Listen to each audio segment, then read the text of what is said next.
This is a disclaimer, an invitation to listen beyond the words. Dear listeners, as you prepare to lose yourself in the tapestry of this tale, spun with care and woven with countless voices, allow me a moment to reflect on the nature of storytelling itself. Words, like wayward stars, often shine with unpredictable brilliance. They illuminate, they resonate, but they can also flicker as they cross from tongue to ear. In this telling, where the art of the spoken word meets the boundless intricacies of language, there may be an occasional note that rings unexpected. A pronunciation shaped by a performer's unique cadence, a name rendered slightly different than imagined, a rhythm that dances to its own tune. These moments are not flaws, but gentle reminders of the heart behind the performance, breathing life into the story in its own vivid way. Rather than distractions, consider them the creases in an ancient map, the character of a voice etched with the echoes of the world it seeks to bring alive.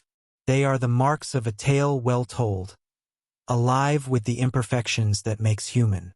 Lean into the magic, allow the story to wash over you, and trust that, no matter the shape of each word, the soul of the journey remains unchanged. Your willingness to listen with an open heart is the truest magic of all. Moby-Dick, by Herman Melville. Chapter 1. Loomings. Call me Ishmael. Some years ago, never mind how long precisely, having little or no money in my purse, and nothing particular to interest me on shore, I thought I would sail about a little and see the watery part of the world. It is a way I have of driving off the spleen and regulating the circulation. Whenever I find myself growing grim about the mouth, whenever it is a damp, drizzly November in my soul, whenever I find myself involuntarily pausing before coffin warehouses and bringing up the rear of every funeral I meet, and especially whenever my hypoge gets such an upper hand of me that it requires a strong moral principle to prevent me from deliberately stepping into the street and methodically knocking people's hats off. Then, I account it high time to get to sea as soon as I can. This is my substitute for pistol and ball. With a philosophical flourish, Cato throws himself upon his sword. I quietly take to the ship. There is nothing surprising in this. If they but knew it, almost all men in their degree, some time or other, cherish very nearly the same feelings towards the ocean with me. There now is your insular city of the Manhattoes, belted round by wharves as Indian Isles by coral reefs. Commerce surrounds it with her surf. Right and left, the streets take you waterward. Its extreme downtown is the Battery, where that noble mole is washed by waves and cooled by breezes, which a few hours previous were out of sight of land. Look at the crowds of water-gazers there. Circumambulate the city of a dreamy Sabbath afternoon.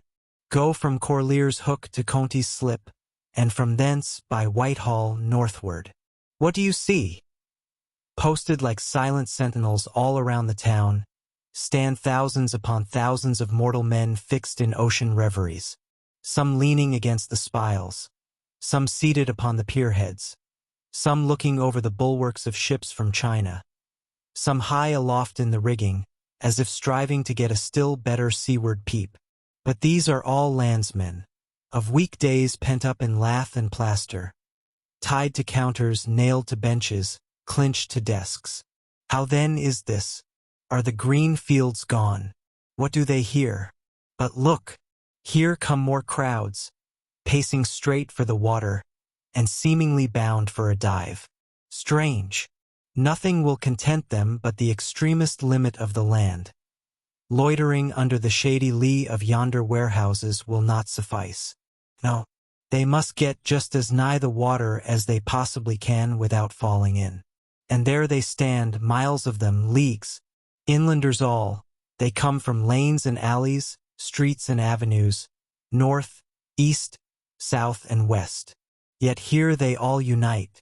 Tell me, does the magnetic virtue of the needles of the compasses of all those ships attract them thither? Once more, say you are in the country, in some high land of lakes. Take almost any path you please, and 10 to 1 it carries you down in a dale, and leaves you there by a pool in the stream. There is magic in it. Let the most absent-minded of men be plunged in his deepest reveries. Stand that man on his legs, set his feet a-going, and he will infallibly lead you to water, if water there be in all that region. Should you ever be athirst in the great American desert, try this experiment, if your caravan happen to be supplied with a metaphysical professor. Yes, as everyone knows, meditation and water are wedded forever. But here is an artist. He desires to paint you the dreamiest, shadiest, quietest, most enchanting bit of romantic landscape in all the valley of the Saco. What is the chief element he employs? There stand his trees, each with a hollow trunk, as if a hermit and a crucifix were within. And here sleeps his meadow, and there sleep his cattle, and up from yonder cottage goes a sleepy smoke. Deep into distant woodlands winds a mazy way, reaching to overlapping spurs of mountains bathed in their hillside blue. But though the picture lies thus tranced, and though this pine tree shakes down its sighs like leaves upon this shepherd's head, yet all were vain, unless the shepherd's eye were fixed upon the magic stream before him. Go visit the prairies in June, when for scores on scores of miles you wade knee-deep among tiger lilies. What is the one charm wanting? Water. There is not a drop of water there.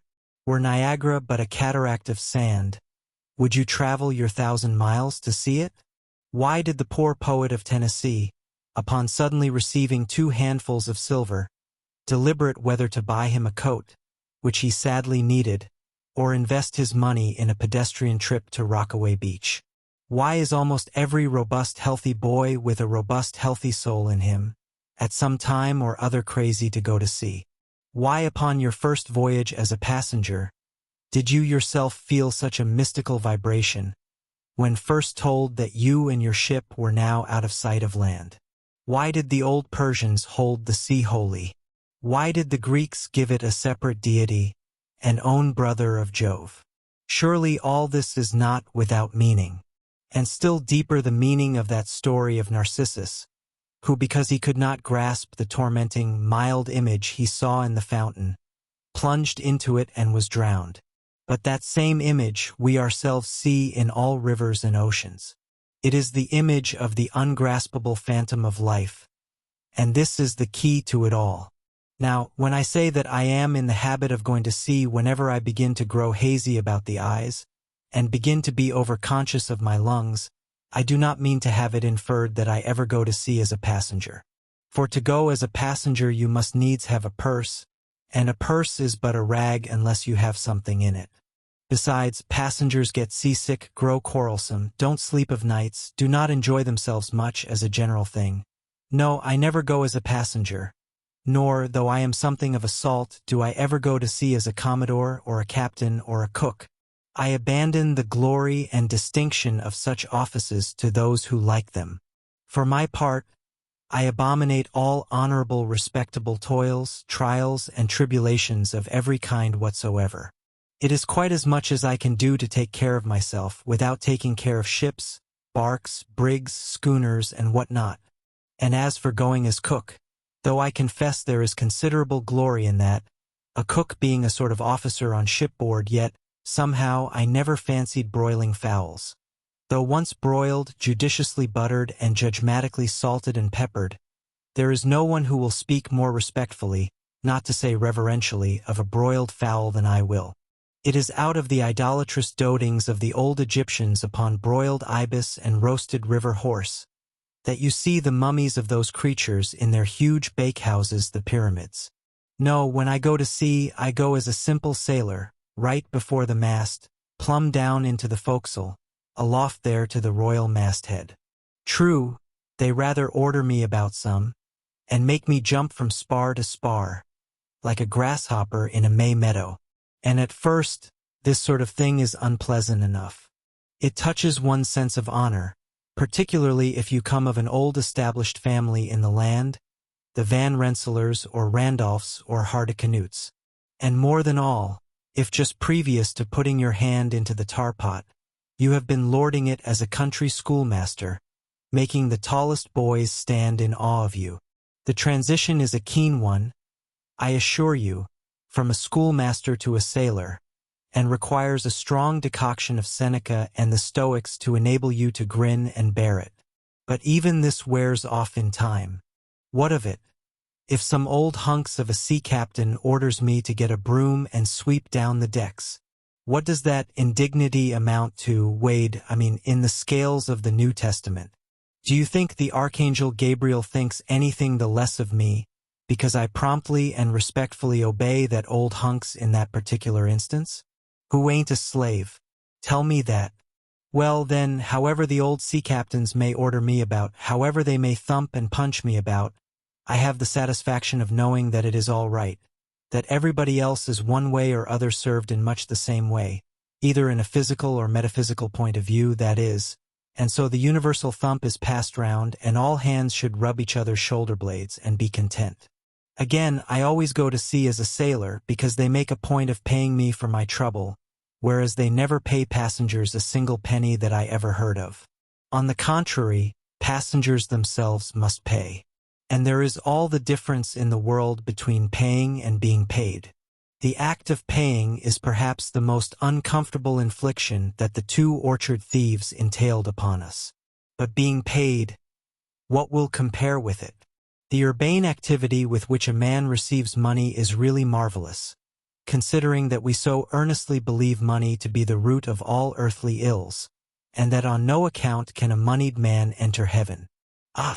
How cheerfully we consign ourselves to perdition.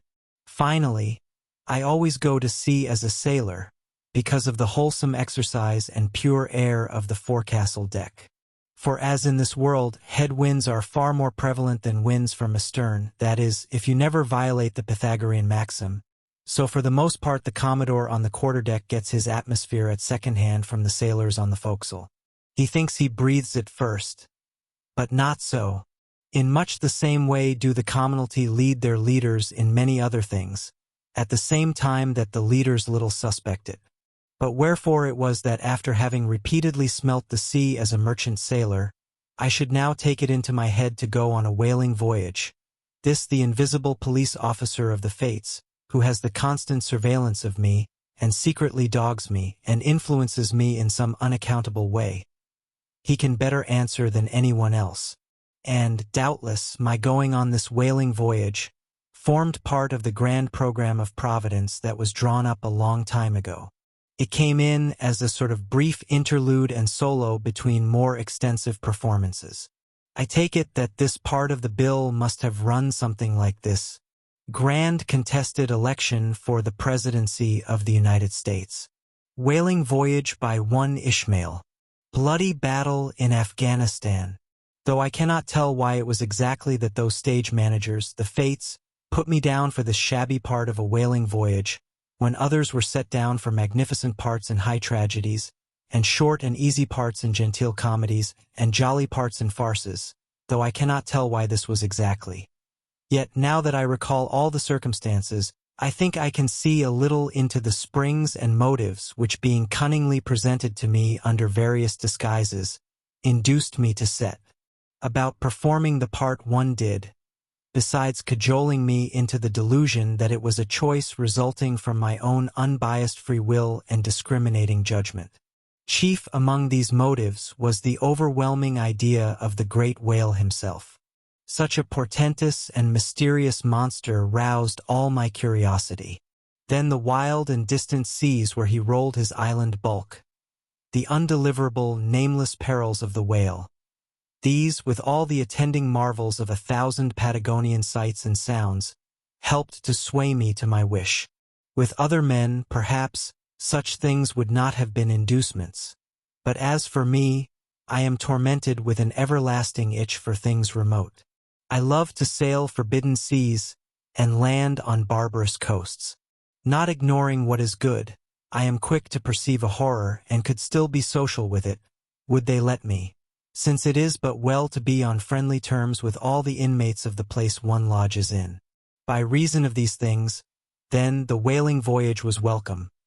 The great floodgates of the wonder world swung open, and in the wild conceits that swayed me to my purpose, two and two there floated into my inmost soul endless processions of the whale, and, mid most of them all, one grand hooded phantom, like a snow hill in the air. Chapter 2. The Carpet Bag. I stuffed a shirt or two into my old carpet bag, tucked it under my arm, and started for Cape Horn and the Pacific. Quitting the good city of Old Manhattan, I duly arrived in New Bedford. It was a Saturday night in December. Much was I disappointed upon learning that the little packet for Nantucket had already sailed, and that no way of reaching that place would offer till the following Monday. As most young candidates for the pains and penalties of whaling stop at this same New Bedford, thence to embark on their voyage, it may as well be related that I, for one, had no idea of so doing. For my mind was made up to sail in no other than a Nantucket craft, because there was a fine, boisterous something about everything connected with that famous old island, which amazingly pleased me. Besides, though New Bedford has of late been gradually monopolizing the business of whaling, and though in this matter poor old Nantucket is now much behind her, yet Nantucket was her great original, the Tyre of this Carthage, the place where the first dead American whale was stranded. Where else but from Nantucket did those aboriginal whalemen, the Red Men, first sally out in canoes to give chase to the Leviathan? And where but from Nantucket, too, did that first adventurous little sloop put forth, partly laden with imported cobblestones? So goes the story, to throw at the whales in order to discover when they were nigh enough to risk a harpoon from the bowsprit.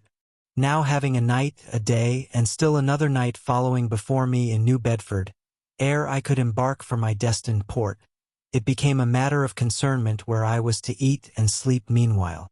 It was a very dubious-looking, nay, a very dark and dismal night, bitingly cold and cheerless. I knew no one in the place. With anxious grapnels I had sounded my pocket and only brought up a few pieces of silver. So, wherever you go, Ishmael, said I to myself as I stood in the middle of a dreary street shouldering my bag, and comparing the gloom towards the north with the darkness towards the south. Wherever in your wisdom you may conclude to lodge for the night, my dear Ishmael, be sure to inquire the price, and don't be too particular. With halting steps I paced the streets, and passed the sign of the Crossed Harpoons. But it looked too expensive and jolly there. Further on, from the bright red windows of the Swordfish Inn, there came such fervent rays, that it seemed to have melted the packed snow and ice from before the house, for everywhere else the congealed frost lay 10 inches thick in a hard asphaltic pavement. Rather weary for me when I struck my foot against the flinty projections, because from hard, remorseless service the soles of my boots were in a most miserable plight. Too expensive and jolly, again thought I, pausing one moment to watch the broad glare in the street, and hear the sounds of the tinkling glasses within. But go on, Ishmael, said I at last. Don't you hear? Get away from before the door. Your patched boots are stopping the way. So on I went. I now by instinct followed the streets that took me waterward, for there, doubtless, were the cheapest, if not the cheeriest inns. Such dreary streets, blocks of blackness, not houses on either hand, and here and there a candle, like a candle moving about in a tomb. At this hour of the night, of the last day of the week, that quarter of the town proved all but deserted. But presently I came to a smoky light proceeding from a low, wide building, the door of which stood invitingly open. It had a careless look, as if it were meant for the uses of the public. So, entering, the first thing I did was to stumble over an ash-box in the porch. Ha! Thought I, ha, as the flying particles almost choked me. Are these ashes from that destroyed city, Gomorrah? But the Crossed Harpoons, and the Swordfish, this then must needs be the sign of the trap. However, I picked myself up and hearing a loud voice within, pushed on and opened a second, interior door. It seemed the great black Parliament sitting in Tophet. 100 black faces turned round in their rows to peer, and beyond, a black angel of doom was beating a book in a pulpit. It was a Negro church, and the preacher's text was about the blackness of darkness, and the weeping and wailing and teeth gnashing there. Ha! Ishmael, muttered I, backing out. Wretched entertainment at the sign of the trap. Moving on, I at last came to a dim sort of light not far from the docks, and heard a forlorn creaking in the air, and looking up saw a swinging sign over the door with a white painting upon it, faintly representing a tall straight jet of misty spray, and these words underneath, the Spooder Inn. Peter Coffin? Spooder. Rather ominous in that particular connection, thought I. But it is a common name in Nantucket, they say, and I suppose this Peter here is an emigrant from there.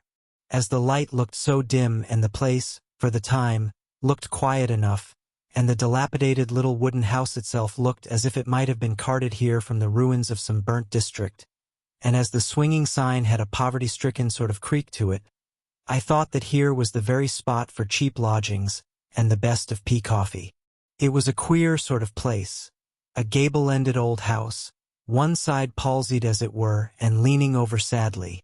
It stood on a sharp bleak corner, where that tempestuous wind Euroclydon kept up a worse howling than ever it did about poor Paul's tossed craft. Euroclydon, nevertheless, is a mighty pleasant zephyr to anyone indoors, with his feet on the hob quietly toasting for bed. In judging of that tempestuous wind called Euroclydon, says an old writer, of whose works I possess the only copy extant, it mocketh a marvelous difference, whether thou lookest out at it from a glass window where the frost is all on the outside, or whether thou observest it from that sashless window, where the frost is on both sides, and of which the white death is the only glazier. True enough, thought I, as this passage occurred to my mind, old black letter, thou reasonest well. Yes, these eyes are windows, and this body of mine is the house. What a pity they didn't stop up the chinks and the crannies, though, and thrust in a little lint here and there. But it's too late to make any improvements now. The universe is finished. The copestone is on, and the chips were carted off 1,000,000 years ago. Poor Lazarus there, chattering his teeth against the curbstone for his pillow, and shaking off his tatters with his shiverings. He might plug up both ears with rags, and put a corn cob into his mouth, and yet that would not keep out the tempestuous Euroclydon. Euroclydon, says old Dives in his red silken wrapper. He had a redder one afterwards. Pooh, pooh! What a fine frosty night! How Orion glitters! What northern lights!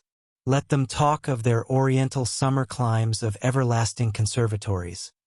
Give me the privilege of making my own summer with my own coals. But what thinks Lazarus? Can he warm his blue hands by holding them up to the grand northern lights? Would not Lazarus rather be in Sumatra than here? Would he not far rather lay him down lengthwise along the line of the equator? Yea, ye gods, go down to the fiery pit itself, in order to keep out this frost?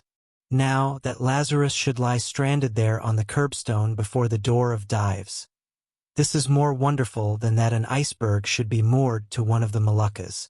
Yet Dives himself, he too lives like a czar in an ice palace made of frozen sighs, and being a president of a temperance society, he only drinks the tepid tears of orphans.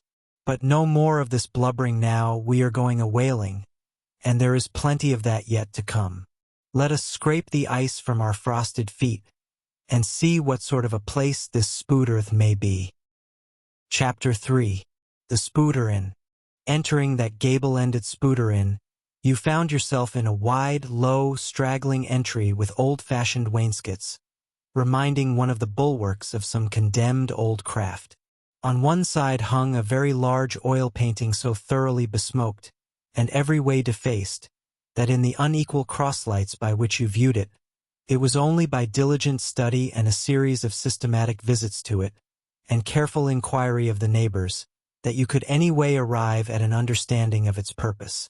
Such unaccountable masses of shades and shadows, that at first you almost thought some ambitious young artist, in the time of the New England hags, had endeavored to delineate chaos bewitched. But by dint of much and earnest contemplation, and oft-repeated ponderings, and especially by throwing open the little window towards the back of the entry, you at last come to the conclusion that such an idea, however wild, might not be altogether unwarranted. But what most puzzled and confounded you was a long, limber, portentous, black mass of something hovering in the center of the picture over three blue, dim, perpendicular lines floating in a nameless yeast. A boggy, soggy, squishy picture truly, enough to drive a nervous man distracted. Yet was there a sort of indefinite, half-attained, unimaginable sublimity about it that fairly froze you to it, till you involuntarily took an oath with yourself to find out what that marvelous painting meant. Ever and anon a bright, but, alas, deceptive idea would dart you through. It's the Black Sea in a midnight gale. It's the unnatural combat of the four primal elements. It's a blasted heath. It's a Hyperborean winter scene. It's the breaking up of the icebound stream of time. But at last all these fancies yielded to that one portentous something in the picture's midst. That once found out, and all the rest were plain. But stop! Does it not bear a faint resemblance to a gigantic fish? Even the great Leviathan himself? In fact, the artist's design seemed this, a final theory of my own, partly based upon the aggregated opinions of many aged persons with whom I conversed upon the subject. The picture represents a Cape Horner in a great hurricane, the half-foundered ship weltering there with its three dismantled masts alone visible, and an exasperated whale, purposing to spring clean over the craft, is in the enormous act of impaling himself upon the three mastheads. The opposite wall of this entry was hung all over with a heathenish array of monstrous clubs and spears. Some were thickly set with glittering teeth resembling ivory saws. Others were tufted with knots of human hair, and one was sickle-shaped, with a vast handle sweeping round like the segment made in the new-mown grass by a long-armed mower. You shuddered as you gazed, and wondered what monstrous cannibal and savage could ever have gone a death-harvesting with such a hacking, horrifying implement. Mixed with these were rusty old whaling lances and harpoons all broken and deformed. Some were storied weapons. With this once long lance, now wildly elbowed, 50 years ago did Nathan Swain kill 15 whales between a sunrise and a sunset. And that harpoon, so like a corkscrew now, was flung in Javan seas, and run away with by a whale, years afterwards slain off the Cape of Blanco. The original iron entered nigh the tail, and, like a restless needle sojourning in the body of a man, traveled full 40 feet, and at last was found embedded in the hump. Crossing this dusky entry, and on through yon low-arched way, cut through what in old times must have been a great central chimney with fireplaces all round, you enter the public room. A still duskier place is this, with such low ponderous beams above, and such old wrinkled planks beneath, that you would almost fancy you trod some old craft's cockpits, especially of such a howling night, when this corner-anchored old ark rocked so furiously. On one side stood a long, low, shelf-like table covered with cracked glass cases, filled with dusty rarities gathered from this wide world's remotest nooks. Projecting from the further angle of the room stands a dark-looking den, the bar, a rude attempt at a right whale's head. Be that how it may, there stands the vast arched bone of the whale's jaw, so wide, a coach might almost drive beneath it. Within are shabby shelves, ranged round with old decanters, bottles, flasks, and in those jaws of swift destruction, like another cursed Jonah, by which name indeed they called him, bustles a little withered old man, who, for their money, dearly sells the sailors' deliriums and death. Abominable are the tumblers into which he pours his poison, though true cylinders within, the villainous green goggling glasses deceitfully tapered downwards to a cheating bottom. Parallel meridians rudely pecked into the glass surround these footpads goblets. Fill to this mark, and your charge is but a penny. To this a penny more, and so on to the full glass, the Cape Horn measure, which you may gulp down for a shilling. Upon entering the place, I found a number of young seamen gathered about a table, examining by a dim light divers specimens of scrimshander. I sought the landlord, and telling him I desired to be accommodated with a room, received for answer that his house was full, not a bed unoccupied. But avast, he added, tapping his forehead, you hain't no objections to sharing a harpooner's blanket, have ye? I suppose you are goin' a-wallin', so you'd better get used to that sort of thing.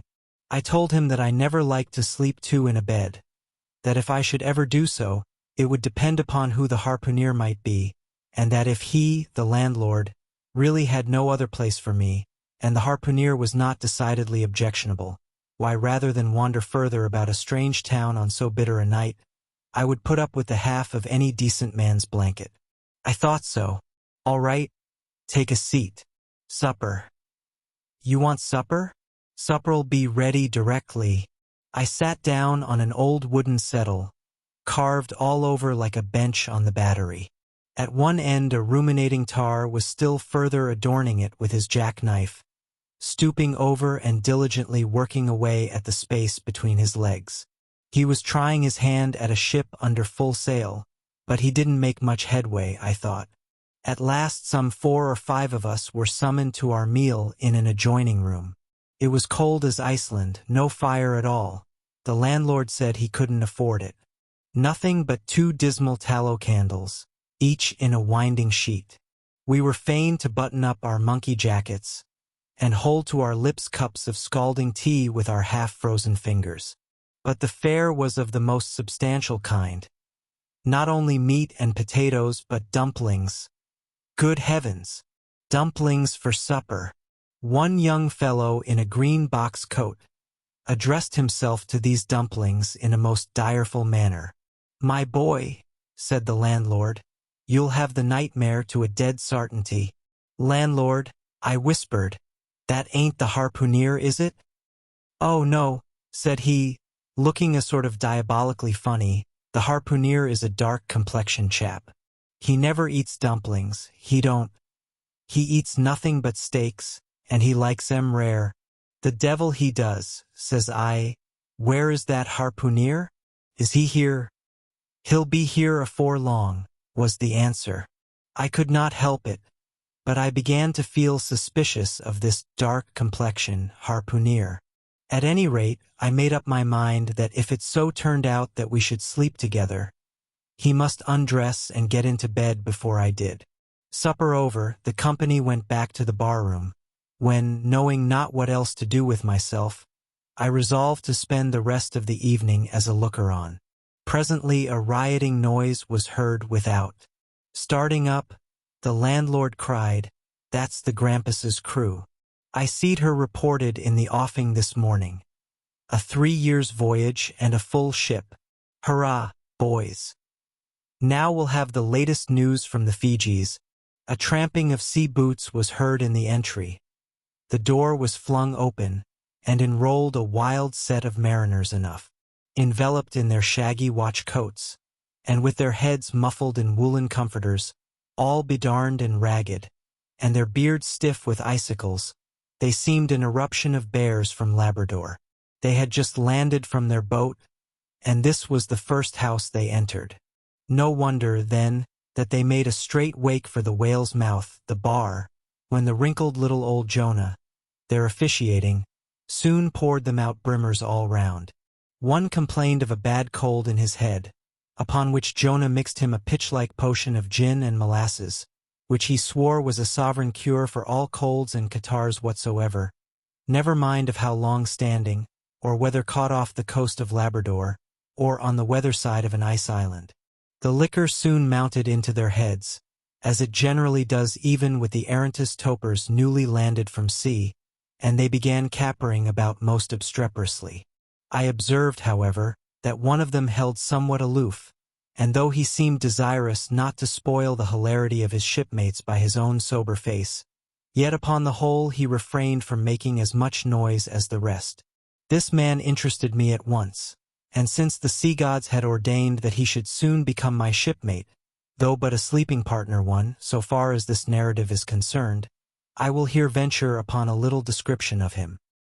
He stood full 6 feet in height, with noble shoulders, and a chest like a cofferdam. I have seldom seen such brawn in a man. His face was deeply brown and burnt, making his white teeth dazzling by the contrast, while in the deep shadows of his eyes floated some reminiscences that did not seem to give him much joy. His voice at once announced that he was a Southerner, and from his fine stature, I thought he must be one of those tall mountaineers from the Alleghanian Ridge in Virginia. When the revelry of his companions had mounted to its height, this man slipped away unobserved, and I saw no more of him till he became my comrade on the sea. In a few minutes, however, he was missed by his shipmates, and being, it seems, for some reason a huge favorite with them, they raised a cry of Bulkington. Bulkington! Where's Bulkington? And darted out of the house in pursuit of him. It was now about 9 o'clock, and the room seeming almost supernaturally quiet after these orgies. I began to congratulate myself upon a little plan that had occurred to me just previous to the entrance of the seamen. No man prefers to sleep two in a bed. In fact, you would a good deal rather not sleep with your own brother. I don't know how it is, but people like to be private when they are sleeping. And when it comes to sleeping with an unknown stranger, in a strange town, and that stranger a harpooner, then your objections indefinitely multiply. Nor was there any earthly reason why I as a sailor should sleep two in a bed, more than anybody else. For sailors no more sleep two in a bed at sea than bachelor kings do ashore. To be sure, they all sleep together in one apartment, but you have your own hammock, and cover yourself with your own blanket, and sleep in your own skin. The more I pondered over this harpooner, the more I abominated the thought of sleeping with him. It was fair to presume that being a harpooner, his linen or woolen, as the case might be, would not be of the tittiest, certainly none of the finest. I began to twitch all over. Besides, it was getting late, and my decent harpooner ought to be home and going bedwards. Suppose now, he should tumble in upon me at midnight. How could I tell from what vile hole he had been coming? Landlord, I've changed my mind about that harpooner. I shan't sleep with him. I'll try the bench here, just as you please. I'm sorry I can't spare ye a tablecloth for a mattress, and it's a plaguey rough board here, feeling of the knots and notches. But wait a bit, Scrimshander. I've got a carpenter's plane there in the bar. Wait, I say, and I'll make ye snug enough. So saying, he procured the plane, and with his old silk handkerchief first dusting the bench, vigorously set to planing away at my bed, the while grinning like an ape. The shavings flew right and left, till at last the plane iron came bump against an indestructible knot. The landlord was near spraining his wrist, and I told him for heaven's sake to quit.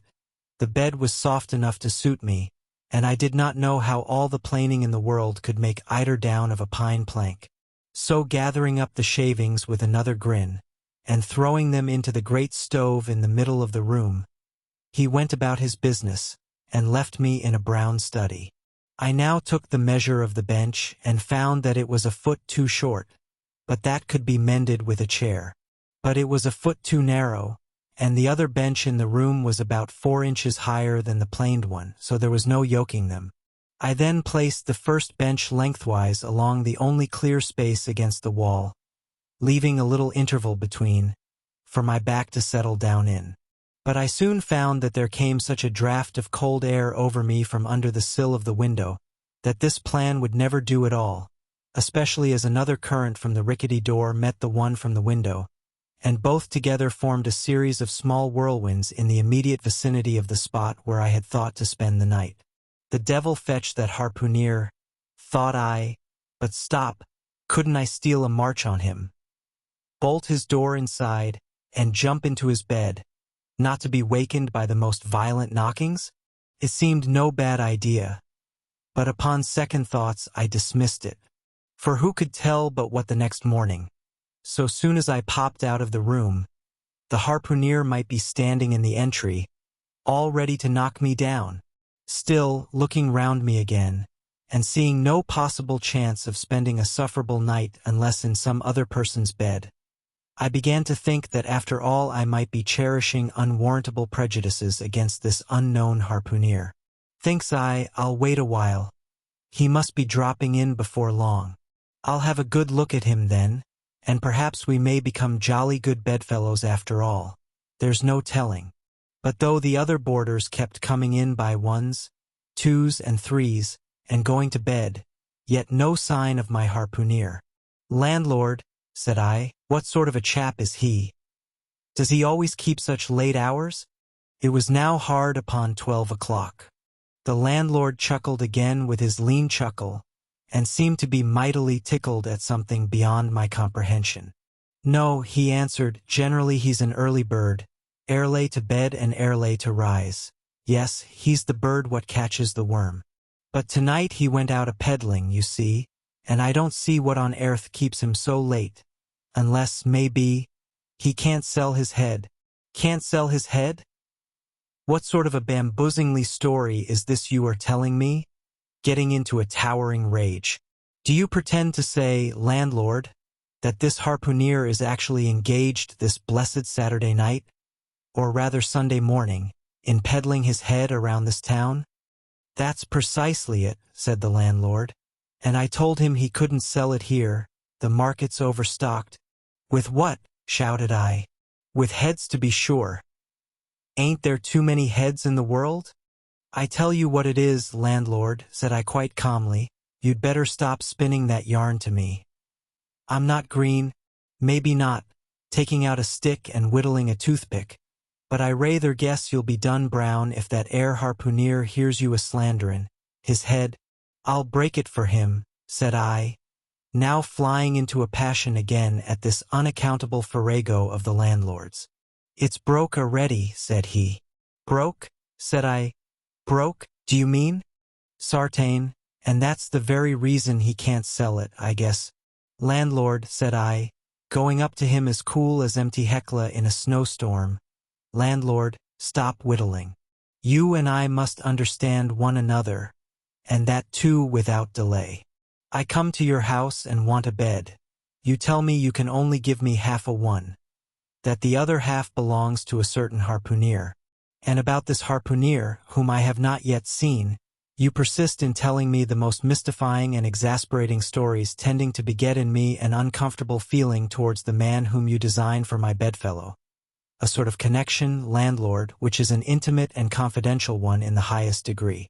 I now demand of you to speak out and tell me who and what this harpooner is, and whether I shall be in all respects safe to spend the night with him. And in the first place, you will be so good as to unsay that story about selling his head, which if true I take to be good evidence that this harpooner is stark mad, and I've no idea of sleeping with a madman. And you, sir, you I mean landlord, you, sir, by trying to induce me to do so knowingly, would thereby render yourself liable to a criminal prosecution." "Wall," said the landlord, fetching a long breath, "that's a putty long sarmon for a chap that rips a little now and then.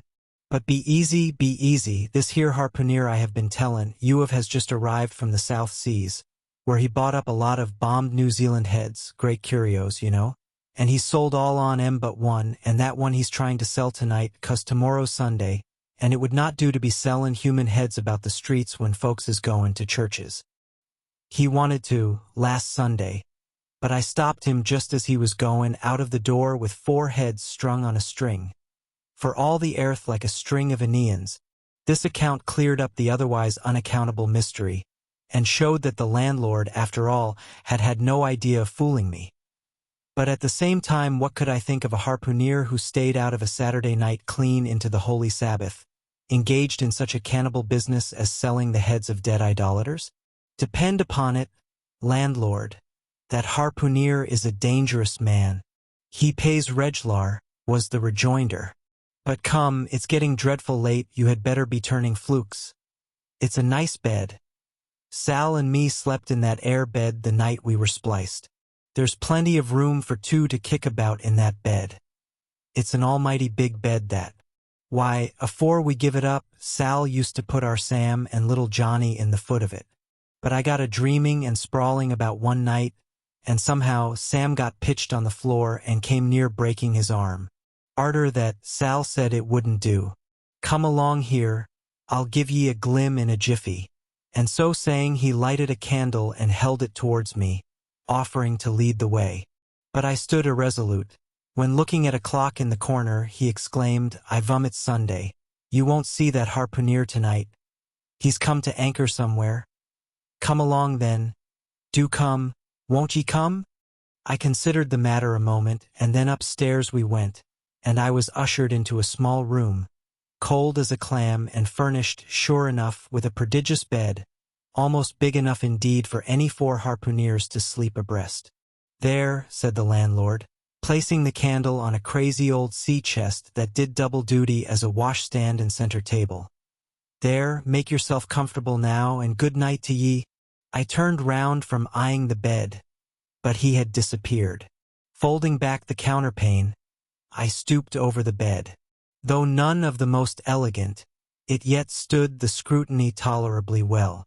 I then glanced round the room, and besides the bedstead and center table, could see no other furniture belonging to the place, but a rude shelf, the 4 walls, and a papered fireboard representing a man striking a whale.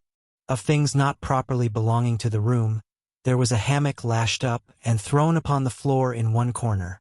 Also a large seaman's bag, containing the harpooneer's wardrobe, no doubt in lieu of a land trunk. Likewise, there was a parcel of outlandish bone fish hooks on the shelf over the fireplace, and a tall harpoon standing at the head of the bed. But what is this on the chest? I took it up and held it close to the light and felt it and smelt it, and tried every way possible to arrive at some satisfactory conclusion concerning it. I can compare it to nothing but a large doormat, ornamented at the edges with little tinkling tags, something like the stained porcupine quills round an Indian moccasin. There was a hole or slit in the middle of this mat, as you see the same in South American ponchos. But could it be possible that any sober harpooneer would get into a doormat and parade the streets of any Christian town in that sort of guise? I put it on to try it, and it weighed me down like a hamper, being uncommonly shaggy and thick, and I thought a little damp, as though this mysterious harpooneer had been wearing it of a rainy day. I went up in it to a bit of glass stuck against the wall, and I never saw such a sight in my life. I tore myself out of it in such a hurry that I gave myself a kink in the neck. I sat down on the side of the bed, and commenced thinking about this head-peddling harpooneer and his doormat. After thinking some time on the bedside, I got up and took off my monkey jacket, and then stood in the middle of the room thinking. I then took off my coat, and thought a little more in my shirt sleeves. But beginning to feel very cold now, half undressed as I was, and remembering what the landlord said about the harpooneers not coming home at all that night, it being so very late, I made no more ado, but jumped out of my pantaloons and boots, and then blowing out the light tumbled into bed, and commended myself to the care of heaven. Whether that mattress was stuffed with corn cobs or broken crockery, there is no telling, but I rolled about a good deal and could not sleep for a long time. At last I slid off into a light doze, and had pretty nearly made a good offing towards the land of Nod, when I heard a heavy footfall in the passage, and saw a glimmer of light come into the room from under the door. Lord save me, thinks I, that must be the harpooneer, the infernal head peddler. But I lay perfectly still, and resolved not to say a word till spoken to. Holding a light in one hand, and that identical New Zealand head in the other, the stranger entered the room, and without looking towards the bed, placed his candle a good way off from me on the floor in one corner, and then began working away at the knotted cords of the large bag I before spoke of as being in the room. I was all eagerness to see his face, but he kept it averted for some time while employed in unlacing the bag's mouth. This accomplished, however, he turned round, when, good heavens! What a sight! Such a face! It was of a dark, purplish, yellow color, here and there stuck over with large blackish-looking squares. Yes, it's just as I thought, he's a terrible bedfellow. He's been in a fight, got dreadfully cut, and here he is just from the surgeon. But at that moment he chanced to turn his face so towards the light that I plainly saw they could not be sticking plasters at all, those black squares on his cheeks. They were stains of some sort or other. At first I knew not what to make of this, But soon an inkling of the truth occurred to me. I remembered a story of a white man, a whaleman too, who, falling among the cannibals, had been tattooed by them. I concluded that this harpooner, in the course of his distant voyages, must have met with a similar adventure. And what is it? Thought I, after all. It's only his outside. A man can be honest in any sort of skin. But then, what to make of his unearthly complexion, that part of it, lying roundabout and completely independent of the squares of tattooing? To be sure, it might be nothing but a good coat of tropical tanning. But I never heard of a hot sun's tanning a white man into a purplish-yellow one. However, I had never been in the South Seas, and perhaps the sun there produced these extraordinary effects upon the skin. Now, while all these ideas were passing through me like lightning, this harpooner never noticed me at all. But, after some difficulty having opened his bag, he commenced fumbling in it, and presently pulled out a sort of tomahawk and a sealskin wallet with the hair on.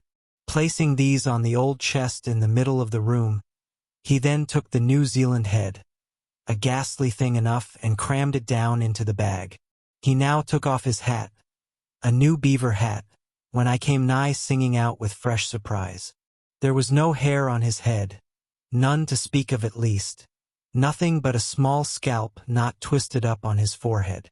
His bald purplish head now looked for all the world like a mildewed skull. Had not the stranger stood between me and the door, I would have bolted out of it quicker than ever I bolted a dinner. Even as it was, I thought something of slipping out of the window, but it was the second floor back. I am no coward, but what to make of this head-peddling purple rascal altogether past my comprehension. Ignorance is the parent of fear, and being completely nonplussed and confounded about the stranger, I confess I was now as much afraid of him as if it was the devil himself who had thus broken into my room at the dead of night. In fact, I was so afraid of him that I was not game enough just then to address him, and demand a satisfactory answer concerning what seemed inexplicable in him. Meanwhile, he continued the business of undressing, and at last showed his chest and arms. As I live, these covered parts of him were checkered with the same squares as his face. His back, too, was all over the same dark squares. He seemed to have been in a 30 years' war, and just escaped from it with a sticking plaster shirt. Still more, his very legs were marked, as if a parcel of dark green frogs were running up the trunks of young palms. It was now quite plain that he must be some abominable savage or other shipped aboard of a whaleman in the South Seas, and so landed in this Christian country. I quaked to think of it. A peddler of heads too, perhaps the heads of his own brothers. He might take a fancy to mine. Heavens, look at that tomahawk! But there was no time for shuddering, for now the savage went about something that completely fascinated my attention, and convinced me that he must indeed be a heathen. Going to his heavy grego or rapall or dreadnought, which he had previously hung on a chair, he fumbled in the pockets, and produced at length a curious little deformed image with a hunch on its back, and exactly the color of a 3-days-old Congo baby. Remembering the embalmed head, at first I almost thought that this black mannequin was a real baby preserved in some similar manner. But seeing that it was not at all limber, and that it glistened a good deal like polished ebony, I concluded that it must be nothing but a wooden idol, which indeed it proved to be. For now the savage goes up to the empty fireplace, and removing the papered fireboard, sets up this little hunchbacked image, like a tenpin, between the andirons. The chimney jambs and all the bricks inside were very sooty, so that I thought this fireplace made a very appropriate little shrine or chapel for his Congo idol. I now screwed my eyes hard towards the half-hidden image, feeling but ill at ease meantime, to see what was next to follow. First he takes about a double handful of shavings out of his grego pocket, and places them carefully before the idol. Then laying a bit of ship biscuit on top and applying the flame from the lamp, he kindled the shavings into a sacrificial blaze. Presently, after many hasty snatches into the fire, and still hastier withdrawals of his fingers, whereby he seemed to be scorching them badly, He at last succeeded in drawing out the biscuit. Then, blowing off the heat and ashes a little, he made a polite offer of it to the little Negro. But the little devil did not seem to fancy such dry sort of fare at all. He never moved his lips.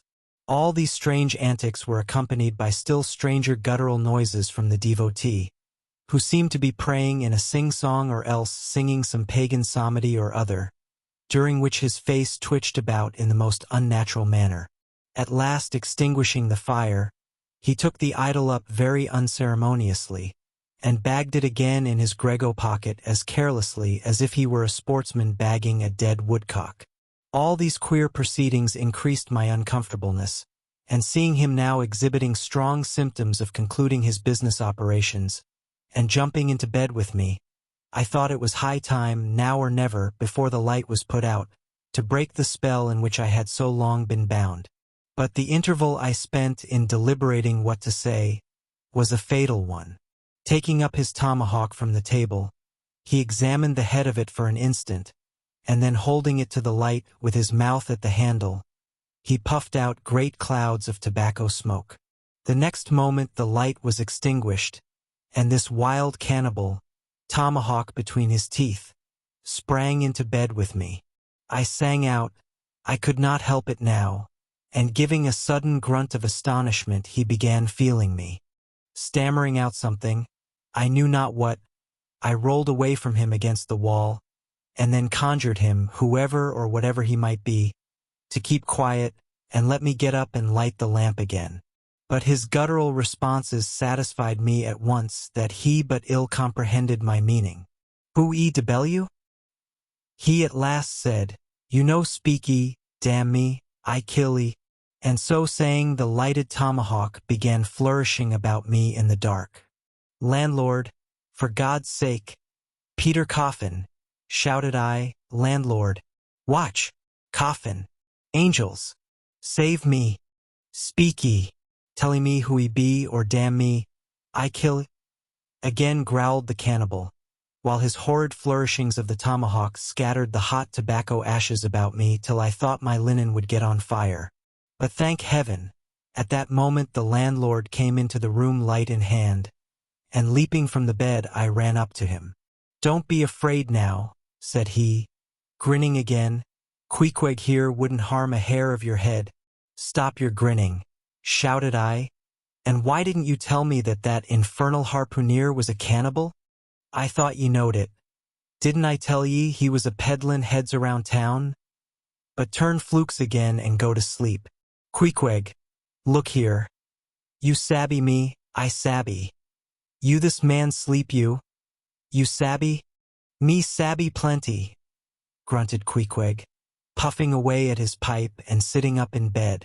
You get tea in, he added, motioning to me with his tomahawk, and throwing the clothes to one side. He really did this in not only a civil but a really kind and charitable way. I stood looking at him a moment. For all his tattooings he was on the whole a clean, comely-looking cannibal. What's all this fuss I have been making about, thought I to myself. The man's a human being just as I am. He has just as much reason to fear me as I have to be afraid of him. Better sleep with a sober cannibal than a drunken Christian. Landlord, said I, tell him to stash his tomahawk there, or pipe, or whatever you call it. Tell him to stop smoking, in short, and I will turn in with him. But I don't fancy having a man smoking in bed with me. It's dangerous. Besides, I ain't insured. This being told to Queequeg, he at once complied, and again politely motioned me to get into bed, rolling over to one side as much as to say, I won't touch a leg of ye. Good night, landlord, said I, you may go. I turned in and never slept better in my life. Chapter 4. The Counterpane.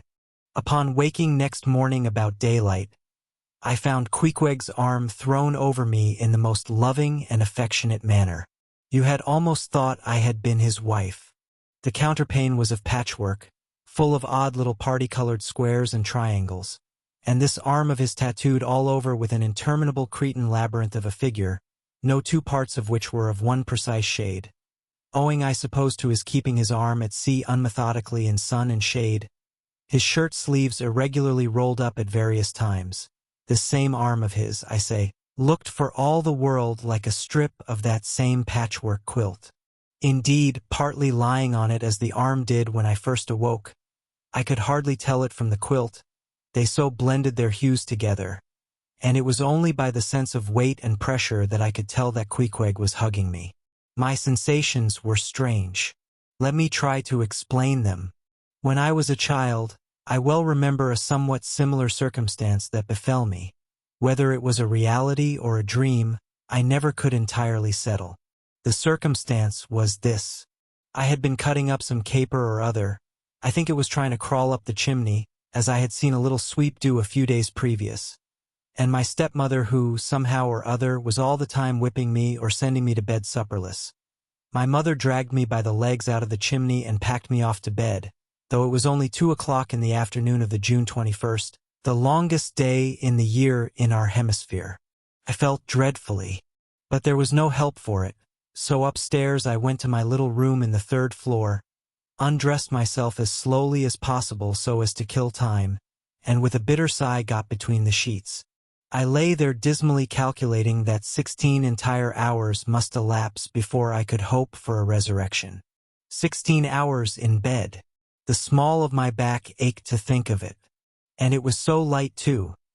The sun shining in at the window, and a great rattling of coaches in the streets, and the sound of gay voices all over the house. I felt worse and worse.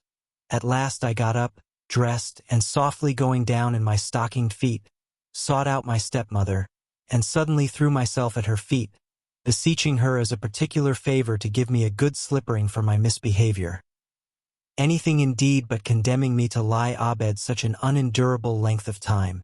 But she was the best and most conscientious of stepmothers, and back I had to go to my room.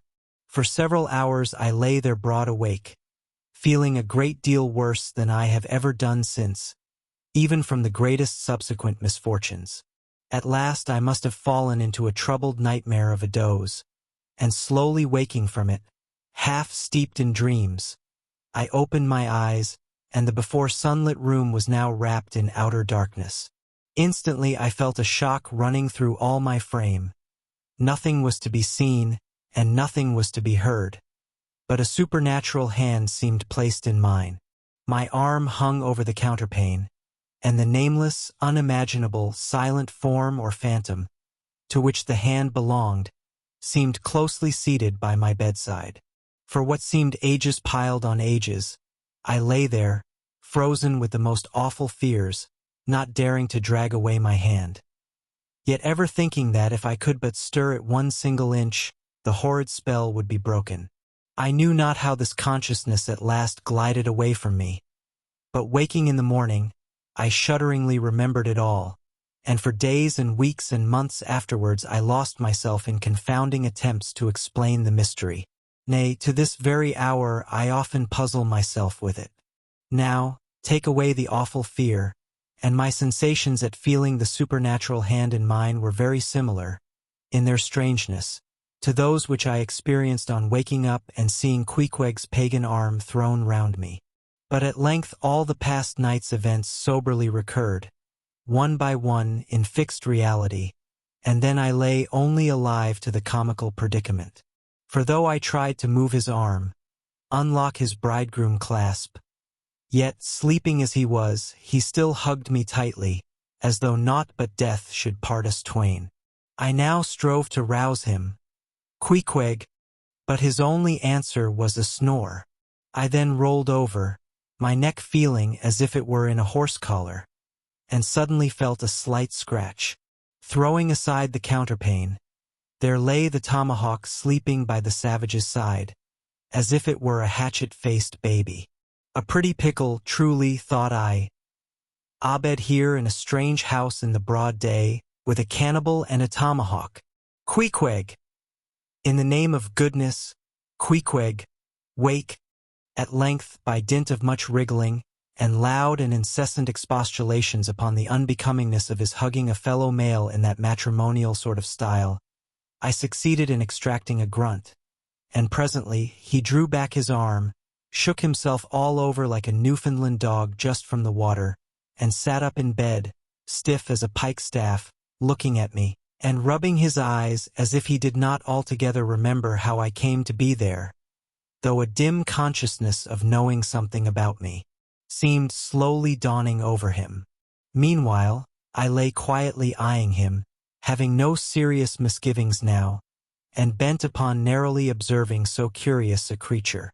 When, at last, his mind seemed made up touching the character of his bedfellow, and he became, as it were, reconciled to the fact, he jumped out upon the floor and by certain signs and sounds gave me to understand that, if it pleased me, he would dress first and then leave me to dress afterwards, leaving the whole apartment to myself.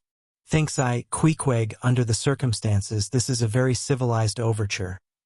But the truth is, these savages have an innate sense of delicacy, say what you will. It is marvelous how essentially polite they are. I pay this particular compliment to Queequeg, because he treated me with so much civility and consideration, while I was guilty of great rudeness. Staring at him from the bed, and watching all his toilette motions, for the time my curiosity getting the better of my breeding. Nevertheless, a man like Queequeg you don't see every day. He and his ways were well worth unusual regarding. He commenced dressing at top by donning his beaver hat, a very tall one by the by, and then, still minus his trousers, he hunted up his boots. What under the heavens he did it for, I cannot tell, but his next movement was to crush himself, boots in hand and hat on, under the bed, when, from sundry violent gaspings and strainings, I inferred he was hard at work booting himself. Though by no law of propriety that I ever heard of, is any man required to be private when putting on his boots. But Queequeg, do you see, was a creature in the transition stage, neither caterpillar nor butterfly. He was just enough civilized to show off his outlandishness in the strangest possible manners. His education was not yet completed. He was an undergraduate. If he had not been a small degree civilized, he very probably would not have troubled himself with boots at all. But then, if he had not been still a savage, he never would have dreamt of getting under the bed to put them on. At last, he emerged with his hat very much dented and crushed down over his eyes, and began creaking and limping about the room, as if, not being much accustomed to boots, his pair of damp, wrinkled cowhide ones, probably not made to order either, rather pinched and tormented him at the first go-off of a bitter cold morning. Seeing now that there were no curtains to the window, and that the street being very narrow, the house opposite commanded a plain view into the room, and observing more and more the indecorous figure that Queequeg made, staving about with little else but his hat and boots on, I begged him as well as I could to accelerate his toilet somewhat, and particularly to get into his pantaloons as soon as possible. He complied, and then proceeded to wash himself. At that time in the morning any Christian would have washed his face. But Queequeg, to my amazement, contented himself with restricting his ablutions to his chest, arms, and hands. He then donned his waistcoat, and taking up a piece of hard soap on the washstand center table, dipped it into water and commenced lathering his face. I was watching to see where he kept his razor, when lo and behold, he takes the harpoon from the bed corner, slips out the long wooden stock, unsheathes the head, wets it a little on his boot, and striding up to the bit of mirror against the wall, begins a vigorous scraping, or rather harpooning of his cheeks. Thinks I, Queequeg, this is using Rogers's best cutlery with a vengeance. Afterwards I wondered the less at this operation when I came to know of what fine steel the head of a harpoon is made, and how exceedingly sharp the long straight edges are always kept. The rest of his toilet was soon achieved, and he proudly marched out of the room, wrapped up in his great pilot monkey jacket, and sporting his harpoon like a marshal's baton. Chapter 5. Breakfast. I quickly followed suit, and descending into the bar-room accosted the grinning landlord very pleasantly. I cherished no malice towards him, though he had been skylarking with me not a little in the matter of my bedfellow. However, a good laugh is a mighty good thing, and rather too scarce a good thing, the more's the pity. So, if any one man, in his own proper person, affords stuff for a good joke to anybody, let him not be backward, but let him cheerfully allow himself to spend and be spent in that way. And the man that has anything bountifully laughable about him, be sure there is more in that man than you perhaps think for. The barroom was now full of the boarders who had been dropping in the night previous, and whom I had not as yet had a good look at. They were nearly all whalemen, chief mates and second mates and third mates and sea carpenters and sea coopers and sea blacksmiths and harpooneers and ship keepers. A brown and brawny company with bosky beards, an unshorn, shaggy set, all wearing monkey jackets for morning gowns. You could pretty plainly tell how long each one had been ashore. This young fellow's healthy cheek is like a sun-toasted pear in hue, and would seem to smell almost as musky. He cannot have been 3 days landed from his Indian voyage. That man next him looks a few shades lighter. You might say a touch of satin wood is in him. In the complexion of a third still lingers a tropic tawn, but slightly bleached withal. He doubtless has tarried whole weeks ashore. But who could show a cheek like Queequeg, which, barred with various tints, seemed like the Andes' western slope, to show forth in one array, contrasting climates, zone by zone. "Grub ho!" now cried the landlord, flinging open a door, and in we went to breakfast. They say that men who have seen the world thereby become quite at ease in manner, quite self-possessed in company. Not always, though. Ledyard, the great New England traveler, and Mungo Park, the Scotch one, of all men, they possessed the least assurance in the parlor. But perhaps the mere crossing of Siberia in a sledge drawn by dogs as Ledyard did, or the taking a long solitary walk on an empty stomach in the Negro heart of Africa, which was the sum of poor Mungo's performances. This kind of travel, I say, may not be the very best mode of attaining a high social polish. Still, for the most part, that sort of thing is to be had anywhere. These reflections just here are occasioned by the circumstance that after we were all seated at the table, and I was preparing to hear some good stories about whaling, to my no small surprise, nearly every man maintained a profound silence. And not only that, but they looked embarrassed. Yes, here were a set of sea dogs, many of whom without the slightest bashfulness had boarded great whales on the high seas, entire strangers to them, and dueled them dead without winking. And yet, here they sat at a social breakfast table, all of the same calling, all of kindred tastes, looking round as sheepishly at each other as though they had never been out of sight of some sheepfold among the Green Mountains. A curious sight, these bashful bears, these timid warrior whalemen. But as for Queequeg, why, Queequeg sat there among them, at the head of the table, too, it so chanced, as cool as an icicle. To be sure, I cannot say much for his breeding. His greatest admirer could not have cordially justified his bringing his harpoon into breakfast with him, and using it there without ceremony, reaching over the table with it, to the imminent jeopardy of many heads, and grappling the beefsteaks towards him. But that was certainly very coolly done by him, and everyone knows that, in most people's estimation, to do anything coolly is to do it genteelly. We will not speak of all Queequeg's peculiarities here, how he eschewed coffee and hot rolls, and applied his undivided attention to beefsteaks, done rare. Enough that when breakfast was over he withdrew like the rest into the public room, lighted his tomahawk pipe, and was sitting there quietly digesting and smoking with his inseparable hat on, when I sallied out for a stroll. Chapter 6. The Street. If I had been astonished at first catching a glimpse of so outlandish an individual as Queequeg circulating among the polite society of a civilized town, that astonishment soon departed upon taking my first daylight stroll through the streets of New Bedford.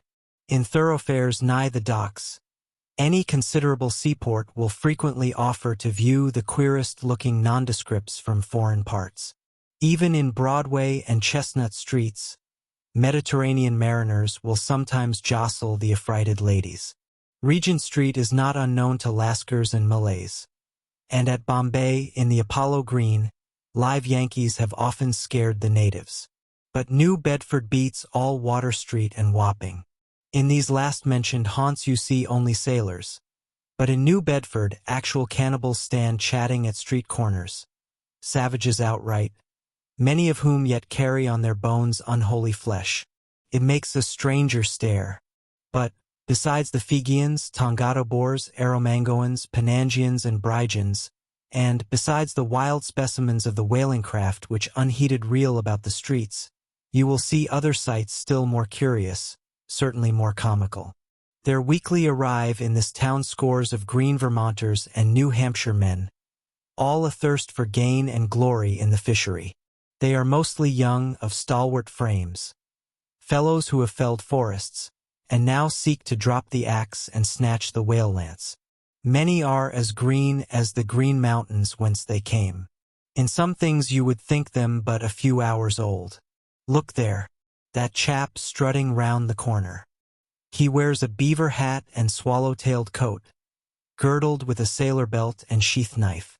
Here comes another with a sou'wester and a bombazine cloak.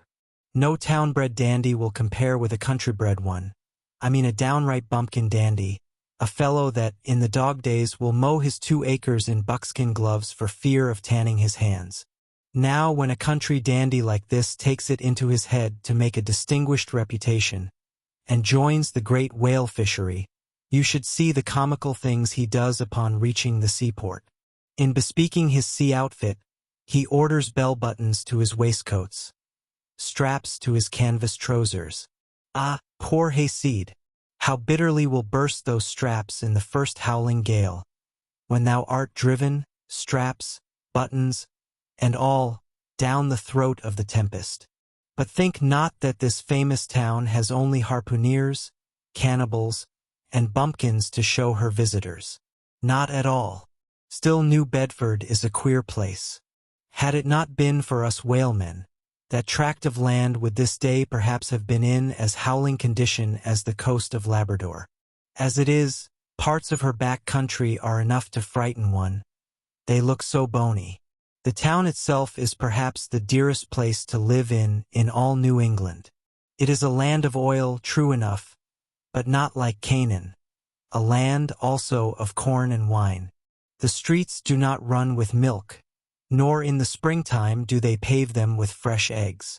Yet, in spite of this, nowhere in all America will you find more patrician-like houses, parks and gardens more opulent, than in New Bedford. Whence came they? How planted upon this once scraggy scoria of a country. Go and gaze upon the iron emblematical harpoons round yonder lofty mansion, and your question will be answered. Yes, all these brave houses and flowery gardens came from the Atlantic, Pacific, and Indian Oceans. One and all, they were harpooned and dragged up hither from the bottom of the sea. Can her Alexander perform a feat like that? In New Bedford, fathers, they say, give whales for dowers to their daughters, and portion off their nieces with a few porpoises apiece. You must go to New Bedford to see a brilliant wedding. For, they say, they have reservoirs of oil in every house, and every night recklessly burn their lengths in spermaceti candles.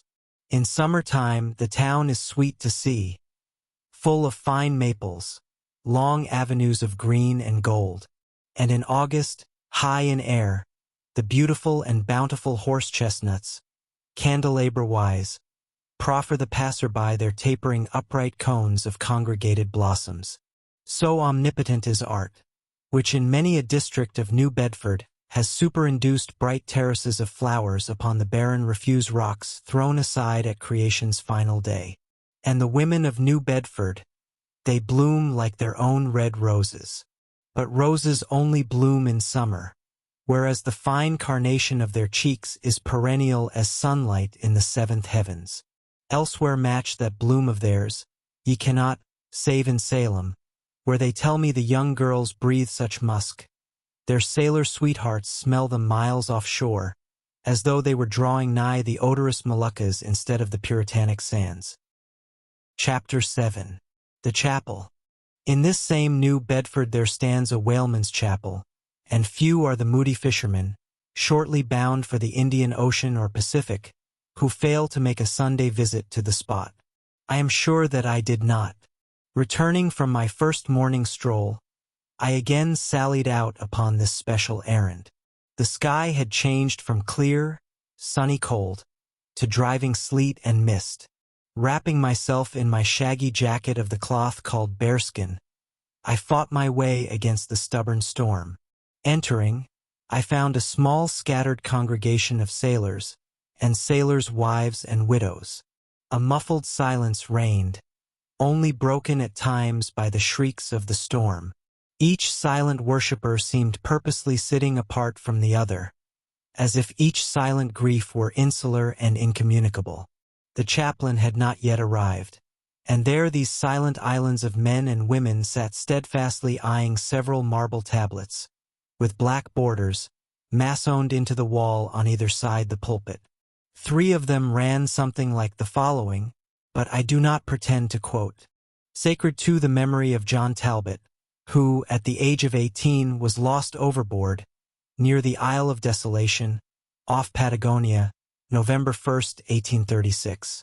This tablet is erected to his memory by his sister. Sacred to the memory of Robert Long, Willis Ellery, Nathan Coleman, Walter Canny, Seth Macy, and Samuel Gileig, forming one of the boat's crews of the ship Eliza who were towed out of sight by a whale, on the offshore ground in the Pacific, December 31, 1839. This marble is here placed by their surviving shipmates.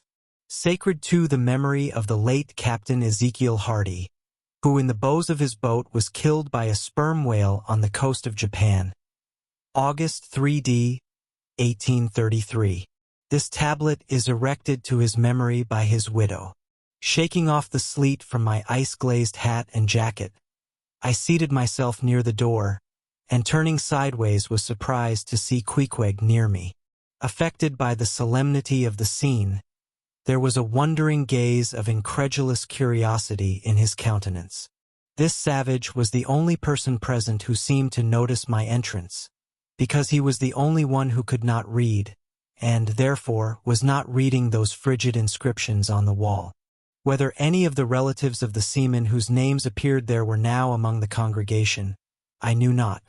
But so many are the unrecorded accidents in the fishery, and so plainly did several women present wear the countenance if not the trappings of some unceasing grief, that I feel sure that here before me were assembled those, in whose unhealing hearts the sight of those bleak tablets sympathetically caused the old wounds to bleed afresh. Oh, ye whose dead lie buried beneath the green grass, who standing among flowers can say, Here, here lies my beloved. Ye know not the desolation that broods in bosoms like these. What bitter blanks in those black-bordered marbles which cover no ashes. What despair in those immovable inscriptions. What deadly voids and unbidden infidelities in the lines that seem to gnaw upon all faith, and refuse resurrections to the beings who have placelessly perished without a grave. As well might those tablets stand in the cave of Elephanta as here. In what census of living creatures, the dead of mankind are included. Why it is that a universal proverb says of them, that they tell no tales, though containing more secrets than the Goodwin sands. How it is that to his name who yesterday departed for the other world, we prefix so significant and infidel a word, and yet do not thus entitle him, if he but embarks for the remotest Indies of this living earth. Why the life insurance companies pay death forfeitures upon immortals. In what eternal, unstirring paralysis, and deadly, hopeless trance, yet lies antique Adam who died 60 round centuries ago. How it is that we still refuse to be comforted for those who we nevertheless maintain are dwelling in unspeakable bliss. Why all the living so strive to hush all the dead. Wherefore but the rumor of a knocking in a tomb will terrify a whole city. All these things are not without their meanings. But faith, like a jackal, feeds among the tombs, and even from these dead doubts she gathers her most vital hope. It needs scarcely to be told with what feelings, on the eve of a Nantucket voyage, I regarded those marble tablets, and by the murky light of that darkened, doleful day read the fate of the whalemen who had gone before me. Yes, Ishmael, the same fate may be thine. But somehow I grew merry again. delightful inducements to embark, fine chance for promotion, it seems. A stove-boat will make me an immortal by brevet. Yes, there is death in this business of whaling. A speechlessly quick, chaotic bundling of a man into eternity. But what then? Methinks we have hugely mistaken this matter of life and death. Methinks that what they call my shadow here on earth is my true substance. Methinks that in looking at things spiritual, we are too much like oysters observing the sun through the water, and thinking that thick water the thinnest of air. Methinks my body is but the lees of my better being. In fact, take my body who will, take it I say, it is not me. And therefore 3 cheers for Nantucket, and come a stove-boat and stove-body when they will, for stave my soul, Jove himself cannot. Chapter 8. The Pulpit. I had not been seated very long ere a man of a certain venerable robustness entered. Immediately as the storm-pelted door flew back upon admitting him, a quick regardful eyeing of him by all the congregation sufficiently attested that this fine old man was the chaplain. Yes, it was the famous Father Mapple, so called by the whalemen, among whom he was a very great favorite. He had been a sailor and a harpooner in his youth, but for many years past had dedicated his life to the ministry. At the time I now write of, Father Mapple was in the hardy winter of a healthy old age, that sort of old age which seems merging into a second flowering youth, for among all the fissures of his wrinkles, there shone certain mild gleams of a newly developing bloom, the spring verdure peeping forth even beneath February's snow. No one having previously heard his history could for the first time behold Father Mapple without the utmost interest, because there were certain engrafted clerical peculiarities about him, imputable to that adventurous maritime life he had led. When he entered I observed that he carried no umbrella, and certainly had not come in his carriage, for his tarpaulin hat ran down with melting sleet, and his great pilot cloth jacket seemed almost to drag him to the floor with the weight of the water it had absorbed. However, hat and coat and overshoes were one by one removed, and hung up in a little space in an adjacent corner, when, arrayed in a decent suit, he quietly approached the pulpit. Like most old-fashioned pulpits, it was a very lofty one, and since irregular stairs to such a height would, by its long angle with the floor, seriously contract the already small area of the chapel, the architect, it seemed, had acted upon the hint of Father Mapple, and finished the pulpit without a stairs, substituting a perpendicular side ladder, like those used in mounting a ship from a boat at sea. The wife of a whaling captain had provided the chapel with a handsome pair of red worsted man-ropes for this ladder, which, being itself nicely headed, and stained with a mahogany color, the whole contrivance, considering what manner of chapel it was, seemed by no means in bad taste. Halting for an instant at the foot of the ladder, and with both hands grasping the ornamental knobs of the man-ropes, Father Mapple cast a look upwards, and then with a truly sailor-like but still reverential dexterity, hand over hand, mounted the steps as if ascending the maintop of his vessel. The perpendicular parts of this side ladder, as is usually the case with swinging ones, were of cloth-covered rope, only the rounds were of wood, so that at every step there was a joint.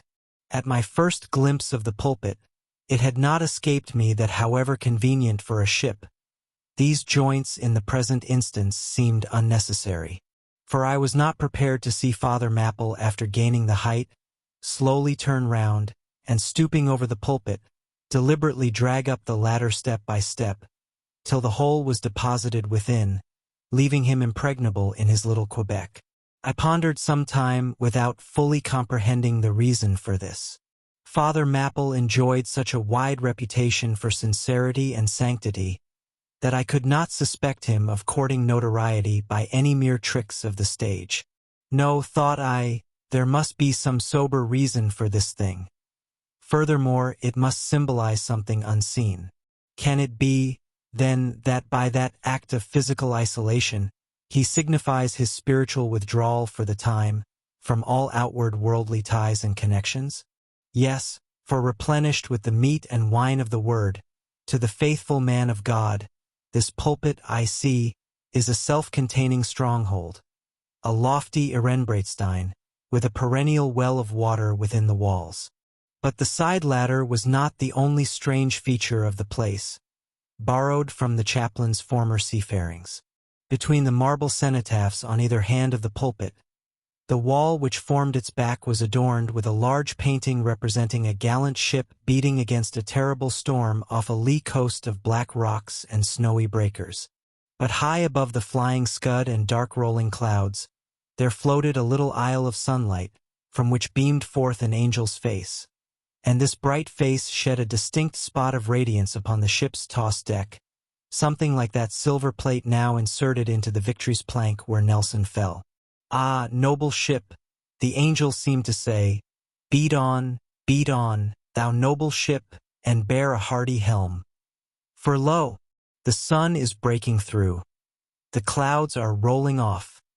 Serenest azure is at hand, nor was the pulpit itself without a trace of the same sea taste that had achieved the ladder and the picture. Its paneled front was in the likeness of a ship's bluff bows, and the Holy Bible rested on a projecting piece of scroll work, fashioned after a ship's fiddle-headed beak. What could be more full of meaning? For the pulpit is ever this earth's foremost part. All the rest comes in its rear. The pulpit leads the world. From thence it is the storm of God's quick wrath is first descried, and the bow must bear the earliest brunt. From thence it is the god of breezes fair or foul is first invoked for favorable winds. Yes, the world's a ship on its passage out, and not a voyage complete, and the pulpit is its prow. Chapter 9. The Sermon. Father Mapple rose, and in a mild voice of unassuming authority ordered the scattered people to condense. Starboard gangway, there. Side away to larboard, larboard gangway to starboard. Midships, midships. There was a low rumbling of heavy sea boots among the benches, and a still slighter shuffling of women's shoes, and all was quiet again, and every eye on the preacher. He paused a little, then kneeling in the pulpit's bows, folded his large brown hands across his chest, uplifted his closed eyes, and offered a prayer so deeply devout that he seemed kneeling and praying at the bottom of the sea. This ended in prolonged solemn tones, like the continual tolling of a bell in a ship that is foundering at sea in a fog. In such tones he commenced reading the following hymn, but changing his manner towards the concluding stanzas, burst forth with appealing exultation and joy. The ribs and terrors in the whale arched over me a dismal gloom, while all God's sunlit waves rolled by, and lift me deepening down to doom. I saw the opening maw of hell, with endless pains and sorrows there, which none but they that feel can tell. Oh, I was plunging to despair. In black distress, I called my God. When I could scarce believe him mine, he bowed his ear to my complaints. No more the whale did me confine. With speed he flew to my relief, as on a radiant dolphin borne. Awful, yet bright, as lightning shone, the face of my deliverer God. My song forever shall record that terrible, that joyful hour. I give the glory to my God. His all the mercy and the power. Nearly all joined in singing this hymn, which swelled high above the howling of the storm. A brief pause ensued. The preacher slowly turned over the leaves of the Bible, and at last, folding his hand down upon the proper page, said, "Beloved shipmates, clinch the last verse of the first chapter of Jonah, and God had prepared a great fish to swallow up Jonah." Shipmates, this book, containing only 4 chapters, 4 yarns, is one of the smallest strands in the mighty cable of the Scriptures. Yet what depths of the soul does Jonah's deep saline sound? What a pregnant lesson to us is this prophet. What a noble thing is that canticle in the fish's belly. How billow-like and boisterously grand. We feel the floods surging over us. We sound with him to the kelpy bottom of the waters. Seaweed and all the slime of the sea is about us. But what is this lesson that the book of Jonah teaches? Shipmates, it is a 2-stranded lesson. A lesson to us all as sinful men, and a lesson to me as a pilot of the living God. As sinful men, it is a lesson to us all, because it is a story of the sin, hard-heartedness, suddenly awakened fears, the swift punishment, repentance, prayers, and finally the deliverance and joy of Jonah. As with all sinners among men, the sin of this son of Amittai was in his willful disobedience of the command of God. Never mind now what that command was, or how conveyed, which he found a hard command. But all the things that God would have us do are hard for us to do. Remember that, and hence, he oftener commands us than endeavors to persuade. And if we obey God, we must disobey ourselves. And it is in this disobeying ourselves, wherein the hardness of obeying God consists. With this sin of disobedience in him, Jonah still further flouts at God, by seeking to flee from him. He thinks that a ship made by men will carry him into countries where God does not reign, but only the captains of this earth. He skulks about the wharves of Joppa, and seeks a ship that's bound for Tarshish. There lurks, perhaps, a hitherto unheeded meaning here. By all accounts, Tarshish could have been no other city than the modern Cadiz. That's the opinion of learned men. And where is Cadiz, shipmates? Cadiz is in Spain, as far by water from Joppa as Jonah could possibly have sailed in those ancient days, when the Atlantic was an almost unknown sea. Because Joppa, the modern Jaffa, shipmates, is on the most easterly coast of the Mediterranean, the Syrian, and Tarshish or Cadiz more than 2,000 miles to the westward from that, just outside the Straits of Gibraltar. See ye not then, shipmates, that Jonah sought to flee worldwide from God? Miserable man! Oh, most contemptible and worthy of all scorn, with slouched hat and guilty eye, skulking from his God, prowling among the shipping like a vile burglar hastening to cross the seas. So disordered, self-condemning is his look, that had there been policemen in those days, Jonah, on the mere suspicion of something wrong, had been arrested ere he touched a deck. How plainly he's a fugitive.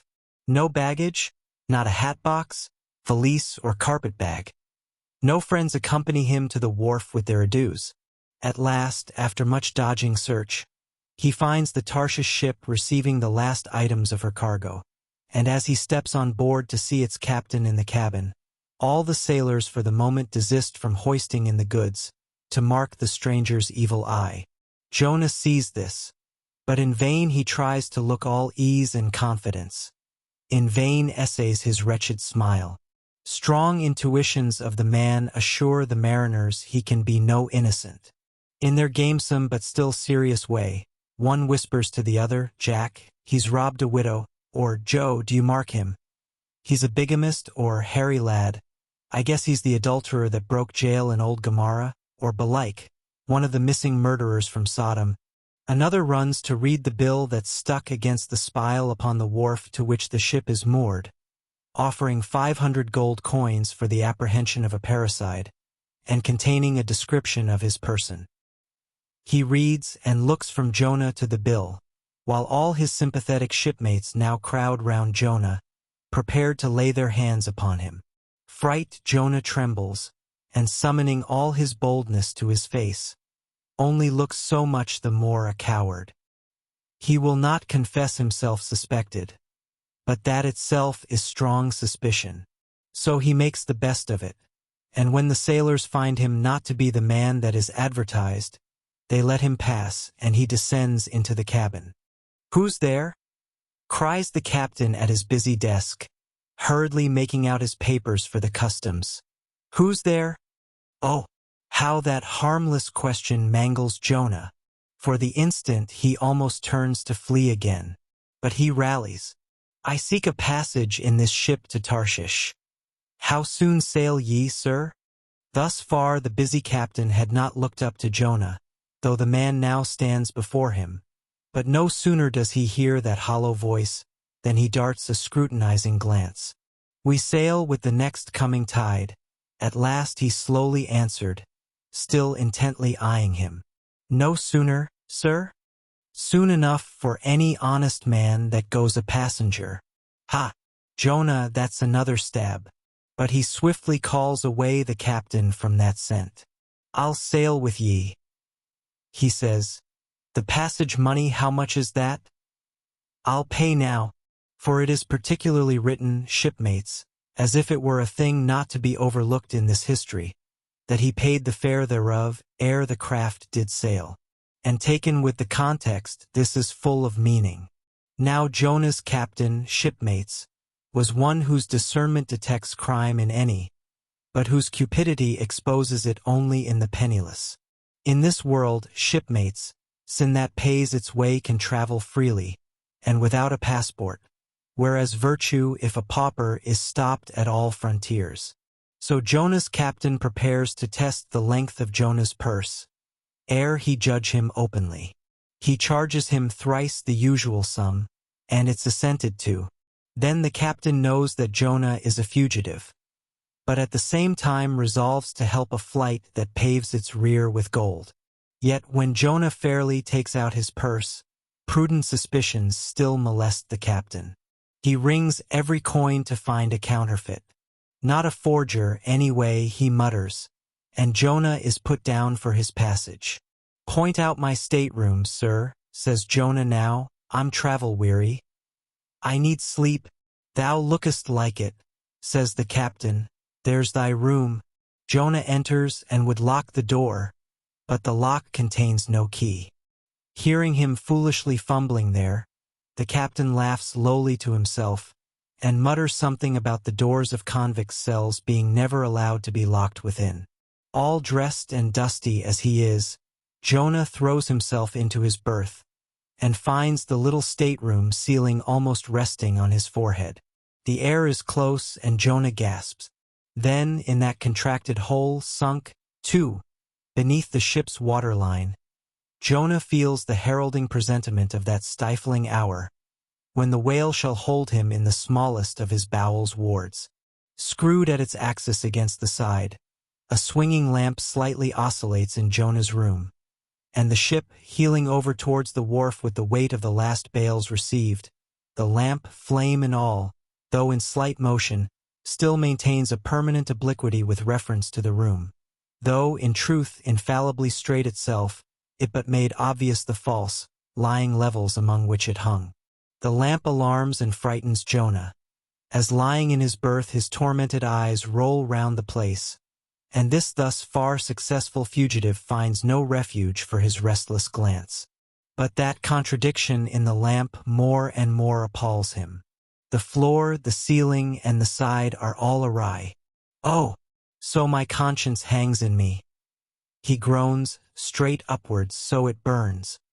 But the chambers of my soul are all in crookedness, like one who after a night of drunken revelry hies to his bed, still reeling, but with conscience yet pricking him, as the plungings of the Roman racehorse but so much the more strike his steel tags into him. As one who in that miserable plight still turns and turns in giddy anguish, praying God for annihilation until the fit be past. And at last amid the whirl of woe he feels, a deep stupor steals over him, as over the man who bleeds to death. For conscience is the wound, and theirs, not to staunch it. So, after sore wrestlings in his berth, Jonah's prodigy of ponderous misery drags him drowning down to sleep. And now the time of tide has come. The ship casts off her cables, and from the deserted wharf the uncheered ship for Tarshish, all careening, glides to sea. That ship, my friends, was the first of recorded smugglers. The contraband was Jonah. But the sea rebels. He will not bear the wicked burden. A dreadful storm comes on, the ship is like to break. But now when the boatswain calls all hands to lighten her, when boxes, bales, and jars are clattering overboard, when the wind is shrieking and the men are yelling, and every plank thunders with trampling feet right over Jonah's head, in all this raging tumult, Jonah sleeps his hideous sleep. He sees no black sky and raging sea, feels not the reeling timbers, and little hears he or heeds he the far rush of the mighty whale, which even now with open mouth is cleaving the seas after him. Aye, shipmates, Jonah was gone down into the sides of the ship, a berth in the cabin as I have taken it, and was fast asleep. But the frightened master comes to him, and shrieks in his dead ear, "What meanest thou, O sleeper? Arise!" Startled from his lethargy by that direful cry, Jonah staggers to his feet, and stumbling to the deck, grasps a shroud to look out upon the sea. But at that moment he is sprung upon by a panther billow leaping over the bulwarks. Wave after wave thus leaps into the ship, and finding no speedy vent runs roaring fore and aft, till the mariners come nigh to drowning while yet afloat. And ever, as the white moon shows her affrighted face from the steep gullies in the blackness overhead, aghast Jonah sees the rearing bowsprit pointing high upward, but soon beat downward again towards the tormented deep. Terrors upon terrors run shouting through his soul. In all his cringing attitudes, the god-fugitive is now too plainly known. The sailors mark him.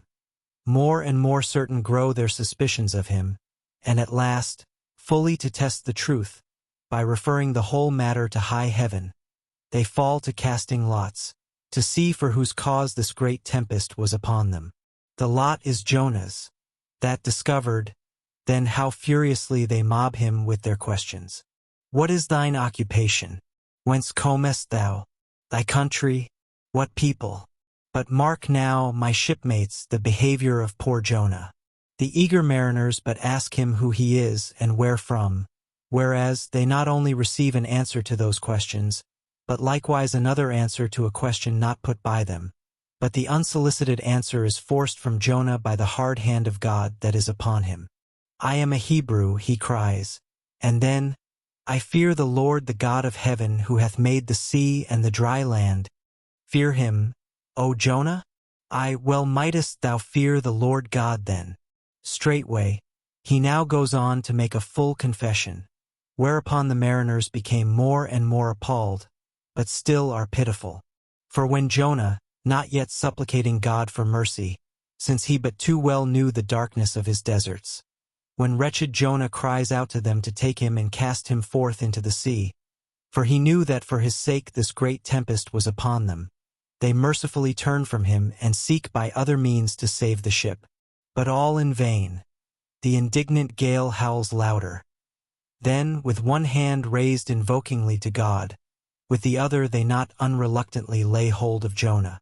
And now behold Jonah taken up as an anchor and dropped into the sea, when instantly an oily calmness floats out from the east, and the sea is still, as Jonah carries down the gale with him, leaving smooth water behind.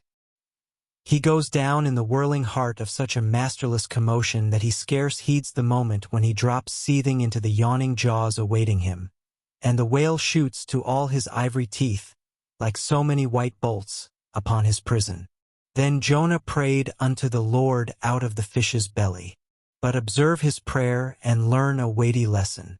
For sinful as he is, Jonah does not weep and wail for direct deliverance. He feels that his dreadful punishment is just. He leaves all his deliverance to God, contenting himself with this, that spite of all his pains and pangs, he will still look towards his holy temple. And here, shipmates, is true and faithful repentance. Not clamorous for pardon, but grateful for punishment. And how pleasing to God was this conduct in Jonah, is shown in the eventual deliverance of him from the sea and the whale. Shipmates, I do not place Jonah before you to be copied for his sin, but I do place him before you as a model for repentance. Sin not. But if you do, take heed to repent of it like Jonah. While he was speaking these words, the howling of the shrieking, slanting storm without seemed to add new power to the preacher, who, when describing Jonah's sea storm, seemed tossed by a storm himself. His deep chest heaved as with a groundswell. His tossed arms seemed the warring elements at work, and the thunders that rolled away from off his swarthy brow, and the light leaping from his eye, made all his simple hearers look on him with a quick fear that was strange to them. There now came a lull in his look, as he silently turned over the leaves of the book once more, and at last, standing motionless, with closed eyes, for the moment, seemed communing with God and himself. But again he leaned over towards the people, and bowing his head lowly, with an aspect of the deepest yet manliest humility, he spake these words, "Shipmates, God has laid but one hand upon you. Both his hands press upon me. I have read ye by what murky light may be mine the lesson that Jonah teaches to all sinners, and therefore to ye, and still more to me, for I am a greater sinner than ye. And now how gladly would I come down from this masthead and sit on the hatches there where you sit, and listen as you listen, while some one of you reads me that other and more awful lesson which Jonah teaches to me, as a pilot of the living God. How being an anointed pilot prophet or speaker of true things, and bidden by the Lord to sound those unwelcome truths in the ears of a wicked Nineveh, Jonah, appalled at the hostility he should raise, fled from his mission, and sought to escape his duty and his God by taking ship at Joppa. But God is everywhere. Tarshish he never reached. As we have seen, God came upon him in the whale, and swallowed him down to living gulfs of doom, and with swift slantings tore him along into the midst of the seas, where the eddying depths sucked him 10,000 fathoms down, and the weeds were wrapped about his head, and all the watery world of woe bowled over him. Yet even then beyond the reach of any plummet, out of the belly of hell, when the whale grounded upon the ocean's utmost bones, even then God heard the engulfed, repenting prophet when he cried. Then God spake unto the fish, and from the shuddering cold and blackness of the sea, the whale came britching up towards the warm and pleasant sun, and all the delights of air and earth, and vomited out Jonah upon the dry land, when the word of the Lord came a second time, and Jonah, bruised and beaten, his ears like two seashells, still multitudinously murmuring of the ocean, Jonah did the Almighty's bidding. And what was that, shipmates? To preach the truth to the face of falsehood. That was it. This, shipmates, this is that other lesson. And woe to that pilot of the living God who slights it. Woe to him whom this world charms from gospel duty. Woe to him who seeks to pour oil upon the waters when God has brewed them into a gale. Woe to him who seeks to please rather than to appall. Woe to him whose good name is more to him than goodness. Woe to him who, in this world, courts not dishonor. Woe to him who would not be true, even though to be false were salvation. Yea, woe to him who, as the great pilot Paul has it, while preaching to others is himself a castaway. He dropped and fell away from himself for a moment. Then lifting his face to them again, showed a deep joy in his eyes, as he cried out with a heavenly enthusiasm. But oh, shipmates, on the starboard hand of every woe, there is a sure delight, and higher the top of that delight than the bottom of the woe is deep. Is not the main truck higher than the kelson is low? Delight is to him, a far, far upward and inward delight, who against the proud gods and commodores of this earth, ever stands forth his own inexorable self. Delight is to him whose strong arms yet support him, when the ship of this base treacherous world has gone down beneath him. Delight is to him, who gives no quarter in the truth, and kills, burns, and destroys all sin though he pluck it out from under the robes of senators and judges. Delight, top-gallant delight is to him, who acknowledges no law or lord, but the Lord his God, and is only a patriot to heaven. Delight is to him, whom all the waves of the billows of the seas of the boisterous mob can never shake from this sure keel of the ages. And eternal delight and deliciousness will be his, who coming to lay him down, can say with his final breath, O Father, chiefly known to me by thy rod, mortal or immortal, here I die. I have striven to be thine, more than to be this world's or mine own. Yet this is nothing. I leave eternity to thee. For what is man that he should live out the lifetime of his God? He said no more, but slowly waving a benediction, covered his face with his hands, and so remained kneeling, till all the people had departed, and he was left alone in the place. Chapter 10. A Bosom Friend. Returning to the Spooder Inn from the chapel, I found Queequeg there quite alone. he having left the chapel before the benediction some time. He was sitting on a bench before the fire, with his feet on the stove hearth, and in one hand was holding close up to his face that little Negro idol of his, peering hard into its face, and with a jackknife gently whittling away at its nose, meanwhile humming to himself in his heathenish way. But being now interrupted, he put up the image, and pretty soon, going to the table, took up a large book there, and placing it on his lap began counting the pages with deliberate regularity.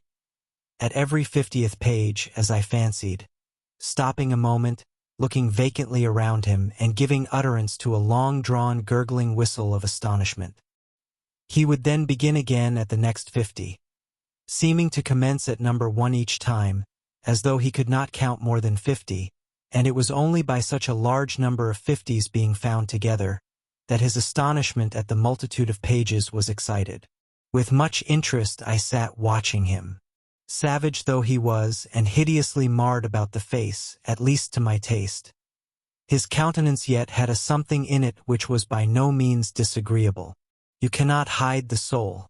Through all his unearthly tattooings, I thought I saw the traces of a simple, honest heart, and in his large, deep eyes, fiery black and bold, there seemed tokens of a spirit that would dare 1,000 devils.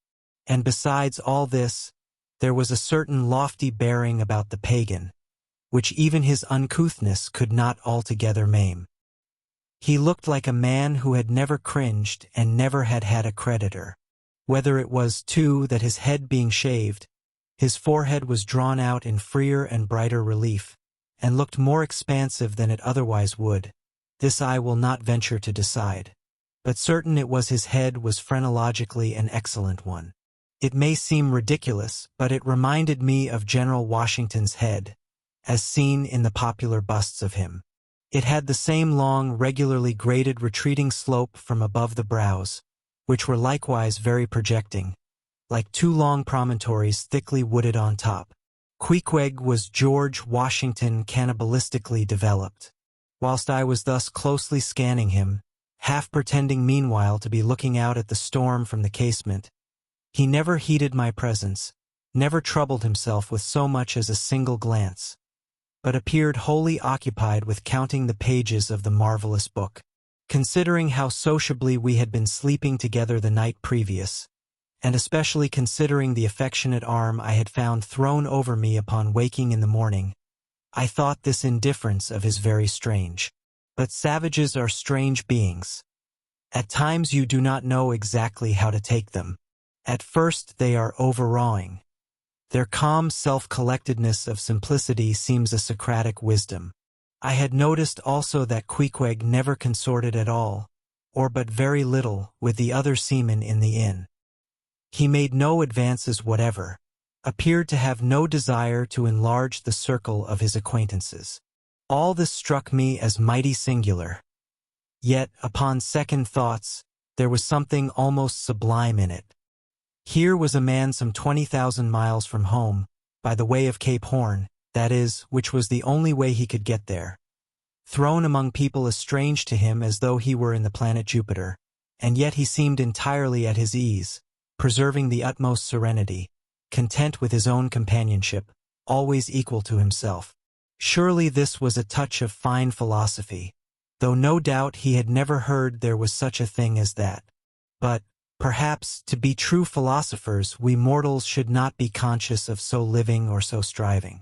So soon as I hear that such or such a man gives himself out for a philosopher, I conclude that, like the dyspeptic old woman, he must have broken his digester. As I sat there in that now lonely room, the fire burning low in that mild stage when, after its first intensity has warmed the air, it then only glows to be looked at, the evening shades and phantoms gathering round the casements and peering in upon us silent, solitary twain, the storm booming without in solemn swells, I began to be sensible of strange feelings. I felt a melting in me. No more my splintered heart and maddened hand were turned against the wolfish world. This soothing savage had redeemed it. There he sat, his very indifference speaking a nature in which there lurked no civilized hypocrisies and bland deceits. Wild he was, a very sight of sights to see. Yet I began to feel myself mysteriously drawn towards him. And those same things that would have repelled most others, they were the very magnets that thus drew me. I'll try a pagan friend, thought I, since Christian kindness has proved but hollow courtesy.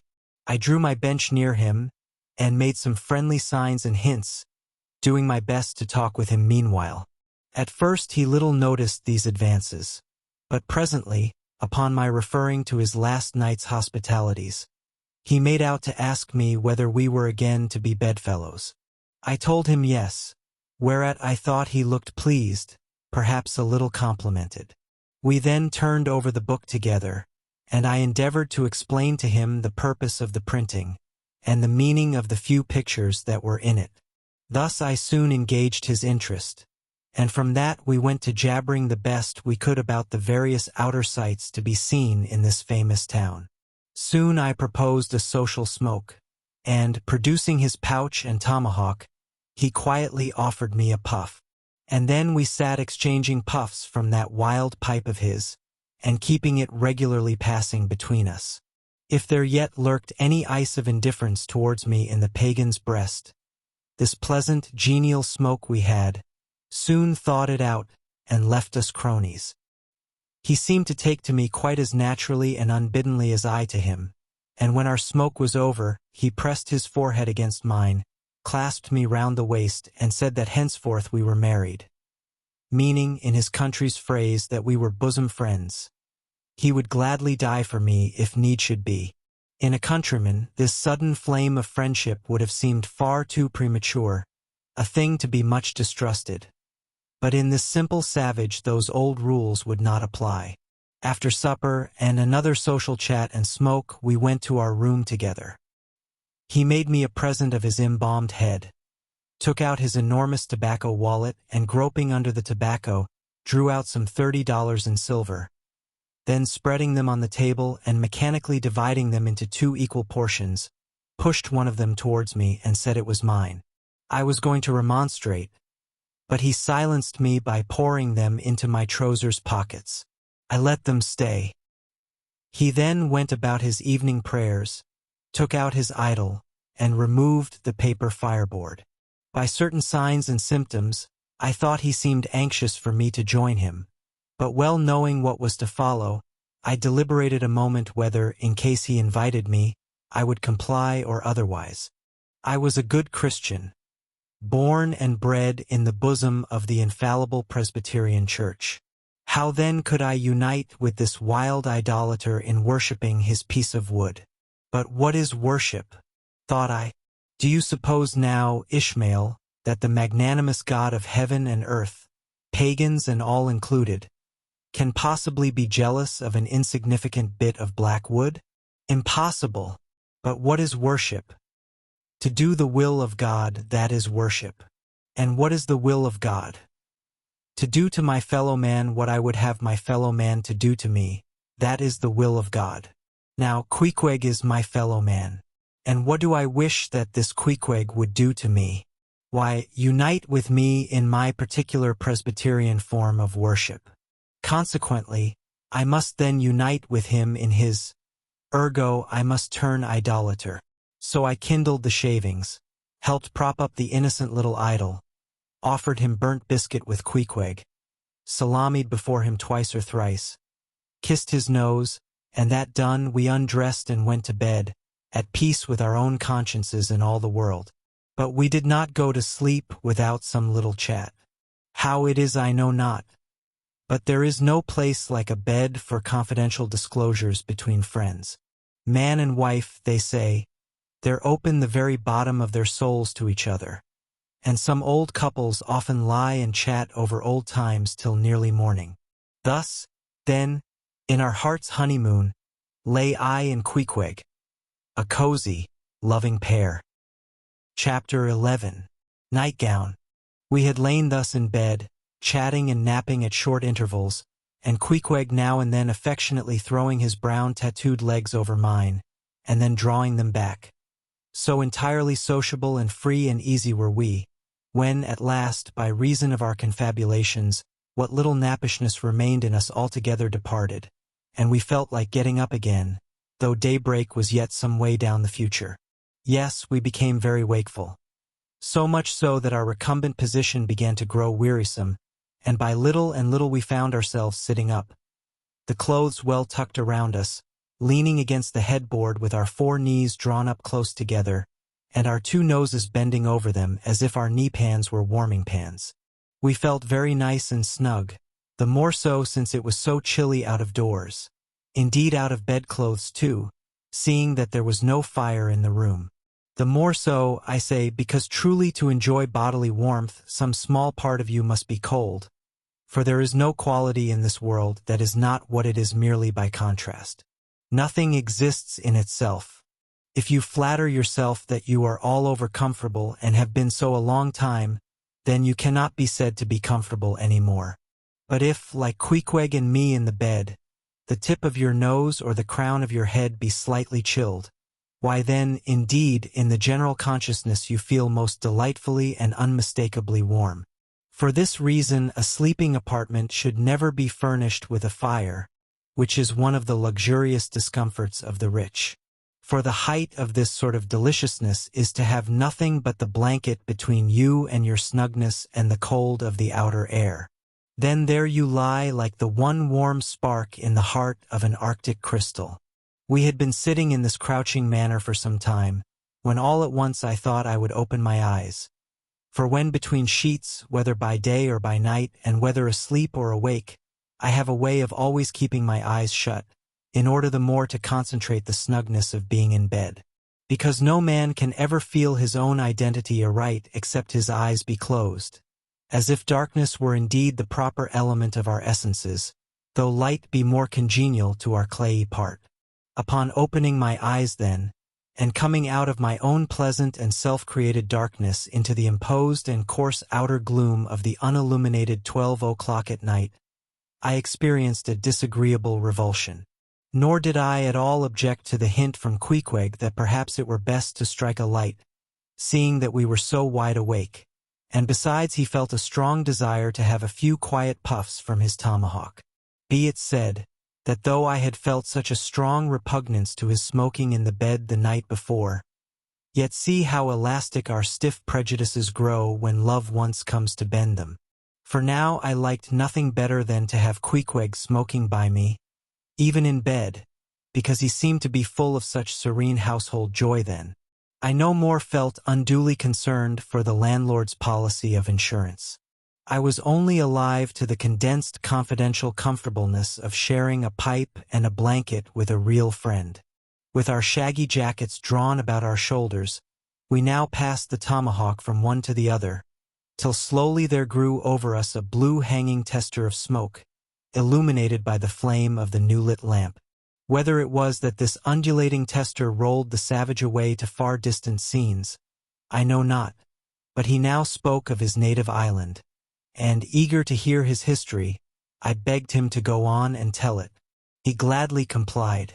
Though at the time I but ill comprehended not a few of his words, yet subsequent disclosures, when I had become more familiar with his broken phraseology, now enable me to present the whole story such as it may prove in the mere skeleton I give.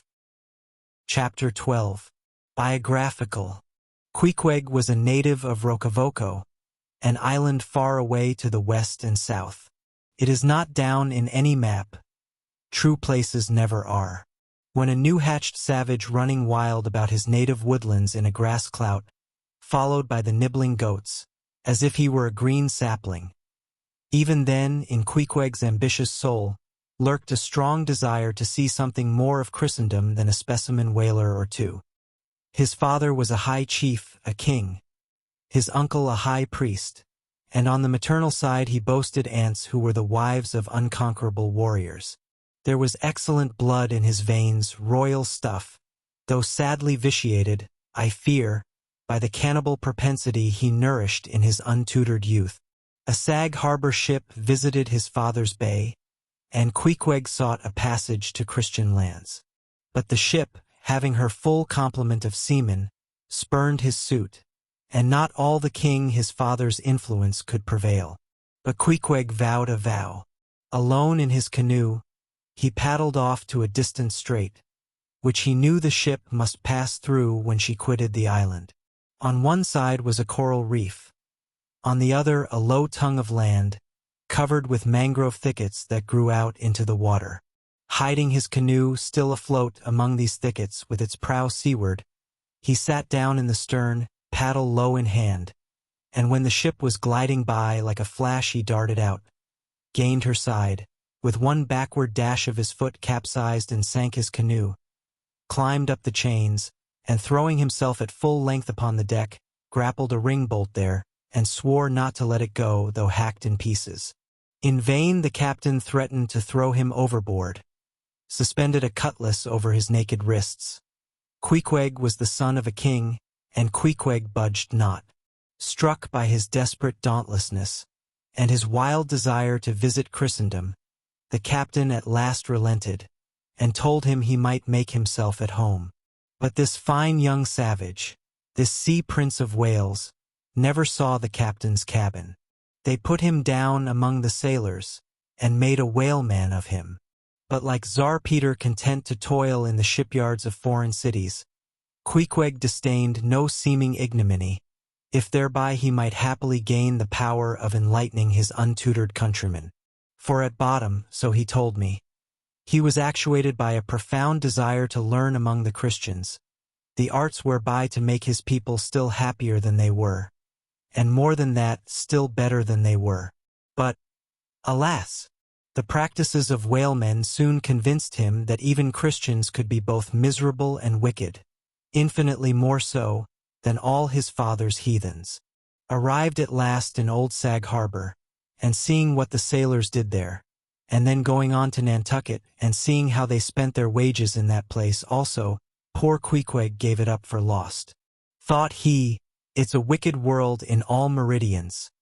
I'll die a pagan.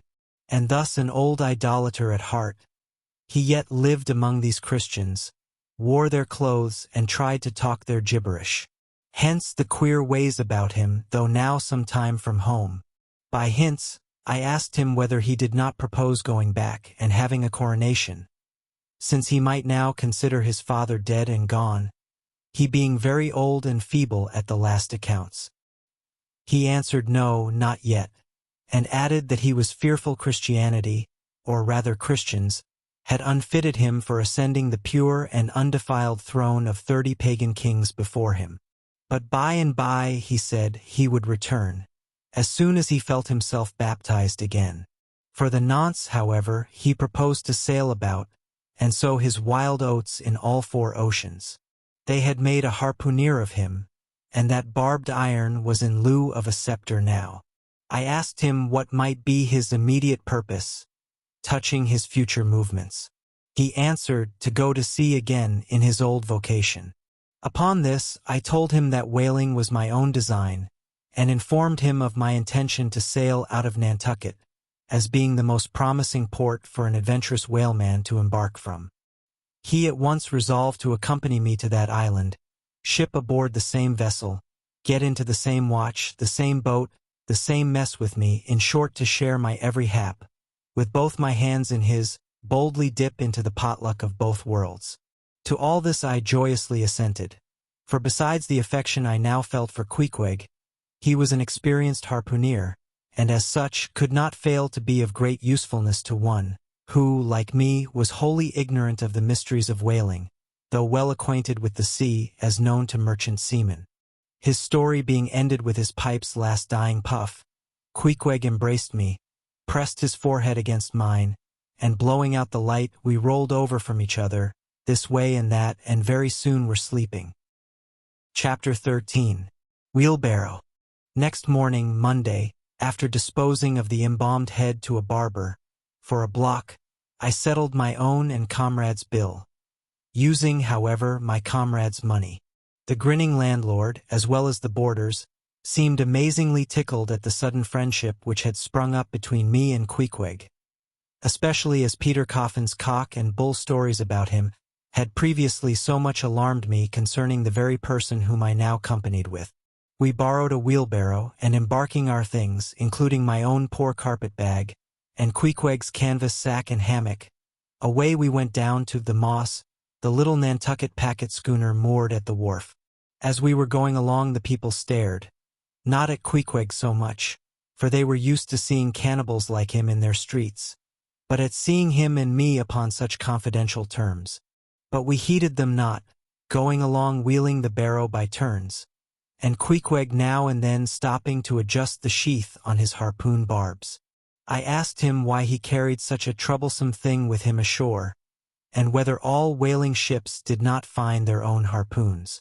To this, in substance, he replied, that though what I hinted was true enough, yet he had a particular affection for his own harpoon, because it was of assured stuff, well tried in many a mortal combat, and deeply intimate with the hearts of whales. In short, like many inland reapers and mowers, who go into the farmers' meadows armed with their own scythes, though in no wise obliged to furnish them, even so Queequeg, for his own private reasons, preferred his own harpoon. Shifting the barrow from my hand to his, he told me a funny story about the first wheelbarrow he had ever seen. It was in Sag Harbor. The owners of his ship, it seems, had lent him one, in which to carry his heavy chest to his boarding house. Not to seem ignorant about the thing, though in truth he was entirely so, concerning the precise way in which to manage the barrow, Queequeg puts his chest upon it, lashes it fast, and then shoulders the barrow and marches up the wharf. "Why," said I, "Queequeg, you might have known better than that, one would think." Didn't the people laugh? Upon this, he told me another story. The people of his island of Rocafoco, it seems, at their wedding feasts express the fragrant water of young coconuts into a large stained calabash like a punch bowl, and this punch bowl always forms the great central ornament on the braided mat where the feast is held. Now a certain grand merchant ship once touched at Rocafoco, and its commander, from all accounts, a very stately punctilious gentleman, at least for a sea captain. This commander was invited to the wedding feast of Queequeg's sister, a pretty young princess just turned of 10. Well, when all the wedding guests were assembled at the bride's bamboo cottage, this captain marches in, and being assigned the post of honor, placed himself over against the punch bowl, and between the high priest and his majesty the king, Queequeg's father. Grace being said, for those people have their grace as well as we, though Queequeg told me that unlike us, who at such times look downwards to our platters, they, on the contrary, copying the ducks, glance upwards to the great giver of all feasts grace. I say, being said, the high priest opens the banquet by the immemorial ceremony of the island. That is, dipping his consecrated and consecrating fingers into the bowl before the blessed beverage circulates. Seeing himself placed next the priest and noting the ceremony and thinking himself, being captain of a ship, as having plain precedence over a mere island king, especially in the king's own house, the captain coolly proceeds to wash his hands in the punch bowl, taking it I suppose for a huge finger-glass. "Now," said Queequeg, "what you tink now?" Didn't our people laugh? At last, passage paid and luggage safe, we stood on board the schooner. Hoisting sail, it glided down the Acushnet River. On one side, New Bedford rose in terraces of streets, their ice-covered trees all glittering in the clear, cold air. Huge hills and mountains of casks on casks were piled upon her wharves, and side by side the world-wandering whale ships lay silent and safely moored at last, while from others came a sound of carpenters and coopers, with blended noises of fires and forges to melt the pitch, all betokening that new cruises were on the start. That one most perilous and long voyage ended, only begins a second, and a second ended, only begins a third, and so on, for ever and for aye. Such is the endlessness, yea, the intolerableness of all earthly effort. Gaining the more open water, the bracing breeze waxed fresh. The little moss tossed the quick foam from her bows, as a young colt his snortings.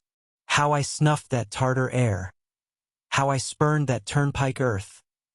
That common highway all over dented with the marks of slavish heels and hoofs, and turned me to admire the magnanimity of the sea which will permit no records. At the same foam fountain, Queequeg seemed to drink and reel with me. His dusky nostrils swelled apart. He showed his filed and pointed teeth. On we flew, and our offing gained, the moss did homage to the blast. Ducked and dived her bows as a slave before the Sultan. Sideways leaning, we sideways darted. Every rope yarn tingling like a wire. The two tall masts buckling like Indian canes in land tornadoes. So full of this reeling scene were we, as we stood by the plunging bowsprit, that for some time we did not notice the jeering glances of the passengers, a lubber-like assembly, who marveled that two fellow beings should be so companionable, as though a white man were anything more dignified than a whitewashed Negro. But there were some boobies and bumpkins there, who, by their intense greenness, must have come from the heart and center of all verdure. Queequeg caught one of these young saplings mimicking him behind his back. I thought the bumpkin's hour of doom was come. Dropping his harpoon, the brawny savage caught him in his arms, and by an almost miraculous dexterity and strength, sent him high up bodily into the air.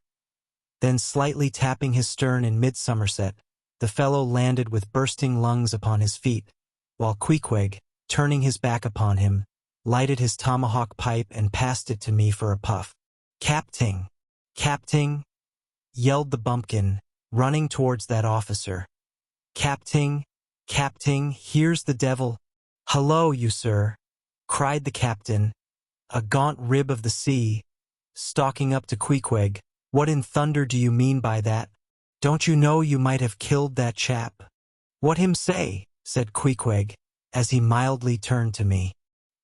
"He say," said I, "that you came near kill that man there," pointing to the still shivering greenhorn. "Kill cried Queequeg, twisting his tattooed face into an unearthly expression of disdain. Him bevy smally fishy. Queequeg no killy so smally fishy. Queequeg killy big whale." "Look you," roared the captain, "I'll kill you, you cannibal, if you try any more of your tricks aboard here.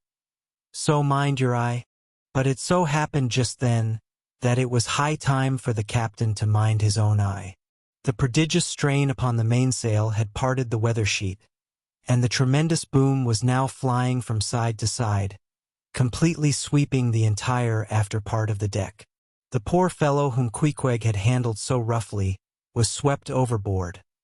All hands were in a panic, and to attempt snatching at the boom to stay it seemed madness. It flew from right to left and back again, almost in one ticking of a watch, and every instant seemed on the point of snapping into splinters. Nothing was done, and nothing seemed capable of being done. Those on deck rushed towards the bows, and stood eyeing the boom as if it were the lower jaw of an exasperated whale. In the midst of this consternation, Queequeg dropped deftly to his knees, and crawling under the path of the boom, whipped hold of a rope, secured one end to the bulwarks, and then flinging the other like a lasso, caught it round the boom as it swept over his head, and at the next jerk, the spar was that way trapped and all was safe. The schooner was run into the wind, and while the hands were clearing away the stern boat, Queequeg, stripped to the waist, darted from the side with a long living arc of a leap. For 3 minutes or more he was seen swimming like a dog, throwing his long arms straight out before him, and by turns revealing his brawny shoulders through the freezing foam. I looked at the grand and glorious fellow, but saw no one to be saved. The greenhorn had gone down. Shooting himself perpendicularly from the water, Queequeg now took an instant's glance around him, and seeming to see just how matters were, dived down and disappeared. A few minutes more, and he rose again, one arm still striking out, and with the other dragging a lifeless form. The boat soon picked them up. The poor bumpkin was restored. All hands voted Queequeg a noble trump. The captain begged his pardon. From that hour I clove to Queequeg like a barnacle. Yeah, till poor Queequeg took his last long dive. Was there ever such unconsciousness? He did not seem to think that he at all deserved a medal from the humane and magnanimous societies. He only asked for water, fresh water, something to wipe the brine off. That done, he put on dry clothes, lighted his pipe, and leaning against the bulwarks, and mildly eyeing those around him, seemed to be saying to himself, "It's a mutual, joint-stock world in all meridians. We cannibals must help these Christians." Chapter 14. Nantucket. Nothing more happened on the passage worthy the mentioning. So, after a fine run, we safely arrived in Nantucket. Nantucket! Take out your map and look at it. See what a real corner of the world it occupies. How it stands there, away offshore, more lonely than the Eddystone Lighthouse. Look at it. A mere hillock and elbow of sand. All beach without a background. There is more sand there than you would use in 20 years as a substitute for blotting paper. Some gamesome whites will tell you that they have to plant weeds there, they don't grow naturally. That they import Canada thistles. That they have to send beyond seas for a spile to stop a leak in an oil cask. That pieces of wood in Nantucket are carried about like bits of the True Cross in Rome. That people there plant toadstools before their houses to get under the shade in summertime. That one blade of grass makes an oasis, 3 blades in a day's walk a prairie. That they wear quicksand. Shoes, something like Laplander snowshoes. That they are so shut up, belted about, every way enclosed, surrounded, and made an utter island of by the ocean, that to their very chairs and tables small clams will sometimes be found adhering, as to the backs of sea turtles. But these extravaganzas only show that Nantucket is no Illinois. Look now at the wondrous traditional story of how this island was settled by the red men. Thus goes the legend. In olden times an eagle swooped down upon the New England coast, and carried off an infant Indian in his talons. With loud lament the parents saw their child borne out of sight over the wide waters. They resolved to follow in the same direction. Setting out in their canoes, after a perilous passage they discovered the island, and there they found an empty ivory casket, the poor little Indian skeleton. What wonder, then, that these Nantucketers, born on a beach, should take to the sea for a livelihood. They first caught crabs and quahogs in the sand. Grown bolder, they waded out with nets for mackerel. More experienced, they pushed off in boats and captured cod, and at last, launching a navy of great ships on the sea, explored this watery world. Put an incessant belt of circumnavigations round it, peeped in at Bering Straits, and in all seasons and all oceans declared everlasting war with the mightiest animated mass that has survived the flood. Most monstrous and most mountainous, that Himalayan salt sea mastodon, clothed with such portentousness of unconscious power, that his very panics are more to be dreaded than his most fearless and malicious assaults. And thus have these naked Nantucketers, these sea hermits, issuing from their ant-hill in the sea, overrun and conquered the watery world like so many Alexanders, parcelling out among them the Atlantic, Pacific, and Indian Oceans, as the 3 pirate powers did Poland. Let America add Mexico to Texas, and pile Cuba upon Canada. Let the English overswarm all India, and hang out their blazing banner from the sun.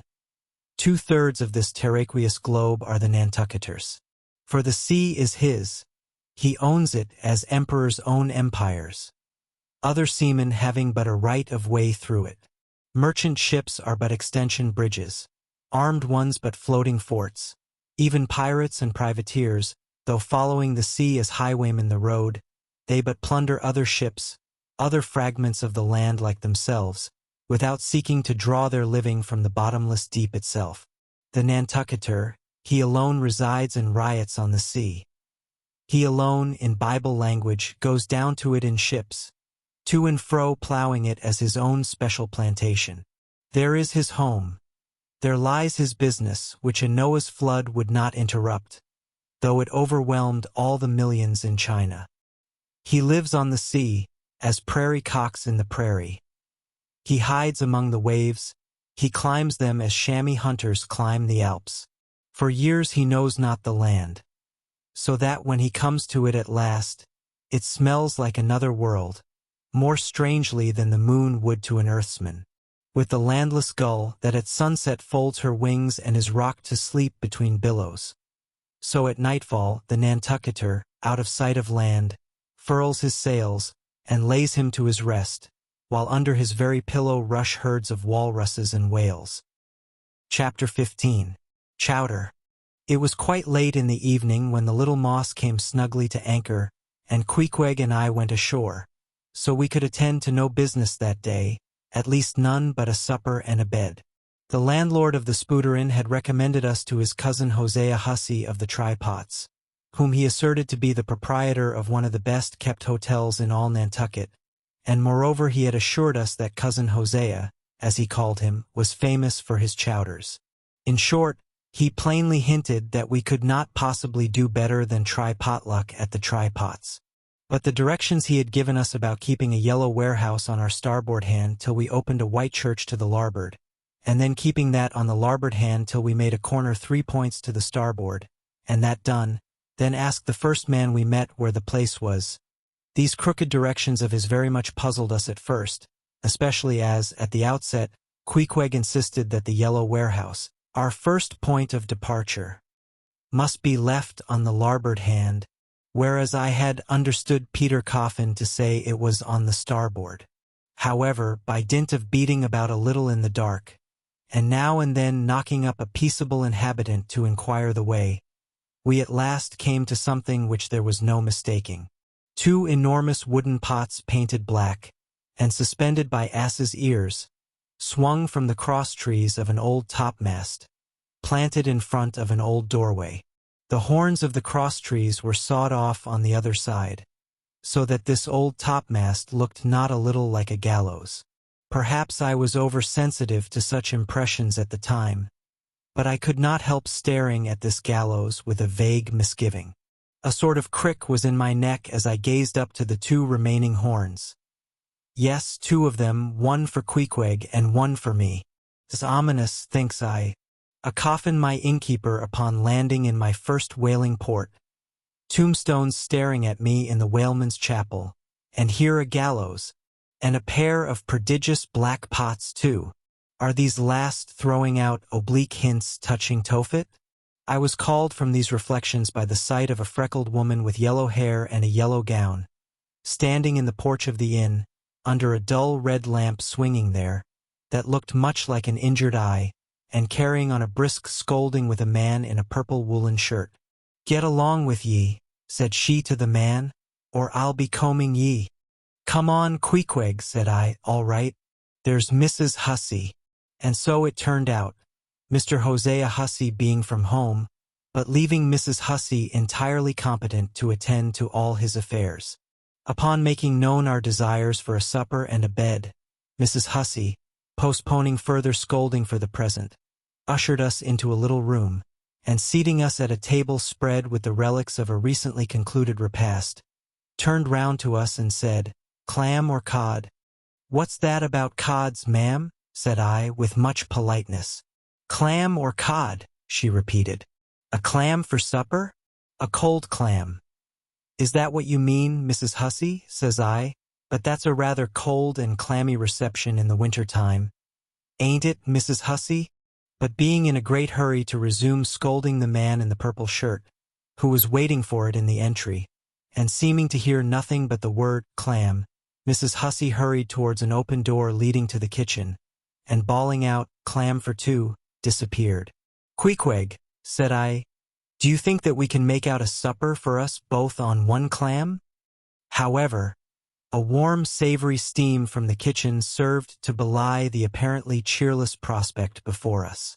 But when that smoking chowder came in, the mystery was delightfully explained. Oh, sweet friends, hearken to me. It was made of small juicy clams, scarcely bigger than hazelnuts, mixed with pounded ship biscuit, and salted pork cut up into little flakes, the whole enriched with butter, and plentifully seasoned with pepper and salt. Our appetites being sharpened by the frosty voyage, and in particular, Queequeg seeing his favorite fishing food before him, and the chowder being surpassingly excellent, we dispatched it with great expedition. When leaning back a moment and bethinking me of Mrs. Hussey's clam and cod announcement, I thought I would try a little experiment. Stepping to the kitchen door, I uttered the word, cod, with great emphasis, and resumed my seat. In a few moments the savory steam came forth again, but with a different flavor, and in good time a fine cod chowder was placed before us. We resumed business, and while plying our spoons in the bowl, thinks I to myself, I wonder now if this here has any effect on the head? What's that stultifying saying about chowder-headed people? But look, Queequeg, ain't that a live eel in your bowl? Where's your harpoon? Fishiest of all fishy places was the try-pots, which well deserved its name. For the pots there were always boiling chowders. Chowder for breakfast, and chowder for dinner, and chowder for supper, till you began to look for fish bones coming through your clothes. The area before the house was paved with clamshells. Mrs. Hussey wore a polished necklace of codfish vertebra, and Hosea Hussey had his account books bound in superior old sharkskin. There was a fishy flavor to the milk, too, which I could not at all account for, till one morning, happening to take a stroll along the beach among some fishermen's boats, I saw Hosea's brindled cow feeding on fish remnants, and marching along the sand with each foot in a cod's decapitated head, looking very slipshod, I assure ye. Supper concluded, we received a lamp and directions from Mrs. Hussey concerning the nearest way to bed. But as Queequeg was about to precede me up the stairs, the lady reached forth her arm and demanded his harpoon. She allowed no harpoon in her chambers. Why not? Said I. Every true whaleman sleeps with his harpoon. But why not? Because it's dangerous, says she. Ever since young Stiggs, coming from that unfortunately of his, when he was gone 4 years and a half with only 3 barrels of ile, was found dead in my first floor back, with his harpoon in his side. Ever since then I allow no boarders to take such dangerous weapons in their rooms at night. So, Mr. Queequeg, for she had learned his name, I will just take this here iron, and keep it for you till morning. But the chowder, clam or cod tomorrow for breakfast. Men, both, says I, and let's have a couple of smoked herring by way of variety. Chapter 16. The Ship.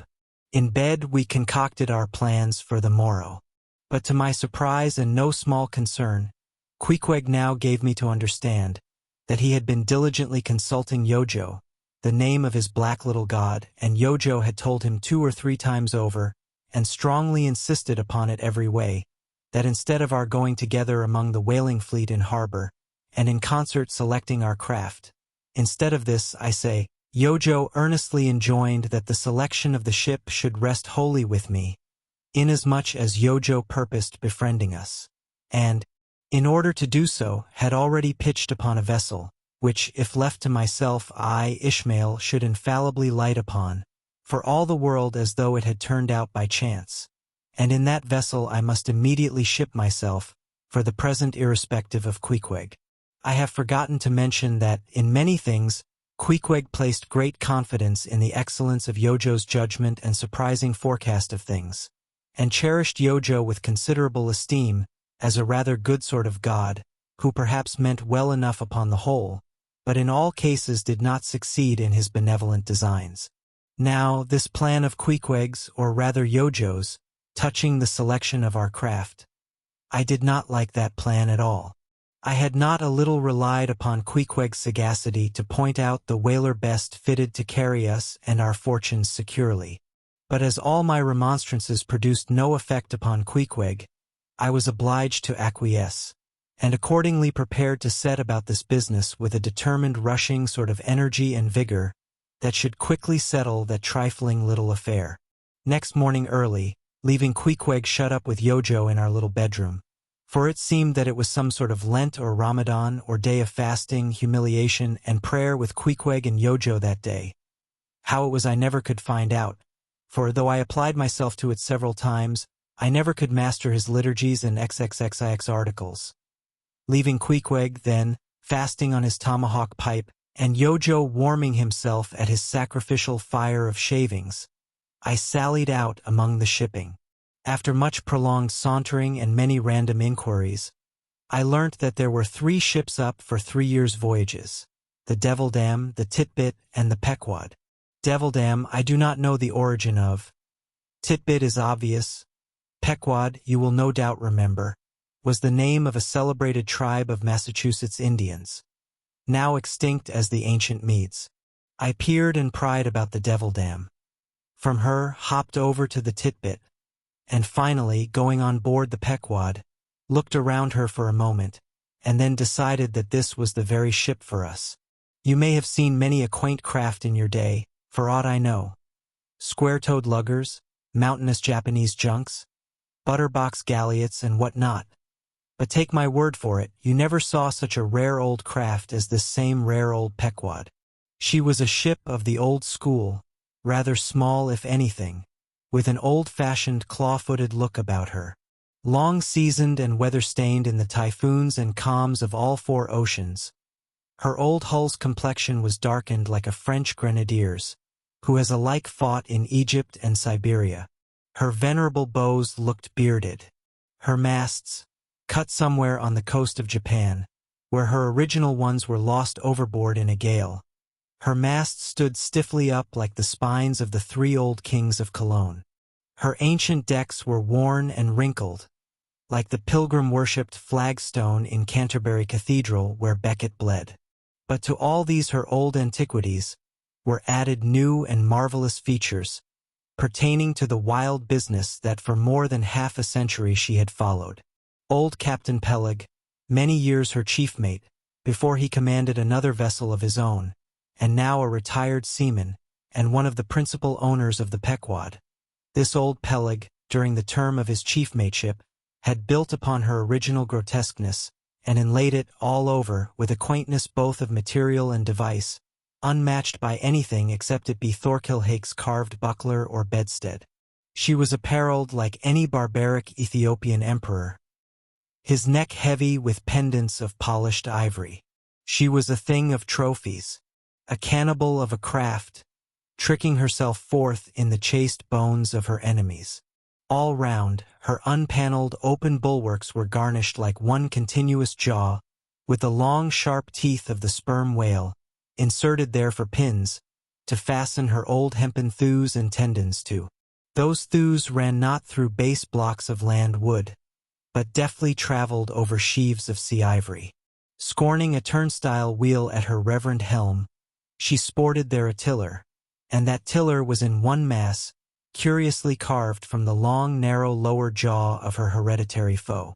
The helmsman who steered by that tiller in a tempest felt like the Tartar when he holds back his fiery steed by clutching its jaw. A noble craft, but somehow a most melancholy. All noble things are touched with that. Now when I looked about the quarterdeck, for someone having authority, in order to propose myself as a candidate for the voyage, at first I saw nobody. But I could not well overlook a strange sort of tent, or rather wigwam, pitched a little behind the mainmast. It seemed only a temporary erection used in port. It was of a conical shape, some 10 feet high, consisting of the long, huge slabs of limber black bone taken from the middle and highest part of the jaws of the right whale.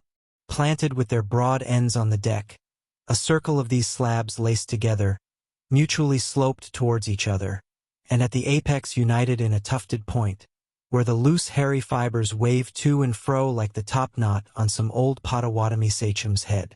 A triangular opening faced towards the bows of the ship, so that the insider commanded a complete view forward. And half concealed in this queer tenement, I at length found one who by his aspect seemed to have authority, and who, it being noon, and the ship's work suspended, was now enjoying respite from the burden of command. He was seated on an old-fashioned oaken chair, wriggling all over with curious carving, and the bottom of which was formed of a stout interlacing of the same elastic stuff of which the wigwam was constructed. There was nothing so very particular, perhaps, about the appearance of the elderly man I saw. He was brown and brawny, like most old seamen, and heavily rolled up in blue pilot cloth, cut in the Quaker style. Only there was a fine and almost microscopic network of the minutest wrinkles interlacing round his eyes, which must have arisen from his continual sailings in many hard gales, and always looking to windward, for this causes the muscles about the eyes to become pursed together. Such eye wrinkles are very effectual in a scowl. "Is this the captain of the Pequod?" said I, advancing to the door of the tent. "Supposing it be the captain of the Pequod, what dost thou want of him?" he demanded. "I was thinking of shipping. Thou wast thou? I see thou art no Nantucketer. Ever been in a stove boat?"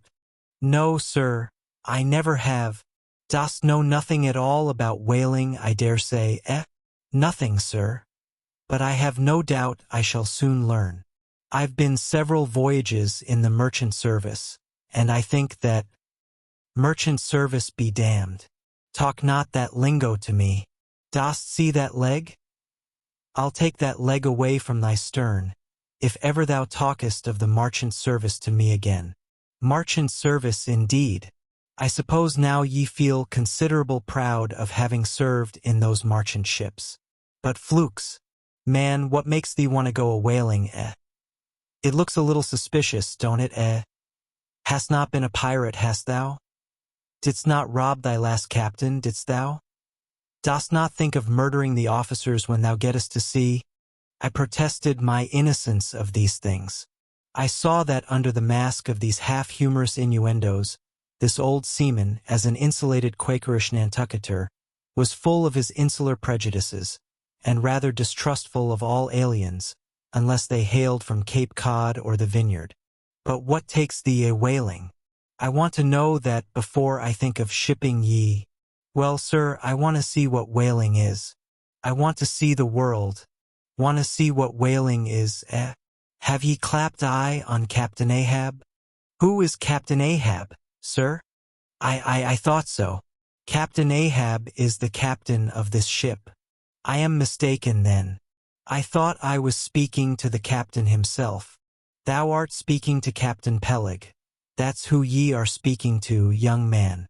It belongs to me and Captain Bildad to see the Pequod fitted out for the voyage, and supplied with all her needs, including crew.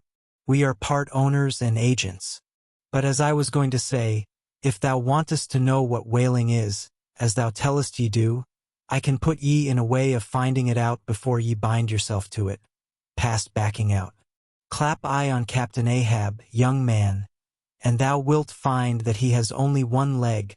"What do you mean, sir? Was the other one lost by a whale?" "Lost by a whale? Young man, come nearer to me. It was devoured, chewed up, crunched by the monstrousest parmacetti that ever chipped a boat." I was a little alarmed by his energy, perhaps also a little touched at the hearty grief in his concluding exclamation, but said as calmly as I could, "What you say is no doubt true enough, sir. But how could I know there was any peculiar ferocity in that particular whale, though indeed I might have inferred as much from the simple fact of the accident. Look ye now, young man, thy lungs are a sort of soft DC. Thou dost not talk shark a bit. Sure, you've been to sea before now?" "Sure of that, sir," said I. "I thought I told you that I had been 4 voyages in the merchant." "Hard down out of that. Mind what I said about the merchant service, don't aggravate me. I won't have it. But let us understand each other. I have given thee a hint about what whaling is. Do ye yet feel inclined for it?" "I do, sir." "Very good. Now, art thou the man to pitch a harpoon down a live whale's throat, and then jump after it? Answer, quick." "I am, sir, if it should be positively indispensable to do so. Not to be got rid of, that is, which I don't take to be the fact." "Good again. Now then, thou not only wantest to go a-whaling to find out by experience what whaling is, but ye also want to go in order to see the world? Was not that what ye said?" "I thought so." "Well then, just step forward there, and take a peep over the weather bow, and then back to me and tell me what ye see there." For a moment I stood a little puzzled by this curious request, not knowing exactly how to take it, whether humorously or in earnest. But concentrating all his crow's feet into one scowl, Captain Peleg started me on the errand. Going forward and glancing over the weather bow, I perceived that the ship swinging to her anchor with the flood tide was now obliquely pointing towards the open ocean. The prospect was unlimited, but exceedingly monotonous and forbidding. Not the slightest variety that I could see. "Well, what's the report?" said Peleg when I came back. "What did ye see?" "Not much," I replied. "Nothing but water. Considerable horizon, though, and there's a squall coming up, I think." "Well, what dost thou think, then, of seeing the world? Do ye wish to go round Cape Horn to see any more of it?" Can't ye see the world where you stand?" I was a little staggered, but go a-whaling I must, and I would. And the Pequod was as good a ship as any, I thought the best, and all this I now repeated to Peleg. Seeing me so determined, he expressed his willingness to ship me. "And thou mayest as well sign the papers right off," he added. "Come along with ye," and so saying, he led the way below deck into the cabin. Seated on the transom was what seemed to me a most uncommon and surprising figure. It turned out to be Captain Bildad, who along with Captain Peleg was one of the largest owners of the vessel. The other shares, as is sometimes the case in these ports, being held by a crowd of old annuitants. Widows, fatherless children, and chancery wards, each owning about the value of a timber head, or a foot of plank, or a nail or two in the ship. People in Nantucket invest their money in whaling vessels, the same way that you do yours in approved state stocks bringing in good interest. Now, Bildad, like Peleg and indeed many other Nantucketers, was a Quaker, the island having been originally settled by that sect. And to this day its inhabitants in general retain in an uncommon measure the peculiarities of the Quaker, only variously and anomalously modified by things altogether alien and heterogeneous. For some of these same Quakers are the most sanguinary of all sailors and whale hunters. They are fighting Quakers. They are Quakers with a vengeance. So that there are instances among them of men, who, named with scripture names, a singularly common fashion on the island, and in childhood naturally imbibing the stately dramatic thee and thou of the Quaker idiom. Still, from the audacious, daring, and boundless adventure of their subsequent lives, strangely blend with these unoutgrown peculiarities, 1,000 bold dashes of character, not unworthy a Scandinavian sea king, or a poetical pagan Roman.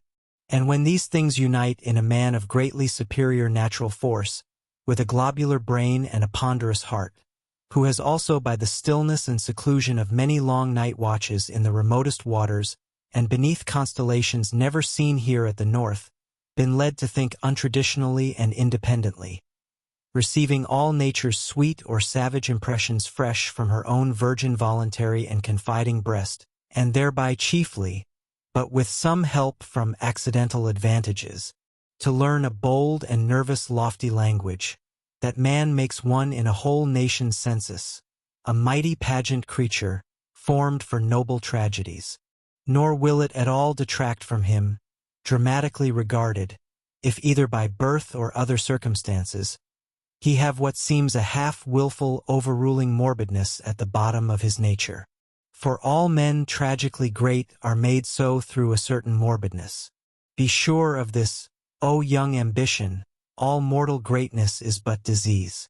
But, as yet we have not to do with such an one, but with quite another, and still a man, who, if indeed peculiar, it only results again from another phase of the Quaker, modified by individual circumstances.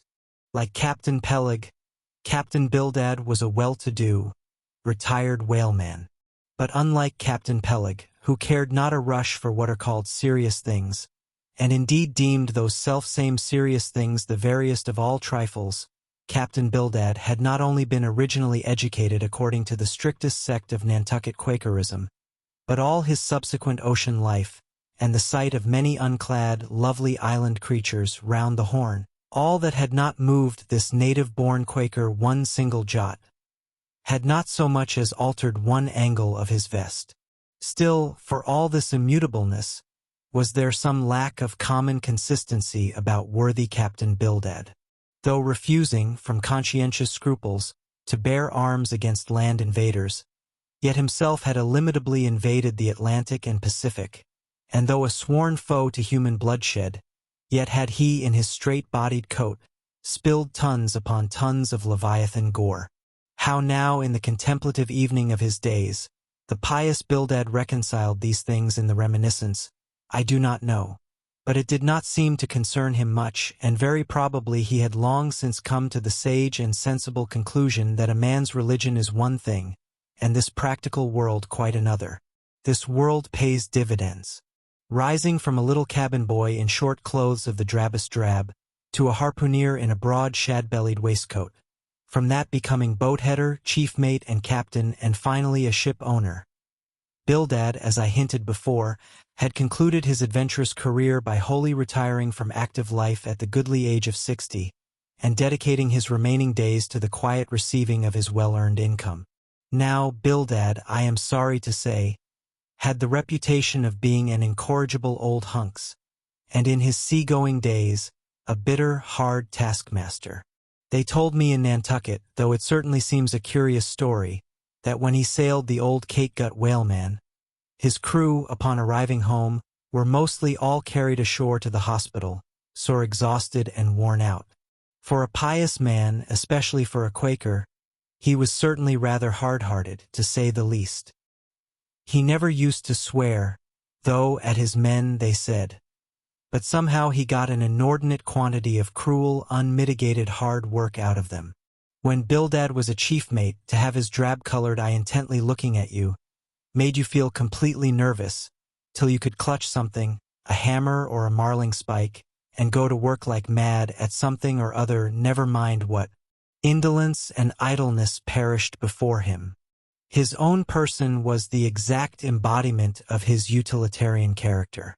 On his long, gaunt body, he carried no spare flesh, no superfluous beard, his chin having a soft, economical nap to it, like the worn nap of his broad-brimmed hat. Such, then, was the person that I saw seated on the transom when I followed Captain Peleg down into the cabin. The space between the decks was small, and there, bolt upright, sat old Bildad, who always sat so, and never leaned, and this to save his coat tails. His broad brim was placed beside him. His legs were stiffly crossed. His drab vesture was buttoned up to his chin, and spectacles on nose, he seemed absorbed in reading from a ponderous volume. Bildad, cried Captain Peleg, at it again, Bildad, ye have been studying those scriptures, now, for the last 30 years, to my certain knowledge. How far ye got? Bildad, as if long habituated to such profane talk from his old shipmate, Bildad, without noticing his present irreverence, quietly looked up, and seeing me, glanced again inquiringly towards Peleg. He says he's our man, Bildad, said Peleg. He wants to ship. Dost thee? Said Bildad in a hollow tone, and turning round to me. I dost, said I unconsciously. He was so intense a Quaker. What do ye think of him, Bildad? Said Peleg. He'll do, said Bildad, eyeing me, and then went on spelling away at his book in a mumbling tone quite audible. I thought him the queerest old Quaker I ever saw, especially as Peleg, his friend and old shipmate, seemed such a blusterer. But I said nothing, only looking round me sharply. Peleg now threw open a chest, and drawing forth the ship's articles, placed pen and ink before him, and seated himself at a little table. I began to think it was high time to settle with myself at what terms I would be willing to engage for the voyage.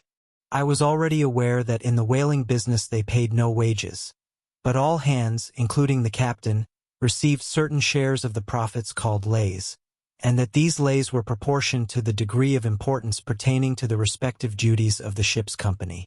I was also aware that being a green hand at whaling, my own lay would not be very large, but considering that I was used to the sea, could steer a ship, splice a rope, and all that, I made no doubt that from all I had heard I should be offered at least the 275th lay, that is, the 275th part of the clear net proceeds of the voyage, whatever that might eventually amount to.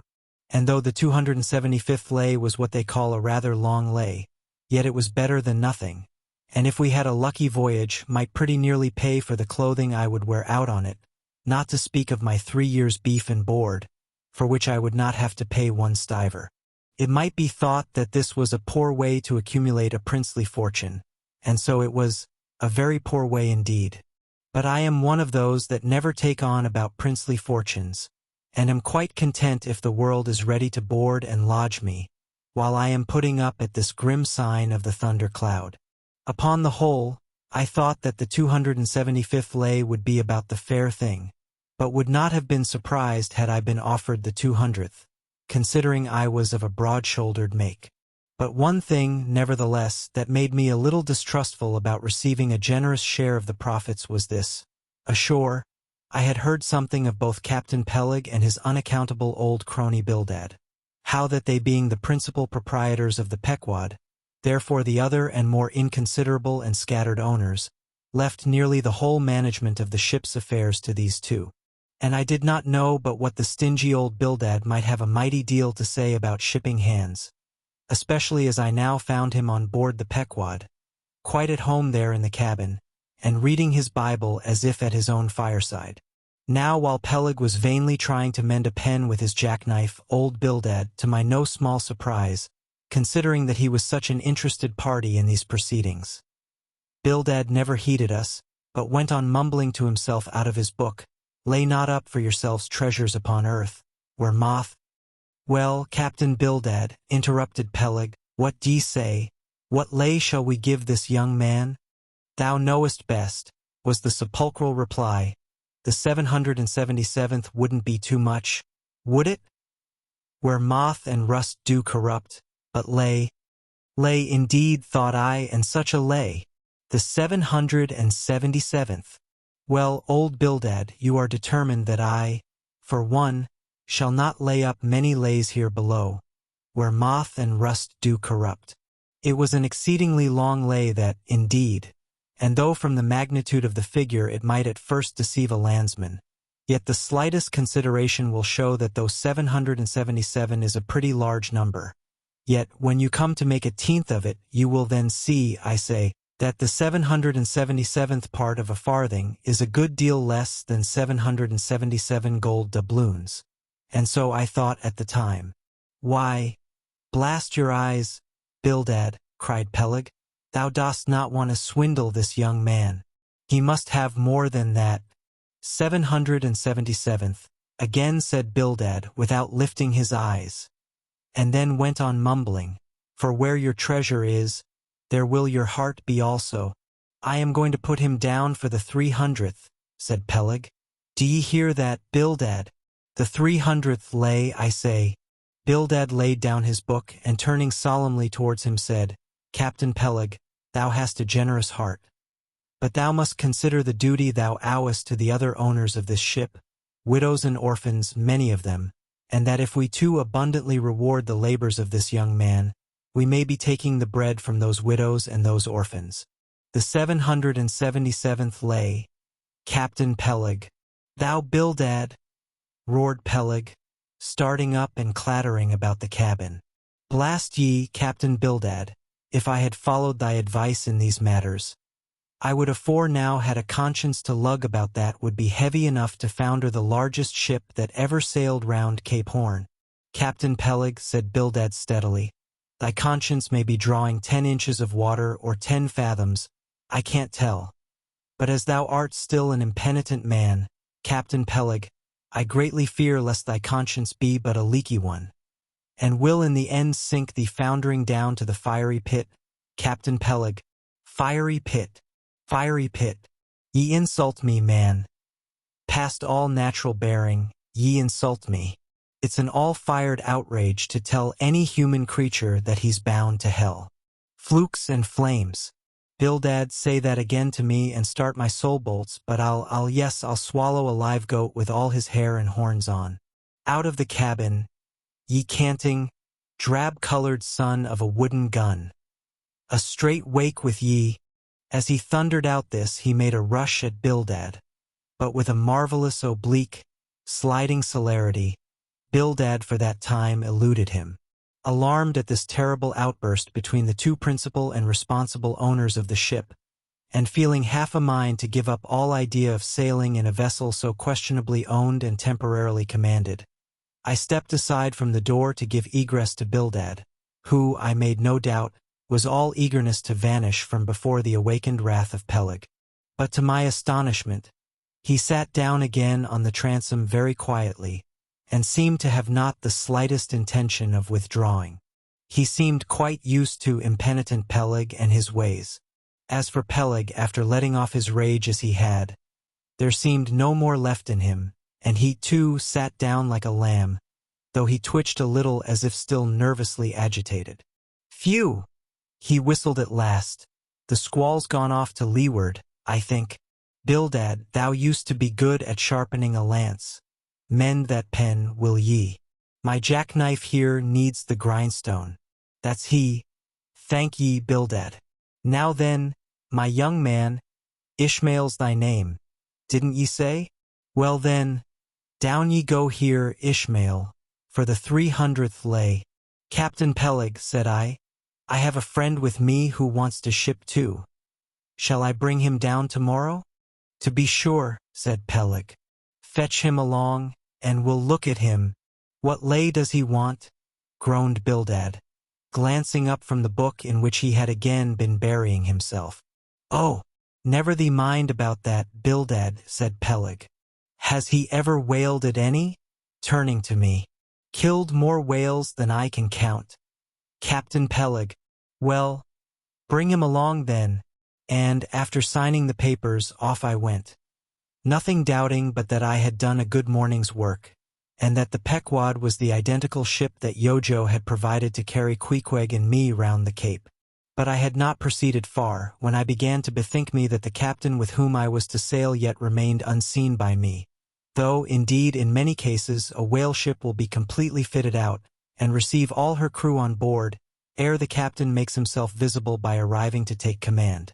For sometimes these voyages are so prolonged, and the shore intervals at home so exceedingly brief, that if the captain have a family, or any absorbing concernment of that sort, he does not trouble himself much about his ship in port, but leaves her to the owners till all is ready for sea. However, it is always as well to have a look at him before irrevocably committing yourself into his hands. Turning back, I accosted Captain Peleg, inquiring where Captain Ahab was to be found. "And what dost thou want of Captain Ahab? It's all right enough. Thou art shipped." "Yes, but I should like to see him." "But I don't think thou wilt be able to at present. I don't know exactly what's the matter with him, but he keeps close inside the house, a sort of sick, and yet he don't look so. In fact, he ain't sick. But no, he isn't well either. Anyhow, young man, he won't always see me, so I don't suppose he will thee. He's a queer man, Captain Ahab, so some think, but a good one. Oh, thou'lt like him well enough. No fear, no fear. He's a grand, ungodly, godlike man, Captain Ahab. Doesn't speak much. But when he does speak, then you may well listen. Mark ye, be forewarned. Ahab's above the common. Ahab's been in colleges as well as among the cannibals. Been used to deeper wonders than the waves. Fixed his fiery lance in mightier, stranger foes than whales. His lance, aye, the keenest and the surest that out of all our isle. Oh, he ain't Captain Bildad. No, and he ain't Captain Peleg. He's Ahab, boy, and Ahab of old, thou knowest, was a crowned king, and a very vile one. When that wicked king was slain, the dogs, did they not lick his blood? Come hither to me. Hither, hither, said Peleg, with a significance in his eye that almost startled me. Look ye, lad. Never say that on board the Pequod. Never say it anywhere. Captain Ahab did not name himself. 'Twas a foolish, ignorant whim of his crazy, widowed mother, who died when he was only a 12-month old. And yet the old squaw Tistig at Gayhead said that the name would somehow prove prophetic. And, perhaps, other fools like her may tell thee the same. I wish to warn thee. It's a lie. I know Captain Ahab well. I've sailed with him as mate years ago. I know what he is, a good man. Not a pious, good man like Bildad, but a swearing good man, something like me, only there's a good deal more of him. I know that he was never very jolly. And I know that on the passage home he was a little out of his mind for a spell. But it was the sharp shooting pains in his bleeding stump that brought that about, as anyone might see. I know, too, that ever since he lost his leg last voyage by that accursed whale, he's been a kind of moody, desperate moody and savage sometimes. But that will all pass off. And once for all, let me tell thee and assure thee, young man, it's better to sail with a moody good captain than a laughing bad one. So goodbye to thee, and wrong not Captain Ahab because he happens to have a wicked name. Besides, my boy, he has a wife. Not 3 voyages wedded. A sweet, resigned girl. Think of that. By that sweet girl that old man has a child. Hold ye then there can be any utter, hopeless harm in Ahab? No, no, my lad. Stricken, blasted, if he be, Ahab has his humanities. As I walked away, I was full of thoughtfulness. What had been incidentally revealed to me of Captain Ahab filled me with a certain wild vagueness of painfulness concerning him. And somehow, at the time, I felt a sympathy and a sorrow for him, but for I don't know what, unless it was the cruel loss of his leg. And yet I also felt a strange awe of him. But that sort of awe, which I cannot at all describe, was not exactly awe. I do not know what it was. But I felt it, and it did not disincline me towards him, though I felt impatience at what seemed like mystery in him, so imperfectly as he was known to me then. However, my thoughts were at length carried in other directions, so that for the present dark Ahab slipped my mind. Chapter 17. The Ramadan.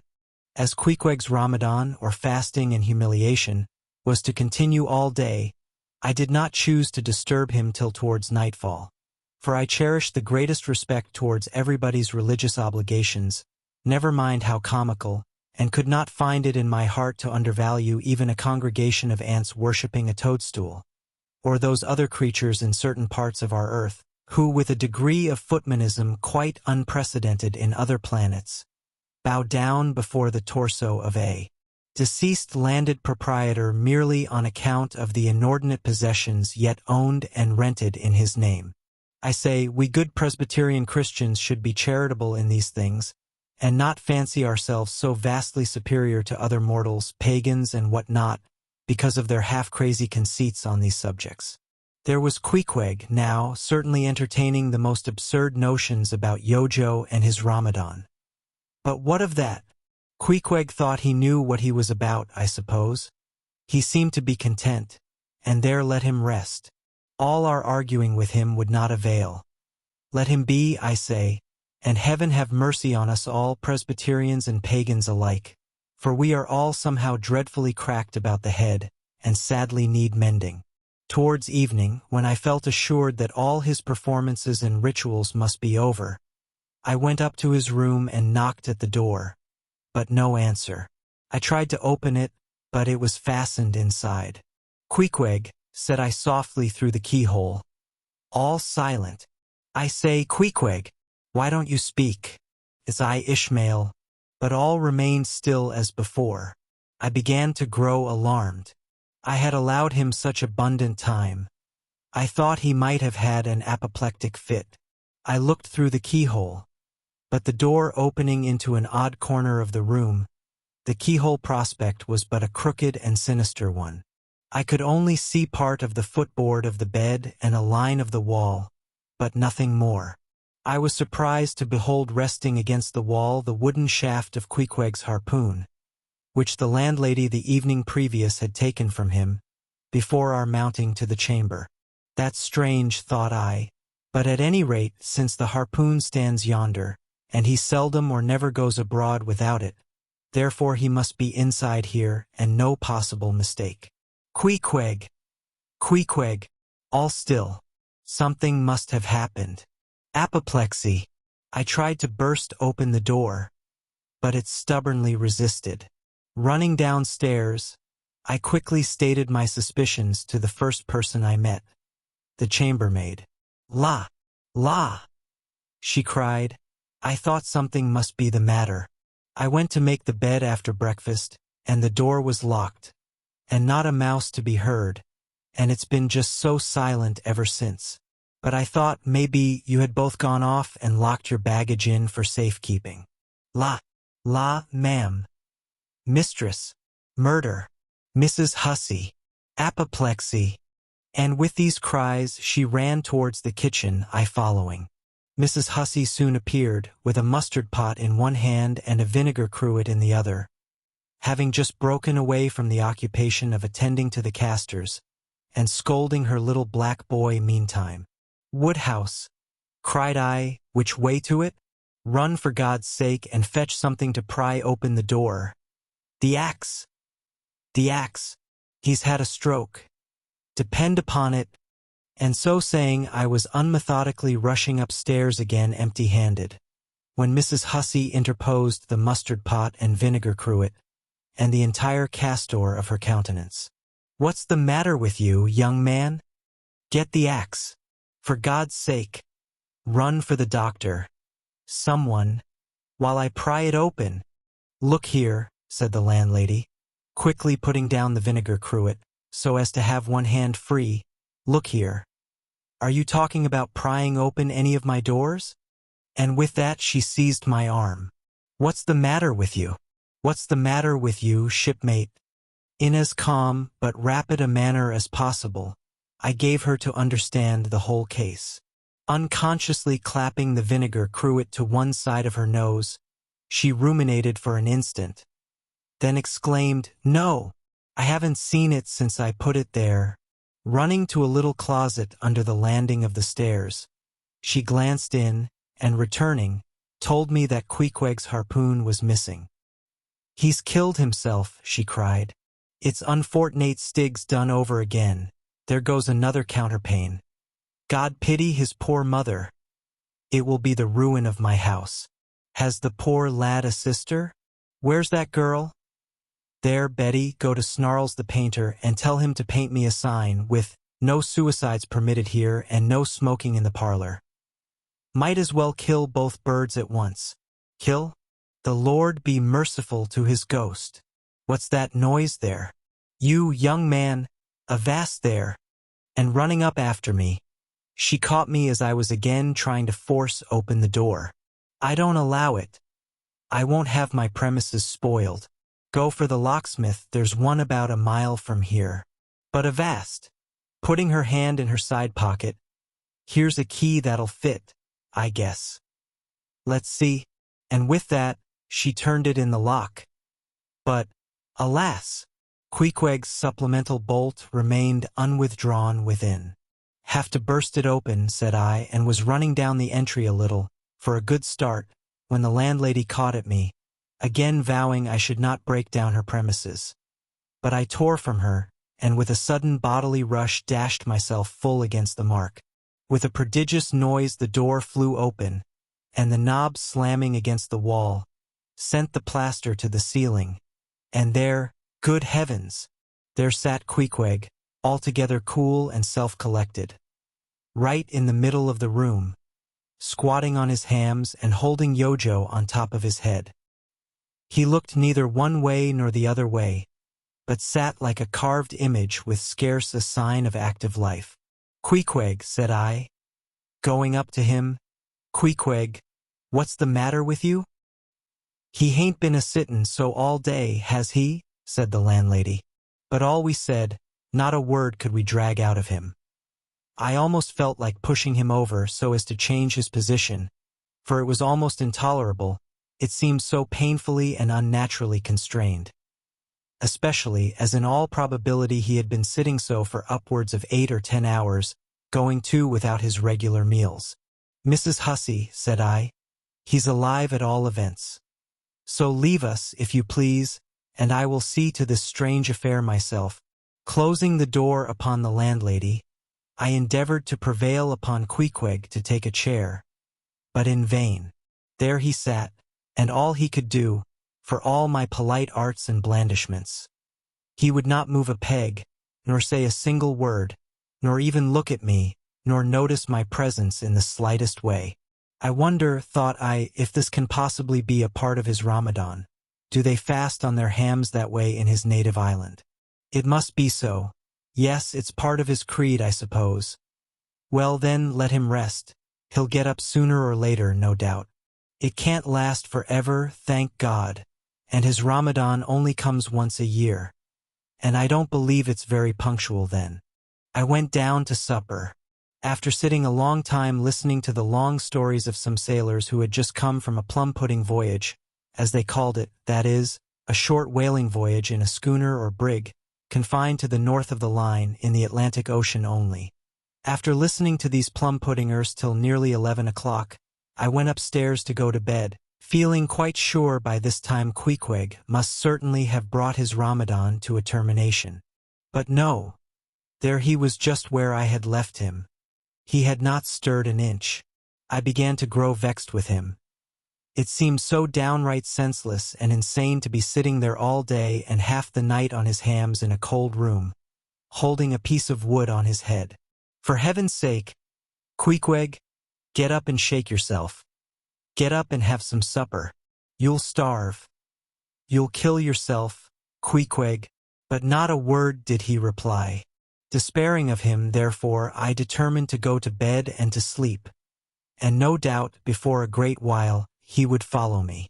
But previous to turning in, I took my heavy bearskin jacket and threw it over him, as it promised to be a very cold night, and he had nothing but his ordinary round jacket on. For some time, do all I would, I could not get into the faintest doze. I had blown out the candle, and the mere thought of Queequeg, not 4 feet off, sitting there in that uneasy position, stark alone in the cold and dark, this made me really wretched. Think of it. Sleeping all night in the same room with a wide-awake pagan on his hams in this dreary, unaccountable Ramadan.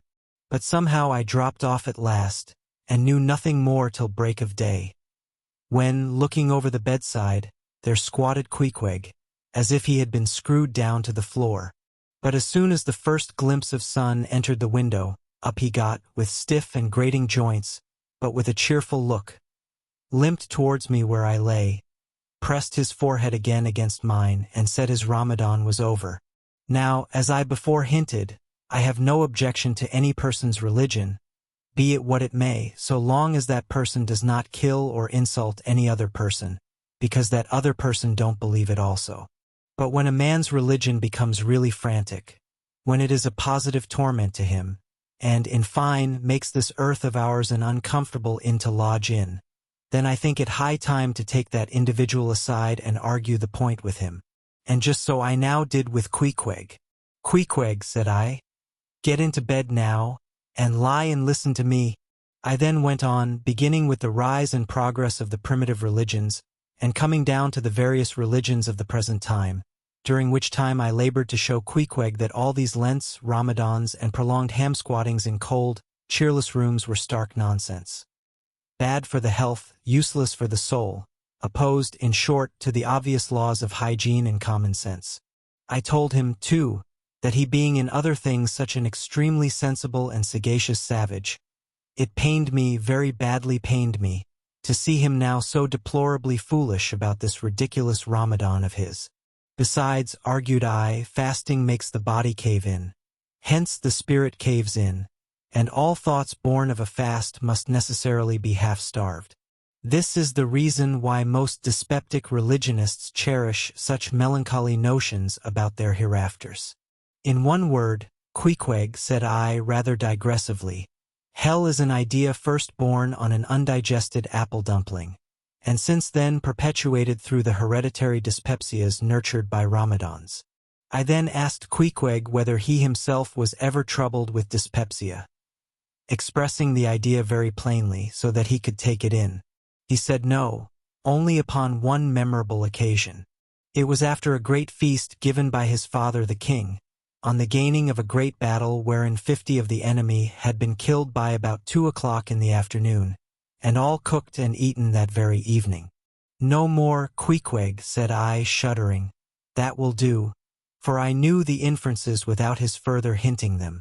I had seen a sailor who had visited that very island, and he told me that it was the custom, when a great battle had been gained there, to barbecue all the slain in the yard or garden of the victor, and then, one by one, they were placed in great wooden trenchers and garnished round like a pillow with breadfruit and coconuts, and with some parsley in their mouths were sent round with the victor's compliments to all his friends, just as though these presents were so many Christmas turkeys.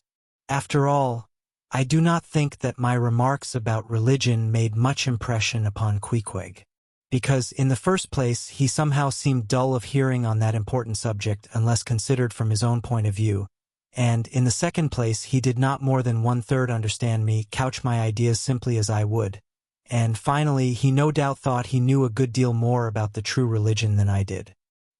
He looked at me with a sort of condescending concern and compassion, as though he thought it a great pity that such a sensible young man should be so hopelessly lost to evangelical pagan piety.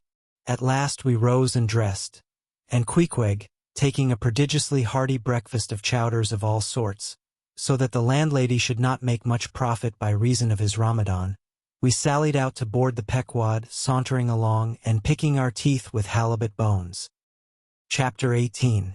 His Mark.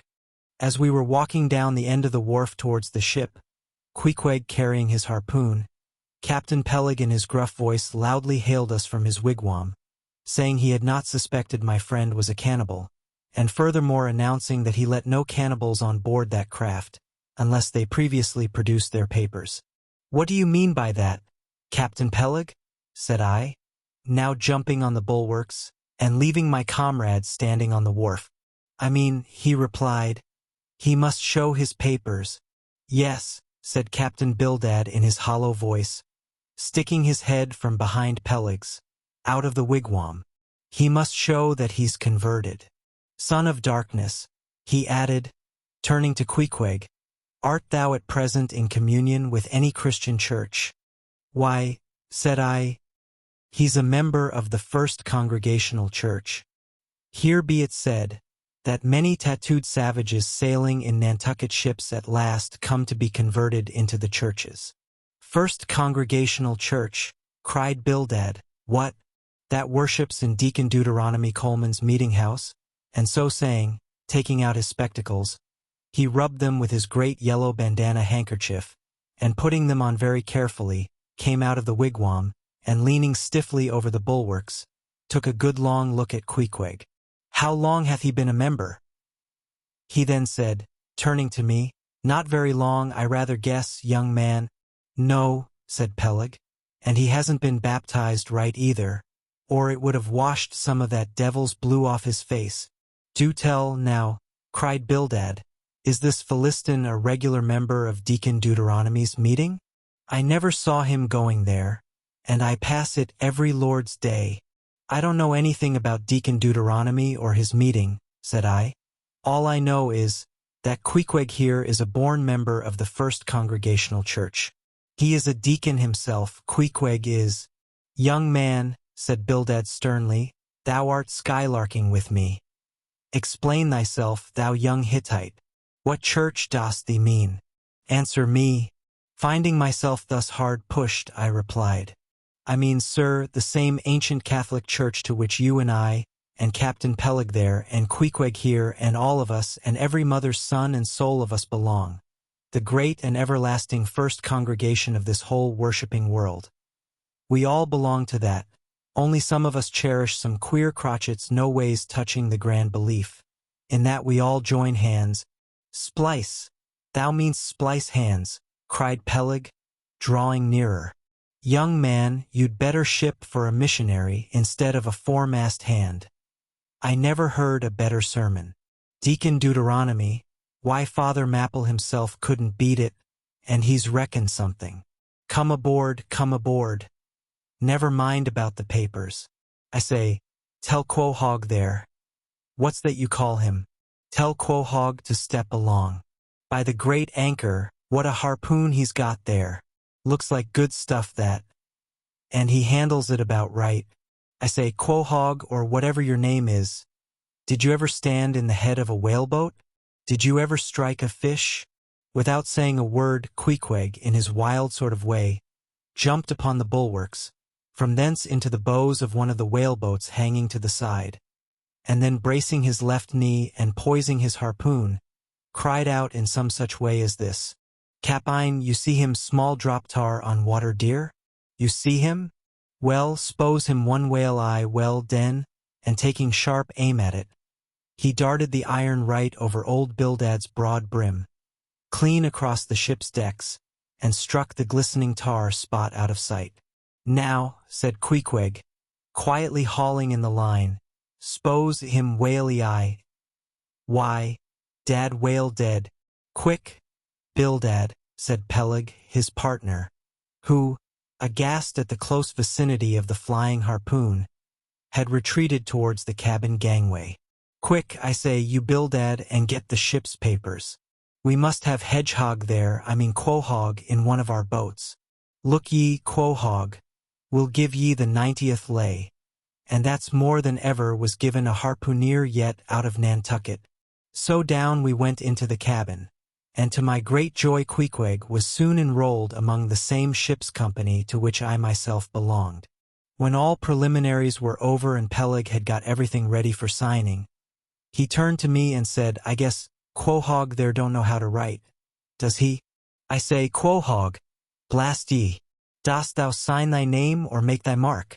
But at this question Queequeg, who had twice or thrice before taken part in similar ceremonies, looked no ways abashed, but taking the offered pen, copied upon the paper in the proper place, an exact counterpart of a queer round figure which was tattooed upon his arm, so that through Captain Peleg's obstinate mistake touching his appellative, it stood something like this, Quohog, his X mark.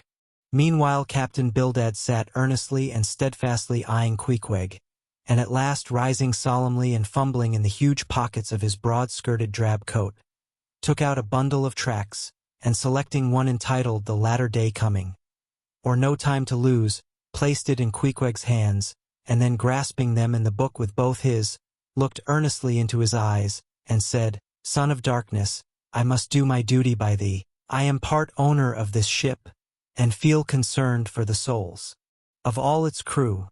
If thou still clingest to thy pagan ways, which I sadly fear, I beseech thee, remain not for I a Belial bondsman. Spurn the idle bell, and the hideous dragon. Turn from the wrath to come. Mind thine eye, I say, oh, goodness gracious! Steer clear of the fiery pit. Something of the salt sea yet lingered in old Bildad's language, heterogeneously mixed with scriptural and domestic phrases. Avast there, Bildad. Avast now spoiling our harpooneer, cried Peleg. Pious harpooneers never make good voyagers. It takes the shark out of em. No harpooneer is worth a straw who ain't pretty sharkish. There was young Nat Swain, once the bravest boat-header out of all Nantucket and the Vineyard. He joined the meeting and never came to good. He got so frightened about his plaguey soul that he shrinked and sheered away from whales for fear of afterclaps, in case he got stove and went to Davy Jones. Peleg, said Bildad, lifting his eyes and hands, thou thyself as I myself, hast seen many a perilous time. Thou knowest, Peleg, what it is to have the fear of death. How, then, canst thou prate in this ungodly guise? Thou beliest thine own heart, Peleg. Tell me, when this same Pequod here had her 3 masts overboard in that typhoon on Japan, that same voyage when thou went mate with Captain Ahab, didst thou not think of death and the judgment then? Hear him now, cried Peleg, marching across the cabin, and thrusting his hands far down into his pockets. Hear him, all of ye. Think of that, when every moment we thought the ship would sink. Death and the judgment then? What? With all 3 masts making such an everlasting thundering against the side, and every sea breaking over us, fore and aft. Think of death and the judgment then? No time to think about death then. Life was what Captain Ahab and I was thinking of, and how to save all hands, how to rig jurymasts, how to get into the nearest port. That was what I was thinking of. Bildad said no more, but buttoning up his coat, stalked on deck, where we followed him. There he stood, very quietly overlooking some sailmakers who were mending a topsail in the waist. Now and then he stooped to pick up a patch, or save an end of tarred twine, which otherwise might have been wasted. Chapter 19. The Prophet. Shipmates, have ye shipped in that ship? Queequeg and I had just left the Pequod, and were sauntering away from the water, for the moment each occupied with his own thoughts, when the above words were put to us by a stranger, who, pausing before us, leveled his massive forefinger at the vessel in question. He was but shabbily apparelled in faded jacket and patched trousers, a rag of a black handkerchief investing his neck. A confluent smallpox had in all directions flowed over his face, and left it like the complicated ribbed bed of a torrent, when the rushing waters have been dried up. "Have ye shipped in her?" he repeated. "You mean the ship Pequod, I suppose," said I, trying to gain a little more time for an uninterrupted look at him. "Aye, the Pequod. That ship there," he said, drawing back his whole arm, and then rapidly shoving it straight out from him, with the fixed bayonet of his pointed finger darted full at the object. "Yes," said I, "we have just signed the articles. Anything down there about your souls?" "About what? Oh, perhaps you haven't got any," he said quickly. "No matter though, I know many chaps that haven't got any. Good luck to 'em, and they are all the better off for it. A soul's a sort of a fifth wheel to a wagon." "What are you jabbering about, shipmate?" said I. "He's got enough, though, to make up for all deficiencies of that sort in other chaps," abruptly said the stranger, placing a nervous emphasis upon the word he. "Queequeg," said I, "let's go. This fellow has broken loose from somewhere. He's talking about something and somebody we don't know." "Stop!" cried the stranger. "Ye said true. Ye haven't seen Old Thunder yet, have ye?" "Who's Old Thunder?" said I, again riveted with the insane earnestness of his manner. "Captain Ahab." "What? The captain of our ship, the Pequod? Among some of us old sailor chaps, he goes by that name. Ye haven't seen him yet, have ye?" "No, we haven't. He's sick, they say, but is getting better, and will be all right again before long." "All right again before long," laughed the stranger with a solemnly derisive sort of laugh. "Look ye, when Captain Ahab is all right, then this left arm of mine will be all right. Not before. What do you know about him? What did they tell you about him?" "Say that. They didn't tell much of anything about him. Only I've heard that he's a good whale hunter, and a good captain to his crew." That's true, yes, both true enough. But you must jump when he gives an order. Step and growl. Growl and go. That's the word with Captain Ahab. But nothing about that thing that happened to him off Cape Horn, long ago, when he lay like dead for 3 days and nights. Nothing about that deadly scrimmage with the Spaniard afore the altar in Santa? Heard nothing about that, eh? Nothing about the silver calabash he spat into? And nothing about his losing his leg last voyage, according to the prophecy. Didn't ye hear a word about the matters and something more, eh? No, I don't think ye did. How could ye? Who knows it? Not all Nantucket, I guess. But how's ever, mayhap ye've heard tell about the leg, and how he lost it? Ye have heard of that, I dare say. Oh yes, that everyone knows a'most. They know he's only one leg, and that a Parmacetti took the other off. My friend, said I, what all this gibberish of yours is about, I don't know, and I don't much care. For it seems to me that you must be a little damaged in the head. But if you are speaking of Captain Ahab, of that ship there, the Pequod, then let me tell you that I know all about the loss of his leg. All about it? Sure you do. All? Pretty sure.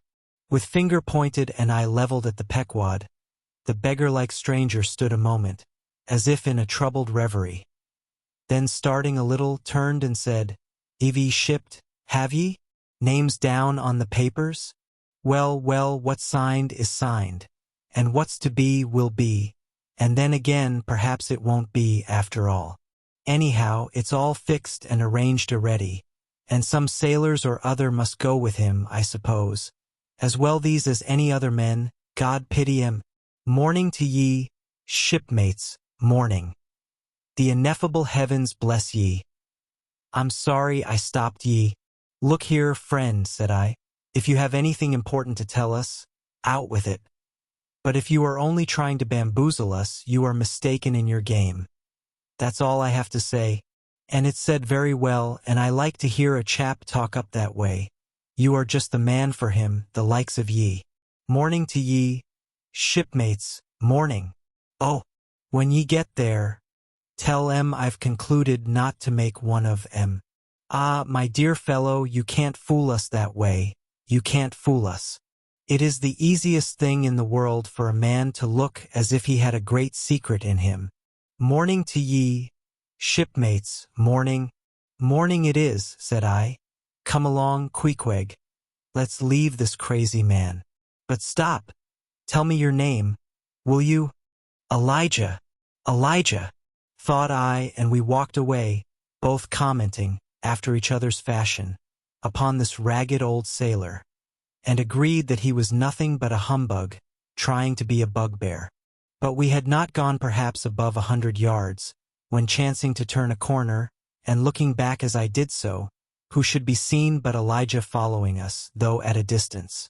Somehow, the sight of him struck me so, that I said nothing to Queequeg of his being behind, but passed on with my comrade, anxious to see whether the stranger would turn the same corner that we did. He did, and then it seemed to me that he was dogging us, but with what intent I could not for the life of me imagine.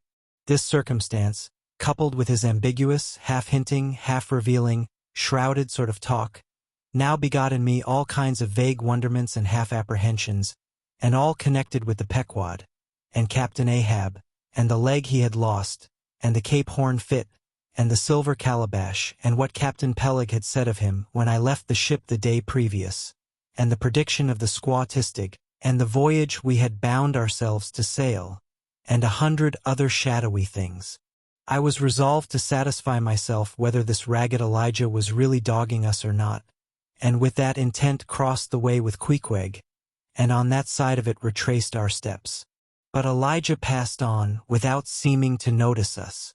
This relieved me, and once more, and finally as it seemed to me, I pronounced him in my heart a humbug. Chapter 20. All astir. A day or two passed, and there was great activity aboard the Pequod. Not only were the old sails being mended, but new sails were coming on board, and bolts of canvas and coils of rigging. In short, everything betokened that the ship's preparations were hurrying to a close. Captain Peleg seldom or never went ashore, but sat in his wigwam keeping a sharp lookout upon the hands. Bildad did all the purchasing and providing at the stores, and the men employed in the hold and on the rigging were working till long after nightfall.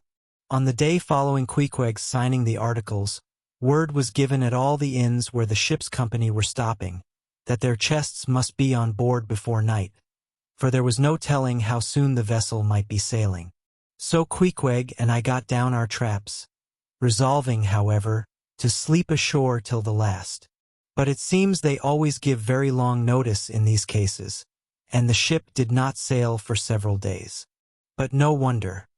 There was a good deal to be done, and there is no telling how many things to be thought of before the Pequod was fully equipped. Everyone knows what a multitude of things. Beds, saucepans, knives and forks, shovels and tongs, napkins, nutcrackers, and what not, are indispensable to the business of housekeeping.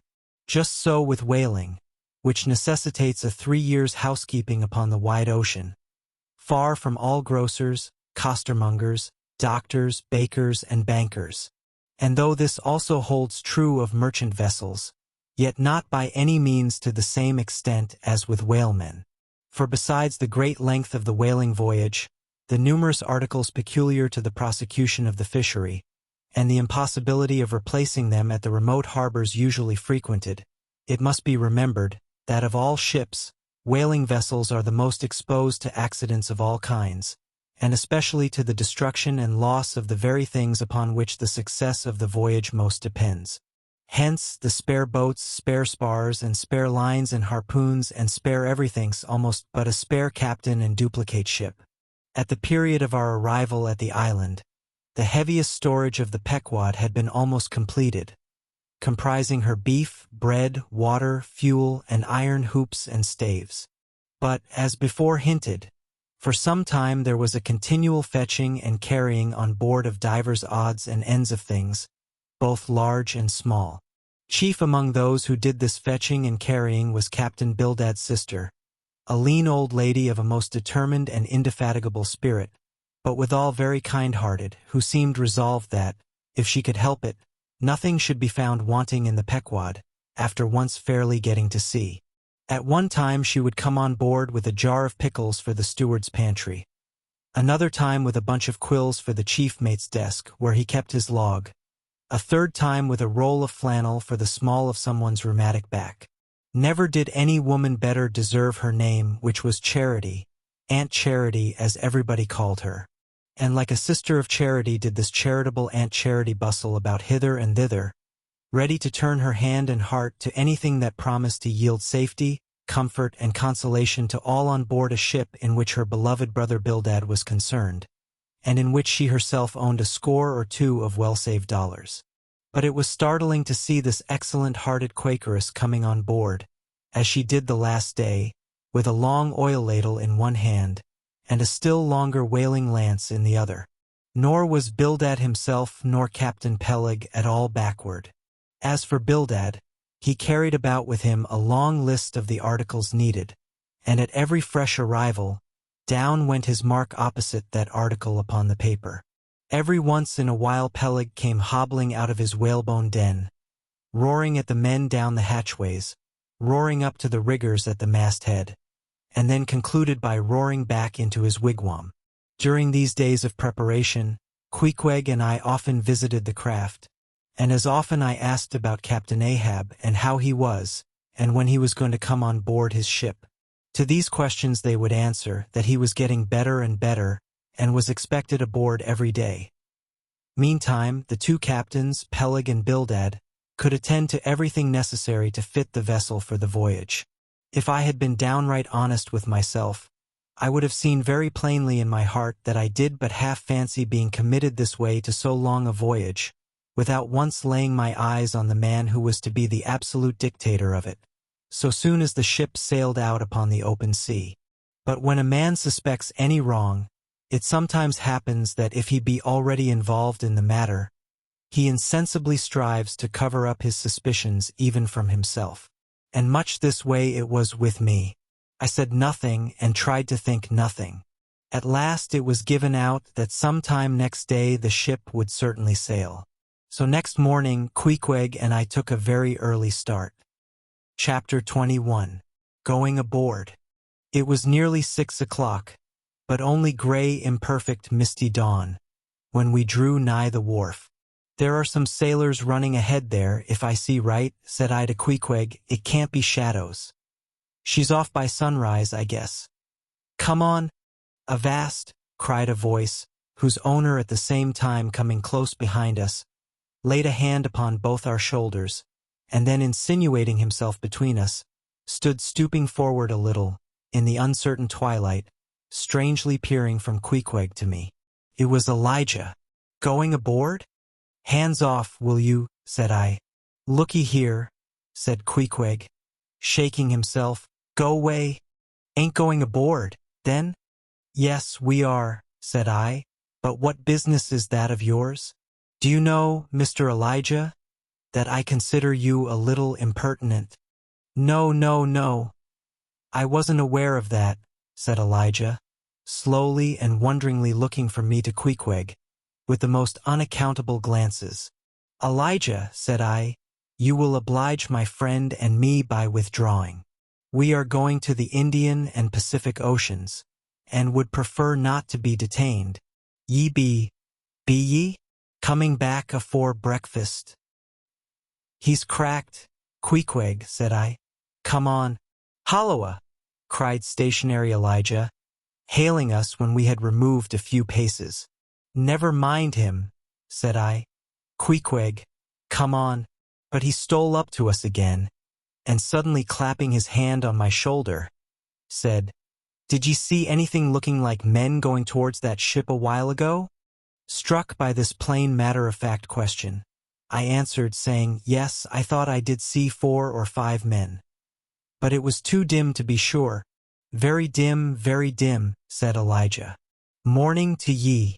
Once more we quitted him, but once more he came softly after us, and touching my shoulder again, said, "See if you can find 'em now, will ye?"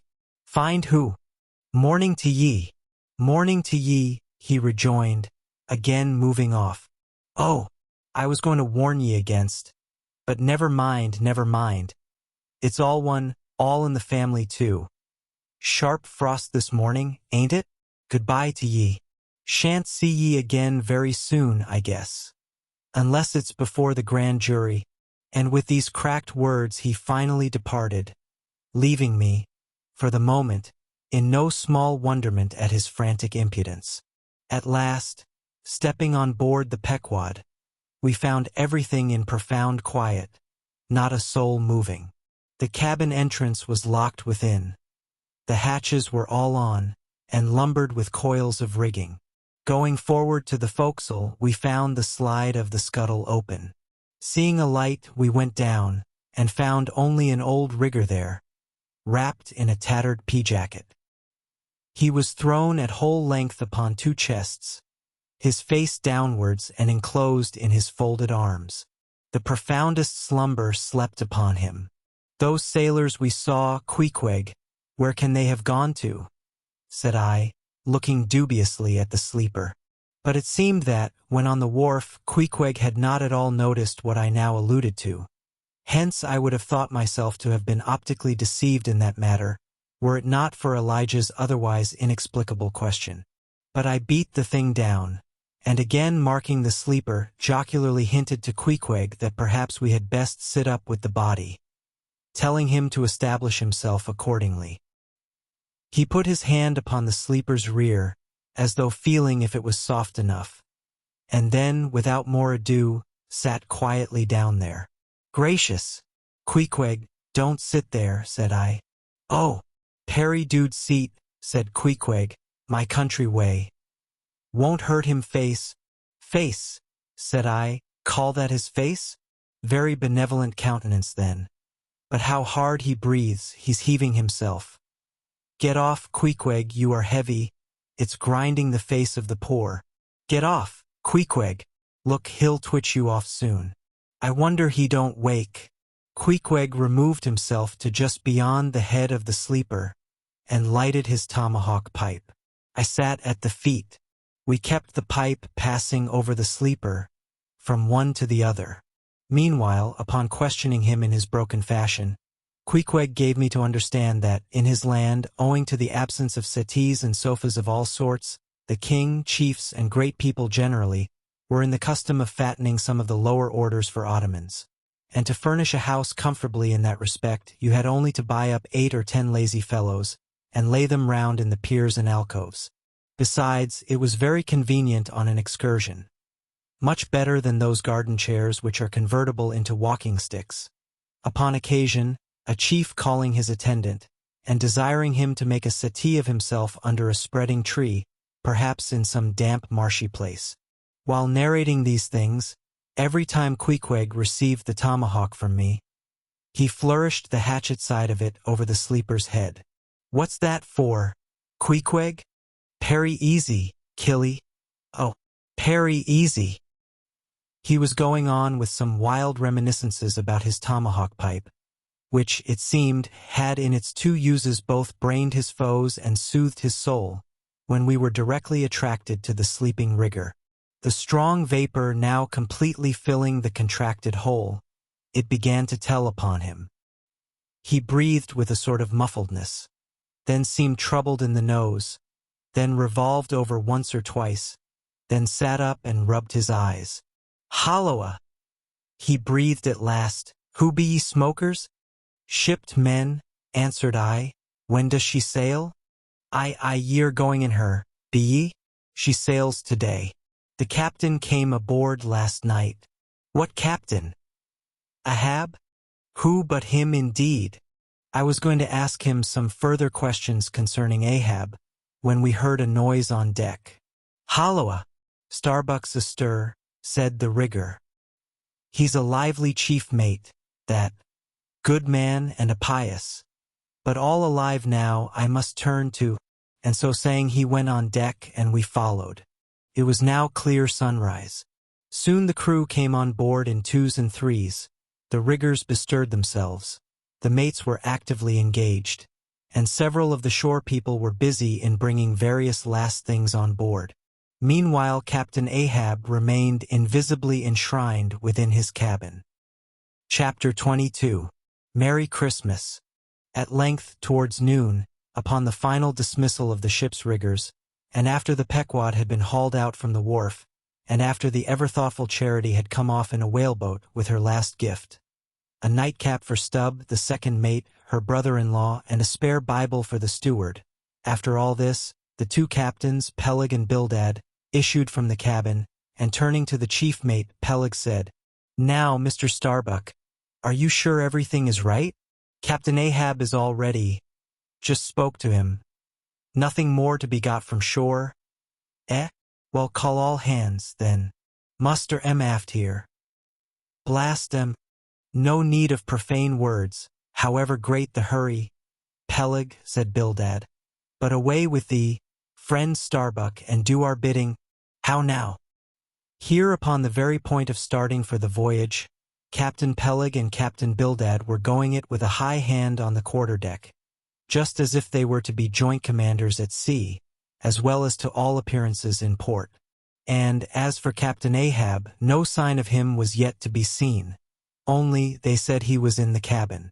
But then, the idea was that his presence was by no means necessary in getting the ship under way, and steering her well out to sea. Indeed, as that was not at all his proper business, but the pilot's. And as he was not yet completely recovered, so they said, therefore Captain Ahab stayed below. And all this seemed natural enough, especially as in the merchant service many captains never show themselves on deck for a considerable time after heaving up the anchor, but remain over the cabin table, having a farewell merrymaking with their shore friends, before they quit the ship for good with the pilot.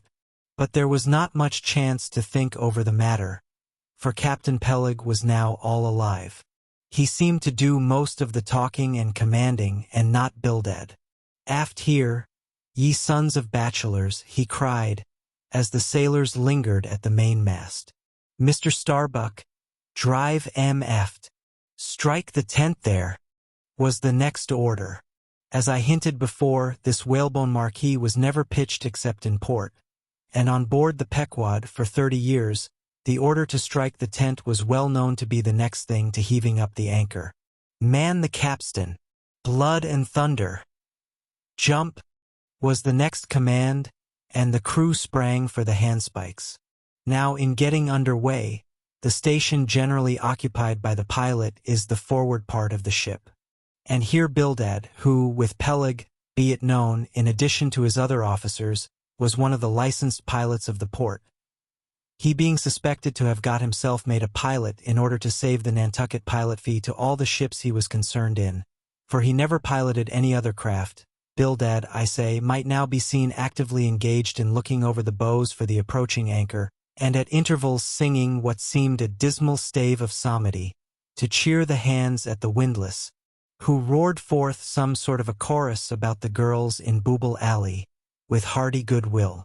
Nevertheless, not 3 days previous, Bildad had told them that no profane songs would be allowed on board the Pequod, particularly in getting under way, and Charity, his sister, had placed a small choice copy of what's in each seaman's berth. Meantime, overseeing the other part of the ship, Captain Peleg ripped and swore astern in the most frightful manner. I almost thought he would sink the ship before the anchor could be got up. Involuntarily I paused on my handspike and told Queequeg to do the same, thinking of the perils we both ran, in starting on the voyage with such a devil for a pilot. I was comforting myself, however, with the thought that in pious Bildad might be found some salvation, spite of his 777th lay, when I felt a sudden sharp poke in my rear, and turning round, was horrified at the apparition of Captain Peleg in the act of withdrawing his leg from my immediate vicinity. That was my first kick. "Is that the way they heave in the marchant service?" he roared. "Spring, thou sheephead! Spring, and break thy backbone! Why don't ye spring, I say, all of ye? Spring, quahog! Spring, thou chap with the red whiskers! Spring there, Scotch cap! Spring, thou green pants! Spring, I say, all of ye, and spring your eyes out!" And so saying, he moved along the windlass, here and there using his leg very freely, while imperturbable Bildad kept leading off with his psalmody. Thinks I, Captain Peleg must have been drinking something today. At last the anchor was up, the sails were set, and off we glided. It was a short, cold Christmas, and as the short northern day merged into night, we found ourselves almost broad upon the wintry ocean, whose freezing spray cased us in ice, as in polished armor.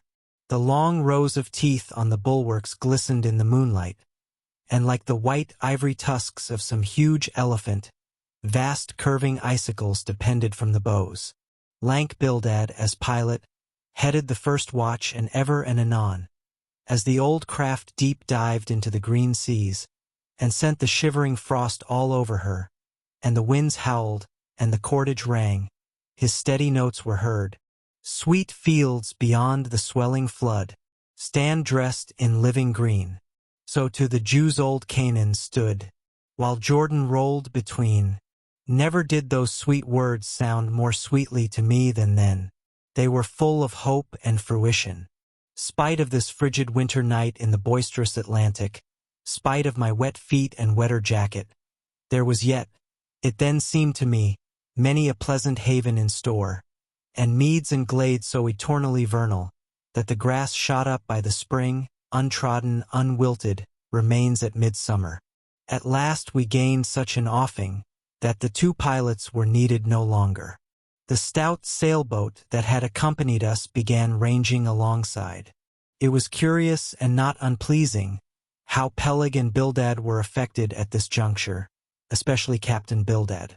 For loath to depart, yet very loath to leave for good, a ship bound on so long and perilous a voyage, beyond both stormy capes. A ship in which some thousands of his hard-earned dollars were invested.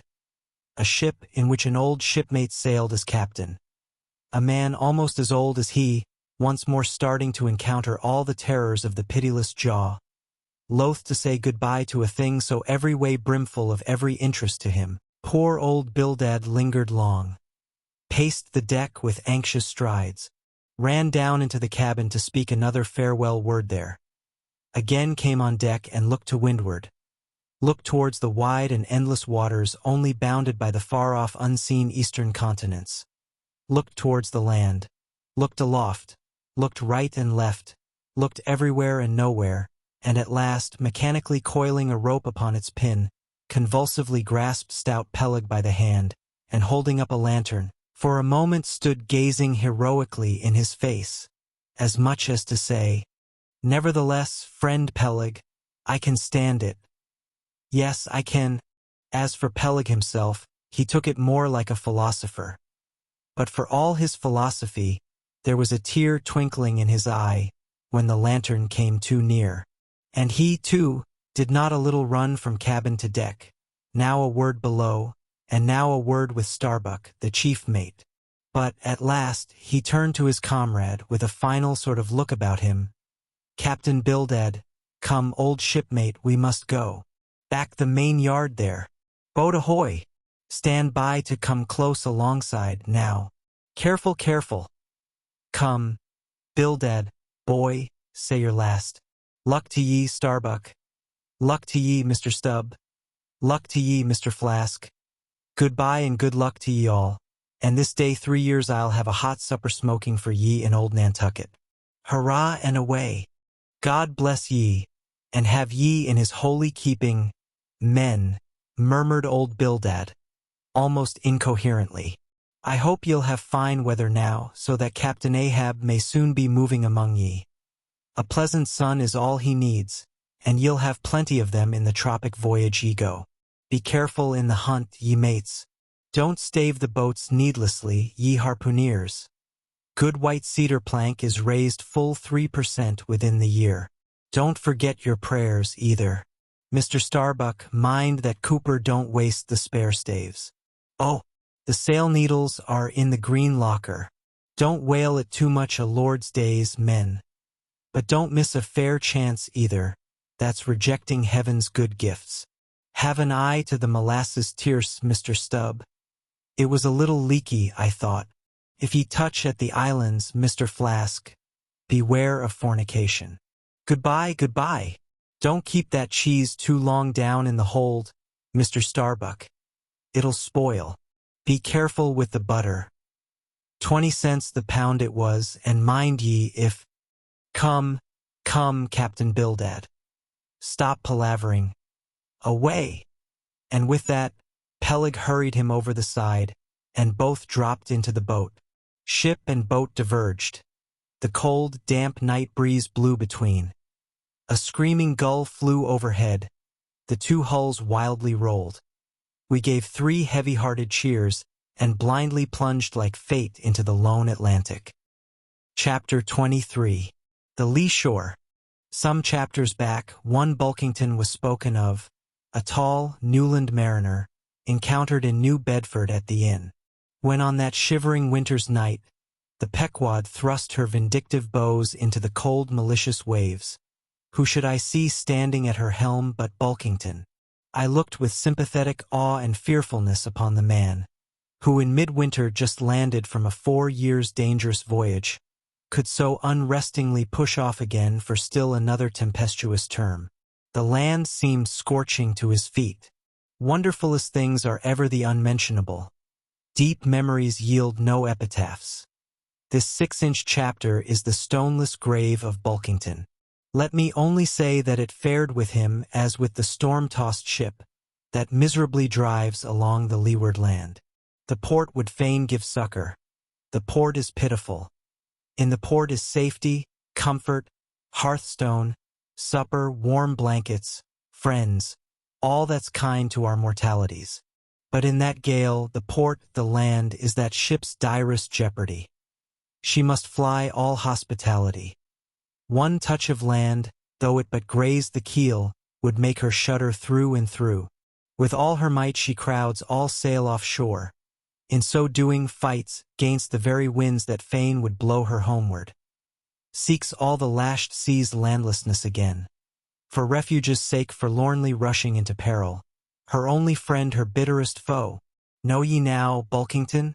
Glimpses do ye seem to see of that mortally intolerable truth.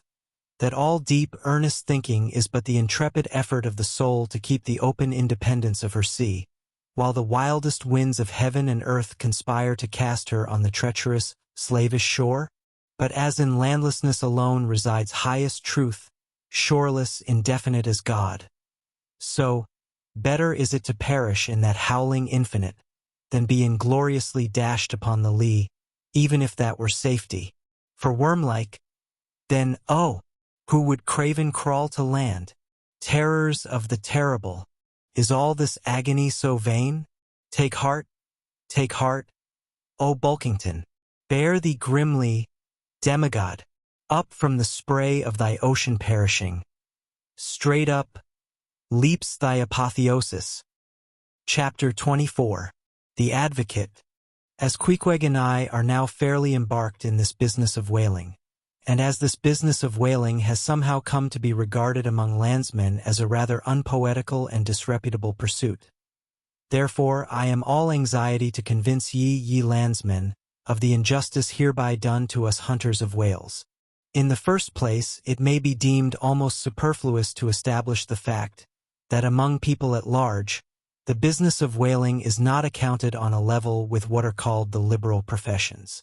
If a stranger were introduced into any miscellaneous metropolitan society, it would but slightly advance the general opinion of his merits, were he presented to the company as a harpooneer, say, and if in emulation of the naval officers he should append the initials SWF, sperm whale fishery, to his visiting card, Such a procedure would be deemed preeminently presuming and ridiculous.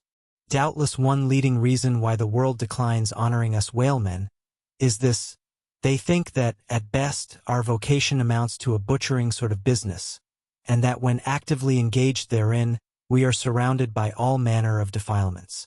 Butchers we are, that is true. But butchers, also, and butchers of the bloodiest badge, have been all martial commanders whom the world invariably delights to honor. And as for the matter of the alleged uncleanliness of our business, ye shall soon be initiated into certain facts hitherto pretty generally unknown, and which, upon the whole, will triumphantly plant the sperm whale ship at least among the cleanliest things of this tidy earth. But even granting the charge in question to be true, what disordered slippery decks of a whale ship are comparable to the unspeakable carrion of those battlefields from which so many soldiers return to drink in all ladies' plaudits? And if the idea of peril so much enhances the popular conceit of the soldier's profession, let me assure ye that many a veteran who has freely marched up to a battery would quickly recoil at the apparition of the sperm whale's vast tail, fanning into eddies the air over his head. For what are the comprehensible terrors of man compared with the interlinked terrors and wonders of God? But, though the world scouts at us whale hunters, yet does it unwittingly pay us the profoundest homage, yea, an all-abounding adoration, for almost all the tapers, lamps, and candles that burn round the globe burn, as before so many shrines, to our glory. But look at this matter in other lights. Weigh it in all sorts of scales. See what we whalemen are and have been. Why did the Dutch in De Witt's time have admirals of their whaling fleets? Why did Louis XVI of France, at his own personal expense, fit out whaling ships from Dunkirk, and politely invite to that town some score or two of families from our own island of Nantucket? Why did Britain between the years 1750 and 1788 pay to her whalemen in bounties upwards of £1,000,000?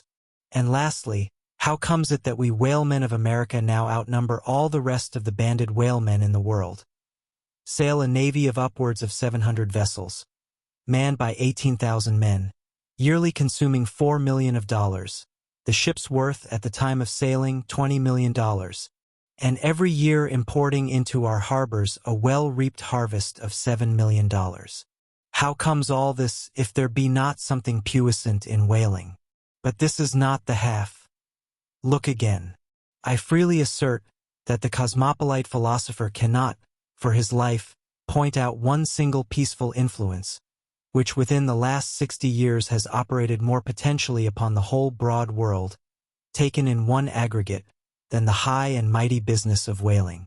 One way and another, it has begotten events so remarkable in themselves, and so continuously momentous in their sequential issues, that whaling may well be regarded as that Egyptian mother, who bore offspring themselves pregnant from her womb. It would be a hopeless, endless task to catalogue all these things.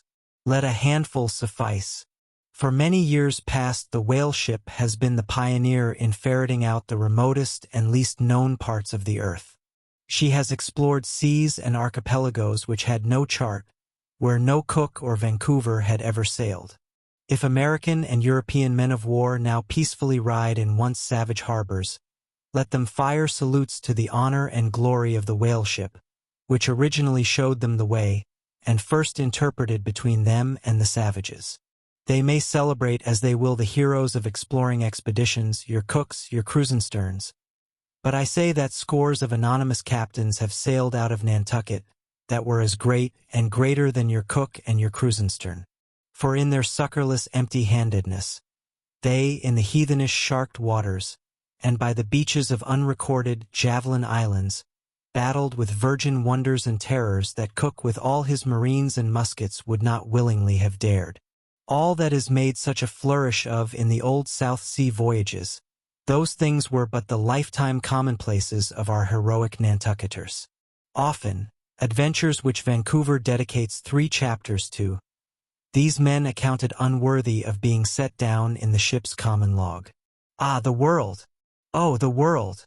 Until the whale fishery rounded Cape Horn, no commerce but colonial, scarcely any intercourse but colonial, was carried on between Europe and the long line of the opulent Spanish provinces on the Pacific coast. It was the whaleman who first broke through the jealous policy of the Spanish crown, touching those colonies. And, if space permitted, it might be distinctly shown how from those whalemen at last eventuated the liberation of Peru, Chile, and Bolivia from the yoke of old Spain, and the establishment of the eternal democracy in those parts. That great America on the other side of the sphere, Australia, was given to the enlightened world by the whaleman. After its first blunder-born discovery by a Dutchman, all other ships long shunned those shores as pestiferously barbarous. But the whale ship touched there. The whale ship is the true mother of that now mighty colony. Moreover, in the infancy of the first Australian settlement, the emigrants were several times saved from starvation by the benevolent biscuit of the whale ship luckily dropping an anchor in their waters. The uncounted isles of all Polynesia confess the same truth, and do commercial homage to the whale ship, that cleared the way for the missionary and the merchant, and in many cases carried the primitive missionaries to their first destinations. If that double-bolted land, Japan, is ever to become hospitable, it is the whale ship alone to whom the credit will be due, for already she is on the threshold. But if, in the face of all this, you still declare that whaling has no aesthetically noble associations connected with it, then am I ready to shiver 50 lances with you there, and unhorse you with a split helmet every time. The whale has no famous author, and whaling no famous chronicler, you will say. The whale no famous author, and whaling no famous chronicler. Who wrote the first account of our Leviathan? Who but mighty Job? And who composed the first narrative of a whaling voyage? Who but no less a prince than Alfred the Great? Who, with his own royal pen, took down the words from other, the Norwegian whale hunter of those times? And who pronounced our glowing eulogy in Parliament? Who but Edmund Burke? True enough, but then whalemen themselves are poor devils. They have no good blood in their veins. No good blood in their veins? They have something better than royal blood there. The grandmother of Benjamin Franklin was Mary Morrill. Afterwards, by marriage, Mary Folger, one of the old settlers of Nantucket, and the ancestress to a long line of Folgers and harpooneers, all kith and kin to noble Benjamin, this day darting the barbed iron from one side of the world to the other. Good again. But then all confess that somehow whaling is not respectable. Whaling not respectable. Whaling is imperial. By Old English statutory law, the whale is declared a royal fish. Asterisk. Oh, that's only nominal. The whale himself has never figured in any grand imposing way. The whale never figured in any grand imposing way? In one of the mighty triumphs given to a Roman general upon his entering the world's capital, the bones of a whale, brought all the way from the Syrian coast, were the most conspicuous object in the symboled procession. Asterisk. Asterisk. See subsequent chapters for something more on this head. Grant it since you cite it. But say what you will, there is no real dignity in whaling. No dignity in whaling? The dignity of our calling the very heavens attest. Cetus is a constellation in the south. No more. Drive down your hat in presence of the Tsar, and take it off to Queequeg. No more. I know a man that, in his lifetime, has taken 350 whales. I account that man more honorable than that great captain of antiquity who boasted of taking as many walled towns.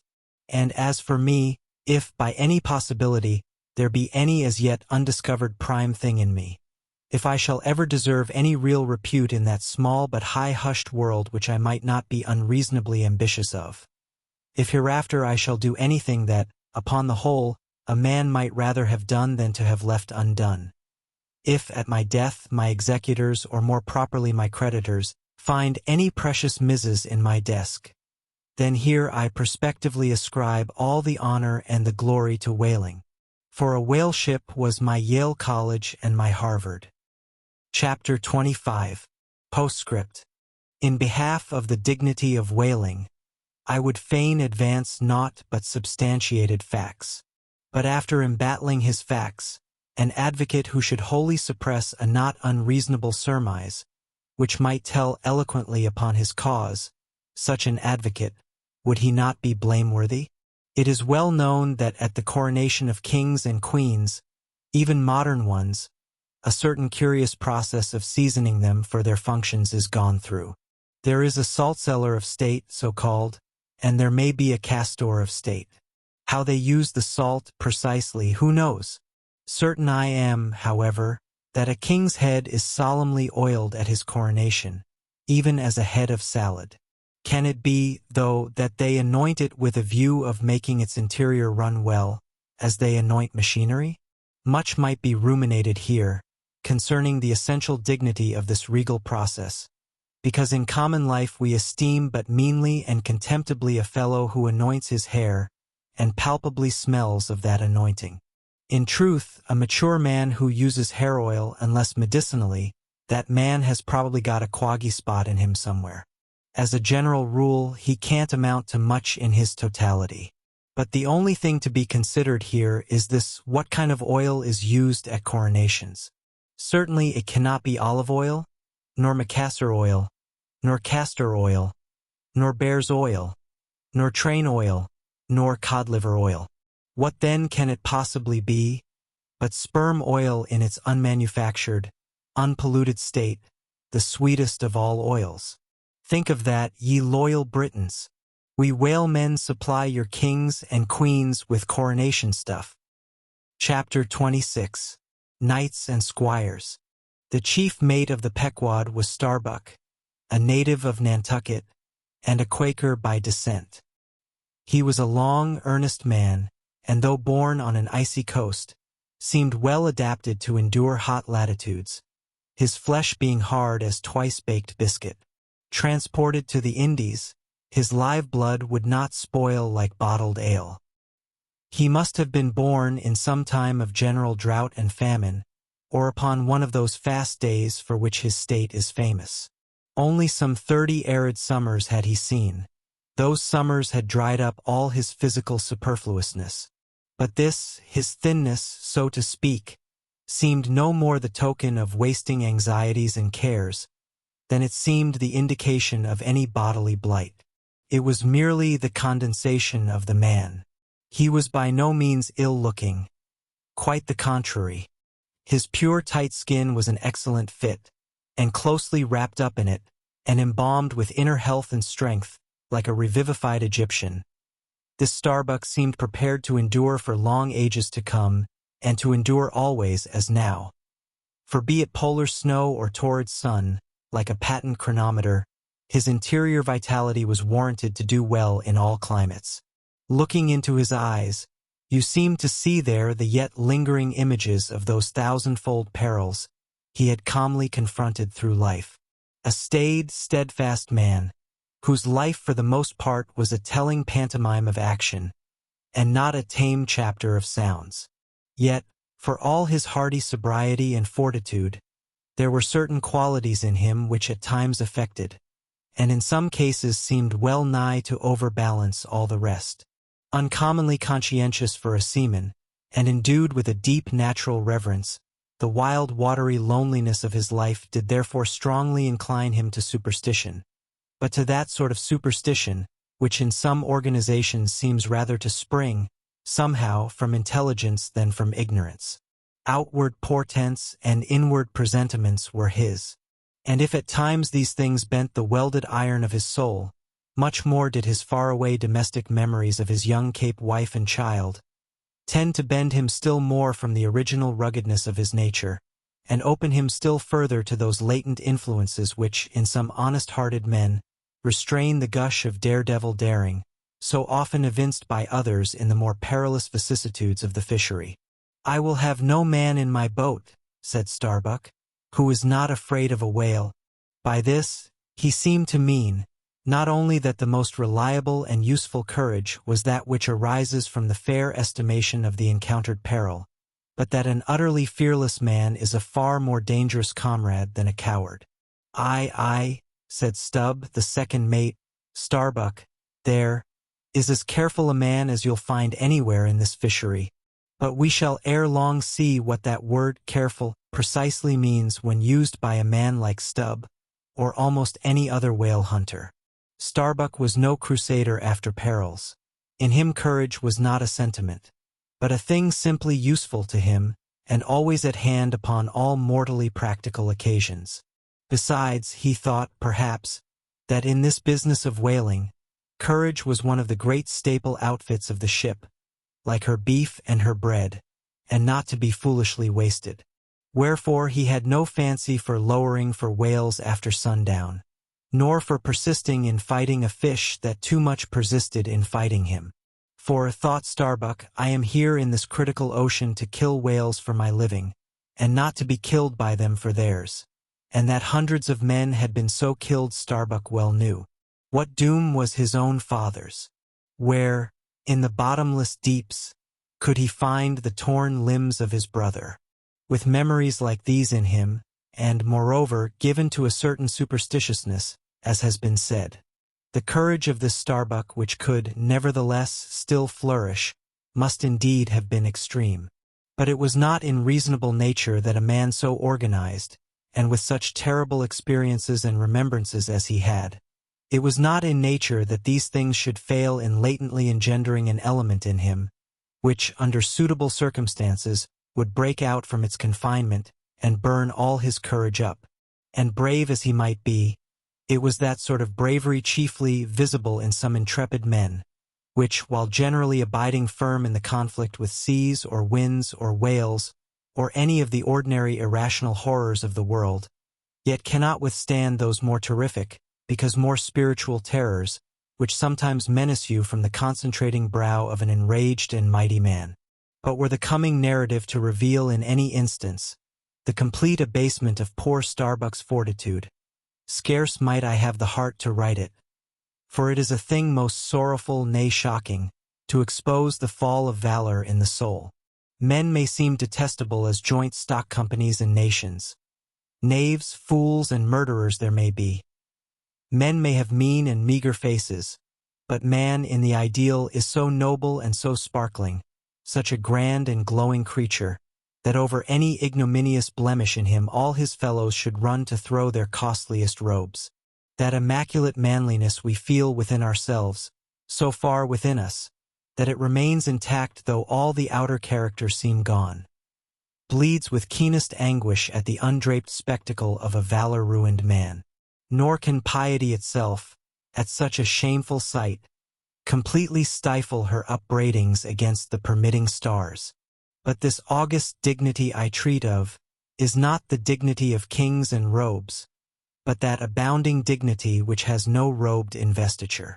Thou shalt see it shining in the arm that wields a pick or drives a spike, that democratic dignity which, on all hands, radiates without end from God Himself, the great God absolute, the center and circumference of all democracy, His omnipresence, our divine equality. If, then, to meanest mariners and renegades and castaways, I shall hereafter ascribe high qualities, though dark, weave round them tragic graces, if even the most mournful, perchance the most abased, among them all, shall at times lift himself to the exalted mounts, if I shall touch that workman's arm with some ethereal light, if I shall spread a rainbow over his disastrous set of sun, then against all mortal critics bear me out in it, thou just spirit of equality, which hast spread one royal mantle of humanity over all my kind, bear me out in it, thou great democratic God, who didst not refuse to the swart convict, Bunyan, the pale, poetic pearl. Thou who didst clothe with doubly hammered leaves of finest gold the stumped and paupered arm of old Cervantes. Thou who didst pick up Andrew Jackson from the pebbles, who didst hurl him upon a war-horse, who didst thunder him higher than a throne. Thou who, in all thy mighty earthly marchings, ever cullest thy selectest champions from the kingly commons. Bear me out in it, O God. Chapter 27. Knights and Squires. Stubb was the second mate. He was a native of Cape Cod, and hence, according to local usage, was called a Cape Cod man, a happy-go-lucky, neither craven nor valiant, taking perils as they came with an indifferent air, and while engaged in the most imminent crisis of the chase, toiling away, calm and collected as a journeyman joiner engaged for the year. Good-humored, easy, and careless, he presided over his whaleboat as if the most deadly encounter were but a dinner, and his crew all invited guests. He was as particular about the comfortable arrangement of his part of the boat as an old stage driver is about the snugness of his box. When close to the whale, in the very deathlock of the fight, he handled his unpitying lance coolly and offhandedly, as a whistling tinker his hammer. He would hum over his old reggadig tunes while flank and flank with the most exasperated monster. Long usage had, for this stub, converted the jaws of death into an easy chair. What he thought of death itself there is no telling. Whether he ever thought of it at all might be a question. But if he ever did chance to cast his mind that way after a comfortable dinner, no doubt, like a good sailor, he took it to be a sort of call of the watch to tumble aloft, and bestir themselves there, about something which he would find out when he obeyed the order and not sooner. What, perhaps, with other things, made Stubb such an easygoing, unfearing man, so cheerily trudging off with the burden of life in a world full of grave peddlers, all bowed to the ground with their packs. What helped to bring about that almost impious good humor of his? That thing must have been his pipe. For, like his nose, his short, black little pipe was one of the regular features of his face. You would almost as soon have expected him to turn out of his bunk without his nose as without his pipe. He kept a whole row of pipes there ready loaded, stuck in a rack within easy reach of his hand, and whenever he turned in, he smoked them all out in succession, lighting one from the other to the end of the chapter, then loading them again to be in readiness anew. For, when Stubb dressed, instead of first putting his legs into his trousers, he put his pipe into his mouth. I say this continual smoking must have been one cause, at least, of his peculiar disposition. For everyone knows that this earthly air, whether ashore or afloat, is terribly infected with the nameless miseries of the numberless mortals who have died exhaling it. And as in time of the cholera, some people go about with a camphorated handkerchief to their mouths. So, likewise, against all mortal tribulations, Stubb's tobacco smoke might have operated as a sort of disinfecting agent. The third mate was Flask, a native of Tisbury, in Martha's Vineyard, a short, stout, ruddy young fellow, very pugnacious concerning whales, who somehow seemed to think that the great leviathans had personally and hereditarily affronted him, and therefore it was a sort of point of honor with him to destroy them whenever encountered. So utterly lost was he to all sense of reverence for the many marvels of their majestic bulk and mystic ways, and so dead to anything like an apprehension of any possible danger from encountering them, that in his poor opinion, the wondrous whale was but a species of magnified mouse, or at least water rat, requiring only a little circumvention and some small application of time and trouble in order to kill and boil. This ignorant, unconscious fearlessness of his made him a little waggish in the matter of whales.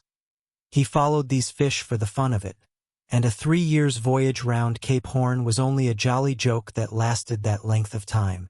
As a carpenter's nails are divided into wrought nails and cut nails, so mankind may be similarly divided. Little Flask was one of the wrought ones, made to clinch tight and last long.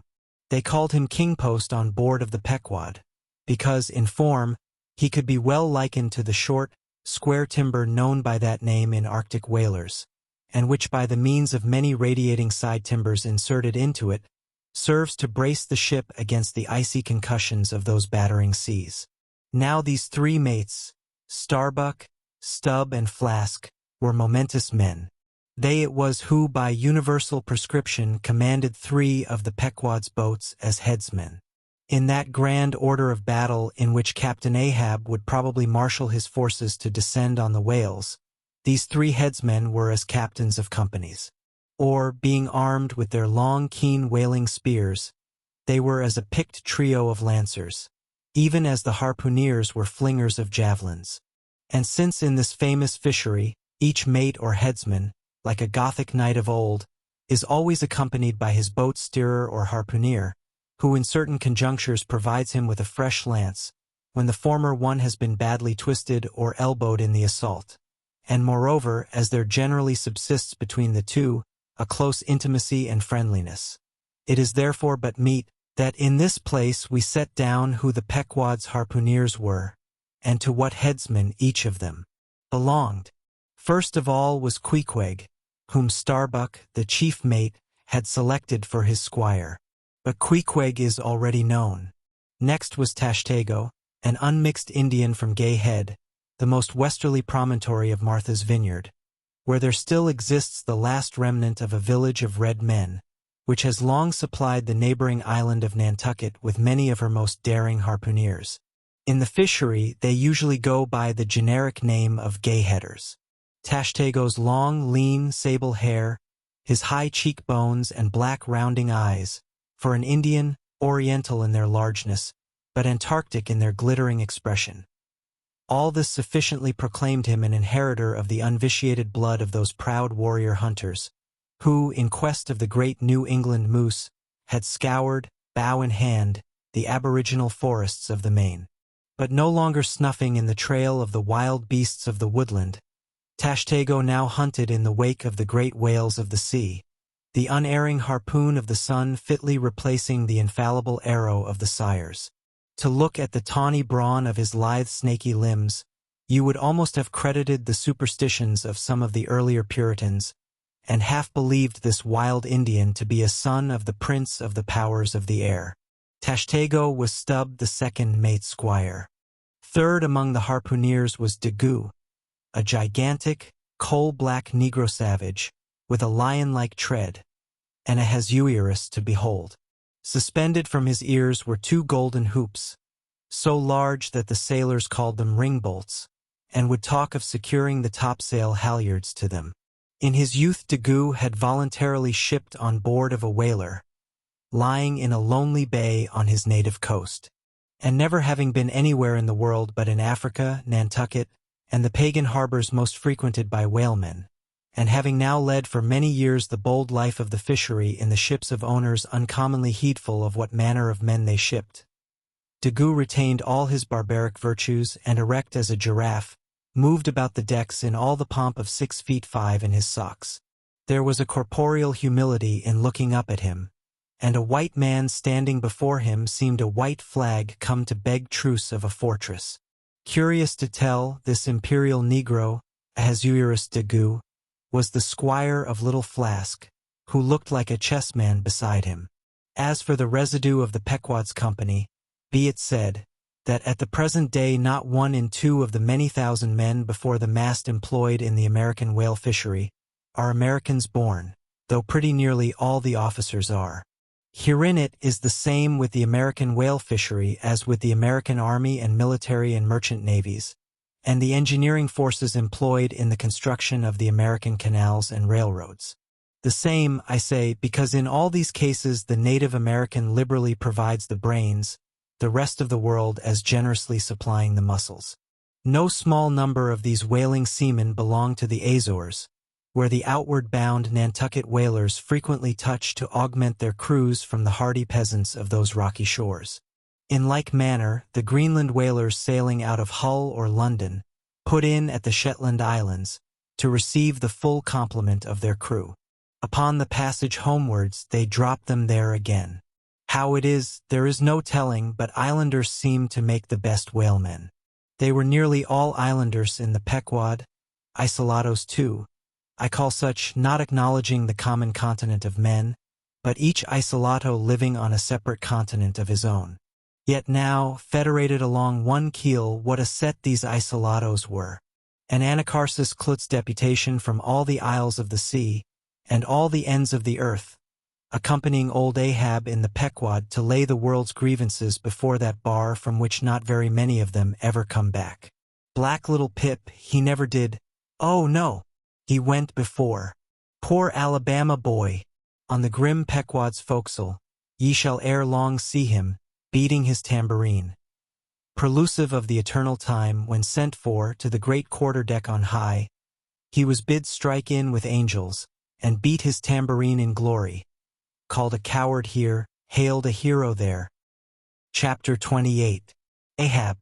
For several days after leaving Nantucket, nothing above hatches was seen of Captain Ahab.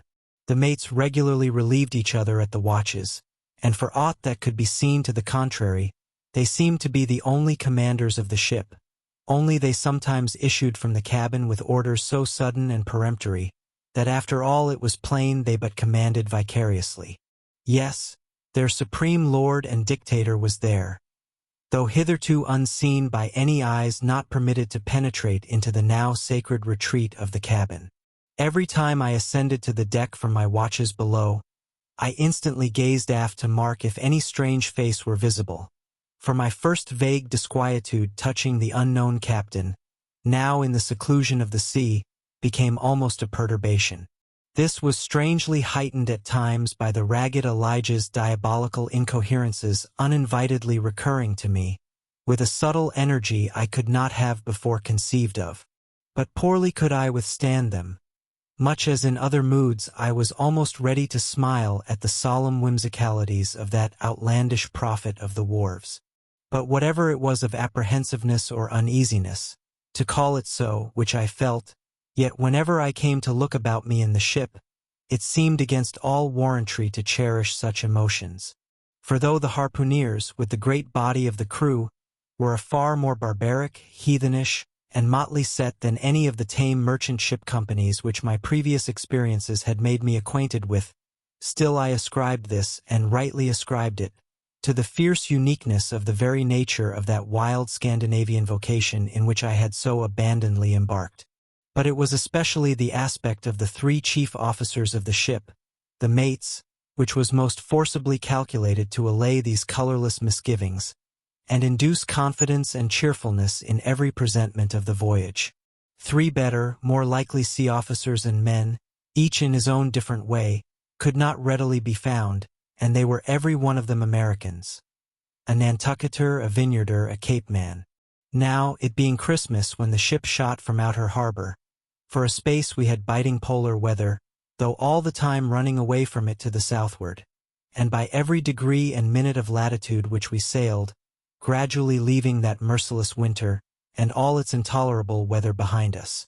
It was one of those less lowering, but still gray and gloomy enough mornings of the transition, when with a fair wind the ship was rushing through the water with a vindictive sort of leaping and melancholy rapidity, that as I mounted to the deck at the call of the forenoon watch, so soon as I leveled my glance towards the taffrail, foreboding shivers ran over me.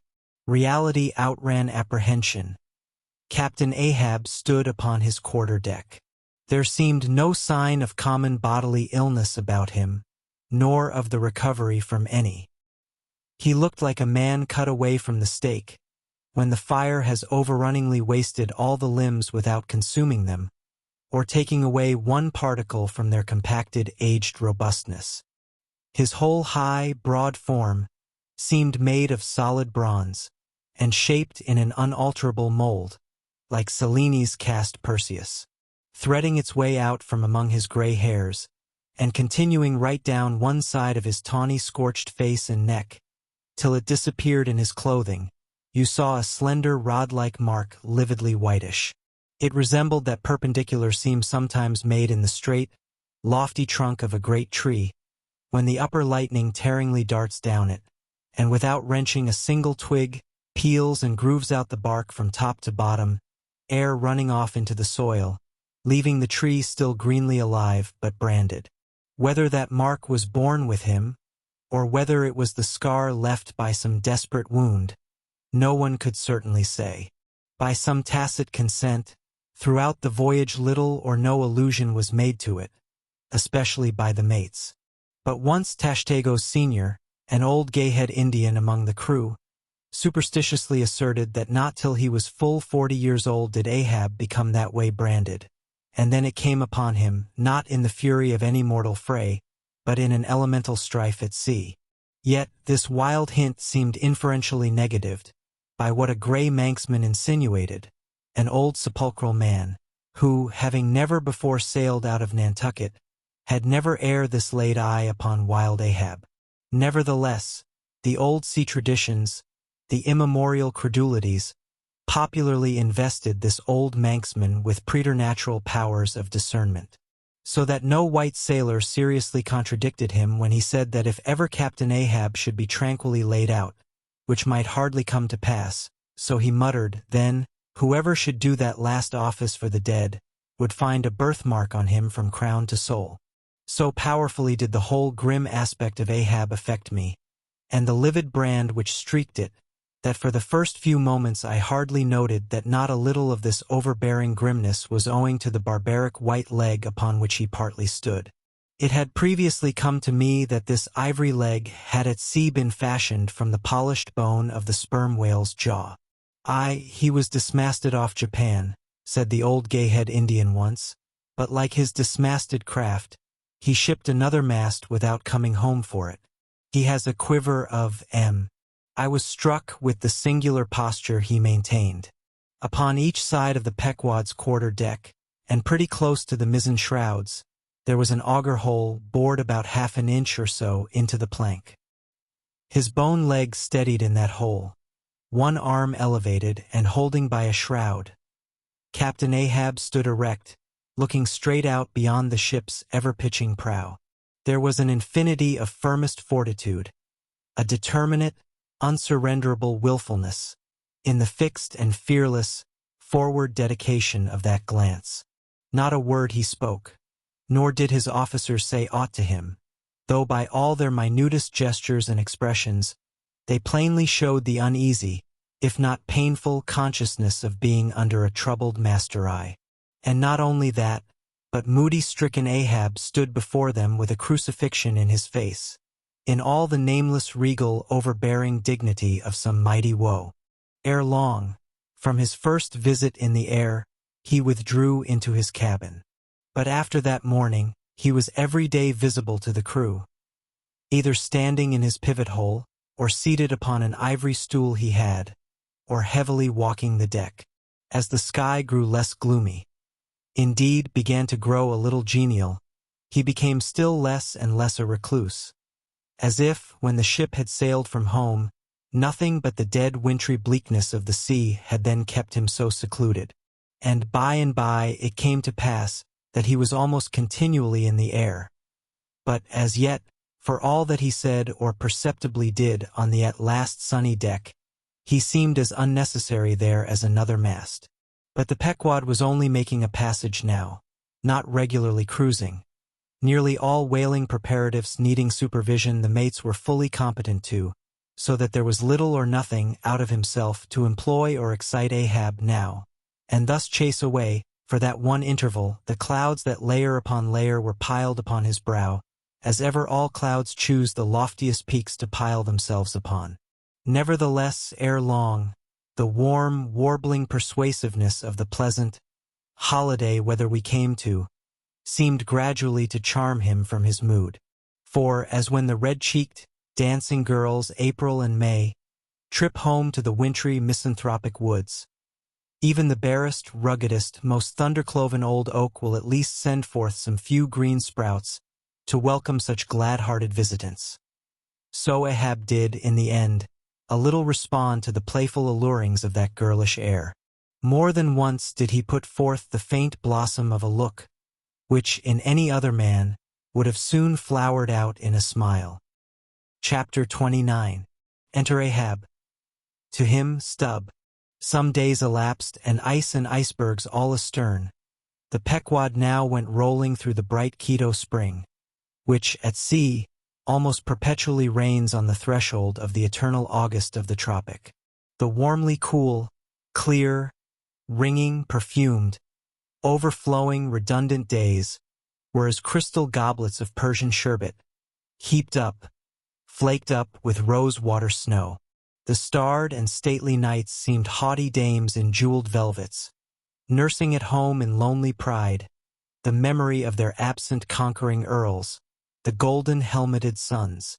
For sleeping man, 'twas hard to choose between such winsome days and such seducing nights. But all the witcheries of that unwaning weather did not merely lend new spells and potencies to the outward world. Inward they turned upon the soul, especially when the still mild hours of eve came on. Then memory shot her crystals as the clear ice most forms of noiseless twilights. And all these subtle agencies, more and more they wrought on Ahab's texture. Old age is always wakeful. As if, the longer linked with life, the less man has to do with aught that looks like death. Among sea commanders, the old graybeards will oftenest leave their berths to visit the night-cloaked deck.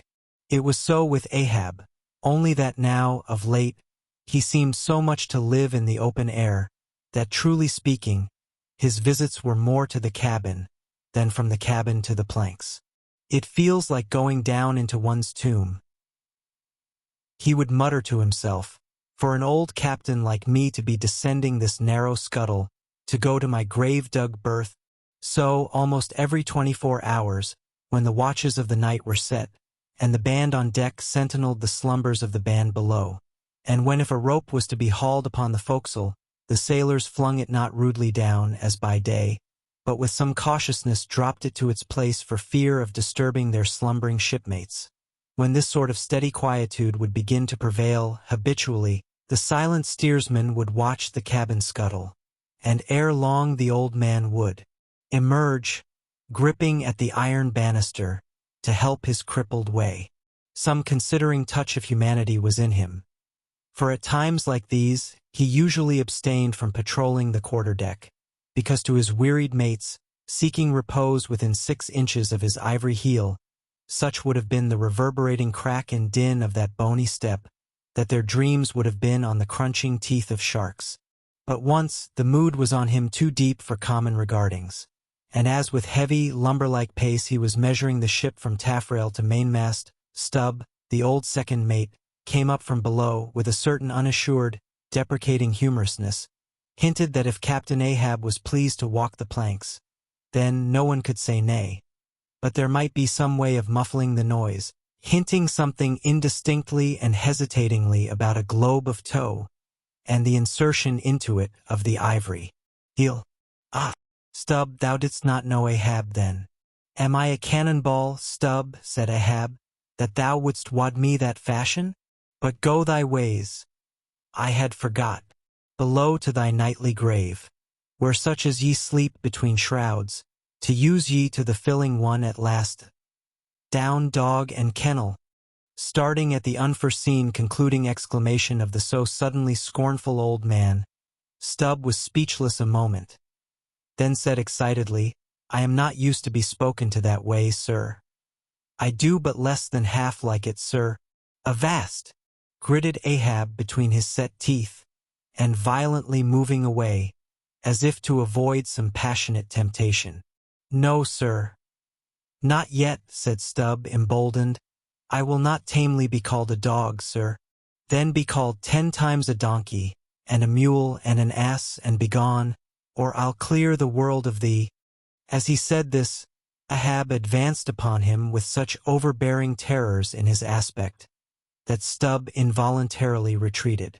I was never served so before without giving a hard blow for it, muttered Stubb, as he found himself descending the cabin scuttle. It's very queer. Stop, Stubb. Somehow now I don't well know whether to go back and strike him or… What's that?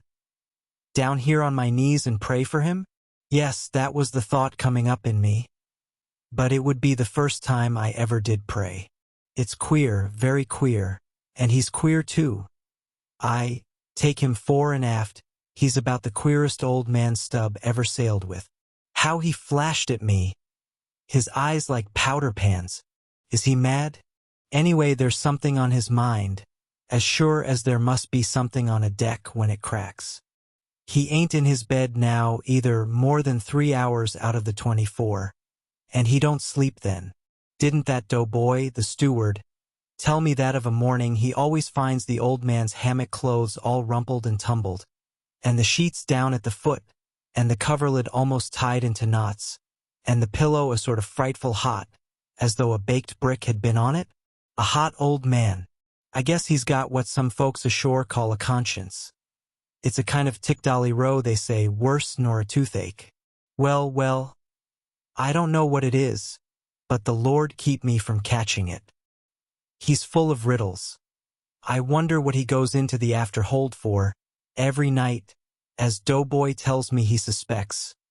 What's that for, I should like to know? Who's made appointments with him in the hold? Ain't that queer, now? But there's no telling, it's the old game, here goes for a snooze. Damn me, it's worth a fellow's while to be born into the world, if only to fall right asleep. And now that I think of it, that's about the first thing babies do, and that's a sort of queer, too. Damn me, but all things are queer, come to think of 'em. But that's against my principles. Think not is my 11th commandment, and sleep when you can is my 12th, so here goes again. But how's that? Didn't he call me a dog? Blazes! He called me 10 times a donkey, and piled a lot of jackasses on top of that.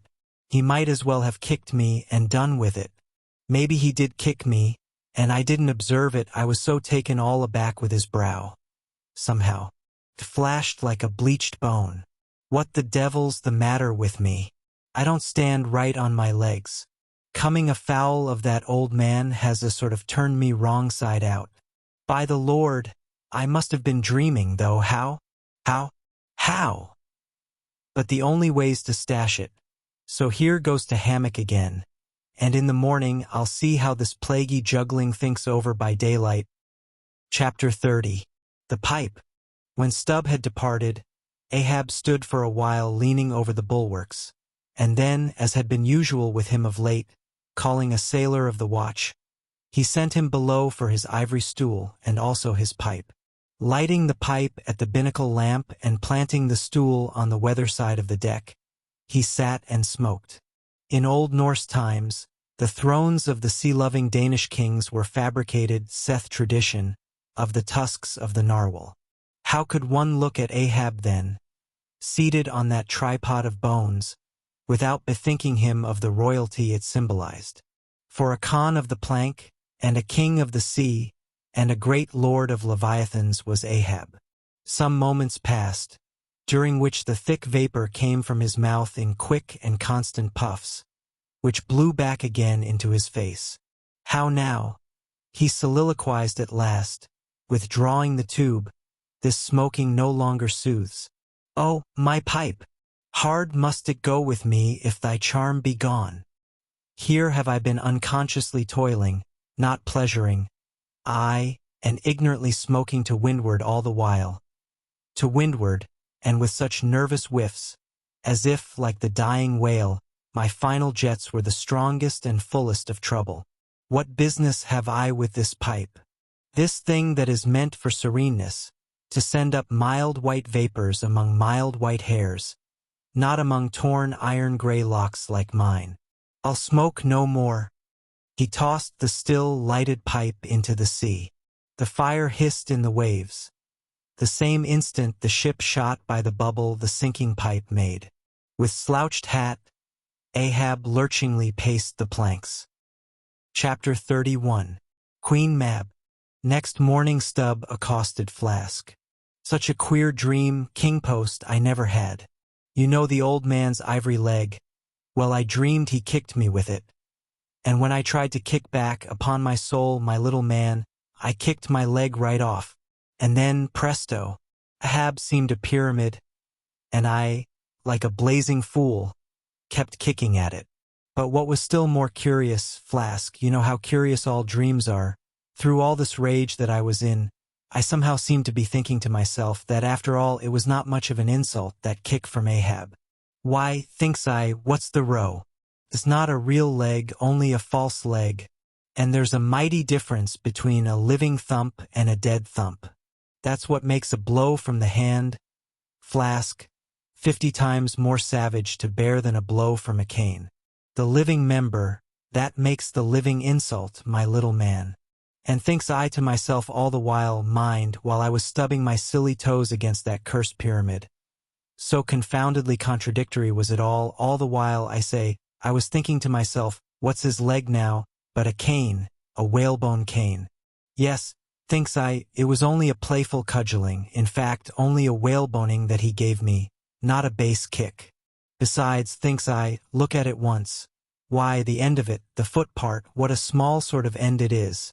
Whereas, if a broad-footed farmer kicked me, there's a devilish broad insult.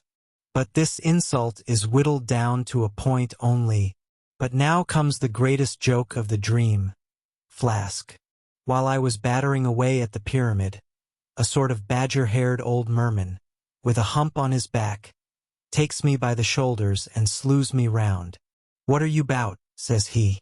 "Slid. Man, but I was frightened. Such a fizz. But, somehow, next moment I was over the fright. "What am I about?" says I at last. "And what business is that of yours? I should like to know, Mr. Humpback. Do you want a kick?" By the Lord, Flask, I had no sooner said that, than he turned round his stern to me, bent over and dragging up a lot of seaweed he had for a clout. What do you think I saw? Why, thunder alive, man, his stern was stuck full of marlinspikes with the points out. Says I, on second thoughts, "I guess I won't kick you, old fellow." "Wise Stub," said he, "wise Stub," and kept muttering it all the time, a sort of eating of his own gums like a chimney hag. Seeing he wasn't going to stop saying over his wise Stub, I thought I might as well fall to kicking the pyramid again. But I had only just lifted my foot for it, when he roared out, "Stop that kicking." "Hullo," says I, "what's the matter now, old fellow?" "Look ye here," says he, "let's argue the insult. Captain Ahab kicked ye, didn't he?" "Yes, he did," says I, "right here it was." "Very good," says he. "He used his ivory leg, didn't he?" "Yes, he did," says I. "Well then," says he, "wise Stub, what have you to complain of? Didn't he kick with right good will? It wasn't a common pitch-pine leg he kicked with, was it? No, you were kicked by a great man, and with a beautiful ivory leg, Stub. It's an honor. I consider it an honor. Listen, wise Stub. In old England the greatest lords think it great glory to be slapped by a queen, and made garter knights of. But, be your boast, Stub, that ye were kicked by old Ahab and made a wise man of. Remember what I say. Be kicked by him, account his kicks honors, and on no account kick back, for you can't help yourself, wise Stub. Don't you see that pyramid?" With that, he all of a sudden seemed somehow, in some queer fashion, to swim off into the air. I snored, rolled over, and there I was in my hammock. Now, what do you think of that dream, Flask? I don't know. It seems a sort of foolish to me, though. Maybe, but it's made a wise man of me, Flask. D'ye see Ahab standing there, sideways looking over the stern? Well, the best thing you can do, Flask, is to let the old man alone. Never speak to him, whatever he says. Hullo! What's that he shouts? Hark! Masthead! There! Look sharp, all of ye. There are whales hereabouts. If ye see a white one, split your lungs for him. What do you think of that now, Flask? Ain't there a small drop of something queer about that? Eh? A white whale. Did ye mark that, man? Look ye, there's something special in the wind. Stand by for it, Flask. Ahab has that's bloody on his mind. But, Mum, he comes this way. Chapter 32. Cetology. Already we are boldly launched upon the deep, but soon we shall be lost in its unshored, harborless immensities. Ere that come to pass, ere the Pequod's weedy hull rolls side by side with the barnacled hulls of the Leviathan, at the outset it is but well to attend to a matter almost indispensable to a thorough appreciative understanding of the more special Leviathanic revelations and allusions of all sorts which are to follow. It is some systematized exhibition of the whale in his broad genera that I would now fain put before you. Yet is it no easy task. The classification of the constituents of a chaos, nothing less, is here essayed. Listen to what the best and latest authorities have laid down. No branch of zoology is so much involved as that which is entitled cetology, says Captain Scoresby, AD 1820. It is not my intention, were it in my power, to enter into the inquiry as to the true method of dividing the cetacea into groups and families. Utter confusion exists among the historians of this animal, sperm whale, says Surgeon Beale, AD 1839. Unfitness to pursue our research in the unfathomable waters. Impenetrable veil covering our knowledge of the cetacea. A field strewn with thorns. All these incomplete indications but serve to torture us naturalists. Thus speak of the whale, the great Cuvier and John Hunter, and lessen those lights of zoology and anatomy. Nevertheless, though of real knowledge there be little, yet of books there are aplenty, and so in some small degree with cetology or the science of whales. Many are the men, small and great, old and new, landsmen and seamen, who have at large or in little written of the whale. Run over a few: the authors of the Bible, Aristotle, Pliny, Aldrovandi, Sir Thomas Browne, Gesner, Ray, Linnaeus, Rondeletius, Willoughby, Green, Art Eddy, Sibbald, Brisson, Martin, Lacépède, Bonterre, Desmarest, Baron Cuvier, Frederick Cuvier, John Hunter, Owen, Scoresby, Beale, Bennett, Jave Ross Brown, the author of Miriam Coffin, Olmsted, and the Reverend T. Cheever. But to what ultimate generalizing purpose all these have written, the above-cited extracts will show. Of the names in this list of whale authors, only those following Owen ever saw living whales, and but one of them was a real professional harpooner and whaleman. I mean Captain Scoresby. On the separate subject of the Greenland or right whale, he is the best existing authority. But Scoresby knew nothing and says nothing of the great sperm whale, compared with which the Greenland whale is almost unworthy mentioning. And here be it said, that the Greenland whale is an usurper upon the throne of the seas. He is not even by any means the largest of the whales. Yet, owing to the long priority of his claims, and the profound ignorance which, till some 70 years back, invested the then fabulous or utterly unknown sperm whale, and which ignorance to this present day still reigns in all but some few scientific retreats and whale ports, this usurpation has been every way complete.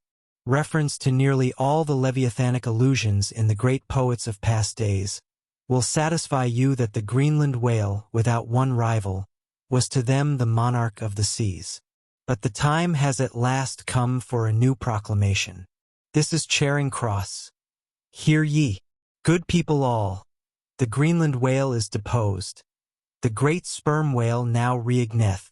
There are only 2 books in being which at all pretend to put the living sperm whale before you, and at the same time in the remotest degree succeed in the attempt. Those books are Beale's and Bennett's, both in their time surgeons to English South Sea whale ships, and both exact and reliable men. The original matter touching the sperm whale to be found in their volumes is necessarily small, but so far as it goes, it is of excellent quality, though mostly confined to scientific description. As yet, however, the sperm whale, scientific or poetic, lives not complete in any literature. Far above all other hunted whales, his is an unwritten life. Now the various species of whales need some sort of popular comprehensive classification, if only an easy outline one for the present, hereafter to be filled in all its departments by subsequent laborers. As no better man advances to take this matter in hand, I hereupon offer my own poor endeavors. I promise nothing complete, because any human thing supposed to be complete must for that very reason infallibly be faulty. I shall not pretend to a minute anatomical description of the various species, or, in this place at least, to much of any description. My object here is simply to project the draft of a systematization of cetology. I am the architect, not the builder. But it is a ponderous task. No ordinary letter sorter in the post office is equal to it. To grope down into the bottom of the sea after them, to have one's hands among the unspeakable foundations, ribs, and very pelvis of the world. This is a fearful thing. What am I that I should essay to hook the nose of this Leviathan? The awful tauntings in Job might well appall me. Will he, the Leviathan, make a covenant with thee? Behold, the hope of him is vain. But I have swam through libraries and sailed through oceans. I have had to do with whales with these visible hands. I am in earnest, and I will try. There are some preliminaries to settle. First, the uncertain, unsettled condition of this science of cetology is in the very vestibule attested by the fact that in some quarters it still remains a moot point whether a whale be a fish.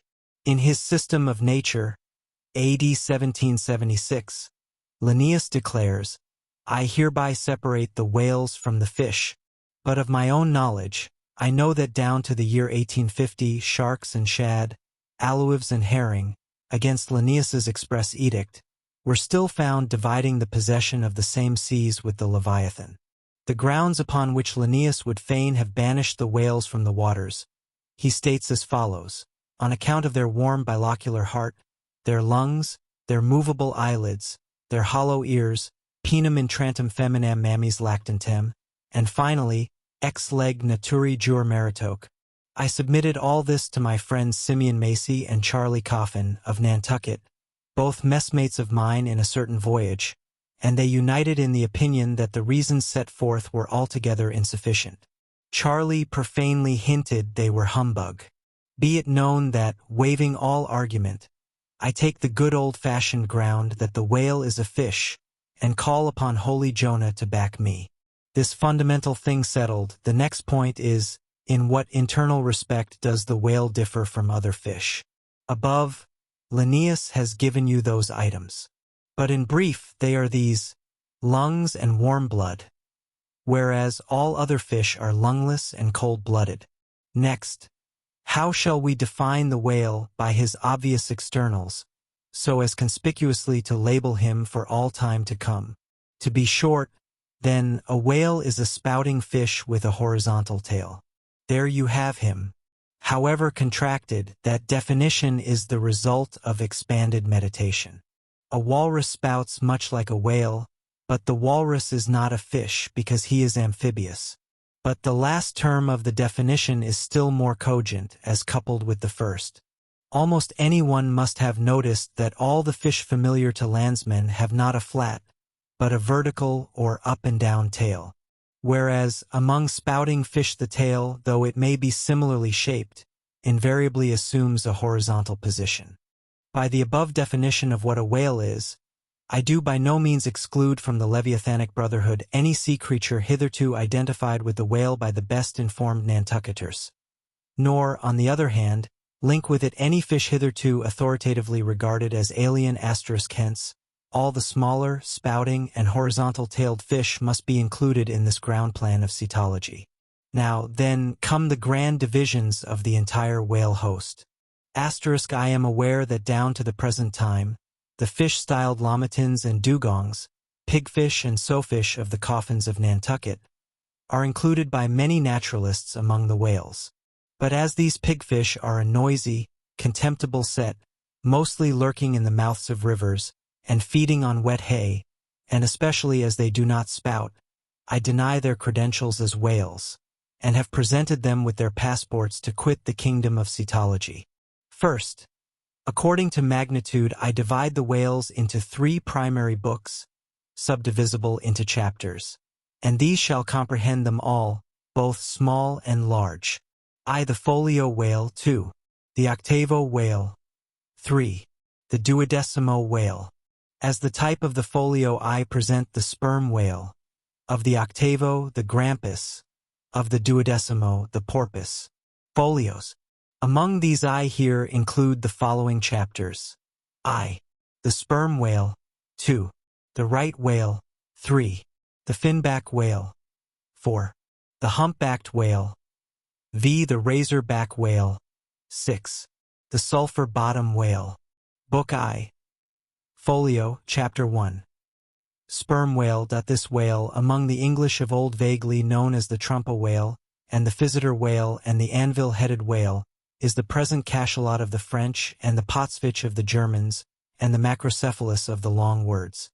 He is, without doubt, the largest inhabitant of the globe, the most formidable of all whales to encounter, the most majestic in aspect, and lastly, by far the most valuable in commerce. He being the only creature from which that valuable substance, spermaceti, is obtained. All his peculiarities will, in many other places, be enlarged upon. It is chiefly with his name that I now have to do. Philologically considered, it is absurd. Some centuries ago, when the sperm whale was almost wholly unknown in his own proper individuality, and when his oil was only accidentally obtained from the stranded fish, in those days spermaceti, it would seem, was popularly supposed to be derived from a creature identical with the one then known in England as the Greenland or right whale. It was the idea also that this same spermaceti was that quickening humor of the Greenland whale which the first syllable of the word literally expresses. In those times, also, spermaceti was exceedingly scarce, not being used for light, but only as an ointment and medicament. It was only to be had from the druggists as you nowadays buy an ounce of rhubarb. When, as I opine, in the course of time, the true nature of spermaceti became known, its original name was still retained by the dealers, no doubt to enhance its value by a notion so strangely significant of its scarcity. And so the appellation must at last have come to be bestowed upon the whale from which this spermaceti was really derived. Book I, Folio, Chapter 2. Right whale. In one respect this is the most venerable of the leviathans, being the one first regularly hunted by man. It yields the article commonly known as whalebone or baleen, and the oil specially known as whale oil, an inferior article in commerce. Among the fishermen he is indiscriminately designated by all the following titles: the whale, the Greenland whale, the black whale, the great whale, the true whale, the right whale. There is a deal of obscurity concerning the identity of the species thus multitudinously baptized. What then is the whale, which I include in the second species of my folios?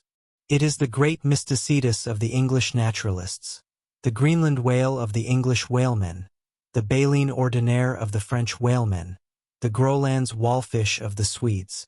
It is the whale which for more than 2 centuries past has been hunted by the Dutch and English in the Arctic seas. It is the whale which the American fishermen have long pursued in the Indian Ocean, on the Brazil banks, on the Nor-West coast, and various other parts of the world, designated by them right whale cruising grounds. Some pretend to see a difference between the Greenland whale of the English and the right whale of the Americans, but they precisely agree in all their grand features, nor has there yet been presented a single determinate fact upon which to ground a radical distinction. It is by endless subdivisions based upon the most inconclusive differences that some departments of natural history become so repellingly intricate. The right whale will be elsewhere treated of at some length, with reference to elucidating the sperm whale. Book I, Folio, Chapter 3. Finback. Under this head I reckon a monster which, by the various names of finback, tallspout, and longjohn, has been seen almost in every sea and is commonly the whale whose distant jet is so often descried by passengers crossing the Atlantic in the New York packet tracks. In the length he attains, and in his baleen, the finback resembles the right whale, but is of a less portly girth, and a lighter color approaching to olive. His great lips present a cable-like aspect, formed by the intertwisting, slanting folds of large wrinkles. His grand distinguishing feature, the fin from which he derives his name, is often a conspicuous object. This fin is some 3 or 4 feet long, growing vertically from the hinder part of the back of an angular shape, and with a very sharp pointed end. Even if not the slightest other part of the creature be visible, this isolated fin will, at times, be seen plainly projecting from the surface. When the sea is moderately calm, and slightly marked with spherical ripples, and this gnomon-like fin stands up and casts shadows upon the wrinkled surface, it may well be supposed that the watery circle surrounding it somewhat resembles a dial, with its style and wavy hour lines graved on it. On that Ahaz dial the shadow often goes back. The finback is not gregarious. He seems a whale-hater, as some men are man-haters, very shy, always going solitary, unexpectedly rising to the surface in the remotest and most sullen waters. His straight and single lofty jet rising like a tall misanthropic spear upon a barren plain, gifted with such wondrous power and velocity in swimming as to defy all present pursuit from man. This Leviathan seems the banished and unconquerable Cain of his race, bearing for his mark that style upon his back. From having the baleen in his mouth, the finback is sometimes included with the right whale, among a theoretic species denominated whalebone whales, that is, whales with baleen. Of these so-called whalebone whales, there would seem to be several varieties, most of which, however, are little known. Broad-nosed whales and beaked whales, pike-headed whales, bunched whales, underjawed whales and rostrated whales are the fishermen's names for a few sorts. In connection with this appellative of whalebone whales, it is of great importance to mention that however such a nomenclature may be convenient in facilitating allusions to some kind of whales, yet it is in vain to attempt a clear classification of the Leviathan, founded upon either his baleen or hump or fin or teeth, notwithstanding that those marked parts or features very obviously seem better adapted to afford the basis for a regular system of cetology than any other detached bodily distinctions which the whale in his kinds presents. How then? The baleen, hump, backfin, and teeth. These are things whose peculiarities are indiscriminately dispersed among all sorts of whales, without any regard to what may be the nature of their structure in other and more essential particulars. Thus, the sperm whale and the humpbacked whale each has a hump, but there the similitude ceases. Then, this same humpbacked whale and the Greenland whale, each of these has baleen, but there again the similitude ceases. And it is just the same with the other parts above mentioned. In various sorts of whales, they form such irregular combinations, or, in the case of any one of them detached, such an irregular isolation, as utterly to defy all general methodization formed upon such a basis. On this rock every one of the whale naturalists has split. But it may possibly be conceived that, in the internal parts of the whale in his anatomy, there, at least, we shall be able to hit the right classification. Nay, what thing, for example, is there in the Greenland whale's anatomy more striking than his baleen? Yet we have seen that by his baleen it is impossible correctly to classify the Greenland whale. And if you descend into the bowels of the various leviathans, why there you will not find distinctions a 50th part as available to the systematizer as those external ones already enumerated. What then remains? Nothing but to take hold of the whales bodily, in their entire liberal volume, and boldly sort them that way. And this is the bibliographical system here adopted, and it is the only one that can possibly succeed, for it alone is practicable. To proceed. Book I. Folio Chapter 4. Humpback. This whale is often seen on the northern American coast. He has been frequently captured there and towed into harbor. He has a great pack on him like a peddler, or you might call him the elephant and castle whale. At any rate, the popular name for him does not sufficiently distinguish him, since the sperm whale also has a hump, though a smaller one. His oil is not very valuable. He has baleen. He is the most gamesome and light-hearted of all the whales, making more gay foam and white water generally than any other of them. Book I. Folio, Chapter 5. Razorback. Of this whale little is known but his name. I have seen him at a distance off Cape Horn. Of a retiring nature, he eludes both hunters and philosophers. Though no coward, he has never yet shown any part of him but his back, which rises in a long sharp ridge. Let him go. I know little more of him, nor does anybody else. Book I. Folio, Chapter 6. Sulphur Bottom. Another retiring gentleman, with a brimstone belly, doubtless got by scraping along the Tartarian tiles in some of his profounder divings.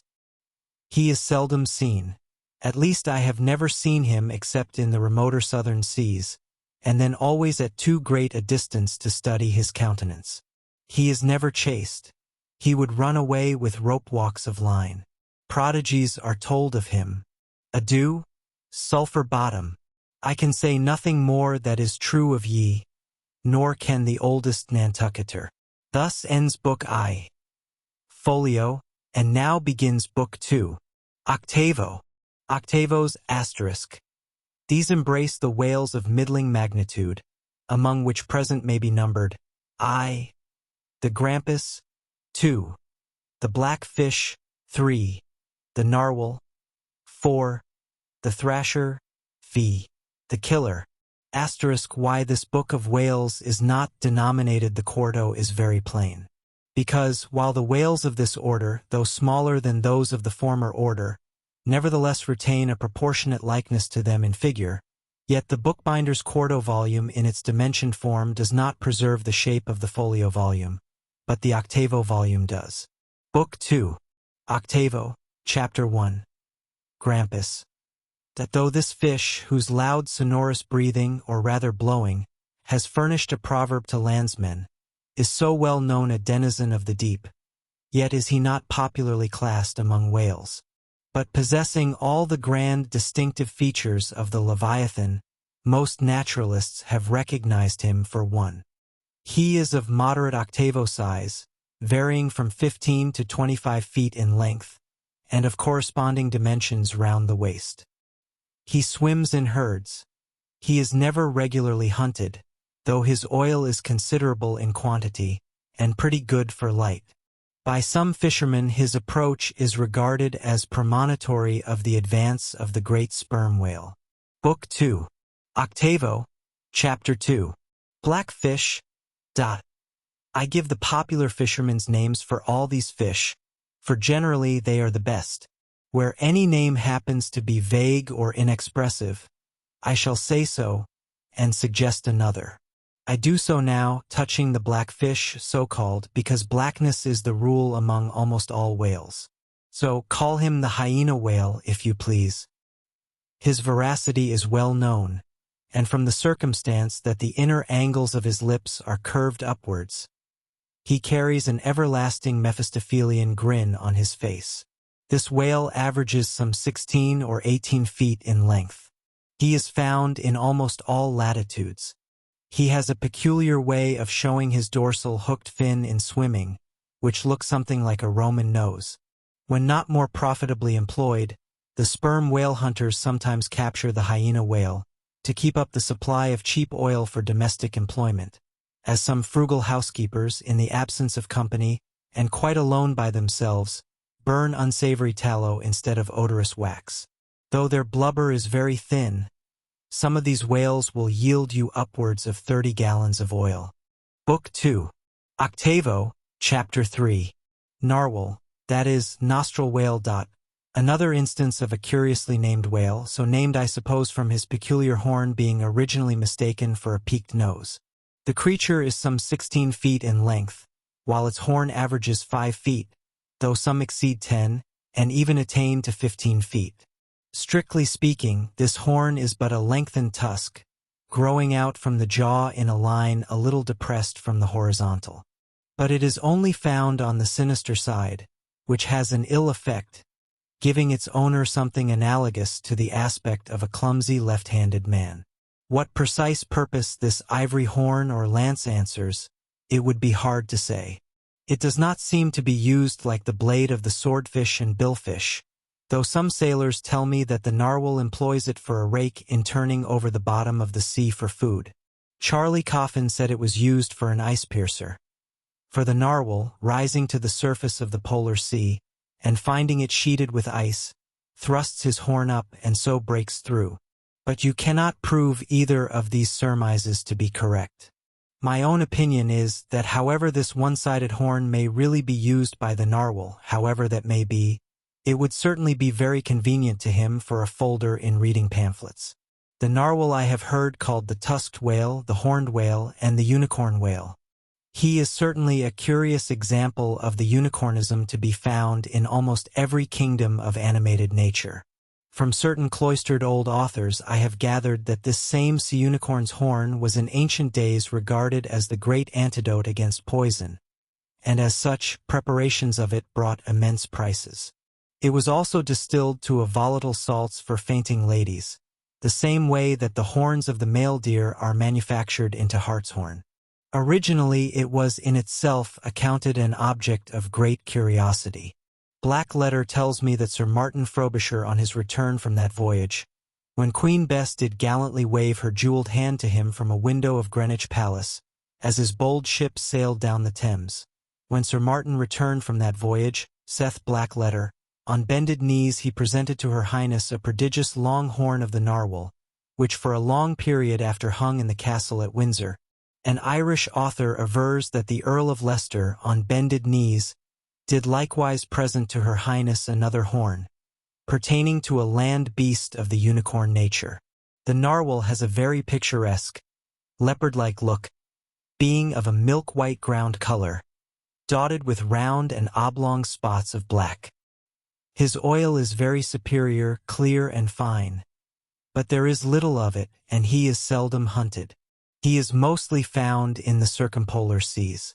Book 2. Octavo, Chapter 4. Killer. Of this whale little is precisely known to the Nantucketer, and nothing at all to the professed naturalist. From what I have seen of him at a distance, I should say that he was about the bigness of a grampus. He is very savage, a sort of Fiji fish. He sometimes takes the great folio whales by the lip, and hangs there like a leech, till the mighty brute is worried to death. The killer is never hunted.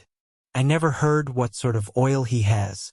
Exception might be taken to the name bestowed upon this whale, on the ground of its indistinctness. For we are all killers on land and on sea, Bonapartes and sharks included. Book 2. Octavo, Chapter 5. Thrasher. This gentleman is famous for his tail, which he uses for a ferule in thrashing his foes. He mounts the folio whale's back, and as he swims, he works his passage by flogging him, as some schoolmasters get along in the world by a similar process. Still less is known of the thrasher than of the killer. Both are outlaws even in the lawless seas. Thus ends Book 2. Octavo, and begins Book 3. Duodecimo. Duodecimos. These include the smaller whales. The Huzzah porpoise. 2. The Algerine porpoise. 3. The mealy-mouthed porpoise. To those who have not chanced specially to study the subject, it may possibly seem strange that fishes not commonly exceeding 4 or 5 feet should be marshaled among whales, a word which, in the popular sense, always conveys an idea of hugeness. But the creatures set down above as duodecimos are infallibly whales, by the terms of my definition of what a whale is, i.e. a spouting fish with a horizontal tail. Book 3. Duodecimo, Chapter 1. Huzzah porpoise. This is the common porpoise found almost all over the globe. The name is of my own bestowal, for there are more than one sort of porpoises, and something must be done to distinguish them. I call him thus, because he always swims in hilarious shoals, which upon the broad sea keep tossing themselves to heaven like caps in a 4th of July crowd. Their appearance is generally hailed with delight by the mariner. Full of fine spirits, they invariably come from the breezy billows to windward. They are the lads that always live before the wind. They are accounted a lucky omen. If you yourself can withstand 3 cheers at beholding these vivacious fish, then heaven help ye, the spirit of godly gamesomeness is not in ye. A well-fed, plump huzzah porpoise will yield you 1 good gallon of good oil. But the fine and delicate fluid extracted from his jaws is exceedingly valuable. It is in request among jewelers and watchmakers. Sailors put it on their hones. Porpoise meat is good eating, you know. It may never have occurred to you that a porpoise spouts. Indeed, his spout is so small that it is not very readily discernible. But the next time you have a chance, watch him, and you will then see the great sperm whale himself in miniature. Book 3. Duodecimo, Chapter 2. Algerine porpoise. A pirate. Very savage. He is only found, I think, in the Pacific. He is somewhat larger than the huzzah porpoise, but much of the same general make. Provoke him, and he will buckle to a shark. I have lowered for him many times, but never yet saw him captured. Book 3. Duodecimo, Chapter 3. Mealy-mouthed porpoise. The largest kind of porpoise, and only found in the Pacific so far as it is known. The only English name by which he has hitherto been designated is that of the Fisher's right whale porpoise, from the circumstance that he is chiefly found in the vicinity of that folio. In shape, he differs in some degree from the Huzzah porpoise, being of a less rotund and jolly girth. Indeed, he is of quite a neat and gentlemanlike figure. He has no fins on his back. Most other porpoises have. He has a lovely tail and sentimental Indian eyes of a hazel hue, but his mealy mouth spoils all. Though his entire back down to his side fins is of a deep sable, yet a boundary line, distinct as the mark in a ship's hull, called the bright waist, that line streaks him from stem to stern, with two separate colors, black above and white below. The white comprises part of his head, and the whole of his mouth, which makes him look as if he had just escaped from a felonious visit to a meal-bag. A most mean and mealy aspect. His oil is much like that of the common porpoise. Asterisk, asterisk, asterisk, asterisk, asterisk, asterisk. Beyond the duodecimo, this system does not proceed, inasmuch as the porpoise is the smallest of the whales. Above, you have all the leviathans of note. But there are a rabble of uncertain, fugitive, half-fabulous whales, which, as an American whaleman, I know by reputation, but not personally. I shall enumerate them by their forecastle appellations, for possibly such a list may be valuable to future investigators, who may complete what I have here but begun.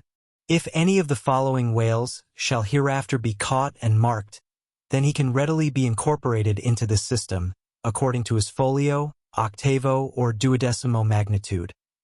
The bottlenose whale, the junk whale, the pudding-headed whale, the cape whale, the leading whale, the cannon whale, the scrag whale, the coppered whale, the elephant whale, the iceberg whale, the quag whale, the blue whale, etc. From Icelandic, Dutch, and Old English authorities, there might be quoted other lists of uncertain whales, blessed with all manner of uncouth names. But I omit them as altogether obsolete, and can hardly help suspecting them for mere sounds, full of leviathanism, but signifying nothing. Finally, it was stated at the outset that this system would not be here and at once perfected. You cannot but plainly see that I have kept my word. But I now leave my cetological system standing thus unfinished, even as the great cathedral of Cologne was left, with the crane still standing upon the top of the uncompleted tower. For small erections may be finished by their first architects. Grand ones, true ones, ever leave the copestone to posterity. God keep me from ever completing anything. This whole book is but a draft, nay, but the draft of a draft. O time, strength, cash, and patience. Chapter 33. The Speck-Snyder. Concerning the officers of the whalecraft, this seems as good a place as any to set down a little domestic peculiarity on shipboard, arising from the existence of the harpooner class of officers, a class unknown of course in any other marine than the whale fleet. The large importance attached to the harpooner's vocation is evinced by the fact that originally in the old Dutch fishery, 2 centuries and more ago, the command of a whale ship was not wholly lodged in the person now called the captain, but was divided between him and an officer called the Speck-Snyder. Literally this word means fat cutter. Usage, however, in time made it equivalent to chief harpooner. In those days, the captain's authority was restricted to the navigation and general management of the vessel, while over the whale hunting department and all its concerns, the Speck-Snyder or chief harpooner reigned supreme. In the British Greenland fishery, under the corrupted title of Specksioneer, this old Dutch official is still retained, but his former dignity is sadly abridged. At present he ranks simply as senior harpooner, and as such is but one of the captain's more inferior subalterns. Nevertheless, as upon the good conduct of the harpooneers the success of a whaling voyage largely depends, And since in the American fishery he is not only an important officer in the boat, but under certain circumstances, night watches on a whaling ground, the command of the ship's deck is also his. Therefore the grand political maxim of the sea demands that he should nominally live apart from the men before the mast, and be in some way distinguished as their professional superior, though always by them familiarly regarded as their social equal. Now, the grand distinction drawn between officer and man at sea is this: the first lives aft, the last forward. Hence, in whale ships and merchantmen alike, the mates have their quarters with the captain. And so, too, in most of the American whalers the harpooneers are lodged in the after part of the ship. That is to say, they take their meals in the captain's cabin, and sleep in a place indirectly communicating with it. Though the long period of a southern whaling voyage, by far the longest of all voyages now or ever made by man, the peculiar perils of it, and the community of interest prevailing among a company, all of whom, high or low, depend for their profits, not upon fixed wages, but upon their common luck, together with their common vigilance, intrepidity, and hard work. Though all these things do in some cases tend to beget a less rigorous discipline than in merchantmen generally, yet never mind how. Much like an old Mesopotamian family, these whalemen may, in some primitive instances, live together. For all that, the punctilious externals, at least, of the quarterdeck are seldom materially relaxed, and in no instance done away. Indeed, many are the Nantucket ships in which you will see the skipper parading his quarterdeck with an elated grandeur not surpassed in any military navy, nay, extorting almost as much outward homage as if he wore the imperial purple, and not the shabbiest of pilot cloth. And though of all men the moody captain of the Pequod was the least given to that sort of shallowest assumption, and though the only homage he ever exacted was implicit, instantaneous obedience, though he required no man to remove the shoes from his feet ere stepping upon the quarterdeck, and though there were times when, owing to peculiar circumstances connected with events hereafter to be detailed, he addressed them in unusual terms, whether of condescension or in terrorem or otherwise, yet even Captain Ahab was by no means unobservant of the paramount forms and usages of the sea. Nor, perhaps, will it fail to be eventually perceived that behind those forms and usages, as it were, he sometimes masked himself, incidentally making use of them for other and more private ends than they were legitimately intended to subserve. That certain sultanerism of his brain, which had otherwise in a good degree remained unmanifested, through those forms that same sultanerism became incarnate in an irresistible dictatorship. For be a man's intellectual superiority what it will, it can never assume the practical, available supremacy over other men, without the aid of some sort of external arts and entrenchments, always in themselves more or less paltry and base. This it is that forever keeps God's true princes of the empire from the world's hustings, and leaves the highest honors that this air can give to those men who become famous more through their infinite inferiority to the choice hidden handful of the divine inert than through their undoubted superiority over the dead level of the mass. Such large virtue lurks in these small things when extreme political superstitions invest them, that in some royal instances even to idiot imbecility they have imparted potency. But when, as in the case of Nicholas the Tsar, the ringed crown of geographical empire encircles an imperial brain, then the plebeian herds crouch abased before the tremendous centralization. Nor will the tragic dramatist who would depict mortal indomitableness in its fullest sweep and direct swing ever forget a hint, incidentally so important in his art, as the one now alluded to. But Ahab, my captain, still moves before me in all his Nantucket grimness and shagginess.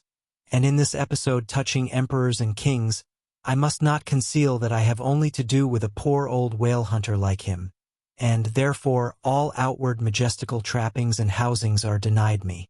O Ahab, what shall be grand in thee? It must needs be plucked at from the skies, and dived for in the deep, and featured in the unbodied air. Chapter 34. The Cabin Table. It is noon, and Doughboy, the steward, thrusting his pale loaf of bread face from the cabin scuttle, announces dinner to his lord and master, who, sitting in the lee quarterboat, has just been taking an observation of the sun, and is now mutely reckoning the latitude on the smooth, medallion-shaped tablet reserved for that daily purpose on the upper part of his ivory leg. From his complete inattention to the tidings, you would think that moody Ahab had not heard his menial. But presently, catching hold of the mizzen shrouds, he swings himself to the deck, and in an even, unexhilarated voice, saying, "Dinner, Mr. Starbuck," disappears into the cabin. When the last echo of his sultan's step has died away, and Starbuck, the first emir, has every reason to suppose that he is seated, then Starbuck rouses from his quietude, takes a few turns along the planks, and after a grave peep into the binnacle, says with some touch of pleasantness, "Dinner, Mr. Stubb," and descends the scuttle. The second emir lounges about the rigging a while, and then slightly shaking the main brace, to see whether it will be all right with that important rope, he likewise takes up the old burden, and with a rapid "Dinner, Mr. Flask," follows after his predecessors. But the third emir, now seeing himself all alone on the quarter-deck, seems to feel relieved from some curious restraint. For, tipping all sorts of knowing winks in all sorts of directions and kicking off his shoes, he strikes into a sharp but noiseless squall of a hornpipe right over the Grand Turk's head. And then, by a dexterous sleight, pitching his cap up into the mizzentop for a shelf, he goes down rollicking so far at least as he remains visible from the deck, reversing all other processions by bringing up the rear with music. But ere stepping into the cabin doorway below, he pauses, ships a new face altogether, and then independent, hilarious little Flask enters King Ahab's presence, in the character of Abjectus or the slave. It is not the least among the strange things bred by the intense artificialness of sea usages, that while in the open air of the deck some officers will, upon provocation, bear themselves boldly and defyingly enough towards their commander, yet 10 to 1, let those very officers the next moment go down to their customary dinner in that same commander's cabin, and straightway their inoffensive, not to say deprecatory and humble air towards him, as he sits at the head of the table. This is marvelous, sometimes most comical. Wherefore this difference? A problem? Perhaps not. To have been Belshazzar, king of Babylon, and to have been Belshazzar, not haughtily but courteously, therein certainly must have been some touch of mundane grandeur. But he who in the rightly regal and intelligent spirit presides over his own private dinner table of invited guests, that man's unchallenged power and dominion of individual influence for the time, that man's royalty of state transcends Belshazzar's, for Belshazzar was not the greatest, who has but once dined his friends, has tasted what it is to be Caesar. It is a witchery of social czarship which there is no withstanding. Now, if to this consideration you superadd the official supremacy of a shipmaster, then, by inference, you will derive the cause of that peculiarity of sea life just mentioned. Over his ivory-inlaid table, Ahab presided like a mute, maned sea lion on the white coral beach, surrounded by his warlike but still deferential cubs. In his own proper turn, each officer waited to be served. They were as little children before Ahab, and yet in Ahab there seemed not to lurk the smallest social arrogance. With one mind, their intent eyes all fastened upon the old man's knife, as he carved the chief dish before him. I do not suppose that for the world they would have profaned that moment with the slightest observation, even upon so neutral a topic as the weather. No, and when reaching out his knife and fork, between which the slice of beef was locked, Ahab thereby motioned Starbuck's plate towards him. The mate received his meat as though receiving alms, and cut it tenderly, and a little started if, perchance, the knife grazed against the plate, and chewed it noiselessly, and swallowed it not without circumspection. For, like the coronation banquet at Frankfurt, where the German emperor profoundly dines with the 7 imperial electors, so these cabin meals were somehow solemn meals, eaten in awful silence. And yet at table old Ahab forbade not conversation. Only he himself was dumb. What a relief it was to choking Stubb, when a rat made a sudden racket in the hold below. And poor little Flask, he was the youngest son and little boy of this weary family party. His were the shin bones of the saline beef. His would have been the drumsticks.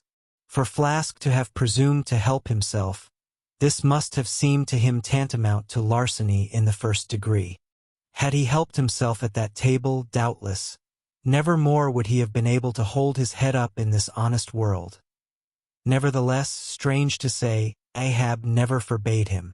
And had Flask helped himself, the chances were Ahab had never so much as noticed it. Least of all did Flask presume to help himself to butter. Whether he thought the owners of the ship denied it to him, on account of its clotting his clear, sunny complexion, or whether he deemed that, on so long a voyage in such marketless waters, butter was at a premium, and therefore was not for him a subaltern. However it was, Flask, alas, was a butterless man. Another thing, Flask was the last person down at the dinner, and Flask is the first man up. Consider, for hereby Flask's dinner was badly jammed in point of time. Starbuck and Stubb both had the start of him, and yet they also have the privilege of lounging in the rear. If Stubb even, who is but a peg higher than Flask, happens to have but a small appetite, and soon shows symptoms of concluding his repast, then Flask must bestir himself. He will not get more than 3 mouthfuls that day, for it is against holy usage for Stubb to precede Flask to the deck. Therefore it was that Flask once admitted in private, that ever since he had arisen to the dignity of an officer, from that moment he had never known what it was to be otherwise than hungry more or less. For what he ate did not so much relieve his hunger, as keep it immortal in him. Peace and satisfaction, thought Flask, have forever departed from my stomach. I am an officer, but how I wish I could fish a bit of old-fashioned beef in the forecastle, as I used to when I was before the mast. There's the fruits of promotion now. There's the vanity of glory. There's the insanity of life. Besides, if it were so that any mere sailor of the Pequod had a grudge against Flask in Flask's official capacity, all that sailor had to do, in order to obtain ample vengeance, was to go aft at dinner time, and get a peep at Flask through the cabin skylight, sitting silly and dumbfoundered before awful Ahab. Now, Ahab and his 3 mates formed what may be called the first table in the Pequod's cabin. After their departure, taking place in inverted order to their arrival, the canvas cloth was cleared, or rather was restored to some hurried order by the pallid steward. And then the 3 harpooneers were bidden to the feast, they being its residuary legatees. They made a sort of temporary servants' hall of the high and mighty cabin. In strange contrast to the hardly tolerable constraint and nameless invisible domineerings of the captain's table, was the entire carefree license and ease, the almost frantic democracy of those inferior fellows the harpooneers, while their masters, the mates, seemed afraid of the sound of the hinges of their own jaws. The harpooneers chewed their food with such a relish that there was a report to it. They dined like lords. They filled their bellies like Indian ships all day loading with spices. Such portentous appetites had Queequeg and Tashtego, that to fill out the vacancies made by the previous repast, often the pale doughboy was fain to bring on a great baron of salt junk, seemingly quarried out of the solid ox. And if he were not lively about it, if he did not go with a nimble hop, skip, and jump, then Tashtego had an ungentlemanly way of accelerating him by darting a fork at his back harpoon-wise. And once Daggoo, seized with a sudden humor, assisted Doughboy's memory by snatching him up bodily, and thrusting his head into a great empty wooden trencher, while Tashtego, knife in hand, began laying out the circle preliminary to scalping him. He was naturally a very nervous, shuddering sort of little fellow, this bread-faced steward, the progeny of a bankrupt baker and a hospital nurse. And what with the standing spectacle of the black terrific Ahab, and the periodical tumultuous visitations of these 3 savages, Doughboy's whole life was one continual lip quiver. Commonly, after seeing the harpooneers furnished with all things they demanded, He would escape from their clutches into his little pantry adjoining, and fearfully peep out at them through the blinds of its door, till all was over. It was a sight to see Queequeg seated over against Tashtego, opposing his filed teeth to the Indians. Crosswise to them, Daggoo seated on the floor, for a bench would have brought his hearse-plumed head to the low carlines, at every motion of his colossal limbs, making the low cabin framework to shake, as when an African elephant goes passenger in a ship. But for all this, the great Negro was wonderfully abstemious, not to say dainty. It seemed hardly possible that by such comparatively small mouthfuls, he could keep up the vitality diffused through so broad, baronial, and superb a person. But, doubtless, this noble savage fed strong and drank deep of the abounding element of air, and through his dilated nostrils snuffed in the sublime life of the worlds. Not by beef or by bread are giants made or nourished. But Queequeg, he had a mortal, barbaric smack of the lip in eating, an ugly sound enough, so much so, that the trembling doughboy almost looked to see whether any marks of teeth lurked in his own lean arms. And when he would hear Tashtego singing out for him to produce himself, that his bones might be picked, the simple-witted steward all but shattered the crockery hanging round him in the pantry, by his sudden fits of the palsy. Nor did the whetstone which the harpooneers carried in their pockets, for their lances and other weapons, and with which whetstones at dinner they would ostentatiously sharpen their knives. That grating sound did not at all tend to tranquilize poor doughboy. How could he forget that in his island days Queequeg, for one, must certainly have been guilty of some murderous convivial indiscretions? Alas, doughboy! Hard fares the white waiter who waits upon cannibals. Not a napkin should he carry on his arm, but a buckler. In good time, though, to his great delight, the 3 salt-sea warriors would rise and depart. To his credulous, fable-mongering ears, all their martial bones jingling in them at every step, like Moorish cimeters in scabbards. But, though these barbarians dined in the cabin and nominally lived there, still, being anything but sedentary in their habits, they were scarcely ever in it except at mealtimes, and just before sleeping time, when they passed through it to their own peculiar quarters. In this one matter, Ahab seemed no exception to most American whale captains, who, as a set, rather incline to the opinion that by rights the ship's cabin belongs to them, and that it is by courtesy alone that anybody else is, at any time, permitted there. So that, in real truth, the mates and harpooneers of the Pequod might more properly be said to have lived out of the cabin than in it. For when they did enter it, it was something as a street door enters a house, turning inwards for a moment only to be turned out the next, and as a permanent thing residing in the open air. Nor did they lose much hereby. In the cabin was no companionship. Socially, Ahab was inaccessible. Though nominally included in the census of Christendom, he was still an alien to it. He lived in the world, as the last of the grizzly bears lived in settled Missouri, and as when spring and summer had departed, that wild Logan of the woods, burying himself in the hollow of a tree, lived out the winter there, sucking his own paws. So, in his inclement, howling old age, Ahab's soul, shut up in the caved trunk of his body, there fed upon the sullen pause of its gloom. Chapter 35. The Masthead. It was during the more pleasant weather that in due rotation with the other seamen my first masthead came round. In most American whalemen the mastheads are manned almost simultaneously with the vessel's leaving her port, even though she may have 15,000 miles, and more, to sail ere reaching her proper cruising ground.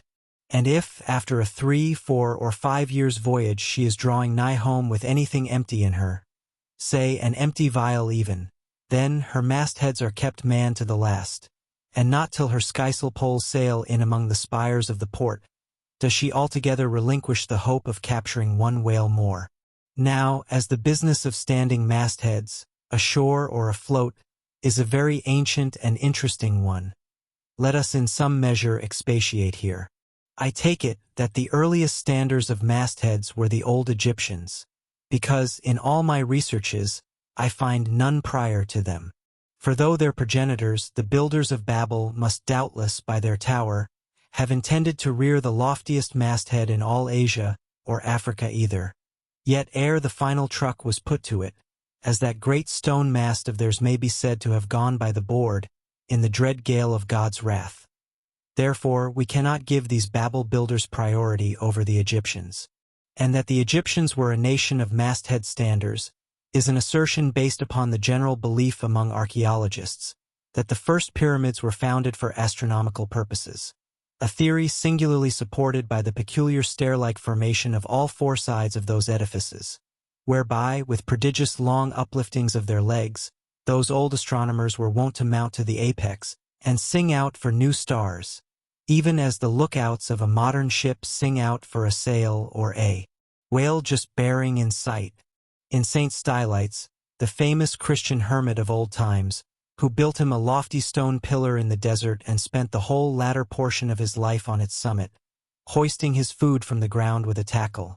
In him we have a remarkable instance of a dauntless stander of mastheads, who was not to be driven from his place by fogs or frosts, rain, hail, or sleet, but valiantly facing everything out to the last, literally died at his post.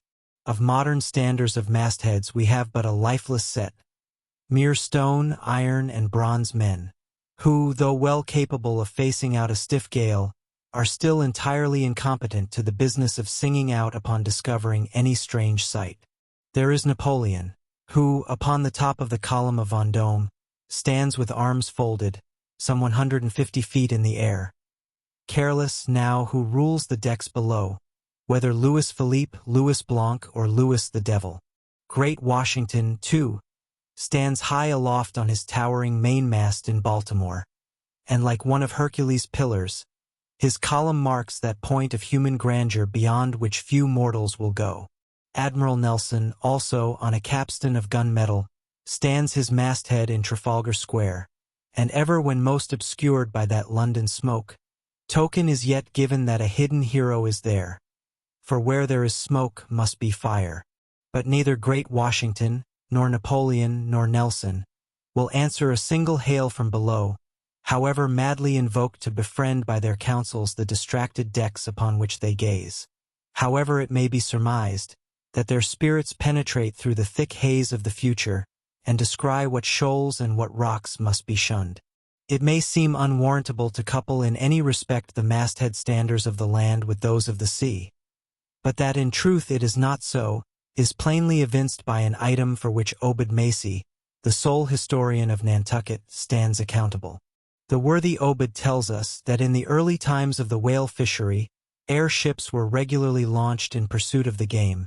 The people of that island erected lofty spars along the seacoast, to which the lookouts ascended by means of nailed cleats, something as fowls go upstairs in a henhouse. A few years ago this same plan was adopted by the bay whalemen of New Zealand, who, upon descrying the game, gave notice to the ready-man boats nigh the beach. But this custom has now become obsolete. Turn we then to the one proper masthead, that of a whale ship at sea. The three mastheads are kept manned from sunrise to sunset, the seamen taking their regular turns, as at the helm, and relieving each other every 2 hours. In the serene weather of the tropics it is exceedingly pleasant, the masthead. Nay, to a dreamy meditative man it is delightful. There you stand, 100 feet above the silent decks, striding along the deep, as if the masts were gigantic stilts, while beneath you and between your legs, as it were, swim the hugest monsters of the sea, even as ships once sailed between the boots of the famous Colossus at Old Rhodes. There you stand, lost in the infinite series of the sea, with nothing ruffled but the waves. The tranced ship indolently rolls. The drowsy trade winds blow. Everything resolves you into languor. For the most part, in this tropic whaling life, a sublime uneventfulness invests you. You hear no news, read no gazettes. Extras with startling accounts of commonplaces never delude you into unnecessary excitements. You hear of no domestic afflictions, bankrupt securities, fall of stocks, are never troubled with the thought of what you shall have for dinner, for all your meals for 3 years and more are snugly stowed in casks, and your bill of fare is immutable. In one of those southern whalesmen, on a long 3 or 4 years voyage, as often happens, the sum of the various hours you spend at the masthead would amount to several entire months. And it is much to be deplored that the place to which you devote so considerable a portion of the whole term of your natural life should be so sadly destitute of anything approaching to a cozy inhabitiveness, or adapted to breed a comfortable localness of feeling, such as pertains to a bed, a hammock, a hearse, a sentry box, a pulpit, a coach, or any other of those small and snug contrivances in which men temporarily isolate themselves. Your most usual point of perch is the head of the T-gallant mast, where you stand upon 2 thin parallel sticks, almost peculiar to whalemen, called the T-gallant crosstrees. Here, tossed about by the sea, the beginner feels about as cozy as he would standing on a bull's horns. To be sure, in cold weather you may carry your house aloft with you, in the shape of a watchcoat. But properly speaking, the thickest watchcoat is no more of a house than the unclad body, for as the soul is glued inside of its fleshy tabernacle, and cannot freely move about in it, nor even move out of it, without running great risk of perishing, like an ignorant pilgrim crossing the snowy Alps in winter, so a watchcoat is not so much of a house as it is a mere envelope, or additional skin, encasing you. You cannot put a shelf or chest of drawers in your body, and no more can you make a convenient closet of your watchcoat. Concerning all this, it is much to be deplored that the mastheads of a southern whale ship are unprovided with those enviable little tents or pulpits, called crow's nests, in which the lookouts of a Greenland whaler are protected from the inclement weather of the frozen seas.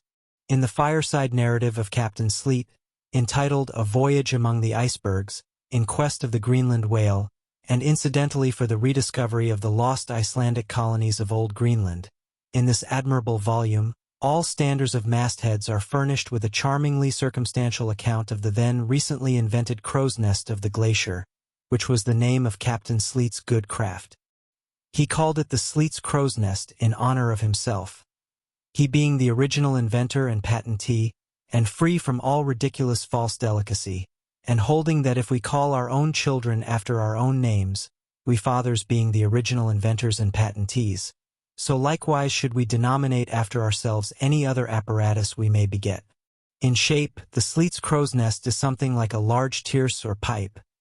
It is open above, however, where it is furnished with a movable side screen to keep to windward of your head in a hard gale. Being fixed on the summit of the mast, you ascend into it through a little trap hatch in the bottom. On the after side, or side next the stern of the ship, is a comfortable seat, with a locker underneath for umbrellas, comforters, and coats. In front is a leather rack, in which to keep your speaking trumpet, pipe, telescope, and other nautical conveniences. When Captain Sleet in person stood his masthead in this crow's nest of his, he tells us that he always had a rifle with him, also fixed in the rack, together with a powder flask and shot, for the purpose of popping off the stray narwhals or vagrant sea unicorns infesting those waters. For you cannot successfully shoot at them from the deck owing to the resistance of the water, but to shoot down upon them is a very different thing. Now, it was plainly a labor of love for Captain Sleet to describe, as he does, all the little detailed conveniences of his crow's nest. But though he so enlarges upon many of these, and though he treats us to a very scientific account of his experiments in this crow's nest, with a small compass he kept there for the purpose of counteracting the errors resulting from what is called the local attraction of all binnacle magnets, an error ascribable to the horizontal vicinity of the iron in the ship's planks, and in the glacier's case, perhaps, to there having been so many broken-down blacksmiths among her crew. I say, that though the captain is very discreet and scientific here, yet, for all his learned binnacle deviations, azimuth compass observations, and approximate errors, he knows very well, Captain Sleet, that he was not so much immersed in those profound magnetic meditations as to fail being attracted occasionally towards that well-replenished little case bottle, so nicely tucked in on one side of his crow's nest, within easy reach of his hand.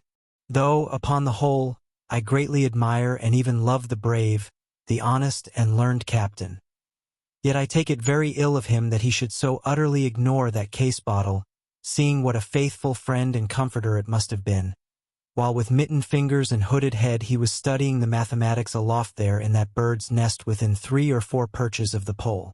But if we southern whale fishers are not so snugly housed aloft as Captain Sleet and his Greenland men were, yet that disadvantage is greatly counterbalanced by the widely contrasting serenity of those seductive seas in which we south fishers mostly float. For one, I used to lounge up the rigging very leisurely, resting in the top to have a chat with Queequeg, or anyone else off duty whom I might find there.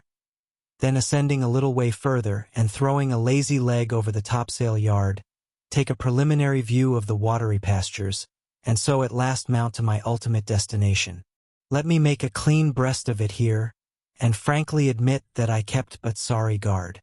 With the problem of the universe revolving in me, how could I, being left completely to myself at such a thought-engendering altitude, how could I but lightly hold my obligations to observe all whale ships' standing orders, keep your weather eye open, and sing out every time, and let me in this place movingly admonish you, ye shipowners of Nantucket.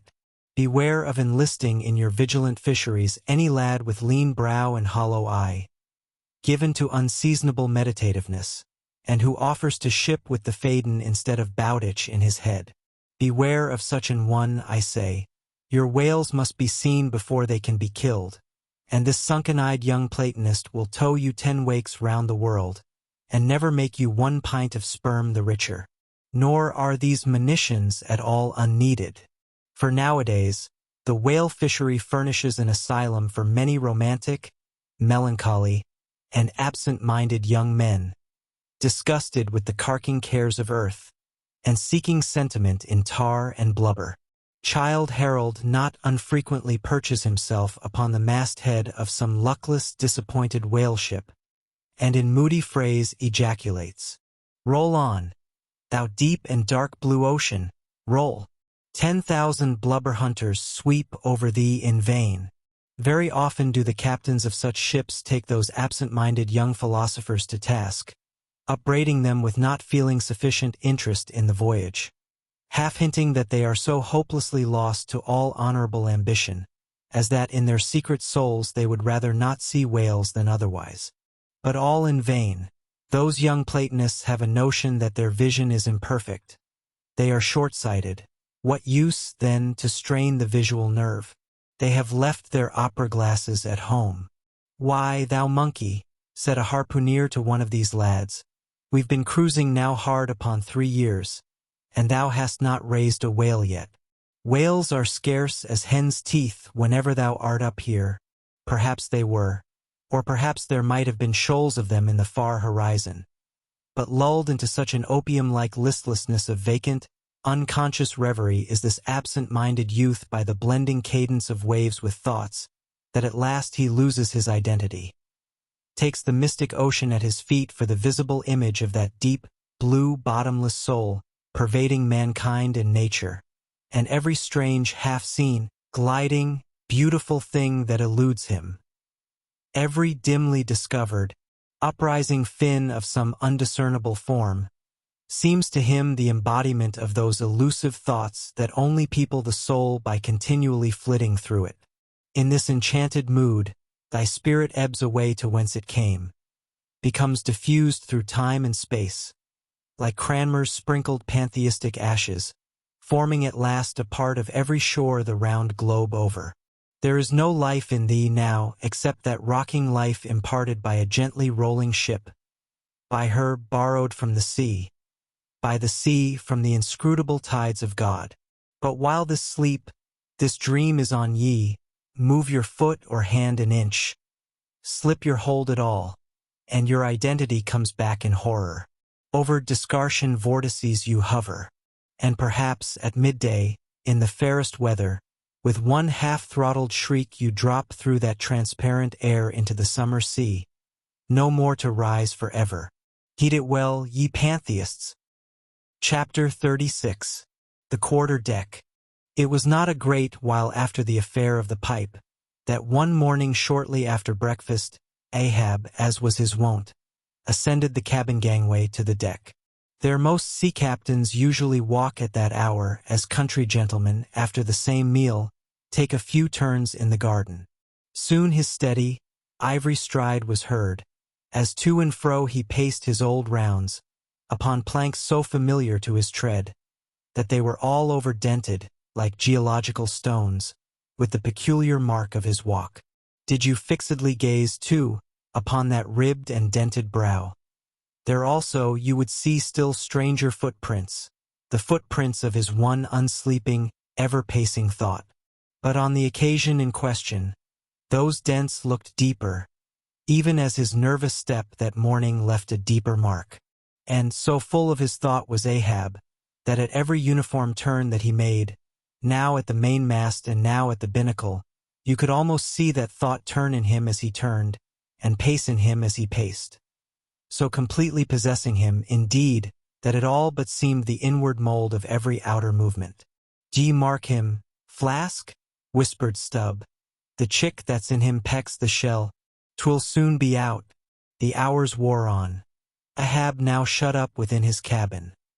Anon, pacing the deck, with the same intense bigotry of purpose in his aspect.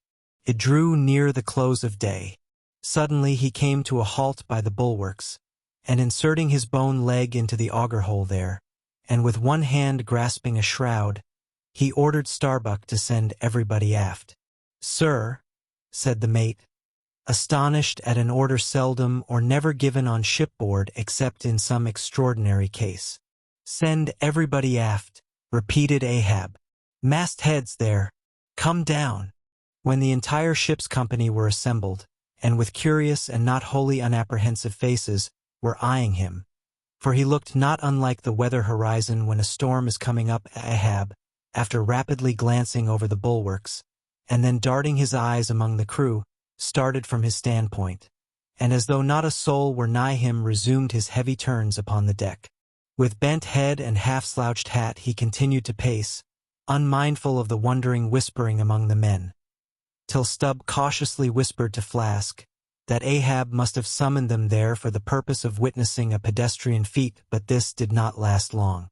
Vehemently pausing, he cried, "What do ye do when ye see a whale, men? Sing out for him," was the impulsive rejoinder from a score of clubbed voices. "Good," cried Ahab, with a wild approval in his tones, observing the hearty animation into which his unexpected question had so magnetically thrown them. "And what do ye next, men? Lower away, and after him. And what tune is it ye pull to, men? A dead whale or a stove boat?" More and more strangely and fiercely glad and approving grew the countenance of the old man at every shout, while the mariners began to gaze curiously at each other, as if marveling how it was that they themselves became so excited at such seemingly purposeless questions. But they were all eagerness again, as Ahab, now half revolving in his pivot hole, with one hand reaching high up a shroud, and tightly, almost convulsively grasping it, addressed them thus: "All ye mastheaders have before now heard me give orders about a white whale. Look ye, d'ye see this Spanish ounce of gold? Holding up a broad bright coin to the sun, it is a $16 piece, men. D'ye see it? Mr. Starbuck, hand me yon topmaul." While the mate was getting the hammer, Ahab, without speaking, was slowly rubbing the gold piece against the skirts of his jacket, as if to heighten its luster, and without using any words was meanwhile lowly humming to himself, producing a sound so strangely muffled and inarticulate that it seemed the mechanical humming of the wheels of his vitality in him. Receiving the topmaul from Starbuck, he advanced towards the mainmast with the hammer uplifted in one hand, exhibiting the gold with the other, and with a high raised voice exclaiming, "Whosoever of ye raises me a white-headed whale with a wrinkled brow and a crooked jaw, whosoever of ye raises me that white-headed whale with 3 holes punctured in his starboard fluke, look ye, whosoever of ye raises me that same white whale, he shall have this gold ounce, my boys." "Huzzah! Huzzah!"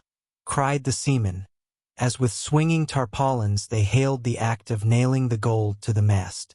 "It's a white whale, I say," resumed Ahab, as he threw down the topmaul. A white whale. Skin your eyes for him, men. Look sharp for white water.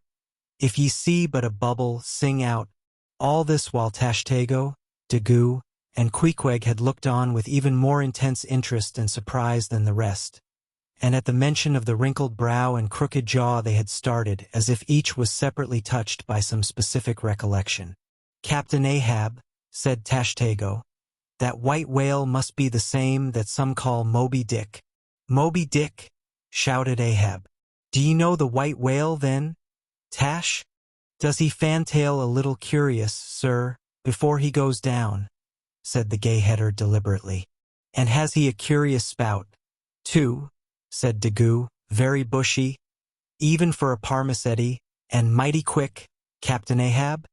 And he have 1, 2, 3, oh, good many iron in him hide, too, Captain, cried Queequeg disjointedly, all twisk-te-be-twisk, like him, faltering hard for a word, and screwing his hand round and round as though uncorking a bottle.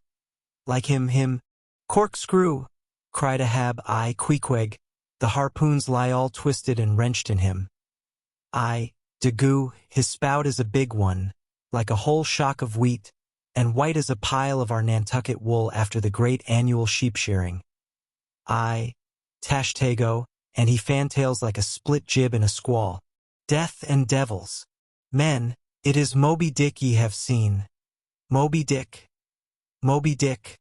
Captain Ahab, said Starbuck, who, with stub and flask, had thus far been eyeing his superior with increasing surprise, but at last seemed struck with a thought which somewhat explained all the wonder. Captain Ahab, I have heard of Moby-Dick, but it was not Moby-Dick that took off thy leg? Who told thee that? Cried Ahab.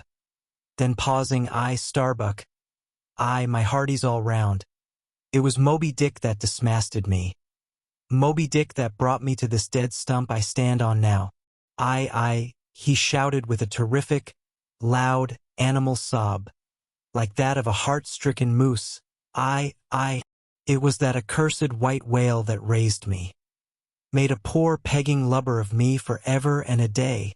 Then tossing both arms, with measureless imprecations he shouted out, I, and I'll chase him round Good Hope, and round the Horn, and round the Norway maelstrom, and round perdition's flames before I give him up. And this is what ye have shipped for, men, to chase that white whale on both sides of land, and over all sides of earth, till he spouts black blood and rolls fin out. What say ye, men, will ye splice hands on it, now? I think ye do look brave. Aye, shouted the harpooneers and seamen, running closer to the excited old man. A sharp eye for the white whale. A sharp lance for Moby-Dick. God bless ye. He seemed to half sob and half shout. God bless ye, men. Steward, go draw the great measure of grog. But what's this long face about, Mr. Starbuck? Wilt thou not chase the white whale? Art not game for Moby-Dick? I am game for his crooked jaw, and for the jaws of death too, Captain Ahab, if it fairly comes in the way of the business we follow. But I came here to hunt whales, not my commander's vengeance. How many barrels will thy vengeance yield thee, even if thou gettest it, Captain Ahab? It will not fetch thee much in our Nantucket market. Nantucket market. Hoot! But come closer, Starbuck. Thou requirest a little lower layer. If money's to be the measurer, man, and the accountants have computed their great counting house the globe, by girdling it with guineas, 1 to every 3 parts of an inch, then let me tell thee that my vengeance will fetch a great premium here. He smites his chest, whispered Stubb, what's that for? Methinks it rings most vast, but hollow. Vengeance on a dumb brute, cried Starbuck, that simply smote thee from blindest instinct. Madness, to be enraged with a dumb thing, Captain Ahab, seems blasphemous. Hark ye yet again the little lower layer. All visible objects, man, are but as pasteboard masks. But in each event, in the living act, the undoubted deed, there, Some unknown but still reasoning thing puts forth the moldings of its features from behind the unreasoning mask. If man will strike, strike through the mask. How can the prisoner reach outside except by thrusting through the wall? To me, the white whale is that wall, shoved near to me. Sometimes I think there's naught beyond. But 'tis enough. He tasks me. He heaps me. I see in him outrageous strength, with an inscrutable malice sinewing it. That inscrutable thing is chiefly what I hate, and be the white whale agent or be the white whale principal, I will wreak that hate upon him. Talk not to me of blasphemy, man. I'd strike the sun if it insulted me. For could the sun do that, then could I do the other. Since there is ever a sort of fair play herein, jealousy presiding over all creations. But not my master, man, is even that fair play. Who's over me? Truth hath no confines. Take off thine eye. More intolerable than fiends' glarings is a doltish stare. So, thou reddenest and palest. My heat has melted thee to anger glow. But look ye, Starbuck, what is said in heat? That thing unsays itself. There are men from whom warm words are small indignity. I meant not to incense thee. Let it go. Look, see yonder Turkish cheeks of spotted tawn. Living, breathing pictures painted by the sun. The pagan leopards. The unrecking and unworshipping things that live and seek and give no reasons for the torrid life they feel. The crew, man, the crew. Are they not one and all with Ahab in this matter of the whale? See Stubb. He laughs. See yonder Chilean. He snorts to think of it. Stand up amid the general hurricane. Thy one-tossed sapling cannot, Starbuck. And what is it? Reckon it. 'Tis but to help strike a fin. No wondrous feat for Starbuck. What is it more? From this one poor hunt. Then, the best lance out of all Nantucket. Surely he will not hang back, when every foremast hand has clutched a whetstone. Ah! Constrainings seize thee. I see. The billow lifts thee. Speak. But speak. Aye. Thy silence, then, that voices thee. Aside. Something shot from my dilated nostrils. He has inhaled it in his lungs. Starbuck now is mine. Cannot oppose me now without rebellion. God keep me. Keep us all, murmured Starbuck lowly.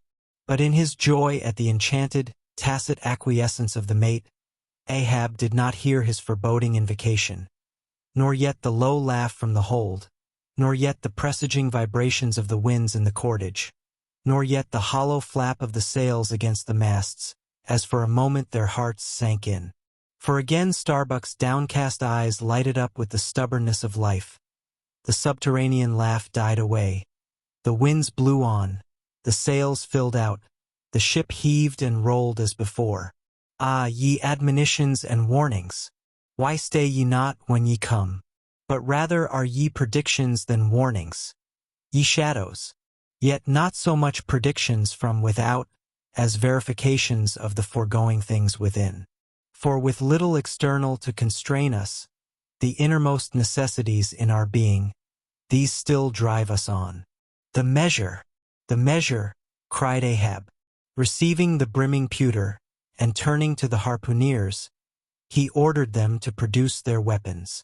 Then ranging them before him near the capstan, with their harpoons in their hands, while his 3 mates stood at his side with their lances, and the rest of the ship's company formed a circle round the group. He stood for an instant searchingly eyeing every man of his crew. But those wild eyes met his, as the bloodshot eyes of the prairie wolves meet the eye of their leader, ere he rushes on at their head in the trail of the bison. But, alas, only to fall into the hidden snare of the Indian. Drink and pass, he cried, handing the heavy charged flagon to the nearest seaman. The crew alone now drink. Round with it, round. Short draughts. Long swallows, men. 'Tis hot as Satan's hoof. So, it goes round excellently. It spiralizes in ye. forks out at the serpent's snapping eye. Well done, almost drained. That way it went, this way it comes. Hand it me. Here's a hollow. Men, ye seem the years. So brimming life is gulped and gone. Steward. Refill. Attend now, my braves. I have mustered ye all round this capstan. And ye mates, flank me with your lances.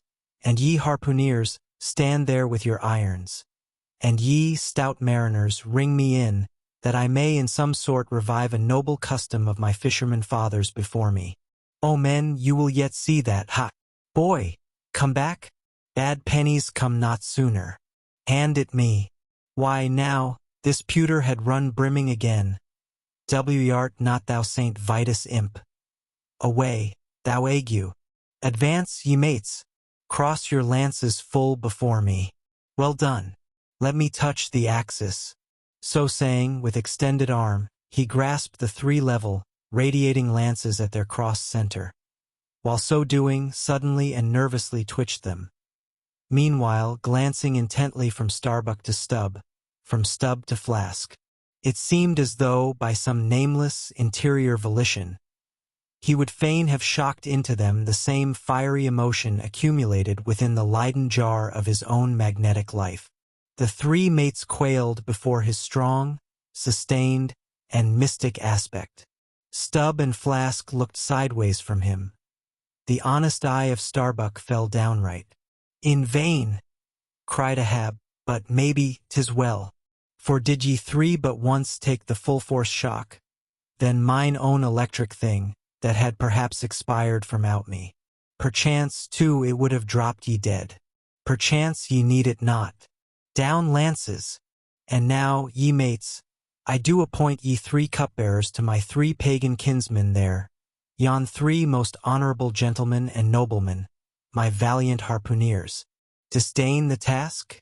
What, when the great Pope washes the feet of beggars, using his tiara for ewer? Oh, my sweet cardinals, your own condescension that shall bend ye to it. I do not order ye, ye will it. Cut your seizings and draw the poles. Ye harpooneers, silently obeying the order, the 3 harpooneers now stood with the detached iron part of their harpoons, some 3 feet long, held, barbs up, before him. Stab me not with that keen steel. Cant them over. Know ye not the goblet end? Turn up the socket. So, now, ye cupbearers, advance. The irons, take them. Hold them while I fill. Forthwith, slowly going from one officer to the other, he brimmed the harpoon sockets with the fiery waters from the pewter. Now 3 to 3 ye stand. Commend the murderous chalices. Bestow them, ye who are now made parties to this indissoluble league. Ha! Starbuck! But the deed is done. Yon ratifying sun now waits to sit upon it. Drink, ye harpooneers. Drink and swear. Ye men that man the deathful whaleboat's bow. Death to Moby-Dick. God hunt us all, if we do not hunt Moby-Dick to his death. The long, barbed steel goblets were lifted, and to cries and maledictions against the white whale, the spirits were simultaneously quaffed down with a hiss. Starbuck paled, and turned, and shivered. Once more, and finally, the replenished pewter went the rounds among the frantic crew. When, waving his free hand to them, they all dispersed, and Ahab retired within his cabin. Chapter 37. Sunset. I leave a white and turbid wake. Pale waters, paler cheeks, where'er I sail. The envious billows sidelong swell to whelm my track. Let them, but first I pass. Yonder, by ever-brimming goblet's rim, the warm waves blush like wine. The gold brow plumbs the blue. The diver sun, slow dived from noon, goes down. My soul mounts up.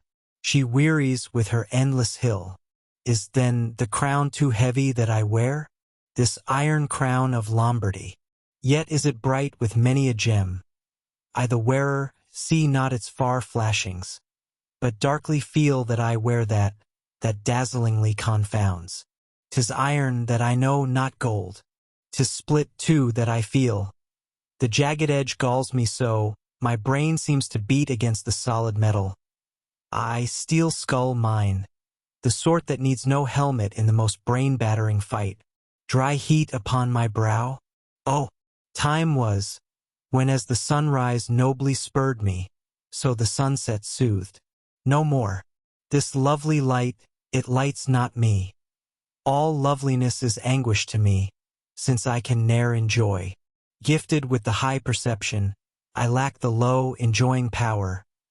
Damned most subtly and most malignantly, damned in the midst of paradise. Good night. Good night. Waving his hand, he moves from the window. 'Twas not so hard a task. I thought to find one stubborn at the least. But my one-cogged circle fits into all their various wheels, and they revolve.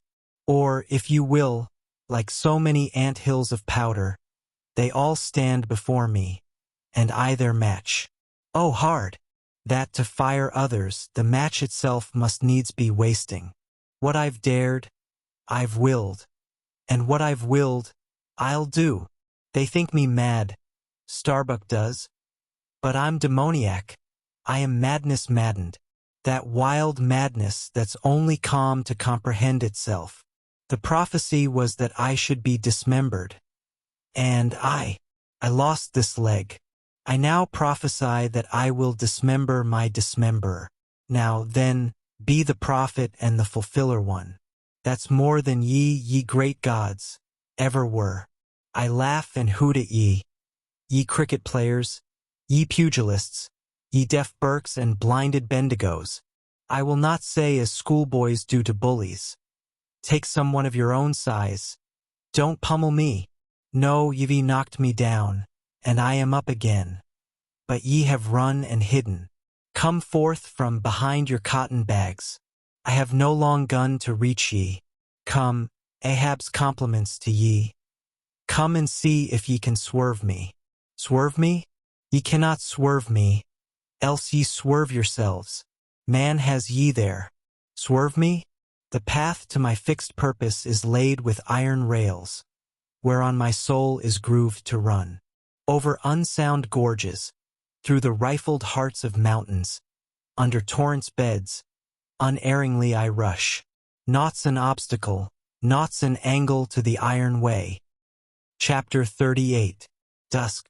My soul is more than matched. She's overmanned, and by a madman, insufferable sting, that sanity should ground arms on such a field.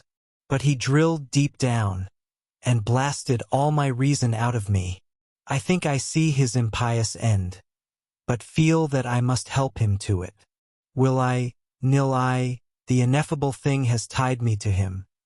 Tows me with a cable I have no knife to cut.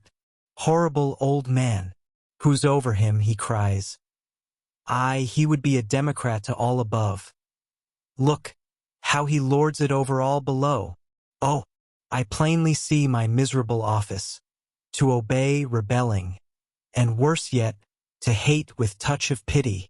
For in his eyes I read some lurid woe would shrivel me up, had I it. Yet is there hope. Time and tide flow wide. The hated whale has the round watery world to swim in, as the small goldfish has its glassy globe. His heaven-insulting purpose, God may wedge aside. I would up heart were it not like lead. But my whole clock's run down. My heart the all-controlling weight. I have no key to lift again. A burst of revelry from the forecastle. Oh God! To sail with such a heathen crew that have small touch of human mothers in them. Whelped somewhere by the sharkish sea. The white whale is their demigorgon. Hark! The infernal orgies. That revelry is forward. Mark the unfaltering silence aft. Methinks it pictures life. Foremost through the sparkling sea shoots on the gay, embattled, bantering bow, but only to drag dark Ahab after it, where he broods within his sternward cabin, builded over the dead water of the wake, and further on, hunted by its wolfish gurglings. The long howl thrills me through. Peace! ye revelers, and set the watch. O life! 'Tis in an hour like this, with soul beat down and held to knowledge, as wild, untutored things are forced to feed. O life! 'Tis now that I do feel the latent horror in thee. But 'tis not me, that horror's out of me, and with the soft feeling of the human in me, yet will I try to fight ye grim, phantom futures. Stand by me, hold me, bind me, O ye blessed influences. Chapter 39. First Night Watch. Ha! Ha! Ha! Ha! Hem! Clear my throat. I've been thinking over it ever since, and that ha's the final consequence. Why so? Because a laugh's the wisest, easiest answer to all that's queer. And come what will, one comfort's always left. That unfailing comfort is, it's all predestinated. I heard not all his talk with Starbuck, but to my poor eye Starbuck then looked something as I the other evening felt. Be sure the old mogul has fixed him, too. I twigged it, knew it, had the gift, might readily have prophesied it. For when I clapped my eye upon his skull I saw it. Well, Stubb, why Stubb, that's my title. Well, Stubb, what of it, Stubb? Here's a carcass. I know not all that may be coming, but be it what it will, I'll go to it laughing. Such a waggish leering as lurks in all your horribles. I feel funny. F.A. la. Lyra skira. What's my juicy little pair at home doing now? Crying its eyes out. Giving a party to the last arrived harpooneers, I dare say, gay as a frigate's pennant, and so am I. Fala. Lyra skira. Oh, we'll drink tonight with hearts as light, to love as gay and fleeting, as bubbles that swim on the beaker's brim, and break on the lips while meeting. A brave stave that, who calls? Mr. Starbuck? Aye, sir. Aside. He's my superior, he has his too, if I'm not mistaken. Aye, sir. Just through with this job coming. Chapter 40. Midnight Forecastle. Harpooneers and sailors. Foresail rises and discovers the watch standing, lounging, leaning, and lying in various attitudes, all singing in chorus. Farewell and adieu to you, Spanish ladies. Farewell and adieu to you, ladies of Spain. Our captain's commanded. First Nantucket sailor. Oh, boys, don't be sentimental. It's bad for the digestion. Take a tonic, follow me. Sings and all follow. Our captain stood upon the deck, a spyglass in his hand, a viewing of those gallant whales, that blew at every strand. Oh, your tubs in your boats, my boys, and by your braces stand, and we'll have one of those fine whales. Hand, boys, overhand. So, be cheery, my lads. May your hearts never fail. While the bold harpooner is striking the whale. Mate's voice from the quarter deck. 8 bells there. Forward. Second Nantucket sailor. Avast the chorus. 8 bells there. D'ye hear? Bellboy? Strike the bell 8. Thou Pip, thou blackling, and let me call the watch. I've the sort of mouth for that, the hogshead mouth. So. Thrusts his head down the scuttle. Starbow Ellens. Joy. 8 bells there below. Tumble up, Dutch sailor. Grand snoozing tonight, Matty. Fat night for that. I mark this in our old mogul's wine.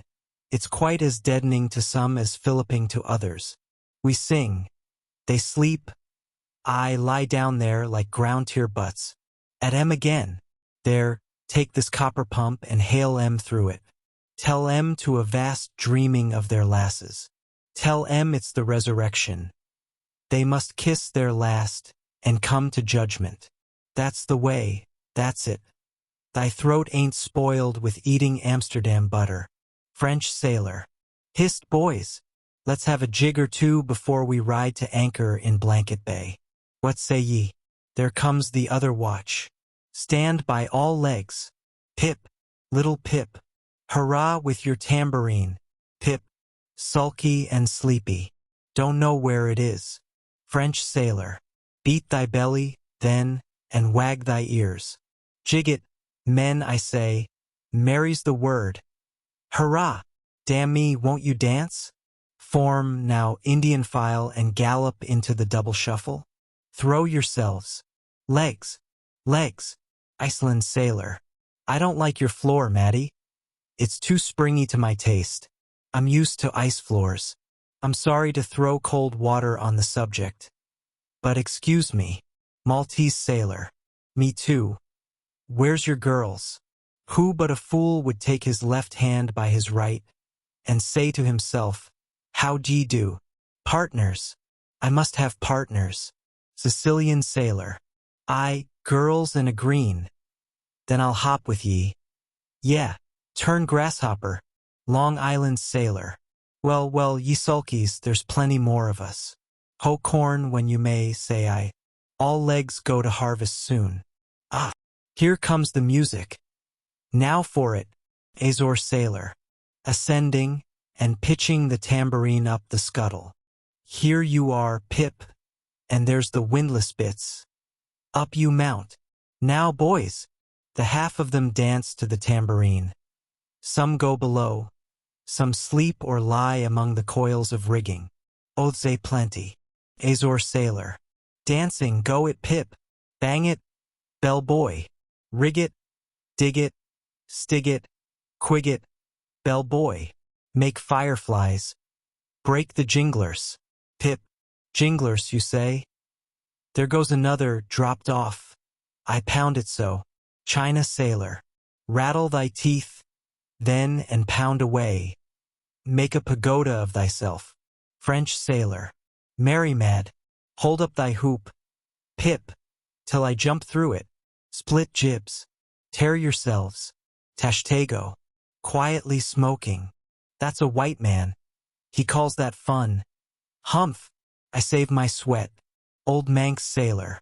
I wonder whether those jolly lads bethink them of what they are dancing over. I'll dance over your grave, I will. That's the bitterest threat of your night women, that beat headwinds round corners. Oh Christ, to think of the green navies and the green-skulled crews. Well, well, belike the whole world's a ball, as you scholars have it, and so 'tis right to make one ballroom of it. Dance on, lads, you're young. I was once 3D Nantucket sailor. Spell O. Phew, this is worse than pulling after whales in a calm. Give us a whiff, Tash. They cease dancing and gather in clusters. Meantime the sky darkens, the wind rises. Lascar sailor. By Brahma, boys, it'll be douse sail soon. The sky-born, high-tide Ganges turn to wind. Thou showest thy black brow. Siva, Maltese sailor, reclining and shaking his cap. It's the waves, the snow's caps turn to jig it now. They'll shake their tassels soon. Now would all the waves were women. Then I'd go drown, and chas sea with them evermore. There's naught so sweet on earth. Heaven may not match it. As those swift glances of warm, wild bosoms in the dance, when the overarboring arms hide such ripe, bursting grapes. Sicilian sailor. Reclining. Tell me not of it. Hark ye, lad. Fleet interlacings of the limbs. Lithe swayings. Coyings. Flutterings. Lip. Heart. Hip. All graze. Unceasing touch and go. Not taste, observe ye, else come satiety. A pagan? Nudging. Tahitian sailor. Reclining on a mat. Hail, holy nakedness of our dancing girls. The heava-heava. Ah, low-veiled, high-palmed Tahiti. I still rest me on thy mat, but the soft soil has slid. I saw thee woven in the wood, my mat. Green the first day I brought ye thence. Now worn and wilted quite. Ah me! Not thou nor I can bear the change. How then, if so be transplanted to yon sky? Hear I the roaring streams from Pyrohites' peak of spears, when they leap down the crags and drown the villages? The blast, up, spine and meet it, leaps to his feet. Portuguese sailor. How the sea rolls swashing gainst the side. Stand by for reefing hearties. The winds are just crossing swords. Pell-mell they'll go lunging presently. Danish sailor. Crack, crack. Old ship, so long as thou crackest, thou holdest. Well done. The mate there holds ye to it stiffly. He's no more afraid than the Isle fort at Kattegat, put there to fight the Baltic with storm-lashed guns, on which the sea salt cakes. Fourth Nantucket sailor. He has his orders, mind ye that. I heard old Ahab tell him he must always kill a squall, something as they burst a waterspout with a pistol. Fire your ship right into it. English sailor. Blood. But that old man's a grand old cove. We are the lads to hunt him up his whale. Oh, aye. Old Manx sailor. How the three pines shake. Pines are the hardest sort of tree to live when shifted to any other soil, and here there's none but the crew's cursed clay. Steady, helmsman. Steady. This is the sort of weather when brave hearts snap ashore, and keeled hulls split at sea. Our captain has his birthmark. Look yonder, boys, there's another in the sky. Lurid like, ye see all else pitch black. Degoo. What of that? Who's afraid of black's afraid of me. I'm quarried out of it. Spanish sailor. Aside. He wants to bully. Ah. The old grudge makes me touchy. Advancing. I harpooneer. Thy race is the undeniable dark side of mankind. Devilish dark at that. No offense. Degoo? Grimly. None. Stiago sailor. That Spaniard's mad or drunk. But that can't be, or else in his one case our old mogul's firewaters are somewhat long in working. Fifth Nantucket sailor. What's that I saw? Lightning? Yes. Spanish sailor. No. Degoo showing his teeth. Degoo? Springing. Swallow thine mannequin. White skin, white liver. Spanish sailor. Meeting him. Knife thee heartily. Big frame, small spirit. A row. Tashtego with a whiff. A row alow, and a row aloft. Gods and men. Both brawlers. Humph. Belfast sailor. A row. Ara a row. The Virgin be blessed. A row. Plunge in with ye. English sailor. Fair play. Snatch the Spaniard's knife. A ring. Old Manx sailor. Ready formed. There. The ringed horizon. In that ring Cain struck Abel. Sweet work, right work. No? Why then, God, madst thou the ring? Mate's voice from the quarter deck.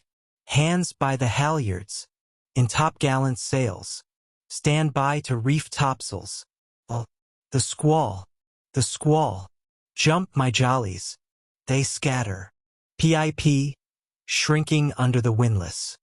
Jollies? Lord help such jollies. Crish, crash. There goes the jibstay.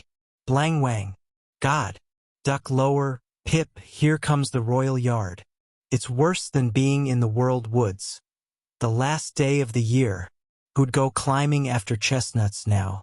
But there they go, all cursing, and here I don't. Fine prospects to em.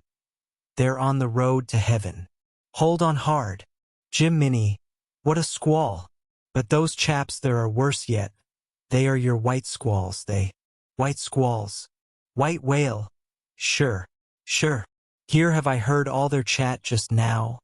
And the white whale, sure. But spoken of once. And only this evening. It makes me jingle all over like my tambourine. That anaconda of an old man swore em in to hunt him. Oh, thou big white god aloft there somewhere in yon darkness. Have mercy on this small black boy down here. Preserve him from all men that have no bowels to feel fear. Chapter 41. Moby-Dick. I, Ishmael, was one of that crew. My shouts had gone up with the rest. My oath had been welded with theirs, and stronger I shouted, and more did I hammer and clinch my oath, because of the dread in my soul. A wild, mystical, sympathetical feeling was in me. Ahab's quenchless feud seemed mine. With greedy ears I learned the history of that murderous monster against whom I and all the others had taken our oaths of violence and revenge. For some time past, though at intervals only, the unaccompanied, secluded white whale had haunted those uncivilized seas mostly frequented by the sperm whale fishermen. But not all of them knew of his existence. Only a few of them, comparatively, had knowingly seen him, while the number who as yet had actually and knowingly given battle to him was small indeed. For owing to the large number of whale cruisers, the disorderly way they were sprinkled over the entire watery circumference, many of them adventurously pushing their quest along solitary latitudes, so as seldom or never for a whole 12-month or more on a stretch, to encounter a single news-telling sail of any sort. The inordinate length of each separate voyage, the irregularity of the times of sailing from home, all these, with other circumstances, direct and indirect, long obstructed the spread through the whole worldwide whaling fleet of the special individualizing tidings concerning Moby-Dick. It was hardly to be doubted that several vessels reported to have encountered at such or such a time, or on such or such a meridian, a sperm whale of uncommon magnitude and malignity, which whale, after doing great mischief to his assailants, had completely escaped them. To some minds it was not an unfair presumption, I say, that the whale in question must have been no other than Moby-Dick. Yet as of late the sperm whale fishery had been marked by various and not unfrequent instances of great ferocity, cunning, and malice in the monster attacked.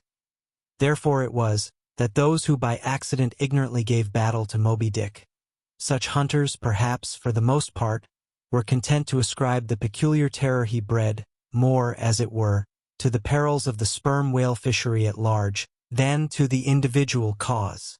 In that way, mostly, the disastrous encounter between Ahab and the whale had hitherto been popularly regarded. And as for those who, previously hearing of the white whale, by chance caught sight of him, in the beginning of the thing they had every one of them, almost as boldly and fearlessly lowered for him, as for any other whale of that species.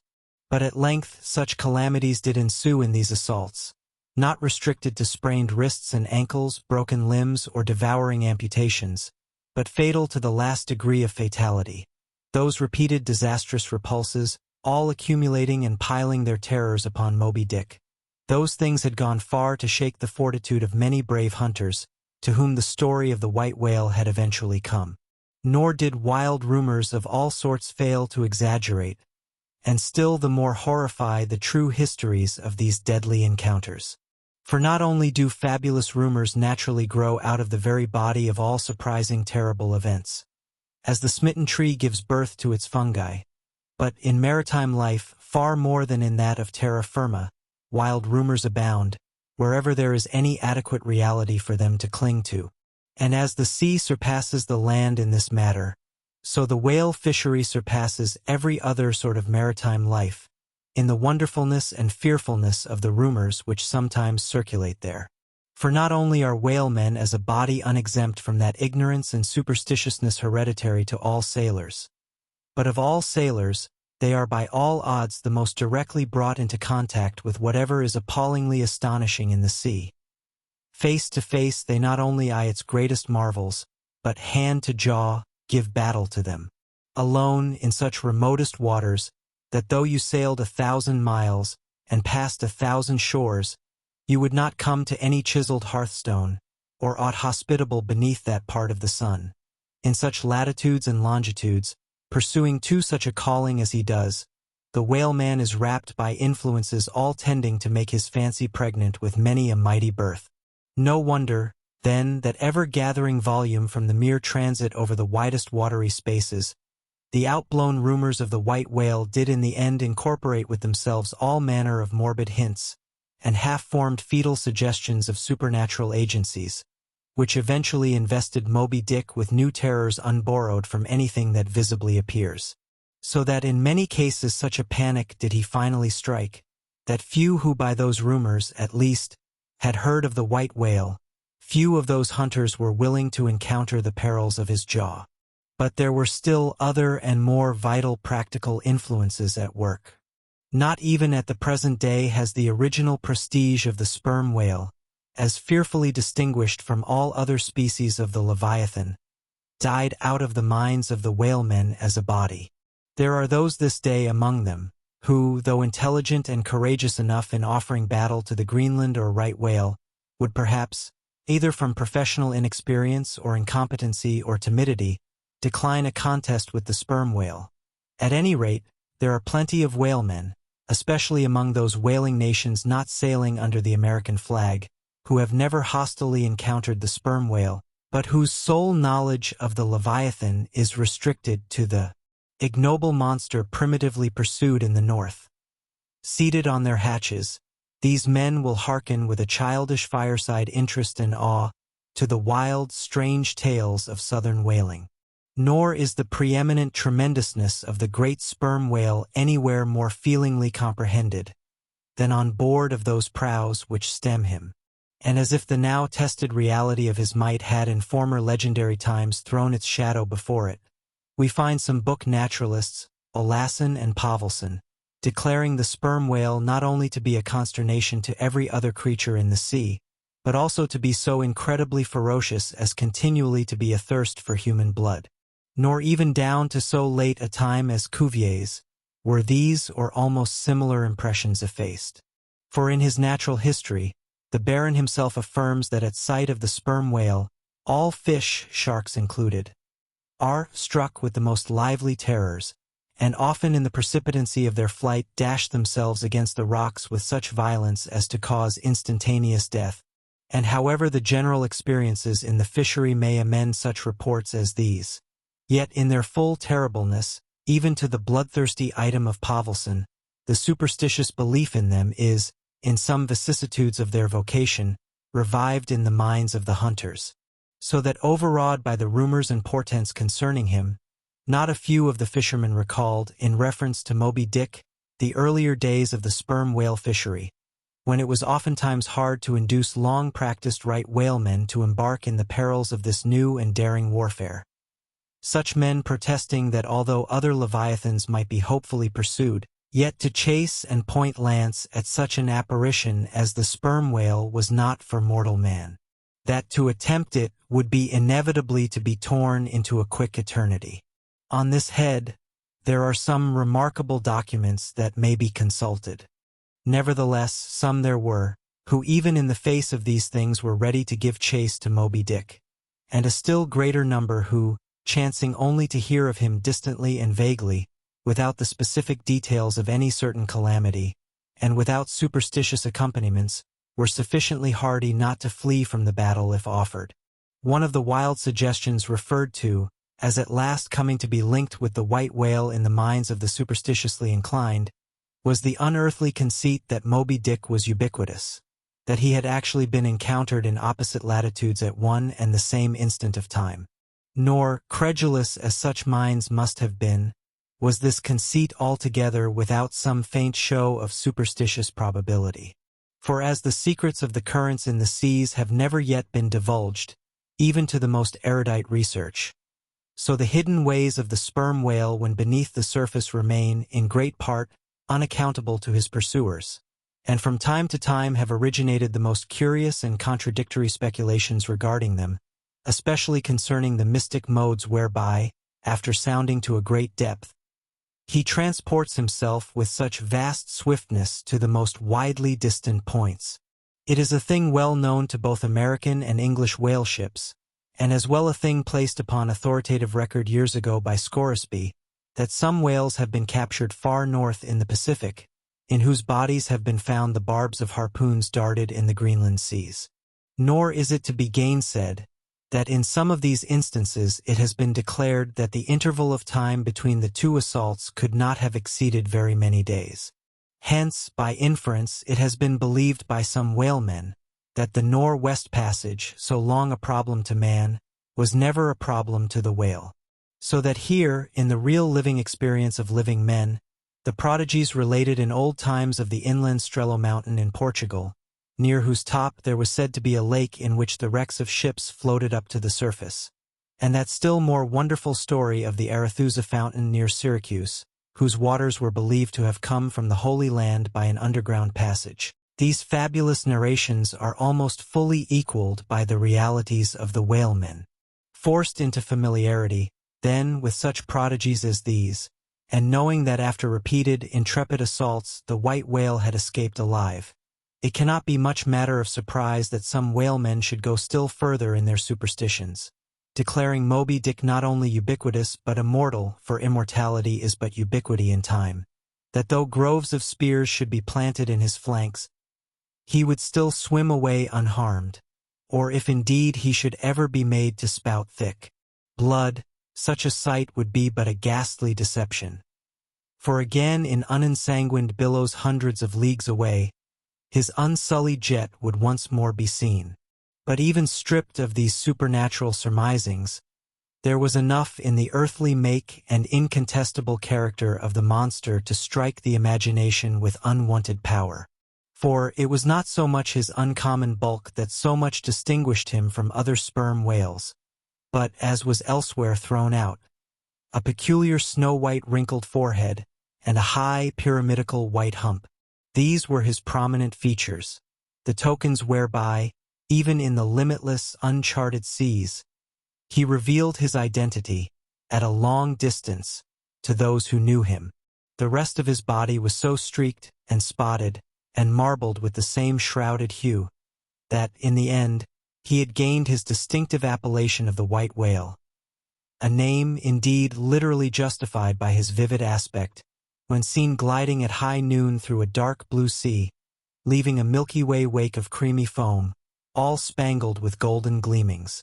Nor was it his unwonted magnitude, nor his remarkable hue, nor yet his deformed lower jaw, that so much invested the whale with natural terror, as that unexampled, intelligent malignity which, according to specific accounts, he had over and over again evinced in his assaults. More than all, his treacherous retreats struck more of dismay than perhaps aught else. For, when swimming before his exulting pursuers with every apparent symptom of alarm, he had several times been known to turn round suddenly, and, bearing down upon them, either stave their boats to splinters, or drive them back in consternation to their ship. Already several fatalities had attended his chase. But though similar disasters, however little bruited ashore, were by no means unusual in the fishery, yet, in most instances, such seemed the white whale's infernal aforethought of ferocity, that every dismembering or death that he caused was not wholly regarded as having been inflicted by an unintelligent agent. Judge, then, to what pitches of inflamed, distracted fury the minds of his more desperate hunters were impelled, when amid the chips of chewed boats and the sinking limbs of torn comrades, they swam out of the white curds of the whale's direful wrath into the serene, exasperating sunlight that smiled on, as if at a birth or a bridal. His 3 boats stove around him, and oars and men both whirling in the eddies. One captain, seizing the line-knife from his broken prow, had dashed at the whale, as an Arkansas duelist at his foe, blindly seeking with a 6-inch blade to reach the fathom-deep life of the whale. That captain was Ahab, and then it was that, suddenly sweeping his sickle-shaped lower jaw beneath him, Moby-Dick had reaped away Ahab's leg, as a mower a blade of grass in the field. No turbaned Turk, no hired Venetian or Malay, could have smote him with more seeming malice. Small reason was there to doubt, then, that ever since that almost fatal encounter, Ahab had cherished a wild vindictiveness against the whale. All the more fell for that in his frantic morbidness he at last came to identify with him, not only all his bodily woes, but all his intellectual and spiritual exasperations. The white whale swam before him as the monomaniac incarnation of all those malicious agencies which some deep men feel eating in them, till they are left living on with half a heart and half a lung. That intangible malignity which has been from the beginning, to whose dominion even the modern Christians ascribe 1/2 of the worlds, which the ancient Ophites of the East reverenced in their statue devil. Ahab did not fall down and worship it like them, but deliriously transferring its idea to the abhorred white whale, he pitted himself, all mutilated, against it. All that most maddens and torments. All that stirs up the lees of things. All truth with malice in it. All that cracks the sinews and cakes the brain. All the subtle demonisms of life and thought. All evil to crazy Ahab were visibly personified and made practically assailable in Moby-Dick. He piled upon the whale's white hump the sum of all the general rage and hate felt by his whole race from Adam down.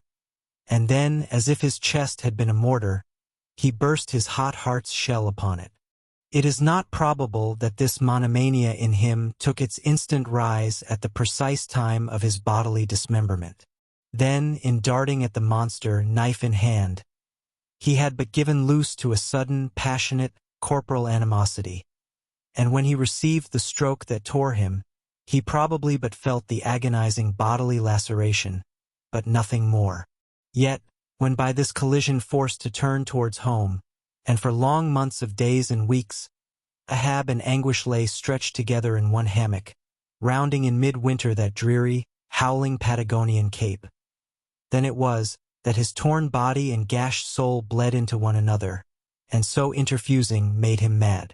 That it was only then, on the homeward voyage after the encounter, that the final monomania seized him, seems all but certain from the fact that, at intervals during the passage, he was a raving lunatic.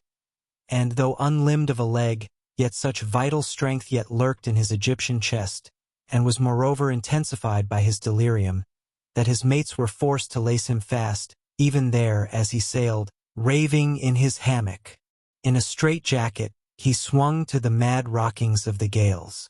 And when running into more sufferable latitudes, the ship, with mild stunsail spread, floated across the tranquil tropics, and to all appearances, the old man's delirium seemed left behind him with the Cape Horn swells, and he came forth from his dark den into the blessed light and air. Even then, when he bore that firm, collected front, however pale, and issued his calm orders once again, and his mates thanked God the direful madness was now gone. Even then, Ahab, in his hidden self, raved. Human madness is oftentimes a cunning and most feline thing. When you think it fled, it may have but become transfigured into some still subtler form. Ahab's full lunacy subsided not, but deepeningly contracted. Like the unabated Hudson, when that noble Northman flows narrowly, but unfathomably through the Highland Gorge. But, as in his narrow-flowing monomania, not one jot of Ahab's broad madness had been left behind. So in that broad madness, not one jot of his great natural intellect had perished. That before living agent now became the living instrument, if such a furious trope may stand. His special lunacy stormed his general sanity, and carried it, and turned all its concentred cannon upon its own mad mark. So that far from having lost his strength, Ahab, to that one end, did now possess 1,000-fold more potency than ever he had sanely brought to bear upon any one reasonable object. This is much. Yet Ahab's larger, darker, deeper part remains unhinted. But vain to popularize profundities, and all truth is profound. Winding far down from within the very heart of this spiked Hotel de Cluny where we here stand, however grand and wonderful, now quit it.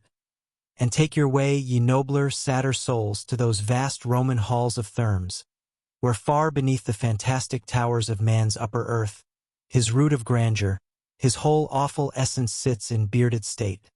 An antique buried beneath antiquities, and throned on torsos.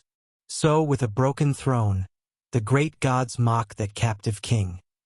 So, like a caryatid, he patient sits, upholding on his frozen brow the piled entablatures of ages. Wind ye down there, ye prouder, sadder souls. Question that proud, sad king, a family likeness. Aye, he did beget ye, ye young exiled royalties. And from your grim sire only will the old state secret come. Now, in his heart, Ahab had some glimpse of this, namely, all my means are sane, my motive and my object mad, yet without power to kill or change or shun the fact.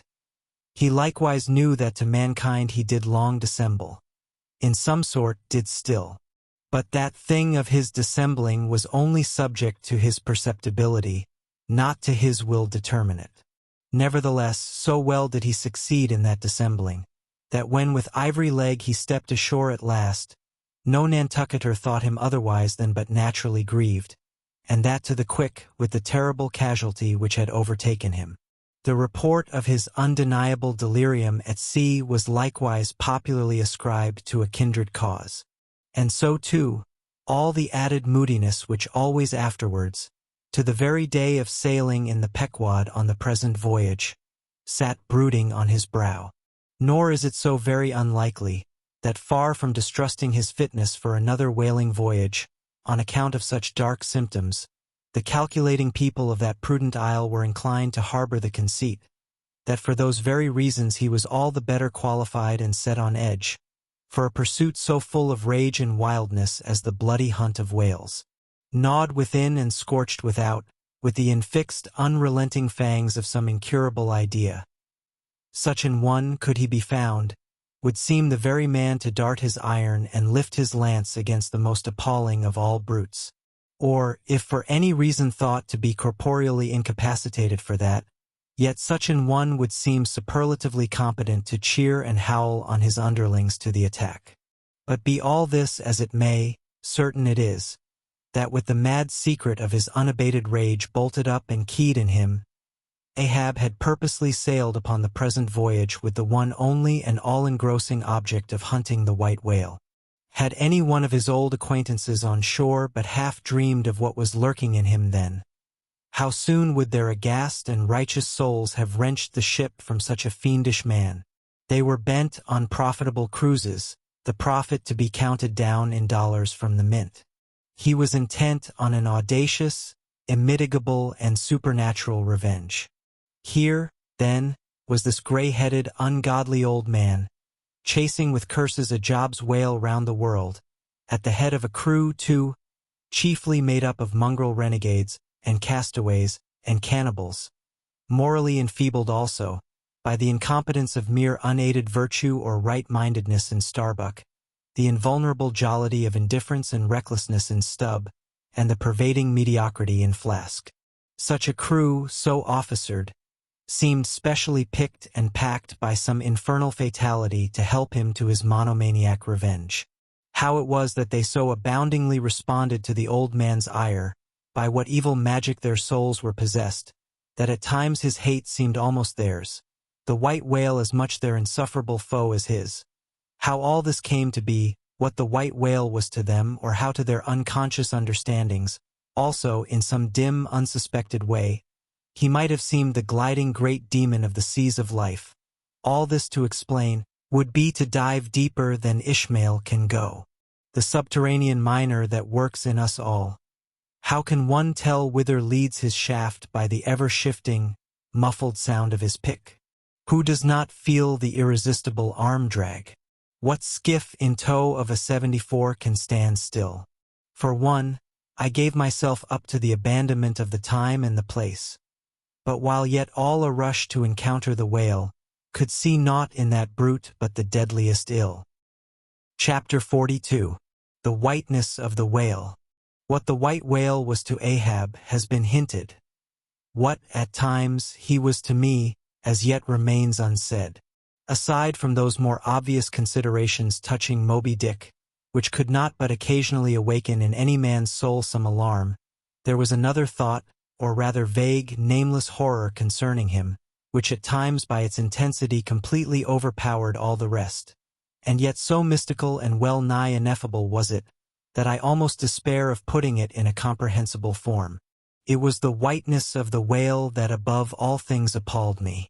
But how can I hope to explain myself here? And yet, in some dim, random way, explain myself I must, else all these chapters might be naught. Though in many natural objects, whiteness refiningly enhances beauty, as if imparting some special virtue of its own, as in marbles, japonicas, and pearls.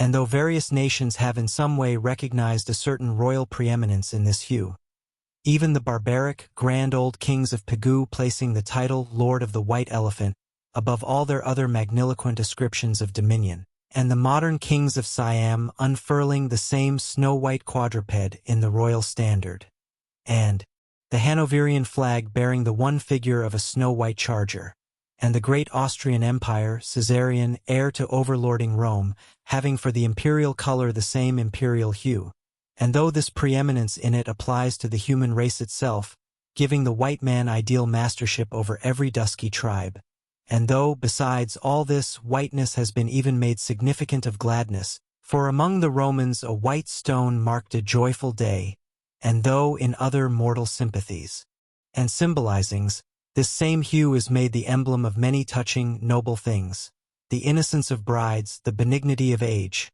though among the red men of America the giving of the white belt of wampum was the deepest pledge of honor, though in many climes, whiteness typifies the majesty of justice in the ermine of the judge, and contributes to the daily state of kings and queens drawn by milk-white steeds, though even in the higher mysteries of the most august religions it has been made the symbol of the divine spotlessness and power. By the Persian fire worshippers, the white forked flame being held the holiest on the altar, and in the Greek mythologies, great Jove himself being made incarnate in a snow-white bull. And though to the noble Iroquois, the midwinter sacrifice of the sacred white dog was by far the holiest festival of their theology, that spotless, faithful creature being held the purest envoy they could send to the Great Spirit with the annual tidings of their own fidelity, and though directly from the Latin word for white, all Christian priests derive the name of one part of their sacred vesture, the alb or tunic, worn beneath the cassock, and though among the holy pomps of the Romish faith, white is specially employed in the celebration of the Passion of our Lord, though in the vision of St. John, white robes are given to the redeemed, and the 24 elders stand clothed in white before the great white throne, and the Holy One that sitteth, they're white like wool. Yet for all these accumulated associations, with whatever is sweet and honorable and sublime, there yet lurks an elusive something in the innermost idea of this hue, which strikes more of panic to the soul than that redness which affrights in blood. This elusive quality it is, which causes the thought of whiteness, when divorced from more kindly associations, and coupled with any object terrible in itself, to heighten that terror to the furthest bounds. Witness the white bear of the poles, and the white shark of the tropics. What but their smooth, flaky whiteness makes them the transcendent horrors they are? That ghastly whiteness it is which imparts such an abhorrent mildness, even more loathsome than terrific, to the dumb gloating of their aspect, so that not the fierce-fanged tiger in his heraldic coat can so stagger courage as the white-shrouded bear or shark asterisk. Asterisk with reference to the polar bear, it may possibly be urged by him who would fain go still deeper into this matter, that it is not the whiteness, separately regarded, which heightens the intolerable hideousness of that brute. For, analyzed, that heightened hideousness, it might be said, only rises from the circumstance that the irresponsible ferociousness of the creature stands invested in the fleece of celestial innocence and love, and hence, by bringing together two such opposite emotions in our minds, the polar bear frightens us with so unnatural a contrast. But even assuming all this to be true, yet were it not for the whiteness you would not have that intensified terror. As for the white shark, the white gliding ghostliness of repose in that creature, when beheld in his ordinary moods, strangely tallies with the same quality in the polar quadruped. This peculiarity is most vividly hit by the French in the name they bestow upon that fish. The Romish Mass for the dead begins with Requiem Aeternam, eternal rest, whence requiem denominating the Mass itself, and any other funeral music. Now, in allusion to the white, silent stillness of death in this shark, and the mild deadliness of his habits, the French call him Requiem. Bethink thee of the albatross, whence come those clouds of spiritual wonderment and pale dread, in which that white phantom sails in all imaginations. Not Coleridge first threw that spell, but God's great, unflattering laureate, nature asterisk. Asterisk I remember the first albatross I ever saw. It was during a prolonged gale, in waters hard upon the Antarctic seas. From my forenoon watch below, I ascended to the overclouded deck, and there, dashed upon the main hatches, I saw a regal, feathery thing of unspotted whiteness, and with a hooked Roman bill sublime. At intervals, it arched forth its vast archangel wings, as if to embrace some holy ark. Wondrous flutterings and throbbings shook it. Though bodily unharmed, it uttered cries, as some king's ghost in supernatural distress. Through its inexpressible, strange eyes, methought I peeped to secrets which took hold of God. As Abraham before the angels, I bowed myself. The white thing was so white, its wings so wide, and in those forever exiled waters, I had lost the miserable warping memories of traditions and of towns. Long I gazed at that prodigy of plumage. I cannot tell, can only hint, the things that darted through me then. But at last I awoke, and turning, asked a sailor what bird was this. A goney, he replied. Goney! Never had heard that name before. Is it conceivable that this glorious thing is utterly unknown to men ashore? Never. But some time after, I learned that goney was some seaman's name for albatross, so that by no possibility could Coleridge's wild rhyme have had aught to do with those mystical impressions which were mine, when I saw that bird upon our deck. For neither had I then read the rhyme, nor knew the bird to be an albatross. Yet, in saying this, I do but indirectly burnish a little brighter the noble merit of the poem and the poet. I assert, then, that in the wondrous bodily whiteness of the bird chiefly lurks the secret of the spell. A truth the more evinced in this, that by a solecism of terms there are birds called gray albatrosses, and these I have frequently seen, but never with such emotions as when I beheld the Antarctic fowl. But how had the mystic thing been caught? Whisper it not, and I will tell, with a treacherous hook and line, as the fowl floated on the sea. At last the captain made a postman of it, tying a lettered leathern tally round its neck with the ship's time and place, and then letting it escape. But I doubt not, that leathern tally, meant for man, was taken off in heaven, when the white fowl flew to join the wing-folding, the invoking and adoring cherubim. Most famous in our Western annals and Indian traditions is that of the white steed of the prairies. A magnificent milk-white charger, large-eyed, small-headed, bluff-chested, and with the dignity of 1,000 monarchs in his lofty, overscorning carriage. He was the elected Xerxes of vast herds of wild horses, whose pastures in those days were only fenced by the Rocky Mountains and the Alleghanies. At their flaming head he westward trooped it like that chosen star which every evening leads on the hosts of light. The flashing cascade of his mane, the curving comet of his tail, invested him with housings more resplendent than gold and silver beaters could have furnished him. A most imperial and archangelical apparition of that unfallen western world, which to the eyes of the old trappers and hunters revived the glories of those primeval times when Adam walked majestic as a god, bluff-browed and fearless as this mighty steed.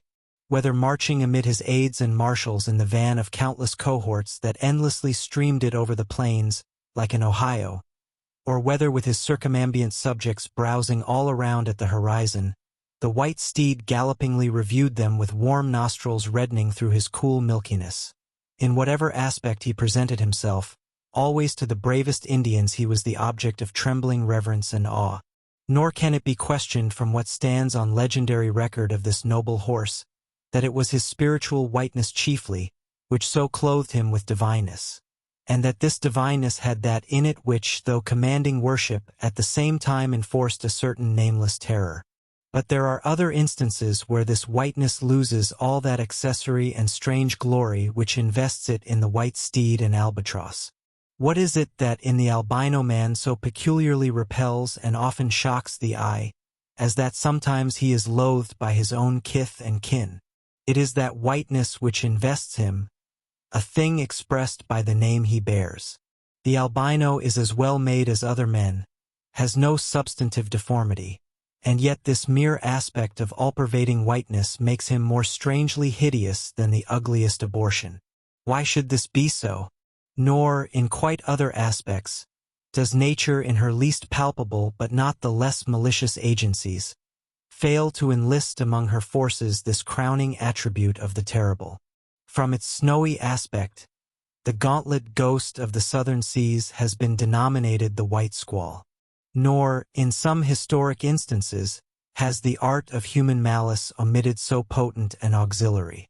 How wildly it heightens the effect of that passage in Froissart, when, masked in the snowy symbol of their faction, the desperate white hoods of Ghent murder their bailiff in the marketplace. Nor, in some things, does the common, hereditary experience of all mankind fail to bear witness to the supernaturalism of this hue. It cannot well be doubted that the one visible quality in the aspect of the dead which most appalls the gazer is the marble pallor lingering there, as if indeed that pallor were as much like the badge of consternation in the other world as of mortal trepidation here. And from that pallor of the dead, we borrow the expressive hue of the shroud in which we wrap them. Nor even in our superstitions do we fail to throw the same snowy mantle round our phantoms. All ghosts rising in a milk-white fog. Yea, while these terrors seize us, let us add that even the King of Terrors, when personified by the evangelist, rides on his pallid horse. Therefore, in his other moods, symbolize whatever grand or gracious thing he will by whiteness. No man can deny that in its profoundest idealized significance it calls up a peculiar apparition to the soul. But though without dissent this point be fixed, how is mortal man to account for it? To analyze it would seem impossible. Can we, then, by the citation of some of those instances wherein this thing of whiteness, though for the time either wholly or in great part stripped of all direct associations calculated to impart to it aught fearful, but nevertheless is found to exert over us the same sorcery, however modified. Can we thus hope to light upon some chance clue to conduct us to the hidden cause we seek? Let us try. But in a matter like this, subtlety appeals to subtlety, and without imagination no man can follow another into these halls. And though, doubtless, some at least of the imaginative impressions about to be presented may have been shared by most men, yet few perhaps were entirely conscious of them at the time, and therefore may not be able to recall them now.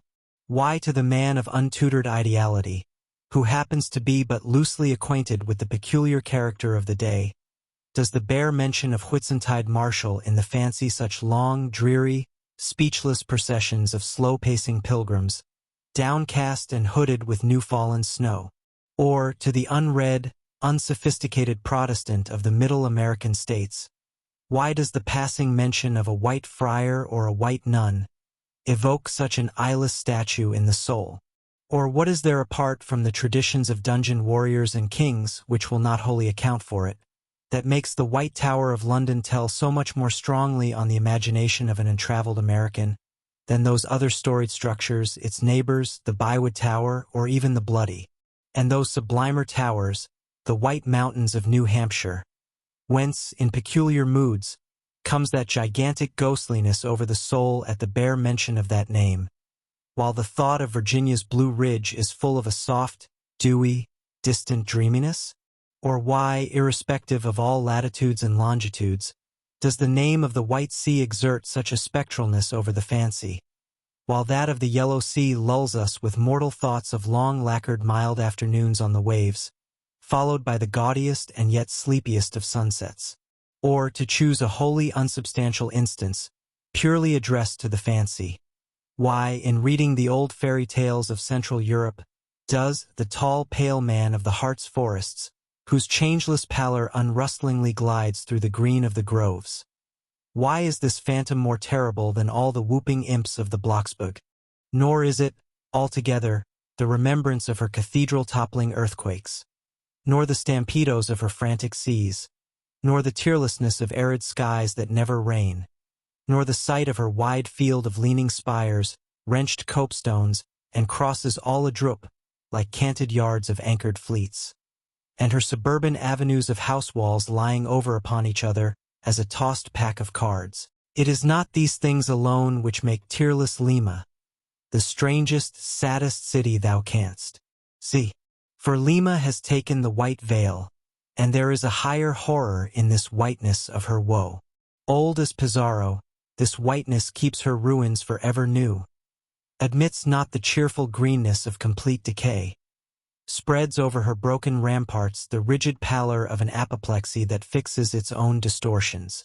I know that, to the common apprehension, this phenomenon of whiteness is not confessed to be the prime agent in exaggerating the terror of objects otherwise terrible. Nor to the unimaginative mind is there aught of terror in those appearances whose awfulness to another mind almost solely consists in this one phenomenon, especially when exhibited under any form at all approaching to muteness or universality. What I mean by these two statements may perhaps be respectively elucidated by the following examples. First, the mariner, when drawing nigh the coasts of foreign lands, if by night he hear the roar of breakers, starts to vigilance, and feels just enough of trepidation to sharpen all his faculties. But under precisely similar circumstances, let him be called from his hammock to view his ship sailing through a midnight sea of milky whiteness, as if from encircling headlands shoals of combed white bears were swimming round him. Then he feels a silent, superstitious dread. The shrouded phantom of the whitened waters is horrible to him as a real ghost. In vain the lead assures him he is still off soundings. Heart and helm they both go down. He never rests till blue water is under him again. Yet where is the mariner who will tell thee, Sir, it was not so much the fear of striking hidden rocks, as the fear of that hideous whiteness that so stirred me? Second, to the native Indian of Peru, the continual sight of the snow-howdahed Andes conveys naught of dread, except, perhaps, in the mere fancying of the eternal frosted desolateness reigning at such vast altitudes, and the natural conceit of what a fearfulness it would be to lose oneself in such inhuman solitudes. Much the same is it with the backwoodsman of the West, who with comparative indifference views an unbounded prairie sheeted with driven snow, no shadow of tree or twig to break the fixed trance of whiteness. Not so the sailor, beholding the scenery of the Antarctic seas, where at times, by some infernal trick of legerdemain in the powers of frost and air, he, shivering and half shipwrecked, instead of rainbows speaking hope and solace to his misery, views what seems a boundless churchyard grinning upon him with its lean ice monuments and splintered crosses. But thou sayest, methinks that white-lead chapter about whiteness is but a white flag hung out from a craven soul. Thou surrenderest to a hypo Ishmael. Tell me why this strong young colt, foaled in some peaceful valley of Vermont, far removed from all beasts of prey, why is it that upon the sunniest day, if you but shake a fresh buffalo robe behind him, so that he cannot even see it, but only smells its wild animal muskiness, why will he start, snort, and with bursting eyes paw the ground in frenzies of affright? There is no remembrance in him of any gorings of wild creatures in his green northern home, so that the strange muskiness he smells cannot recall to him anything associated with the experience of former perils. For what knows he, this New England colt, of the black bisons of distant Oregon? No, but here thou beholdest even in a dumb brute, the instinct of the knowledge of the demonism in the world. Though thousands of miles from Oregon, still when he smells that savage musk, the rending, goring bison herds are as present as to the deserted wild foal of the prairies, which this instant they may be trampling into dust. Thus, then, the muffled rollings of a milky sea, the bleak rustlings of the festooned frosts of mountains, the desolate shiftings of the windrowed snows of prairies, all these to Ishmael are as the shaking of that buffalo robe to the frightened colt, though neither knows where lie the nameless things of which the mystic sign gives forth such hints. Yet with me, as with the colt, somewhere those things must exist. Though in many of its aspects this visible world seems formed in love, the invisible spheres were formed in fright. But not yet have we solved the incantation of this whiteness, and learned why it appeals with such power to the soul, and more strange and far more portentous, why, as we have seen, it is at once the most meaning symbol of spiritual things, nay, the very veil of the Christian's deity.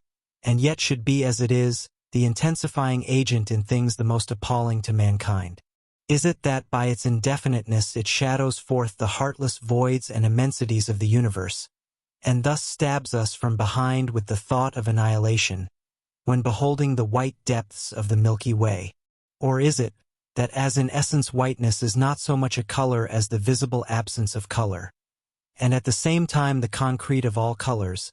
Is it for these reasons that there is such a dumb blankness, full of meaning, in a wide landscape of snows, a colorless all-color of atheism from which we shrink?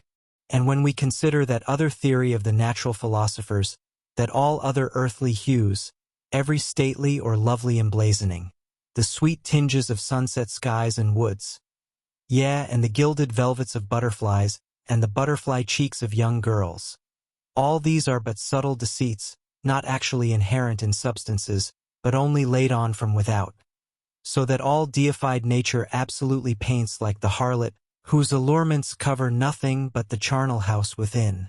And when we proceed further, and consider that the mystical cosmetic which produces every one of her hues, the great principle of light, forever remains white or colorless in itself, and if operating without medium upon matter, would touch all objects, even tulips and roses, with its own blank tinge.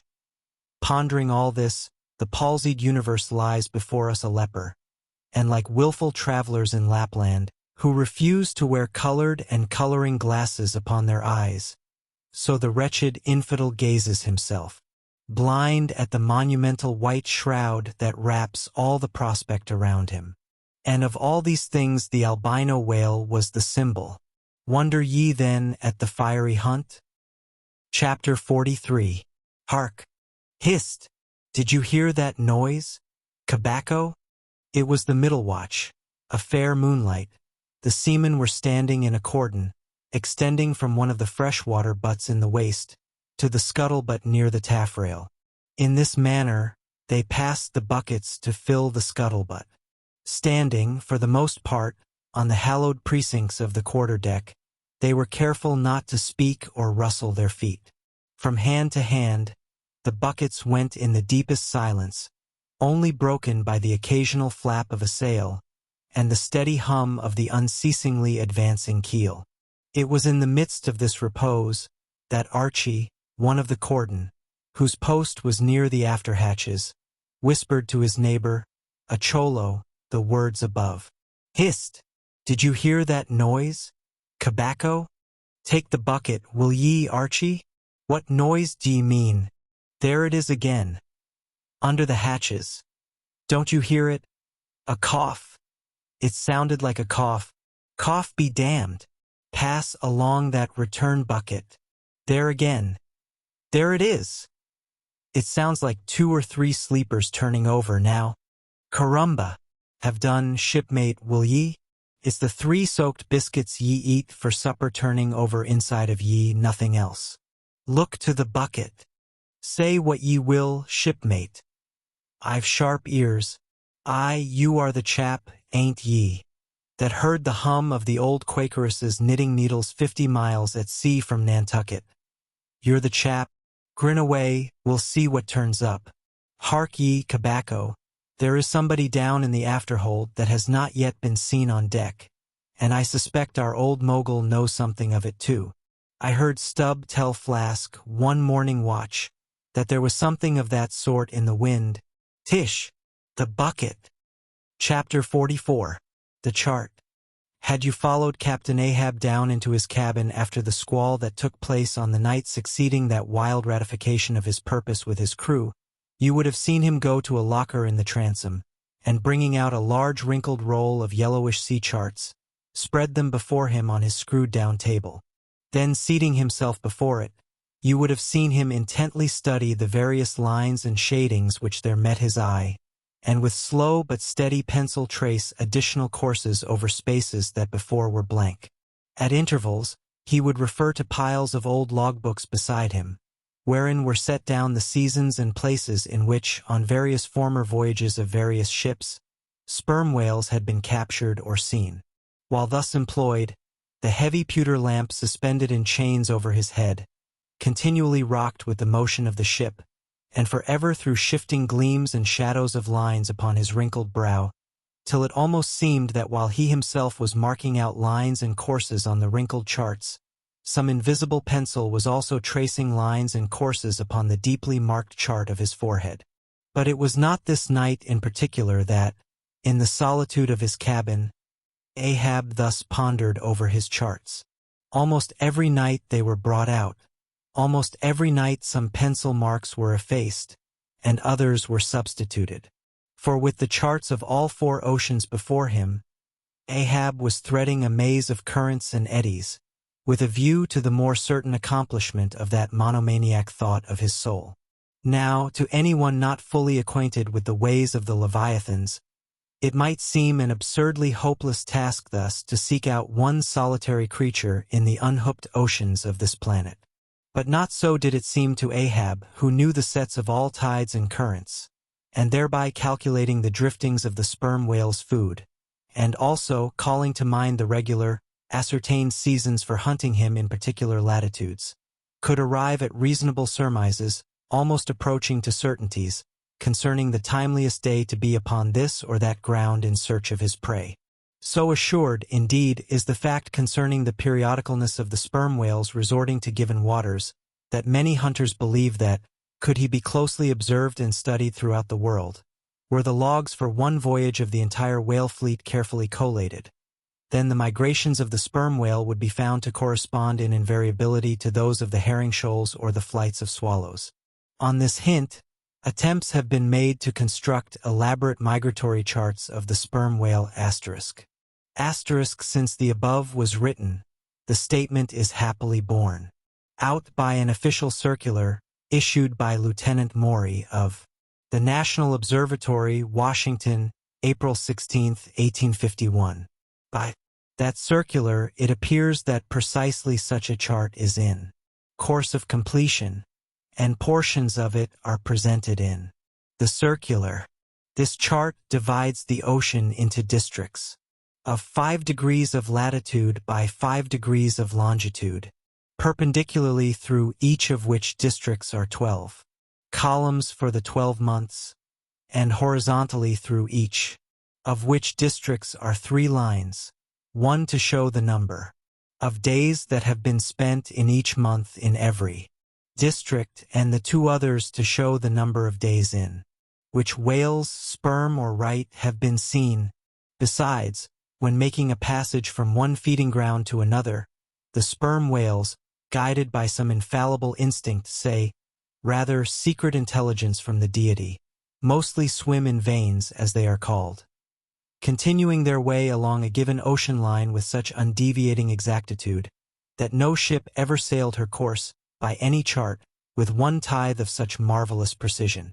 Though, in these cases, the direction taken by any one whale be straight as a surveyor's parallel, and though the line of advance be strictly confined to its own unavoidable straight wake, yet the arbitrary vein in which at these times he is said to swim generally embraces some few miles in width, more or less, as the vein is presumed to expand or contract, but never exceeds the visual sweep from the whale ship's mastheads when circumspectly gliding along this magic zone. The sum is that at particular seasons within that breadth and along that path, migrating whales may with great confidence be looked for, and hence not only at substantiated times, upon well-known separate feeding grounds, could Ahab hope to encounter his prey, but in crossing the widest expanses of water between those grounds he could, by his art, so place and time himself on his way, as even then not to be wholly without prospect of a meeting. There was a circumstance which at first sight seemed to entangle his delirious but still methodical scheme. But not so in the reality, perhaps. Though the gregarious sperm whales have their regular seasons for particular grounds, yet in general you cannot conclude that the herds which haunted such and such a latitude or longitude this year, say, will turn out to be identically the same with those that were found there the preceding season, though there are peculiar and unquestionable instances where the contrary of this has proved true. In general, the same remark, only within a less wide limit, applies to the solitaries and hermits among the matured, aged sperm whales. So that though Moby-Dick had in a former year been seen, for example, on what is called the Seychelles Ground in the Indian Ocean, or Volcano Bay on the Japanese coast, yet it did not follow that were the Pequod to visit either of those spots at any subsequent corresponding season, she would infallibly encounter him there. So, too, with some other feeding grounds, where he had at times revealed himself. But all these seemed only his casual stopping places and ocean inns, so to speak, not his places of prolonged abode. And where Ahab's chances of accomplishing his object have hitherto been spoken of, allusion has only been made to whatever wayside, antecedent extra prospects were his ere a particular set time or place were attained, when all possibilities would become probabilities, and, as Ahab fondly thought, every possibility the next thing to a certainty. That particular set time and place were conjoined in the one technical phrase, the season on the line. For there and then, for several consecutive years, Moby-Dick had been periodically descried, lingering in those waters for a while, as the sun, in its annual round, loiters for a predicted interval in any one sign of the zodiac. There it was, too, that most of the deadly encounters with the white whale had taken place. There the waves were storied with his deeds. There also was that tragic spot where the monomaniac old man had found the awful motive to his vengeance. But in the cautious comprehensiveness and unloitering vigilance with which Ahab threw his brooding soul into this unfaltering hunt, he would not permit himself to rest all his hopes upon the one crowning fact above mentioned, however flattering it might be to those hopes. Nor in the sleeplessness of his vow could he so tranquilize his unquiet heart as to postpone all intervening quest. Now, the Pequod had sailed from Nantucket at the very beginning of the season on the line. No possible endeavor then could enable her commander to make the great passage southwards, double Cape Horn, and then running down 60 degrees of latitude arrive in the equatorial Pacific in time to cruise there. Therefore, he must wait for the next ensuing season. Yet the premature hour of the Pequod's sailing had, perhaps, been correctly selected by Ahab, with a view to this very complexion of things, because an interval of 365 days and nights was before him, an interval which, instead of impatiently enduring ashore, he would spend in a miscellaneous hunt. If by chance the white whale, spending his vacation in seas far remote from his periodical feeding grounds, should turn up his wrinkled brow off the Persian Gulf, or in the Bengal Bay or China Seas, or in any other waters haunted by his race, so that monsoons, pampas, nor'westers, harmattans, trades, any wind but the Levanter and Simoon, might blow Moby-Dick into the devious zigzag world circle of the Pequod's circumnavigating wake. But granting all this, yet, regarded discreetly and coolly, seems it not but a mad idea, this, that in the broad, boundless ocean, one solitary whale, even if encountered, should be thought capable of individual recognition from his hunter, even as a white-bearded mufti in the thronged thoroughfares of Constantinople? Yes, for the peculiar snow-white brow of Moby-Dick, and his snow-white hump, could not but be unmistakable. And have I not tallied the whale, Ahab would mutter to himself, as after poring over his charts till long after midnight he would throw himself back in reveries. Tallied him, and shall he escape? His broad fins are bored, and scalloped out like a lost sheep's ear, and here his mad mind would run on in a breathless race, till a weariness and faintness of pondering came over him, and in the open air of the deck he would seek to recover his strength. Ah God! What trances of torments does that man endure who is consumed with one unachieved revengeful desire? He sleeps with clenched hands, and wakes with his own bloody nails in his palms. Often, when forced from his hammock by exhausting and intolerably vivid dreams of the night, which, resuming his own intense thoughts through the day, carried them on amid a clashing of frenzies, and whirled them round and round and round in his blazing brain, till the very throbbing of his life-spot became insufferable anguish.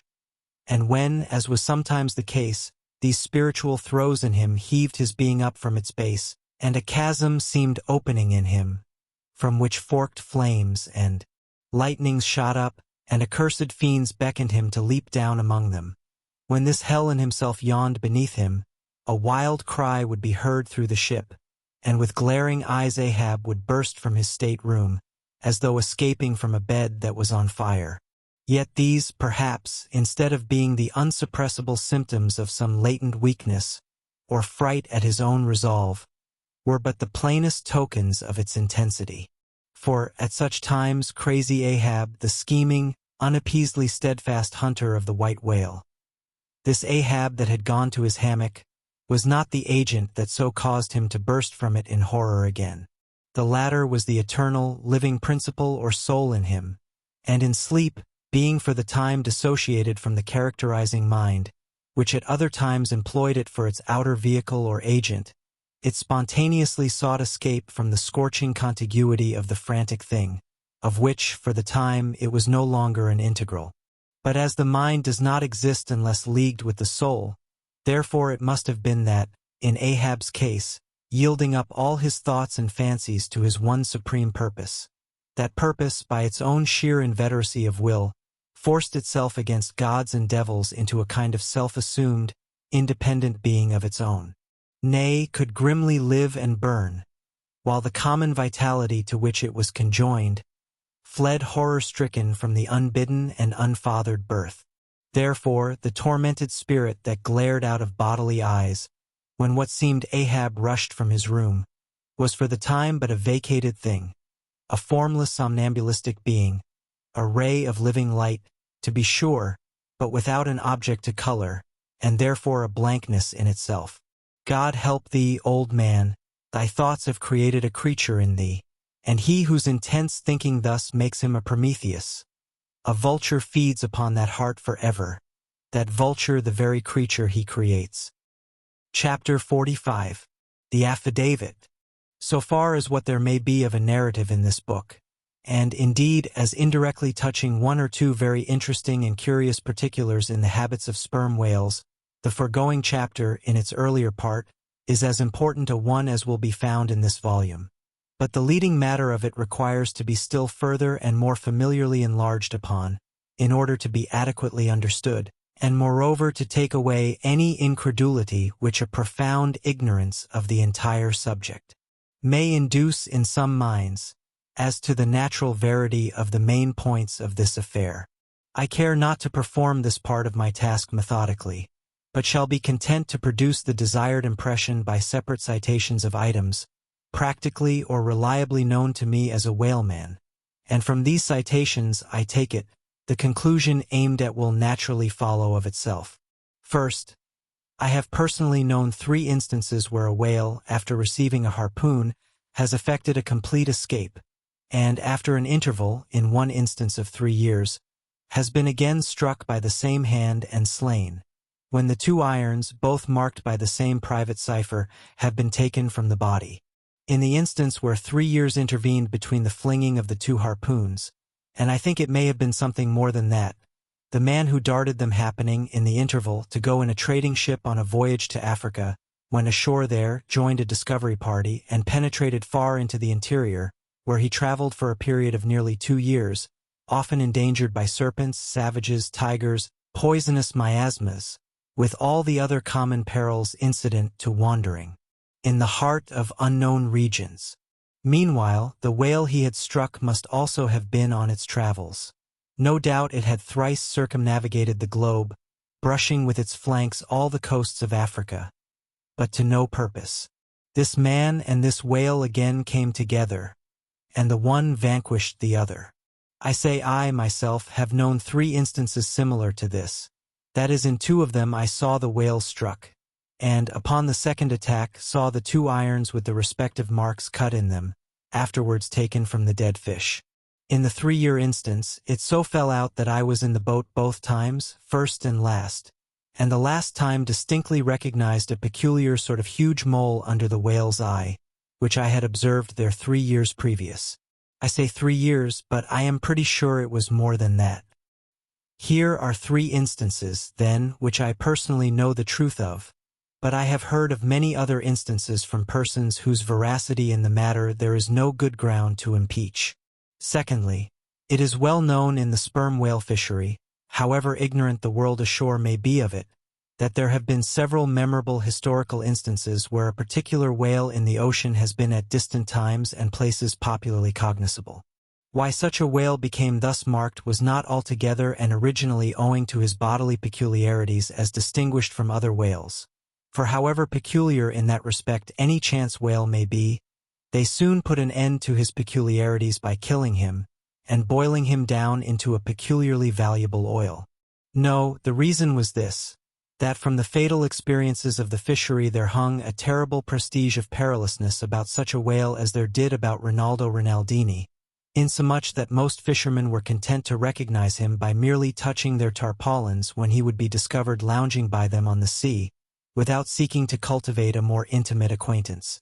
Like some poor devils ashore that happen to know an irascible great man, they make distant, unobtrusive salutations to him in the street, lest if they pursued the acquaintance further, they might receive a summary thump for their presumption. But not only did each of these famous whales enjoy great individual celebrity, nay, you may call it an ocean-wide renown. Not only was he famous in life and now is immortal in folksole stories after death, but he was admitted into all the rights, privileges, and distinctions of a name, had as much a name indeed as Cambyses or Caesar. Was it not so, O Timor Tom, thou famed Leviathan, scarred like an iceberg, who so long didst lurk in the oriental straits of that name, whose spout was oft seen from the palmy beach of Ombay?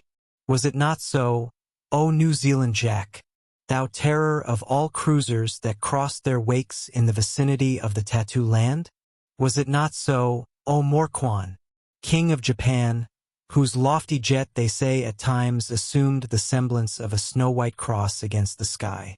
Was it not so, O Don Miguel, thou Chilean whale, marked like an old tortoise with mystic hieroglyphics upon the back? In plain prose, here are 4 whales as well known to the students of cetacean history as Marius or Scylla to the classic scholar. But this is not all. New Zealand Tom and Don Miguel, after at various times creating great havoc among the boats of different vessels, were finally gone in quest of, systematically hunted out, chased and killed by valiant whaling captains, who heaved up their anchors with that express object as much in view, as in setting out through the Narragansett woods, Captain Butler of old had it in his mind to capture that notorious murderous savage Anawan, the headmost warrior of the Indian King Philip. I do not know where I can find a better place than just here, to make mention of 1 or 2 other things, which to me seem important, as in printed form establishing in all respects the reasonableness of the whole story of the white whale, more especially the catastrophe. For this is one of those disheartening instances where truth requires full as much bolstering as error. So ignorant are most landsmen of some of the plainest and most palpable wonders of the world, that without some hints touching the plain facts, historical and otherwise, of the fishery, they might scout at Moby-Dick as a monstrous fable, or still worse and more detestable, a hideous and intolerable allegory. First, though most men have some vague flitting ideas of the general perils of the grand fishery, yet they have nothing like a fixed, vivid conception of those perils, and the frequency with which they recur. One reason perhaps is that not 1 in 50 of the actual disasters and deaths by casualties in the fishery ever finds a public record at home, however transient and immediately forgotten that record. Do you suppose that that poor fellow there, who this moment perhaps caught by the whale line off the coast of New Guinea, is being carried down to the bottom of the sea by the sounding Leviathan? Do you suppose that that poor fellow's name will appear in the newspaper obituary you will read tomorrow at your breakfast? No, because the mails are very irregular between here and New Guinea. In fact, did you ever hear what might be called regular news direct or indirect from New Guinea? Yet I tell you that upon one particular voyage which I made to the Pacific, among many others we spoke 30 different ships, every one of which had had a death by a whale, some of them more than one, and 3 that had each lost a boat's crew. For God's sake, be economical with your lamps and candles. Not a gallon you burn, but at least 1 drop of man's blood was spilled for it. Secondly, people ashore have indeed some indefinite idea that a whale is an enormous creature of enormous power, but I have ever found that when narrating to them some specific example of this twofold enormousness, They have significantly complimented me upon my facetiousness. When I declare upon my soul, I had no more idea of being facetious than Moses when he wrote the history of the plagues of Egypt. But fortunately, the special point I here seek can be established upon testimony entirely independent of my own. That point is this: the sperm whale is in some cases sufficiently powerful, knowing, and judiciously malicious, as with direct aforethought to stave in, utterly destroy, and sink a large ship.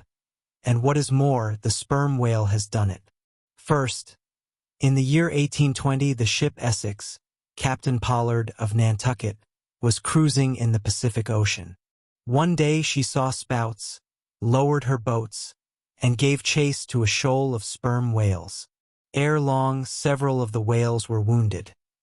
When suddenly, a very large whale escaping from the boats, issued from the shoal, and bore directly down upon the ship, dashing his forehead against her hull. He so stove her in, that in less than 10 minutes she settled down and fell over. Not a surviving plank of her has been seen since. After the severest exposure, part of the crew reached the land in their boats. Being returned home at last, Captain Pollard once more sailed for the Pacific in command of another ship. But the gods shipwrecked him again upon unknown rocks and breakers. For the second time his ship was utterly lost, and forthwith forswearing the sea, he has never tempted it since. At this day Captain Pollard is a resident of Nantucket. I have seen Owen Chase, who was chief mate of the Essex at the time of the tragedy. I have read his plain and faithful narrative. I have conversed with his son, and all this within a few miles of the scene of the catastrophe. The following are extracts from Chase's narrative. Every fact seemed to warrant me in concluding that it was anything but chance which directed his operations. He made 2 several attacks upon the ship at a short interval between them, both of which, according to their direction, were calculated to do us the most injury, by being made ahead, and thereby combining the speed of the 2 objects for the shock, to effect which, the exact maneuvers which he made were necessary. His aspect was most horrible, and such as indicated resentment and fury. He came directly from the shoal which we had just before entered, and in which we had struck 3 of his companions, as if fired with revenge for their sufferings. Again, at all events, the whole circumstances taken together, all happening before my own eyes, and producing, at the time, impressions in my mind of decided, calculating mischief, on the part of the whale, many of which impressions I cannot now recall, induce me to be satisfied that I am correct in my opinion. Here are his reflections some time after quitting the ship, during a black night in an open boat, when almost despairing of reaching any hospitable shore. The dark ocean and swelling waters were nothing. The fears of being swallowed up by some dreadful tempest, or dashed upon hidden rocks, with all the other ordinary subjects of fearful contemplation, seemed scarcely entitled to a moment's thought. The dismal-looking wreck, and the horrid aspect and revenge of the whale, wholly engrossed my reflections, until day again made its appearance. In another place, page 45, he speaks of the mysterious and mortal attack of the animal. Secondly, the ship Union, also of Nantucket, was in the year 1807 totally lost off the Azores by a similar onset, but the authentic particulars of this catastrophe I have never chanced to encounter, though from the whale hunters I have now and then heard casual allusions to it. Thirdly, some 18 or 20 years ago Commodore J., then commanding an American sloop of war of the first class, happened to be dining with a party of whaling captains, on board a Nantucket ship in the harbor of Oahu, Sandwich Islands. Conversation turning upon whales, the Commodore was pleased to be skeptical touching the amazing strength ascribed to them by the professional gentlemen present. He peremptorily denied, for example, that any whale could so smite his stout sloop of war as to cause her to leak so much as a thimbleful. Very good. But there is more coming. Some weeks after, the Commodore set sail in this impregnable craft for Valparaiso. But he was stopped on the way by a portly sperm whale that begged a few moments' confidential business with him. That business consisted in fetching the Commodore's craft such a thwack that with all his pumps going he made straight for the nearest port to heave down and repair. I am not superstitious, but I consider the Commodore's interview with that whale as providential. Was not Saul of Tarsus converted from unbelief by a similar fright? I tell you, the sperm whale will stand no nonsense. I will now refer you to Langsdorff's Voyages for a little circumstance in point, peculiarly interesting to the writer hereof. Langsdorff, you must know by the way, was attached to the Russian Admiral Krusenstern's famous discovery expedition in the beginning of the present century. Captain Langsdorff thus begins his 17th chapter. By the 13th of May our ship was ready to sail, and the next day we were out in the open sea, on our way to Akach. The weather was very clear and fine, but so intolerably cold that we were obliged to keep on our fur clothing.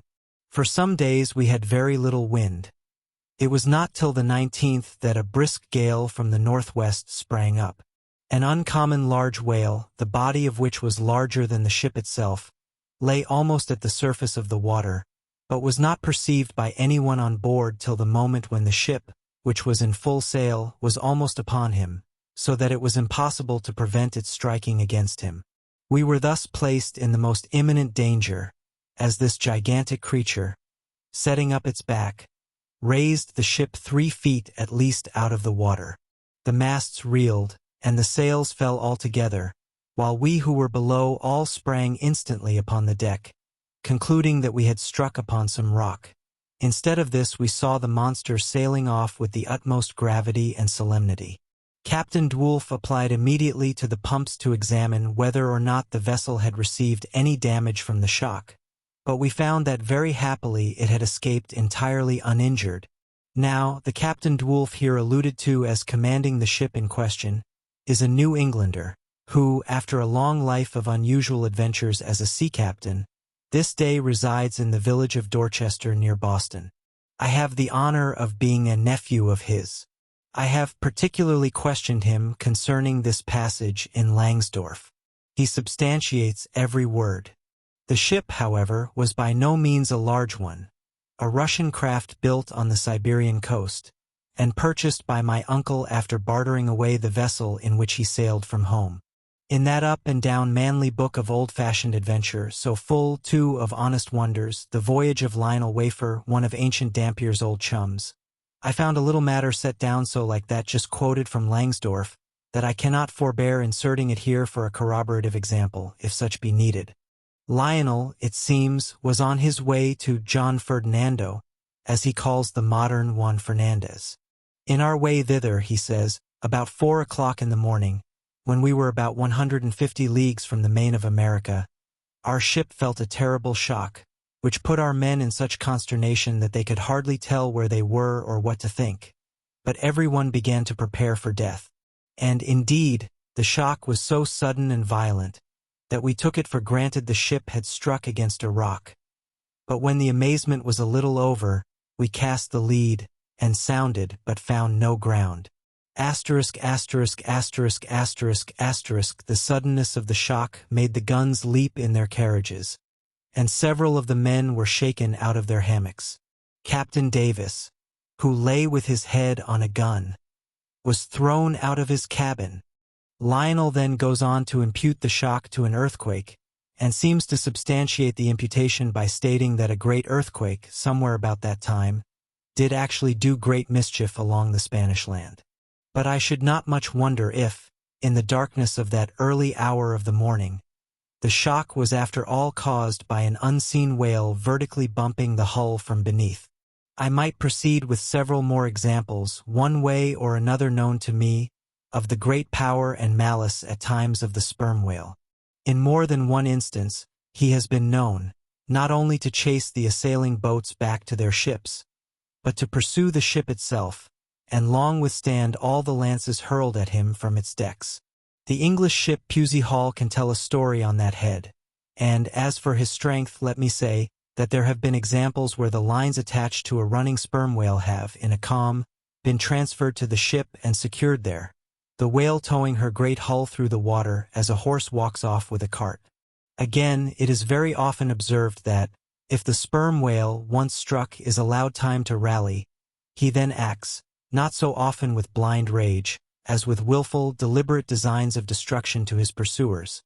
Nor is it without conveying some eloquent indication of his character, that upon being attacked he will frequently open his mouth, and retain it in that dread expansion for several consecutive minutes.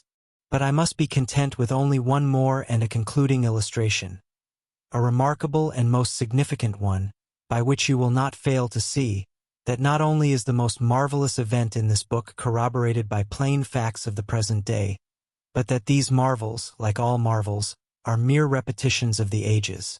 So that for the millionth time we say Amen with Solomon, "Verily there is nothing new under the sun." In the 6th Christian century lived Procopius, a Christian magistrate of Constantinople, in the days when Justinian was emperor and Belisarius general. As many know, he wrote the history of his own times, a work every way of uncommon value. By the best authorities, he has always been considered a most trustworthy and unexaggerating historian, except in some one or two particulars, not at all affecting the matter presently to be mentioned. Now, in this history of his, Procopius mentions that, during the term of his prefecture at Constantinople, a great sea monster was captured in the neighboring Propontis, or Sea of Marmora, after having destroyed vessels at intervals in those waters for a period of more than 50 years. A fact thus set down in substantial history cannot easily be gainsaid. Nor is there any reason it should be. Of what precise species this sea monster was, is not mentioned. But as he destroyed ships, as well as for other reasons, he must have been a whale, and I am strongly inclined to think a sperm whale. And I will tell you why.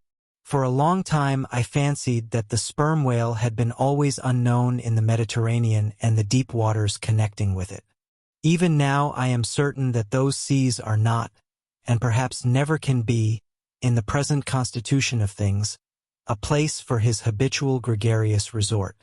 But further investigations have recently proved to me that in modern times there have been isolated instances of the presence of the sperm whale in the Mediterranean. I am told, on good authority, that on the Barbary coast, a Commodore Davis of the British Navy found the skeleton of a sperm whale. Now, as a vessel of war readily passes through the Dardanelles, hence a sperm whale could, by the same route, pass out of the Mediterranean into the Propontis. In the Propontis, as far as I can learn, none of that peculiar substance called brit is to be found, the aliment of the right whale. But I have every reason to believe that the food of the sperm whale, squid or cuttlefish, lurks at the bottom of that sea, because large creatures, but by no means the largest of that sort, have been found at its surface. If, then, you properly put these statements together, and reason upon them a bit, you will clearly perceive that, according to all human reasoning, Procopius's sea monster, that for half a century stove the ships of a Roman emperor, must in all probability have been a sperm whale. Chapter 46. Surmises. Though, consumed with the hot fire of his purpose, Ahab in all his thoughts and actions ever had in view the ultimate capture of Moby-Dick, though he seemed ready to sacrifice all mortal interests to that one passion. Nevertheless, it may have been that he was by nature and long habituation far too wedded to a fiery whaleman's ways, altogether to abandon the collateral prosecution of the voyage. Or, at least if this were otherwise, there were not wanting other motives much more influential with him. It would be refining too much, perhaps, even considering his monomania, to hint that his vindictiveness towards the white whale might have possibly extended itself in some degree to all sperm whales, and that the more monsters he slew by so much the more he multiplied the chances that each subsequently encountered whale would prove to be the hated one he hunted. But if such an hypothesis be indeed exceptionable, there were still additional considerations which, though not so strictly according with the wildness of his ruling passion, yet were by no means incapable of swaying him. To accomplish his object Ahab must use tools, and of all tools used in the shadow of the moon, men are most apt to get out of order. He knew, for example, that however magnetic his ascendancy in some respects was over Starbuck, yet that ascendancy did not cover the complete spiritual man any more than mere corporeal superiority involves intellectual mastership, For to the purely spiritual, the intellectual but stand in a sort of corporeal relation. Starbuck's body and Starbuck's coerced will were Ahab's, so long as Ahab kept his magnet at Starbuck's brain. Still he knew that for all this the chief mate, in his soul, abhorred his captain's quest, and would joyfully disintegrate himself from it, or even frustrate it. It might be that a long interval would elapse ere the white whale was seen. During that long interval Starbuck would ever be apt to fall into open relapses of rebellion against his captain's leadership, unless some ordinary, prudential, circumstantial influences were brought to bear upon him. Not only that, but the subtle insanity of Ahab respecting Moby-Dick was no ways more significantly manifested than in his superlative sense and shrewdness in foreseeing that, for the present, the hunt should in some way be stripped of that strange imaginative impiousness which naturally invested it, that the full terror of the voyage must be kept withdrawn into the obscure background, for few men's courage is proof against protracted meditation unrelieved by action, that when they stood there, long night watches, his officers and men must have some nearer things to think of than Moby-Dick. For however eagerly and impetuously the savage crew had hailed the announcement of his quest, yet all sailors of all sorts are more or less capricious and unreliable. They live in the varying outer weather, and they inhale its fickleness, and when retained for any object remote and blank in the pursuit, however promissory of life and passion in the end, it is above all things requisite that temporary interests and employments should intervene and hold them healthily suspended for the final dash. Nor was Ahab unmindful of another thing. In times of strong emotion mankind disdain all base considerations, but such times are evanescent. The permanent constitutional condition of the manufactured man, thought Ahab, is sordidness. Granting that the white whale fully incites the hearts of this my savage crew, and playing round their savageness even breeds a certain generous nitteranteism in them, still, while for the love of it they give chase to Moby-Dick, they must also have food for their more common, daily appetites. For even the high-lifted and chivalric crusaders of old times were not content to traverse 2,000 miles of land to fight for their holy sepulchre, without committing burglaries, picking pockets, and gaining other pious perquisites by the way. Had they been strictly held to their one final and romantic object, that final and romantic object, too many would have turned from in disgust. I will not strip these men, thought Ahab, of all hopes of cash. Cash. They may scorn cash now, but let some months go by, and no prospective promise of it to them, and then this same quiescent cash all at once mutinying in them, this same cash would soon cashier Ahab. Nor was there wanting still another precautionary motive more related to Ahab personally.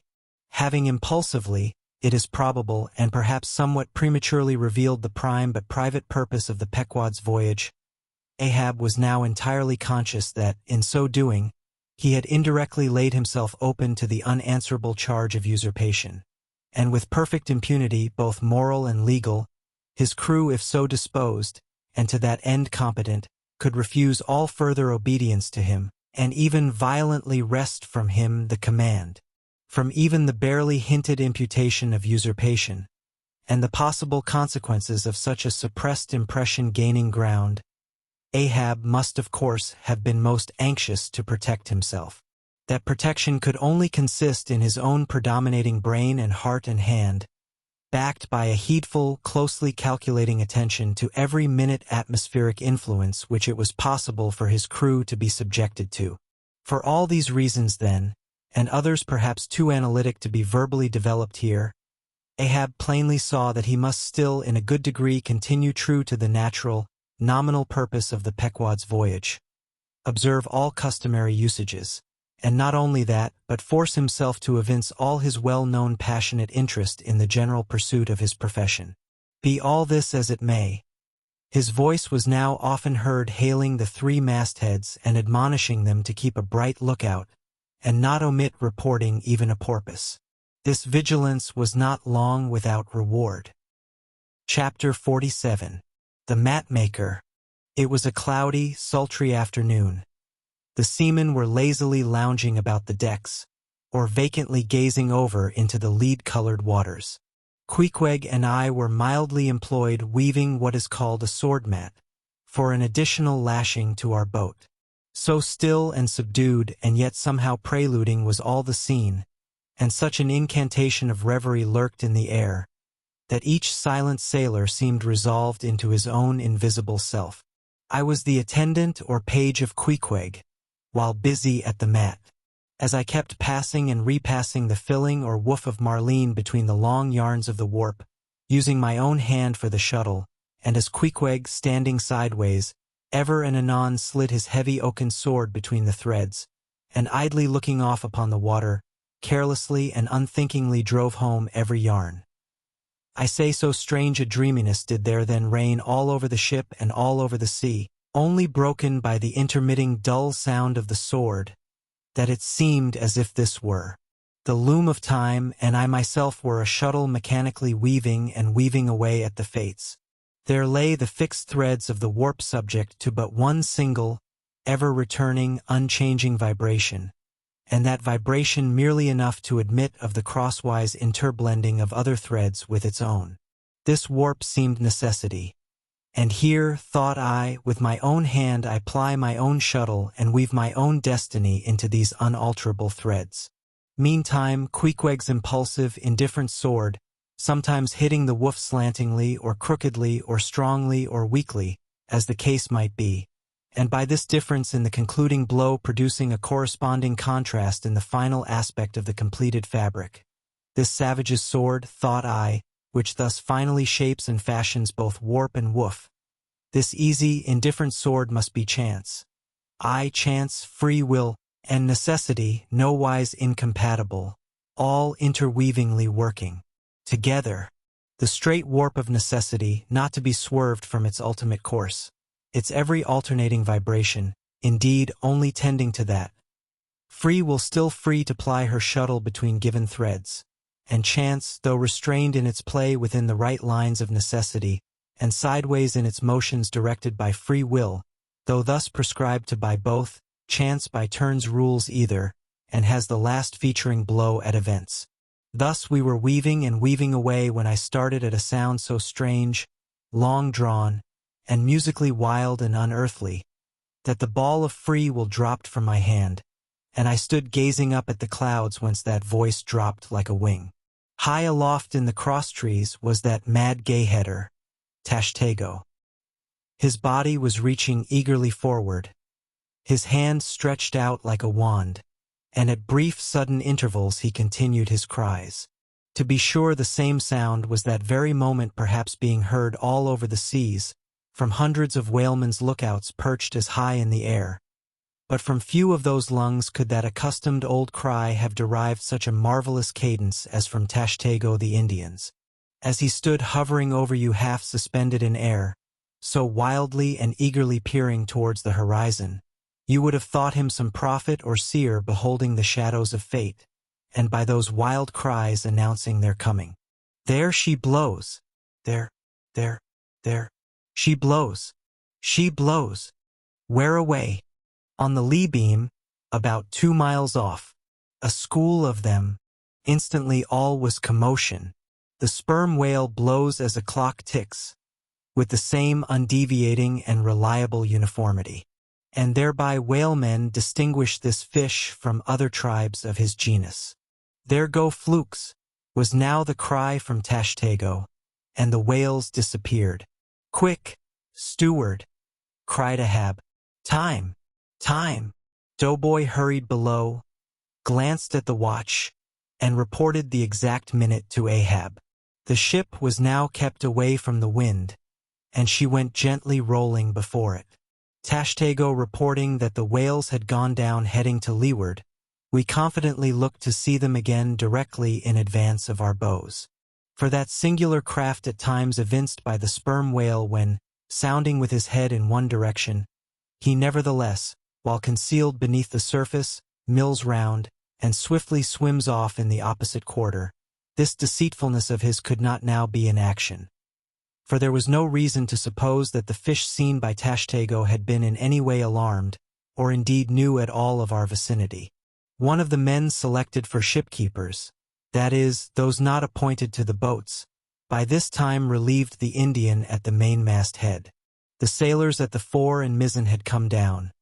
The line tubs were fixed in their places. The cranes were thrust out. The mainyard was backed, and the 3 boats swung over the sea like 3 samphire baskets over high cliffs. Outside of the bulwarks their eager crews with one hand clung to the rail, while one foot was expectantly poised on the gunwale. So looked the long line of man-of-war's men about to throw themselves on board an enemy's ship. But at this critical instant a sudden exclamation was heard that took every eye from the whale. With a start all glared at dark Ahab, who was surrounded by 5 dusky phantoms that seemed fresh formed out of air. Chapter 48.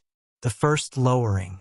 The phantoms, for so they then seemed, were flitting on the other side of the deck, and, with a noiseless celerity, were casting loose the tackles and bands of the boat which swung there. This boat had always been deemed one of the spare boats, though technically called the captain's, on account of its hanging from the starboard quarter. The figure that now stood by its bows was tall and swart, with one white tooth evilly protruding from its steel-like lips. A rumpled Chinese jacket of black cotton funereally invested him, with wide black trousers of the same dark stuff. But strangely crowning this ebonness was a glistening white plaited turban, the living hair braided and coiled round and round upon his head. Less swart in aspect, the companions of this figure were of that vivid, tiger-yellow complexion peculiar to some of the aboriginal natives of the Manilas, a race notorious for a certain diabolism of subtlety, and by some honest white mariners supposed to be the paid spies and secret confidential agents on the water of the devil, their lord, whose counting-room they supposed to be elsewhere. While yet the wondering ship's company were gazing upon these strangers, Ahab cried out to the white-turbaned old man at their head, "All ready there, Fedallah?" "Ready," was the half-hissed reply. "Lower away, then. D'ye hear?" shouting across the deck. "Lower away there, I say." Such was the thunder of his voice, that spite of their amazement the men sprang over the rail. The sheaves whirled round in the blocks. With a wallow, the 3 boats dropped into the sea, while, with a dexterous, off-handed daring, unknown in any other vocation, the sailors, goat-like, leaped down the rolling ship's side into the tossed boats below. Hardly had they pulled out from under the ship's lee, when a 4th keel, coming from the windward side, pulled round under the stern, and showed the 5 strangers rowing Ahab, who, standing erect in the stern, loudly hailed Starbuck, Stubb, and Flask, to spread themselves widely, so as to cover a large expanse of water. But with all their eyes again riveted upon the swart Fedallah and his crew, the inmates of the other boats obeyed not the command. "Captain Ahab?" said Starbuck. "Spread yourselves," cried Ahab. "Give way, all 4 boats. Thou, Flask, pull out more to leeward." "Aye, aye, sir," cheerily cried little King Post, sweeping round his great steering oar. "Lay back," addressing his crew. "There, there, there again. There she blows right ahead, boys. Lay back. Never heed yonder yellow boys, Archie." "Oh, I don't mind, sir," said Archie. "I knew it all before now. Didn't I hear in the hold? And didn't I tell Cabaco hear of it? What say ye, Cabaco? They are stowaways, Mr. Flask. Pull, pull, my fine hearts alive. Pull, my children. Pull, my little ones," drawlingly and soothingly sighed Stubb to his crew, some of whom still showed signs of uneasiness. "Why don't you break your backbones, my boys? What is it you stare at? Those chaps in yonder boat? Tut, they are only 5 more hands come to help us. Never mind from where, the more the merrier. Pull, then, do pull. Never mind the brimstone. Devils are good fellows enough. So, there you are now. That's the stroke for 1,000 pounds. That's the stroke to sweep the stakes. Hurrah for the gold cup of sperm oil. My heroes. 3 cheers, men. All hearts alive. Easy, easy. Don't be in a hurry. Don't be in a hurry. Why don't you snap your oars, you rascals? Bite something, you dogs. So, then. Softly, softly. That's it. That's it. Long and strong. Give way there. Give way. The devil fetch ye, ye ragamuffin rapscallions. Ye are all asleep. Stop snoring, ye sleepers, and pull. Pull, will ye? Pull. Can't ye? Pull. Won't ye? Why in the name of gudgeons and ginger cakes don't ye pull? Pull and break something. Pull, and start your eyes out. Here, whipping out the sharp knife from his girdle, every mother's son of ye draw his knife, and pull with the blade between his teeth. That's it, that's it. Now ye do something. That looks like it, my steel bits. Start her. Start her, my silver spoons. Start her. Marling spikes.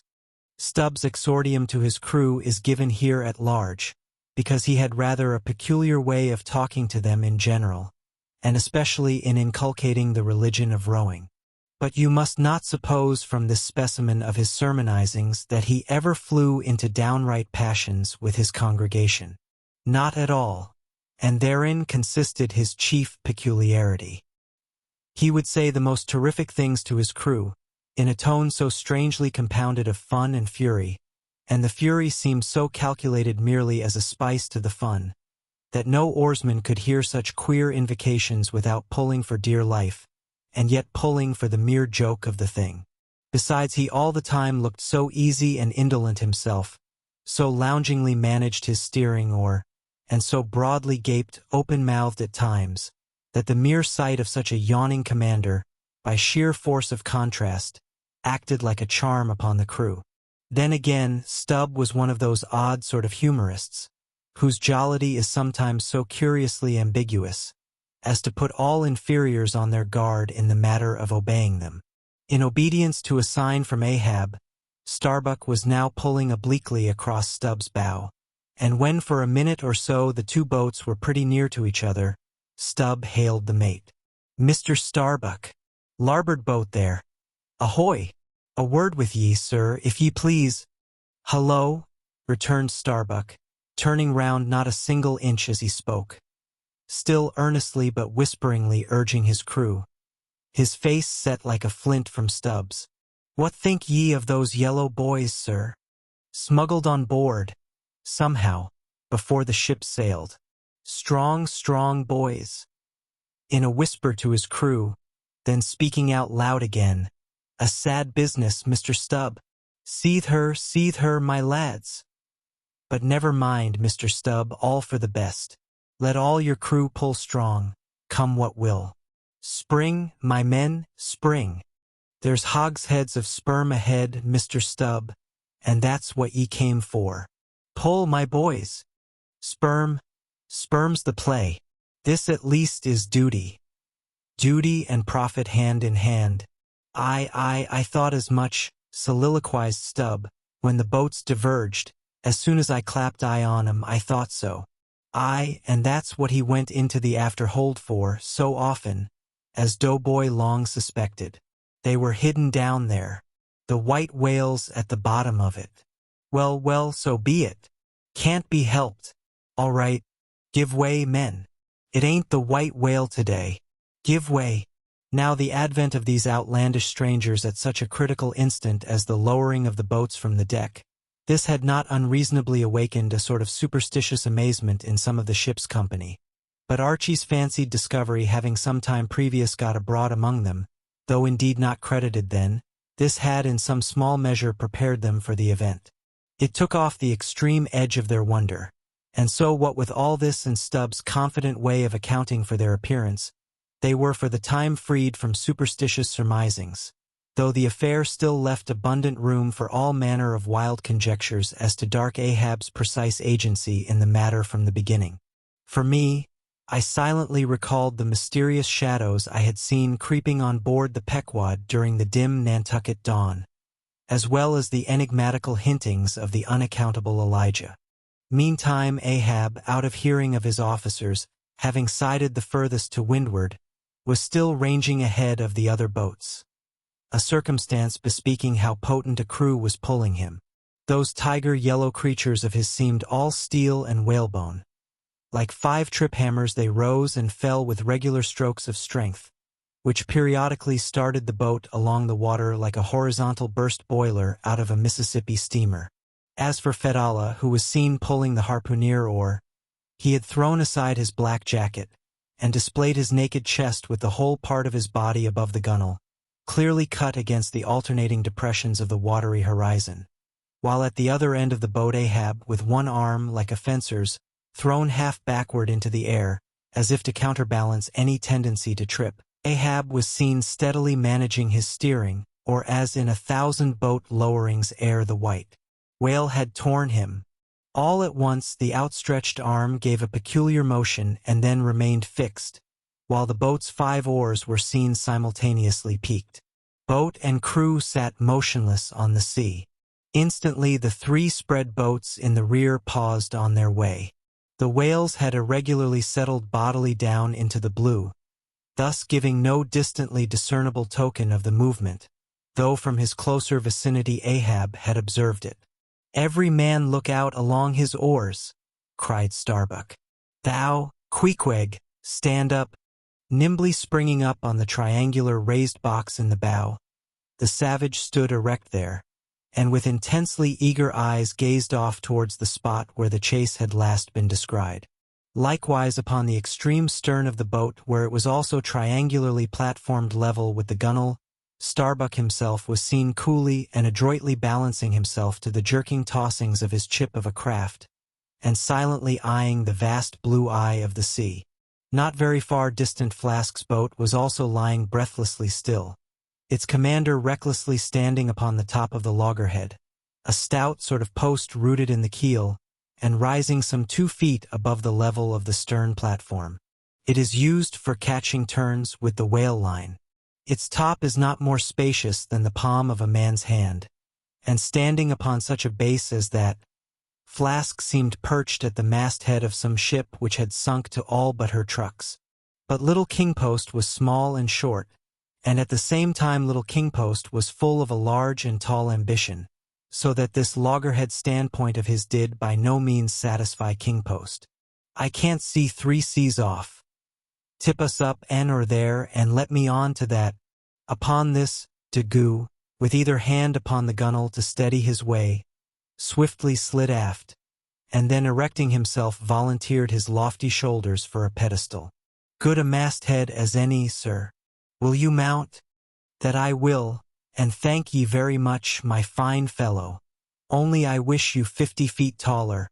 Whereupon, planting his feet firmly against 2 opposite planks of the boat, the gigantic Negro, stooping a little, presented his flat palm to Flask's foot, and then putting Flask's hand on his hearse-plumed head and bidding him spring as he himself should toss, with one dexterous fling landed the little man high and dry on his shoulders.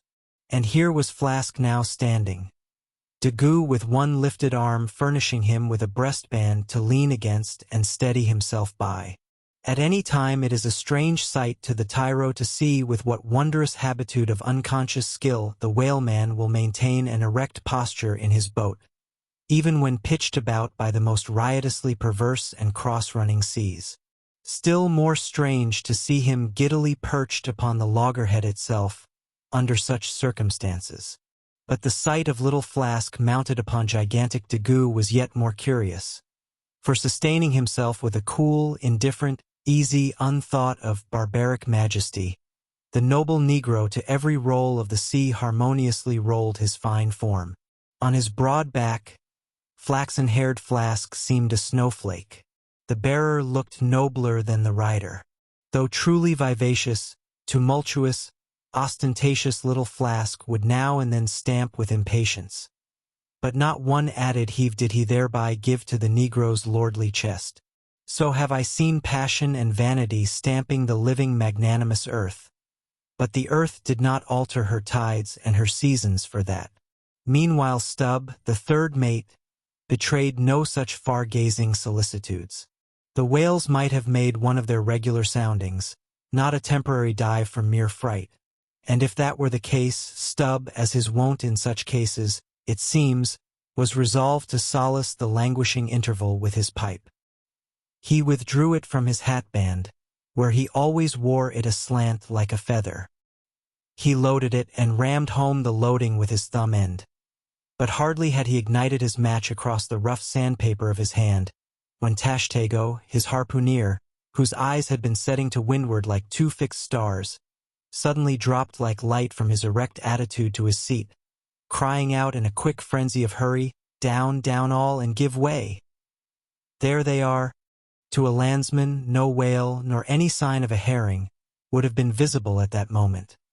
Nothing but a troubled bit of greenish-white water, and thin scattered puffs of vapor hovering over it, and suffusingly blowing off to leeward, like the confused scud from white rolling billows. The air around suddenly vibrated and tingled, as it were, like the air over intensely heated plates of iron. Beneath this atmospheric waving and curling, and partially beneath a thin layer of water, also the whales were swimming. Seen in advance of all the other indications, the puffs of vapor they spouted seemed their forerunning couriers and detached flying outriders. All four boats were now in keen pursuit of that one spot of troubled water and air, but it bade fair to outstrip them.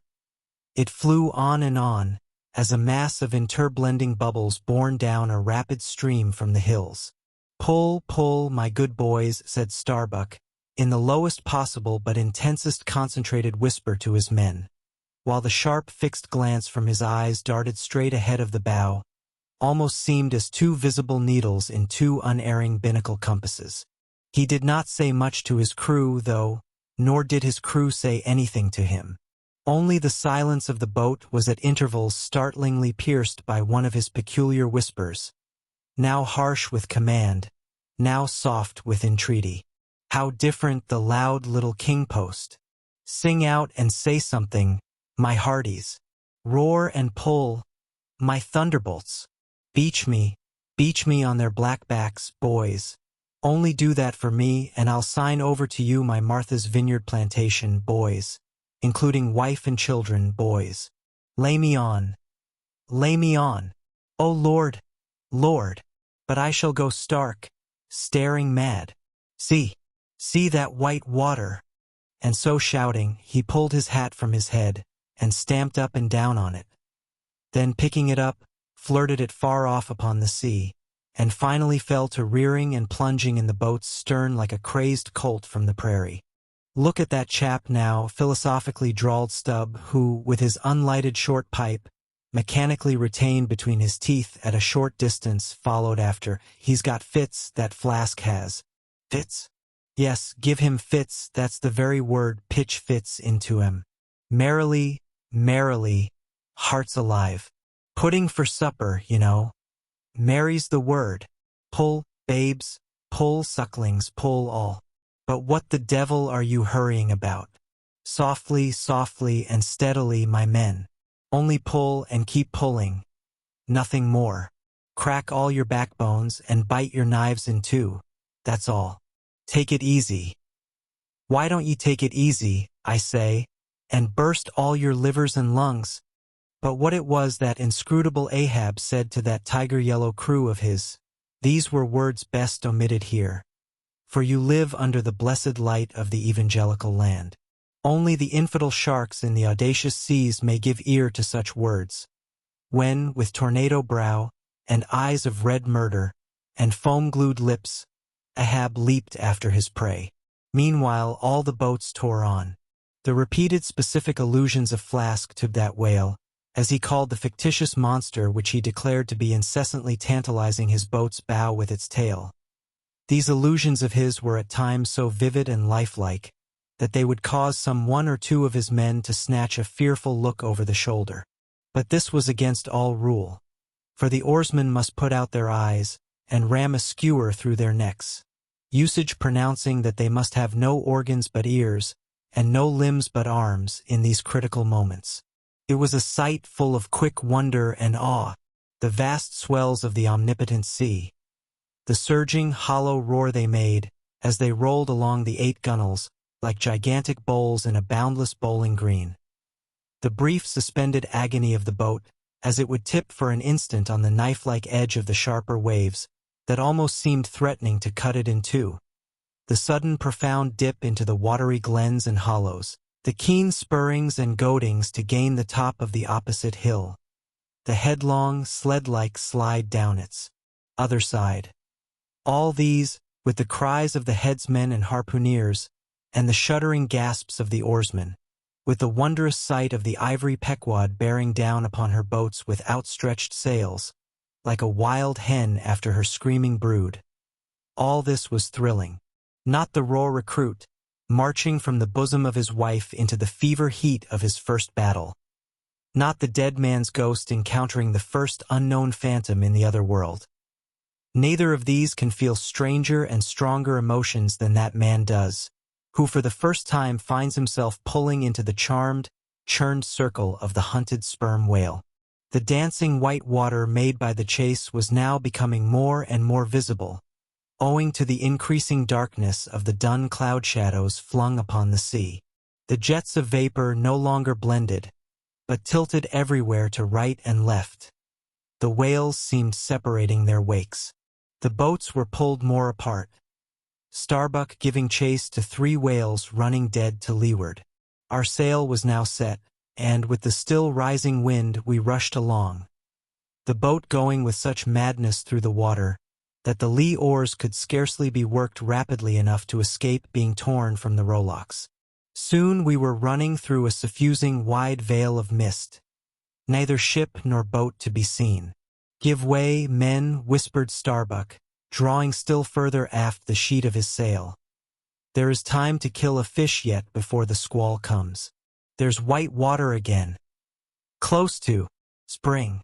Soon after, 2 cries in quick succession on each side of us denoted that the other boats had got fast. But hardly were they overheard, when with a lightning-like hurtling whisper Starbuck said, "Stand up," and Queequeg, harpoon in hand, sprang to his feet. Though not one of the oarsmen was then facing the life-and-death peril so close to them ahead, yet with their eyes on the intense countenance of the mate in the stern of the boat, they knew that the imminent instant had come. They heard, too, an enormous wallowing sound as of 50 elephants stirring in their litter. Meanwhile the boat was still booming through the mist, the waves curling and hissing around us like the erected crests of enraged serpents. "That's his hump. There, give it to him," whispered Starbuck. A short rushing sound leaped out of the boat. It was the darted iron of Queequeg. Then all in one welded commotion came an invisible push from astern, while forward the boat seemed striking on a ledge. The sail collapsed and exploded. A gush of scalding vapor shot up nearby. Something rolled and tumbled like an earthquake beneath us. The whole crew were half suffocated as they were tossed helter-skelter into the white curdling cream of the squall. Squall, whale, and harpoon had all blended together, and the whale, merely grazed by the iron, escaped.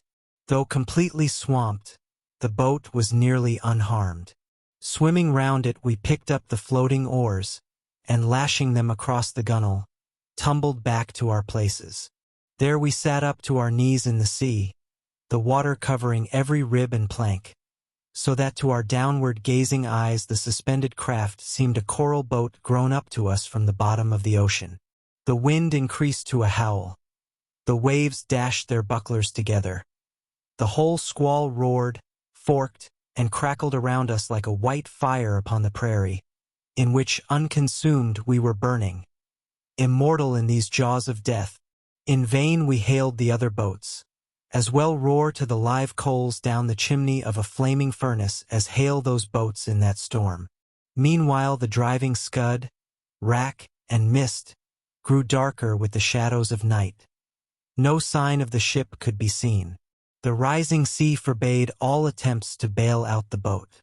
The oars were useless as propellers, performing now the office of life-preservers. So, cutting the lashing of the waterproof match keg, after many failures Starbuck contrived to ignite the lamp in the lantern. Then, stretching it on a waif pole, handed it to Queequeg as the standard-bearer of this forlorn hope. There, then, he sat, holding up that imbecile candle in the heart of that almighty forlornness. There, then, he sat, the sign and symbol of a man without faith, hopelessly holding up hope in the midst of despair. Wet, drenched through, and shivering cold, despairing of ship or boat, we lifted up our eyes as the dawn came on. The mist still spread over the sea. The empty lantern lay crushed in the bottom of the boat. Suddenly Queequeg started to his feet, hollowing his hand to his ear. We all heard a faint creaking, as of ropes and yards hitherto muffled by the storm. The sound came nearer and nearer. The thick mists were dimly parted by a huge, vague form. Affrighted, we all sprang into the sea as the ship at last loomed into view, bearing right down upon us within a distance of not much more than its length. Floating on the waves we saw the abandoned boat, as for one instant it tossed and gaped beneath the ship's bows like a chip at the base of a cataract, and then the vast hull rolled over it, and it was seen no more till it came up weltering astern. Again we swam for it, were dashed against it by the seas, and were at last taken up and safely landed on board. Ere the squall came close to, the other boats had cut loose from their fish and returned to the ship in good time. The ship had given us up, but was still cruising, if haply it might light upon some token of our perishing. An oar or a lance pole. Chapter 49. The Hyena. There are certain queer times and occasions in this strange mixed affair we call life when a man takes this whole universe for a vast practical joke, though the wit thereof he but dimly discerns, and more than suspects that the joke is at nobody's expense but his own. However, nothing dispirits, and nothing seems worth while disputing.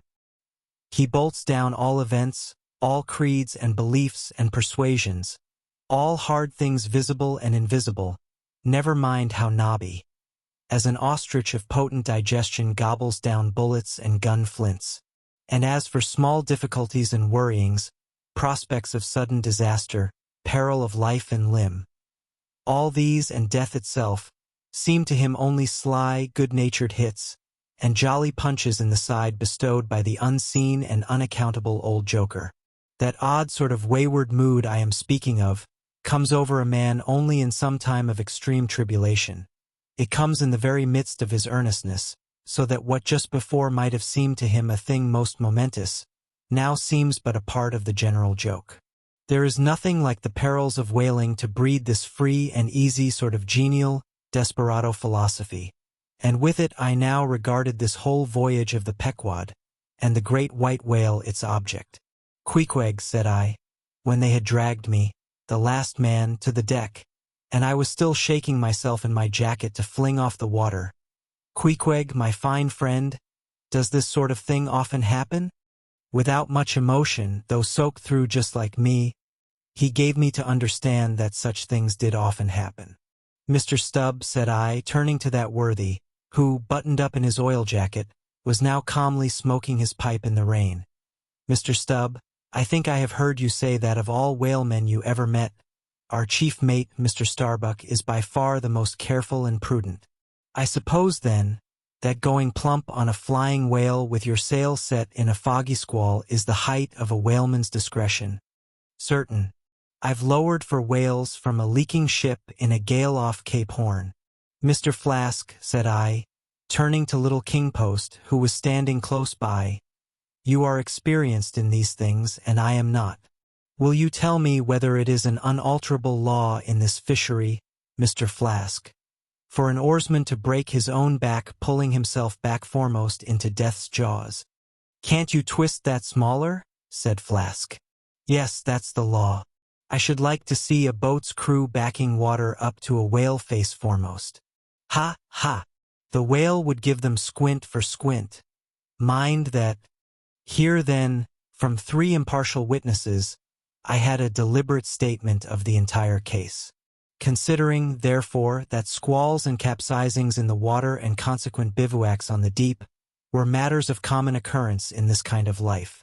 Considering that at the superlatively critical instant of going on to the whale I must resign my life into the hands of him who steered the boat, Oftentimes a fellow who at that very moment is in his impetuousness upon the point of scuttling the craft with his own frantic stampings, considering that the particular disaster to our own particular boat was chiefly to be imputed to Starbuck's driving on to his whale almost in the teeth of a squall, and considering that Starbuck, notwithstanding, was famous for his great heedfulness in the fishery. Considering that I belonged to this uncommonly prudent Starbuck's boat, and finally considering in what a devil's chase I was implicated, touching the white whale. Taking all things together, I say, I thought I might as well go below and make a rough draft of my will. Queequeg, said I, come along, you shall be my lawyer, executor, and legatee. It may seem strange that of all men sailors should be tinkering at their last wills and testaments, but there are no people in the world more fond of that diversion. This was the 4th time in my nautical life that I had done the same thing. After the ceremony was concluded upon the present occasion, I felt all the easier. A stone was rolled away from my heart. Besides, all the days I should now live would be as good as the days that Lazarus lived after his resurrection. A supplementary clean gain of so many months or weeks as the case might be. I survived myself. My death and burial were locked up in my chest. I looked round me tranquilly and contentedly, like a quiet ghost with a clean conscience sitting inside the bars of a snug family vault. Now then, thought I, unconsciously rolling up the sleeves of my frock, here goes for a cool, collected dive at death and destruction, and the devil fetch the hindmost. Chapter 50. Ahab's boat and crew. Fedallah. Who would have thought it? Flask, cried Stubb. If I had but one leg you would not catch me in a boat, unless maybe to stop the plug hole with my timber toe. Oh! He's a wonderful old man. I don't think it's so strange, after all, on that account, said Flask. If his leg were off at the hip, now, it would be a different thing. That would disable him. But he has one knee and good part of the other left, you know. I don't know that, my little man. I never yet saw him kneel. Among whale-wise people it has often been argued whether, considering the paramount importance of his life to the success of the voyage, it is right for a whaling captain to jeopardize that life in the active perils of the chase. So Tamerlane's soldiers often argued with tears in their eyes, whether that invaluable life of his ought to be carried into the thickest of the fight. But with Ahab the question assumed a modified aspect. Considering that with 2 legs man is but a hobbling wight in all times of danger, considering that the pursuit of whales is always under great and extraordinary difficulties, that every individual moment, indeed, then comprises a peril, under these circumstances is it wise for any maimed man to enter a whaleboat in the hunt? As a general thing, the joint owners of the Pequod must have plainly thought not. Ahab well knew that although his friends at home would think little of his entering a boat in certain comparatively harmless vicissitudes of the chase, for the sake of being near the scene of action and giving his orders in person, yet for Captain Ahab to have a boat actually apportioned to him as a regular headsman in the hunt, above all for Captain Ahab to be supplied with 5 extra men, as that same boat's crew, he well knew that such generous conceits never entered the heads of the owners of the Pequod. Therefore he had not solicited a boat's crew from them, nor had he in any way hinted his desires on that head. Nevertheless, he had taken private measures of his own touching all that matter. Until Cabacco's published discovery, the sailors had little foreseen it, though to be sure when, after being a little while out of port, all hands had concluded the customary business of fitting the whaleboats for service. When some time after this Ahab was now and then found bestirring himself in the matter of making thole pins with his own hands for what was thought to be one of the spare boats, and even solicitously cutting the small wooden skewers, which when the line is running out are pinned over the groove in the bow. When all this was observed in him, and particularly his solicitude in having an extra coat of sheathing in the bottom of the boat, as if to make it better withstand the pointed pressure of his ivory limb, and also the anxiety he evinced in exactly shaping the thigh-board, or clumsy cleat, as it is sometimes called, the horizontal piece in the boat's bow for bracing the knee against in darting or stabbing at the whale. when it was observed how often he stood up in that boat with his solitary knee fixed in the semicircular depression in the cleat, and with the carpenter's chisel gouged out a little here and straightened it a little there. All these things, I say, had awakened much interest and curiosity at the time. But almost everybody supposed that this particular preparative heedfulness in Ahab must only be with a view to the ultimate chase of Moby-Dick, for he had already revealed his intention to hunt that mortal monster in person. But such a supposition did by no means involve the remotest suspicion as to any boat's crew being assigned to that boat. Now, with the subordinate phantoms, what wonder remained soon waned away, for in a whaler wonders soon wane. Besides, now and then such unaccountable odds and ends of strange nations come up from the unknown nooks and ashholes of the earth to man these floating outlaws of whalers, and the ships themselves often pick up such queer castaway creatures found tossing about the open sea on planks, bits of wreck, oars, whaleboats, canoes, blown-off Japanese junks, and what not, that Beelzebub himself might climb up the side and step down into the cabin to chat with the captain, and it would not create any unsubduable excitement in the forecastle. But be all this as it may, certain it is that while the subordinate phantoms soon found their place among the crew, though still as it were somehow distinct from them, yet that hair-turbaned Fedallah remained a muffled mystery to the last. Whence he came in a mannerly world like this, by what sort of unaccountable tie he soon evinced himself to be linked with Ahab's peculiar fortunes. Nay, so far as to have some sort of a half-hinted influence. Heaven knows, but it might have been even authority over him. All this none knew. But one cannot sustain an indifferent air concerning Fedallah.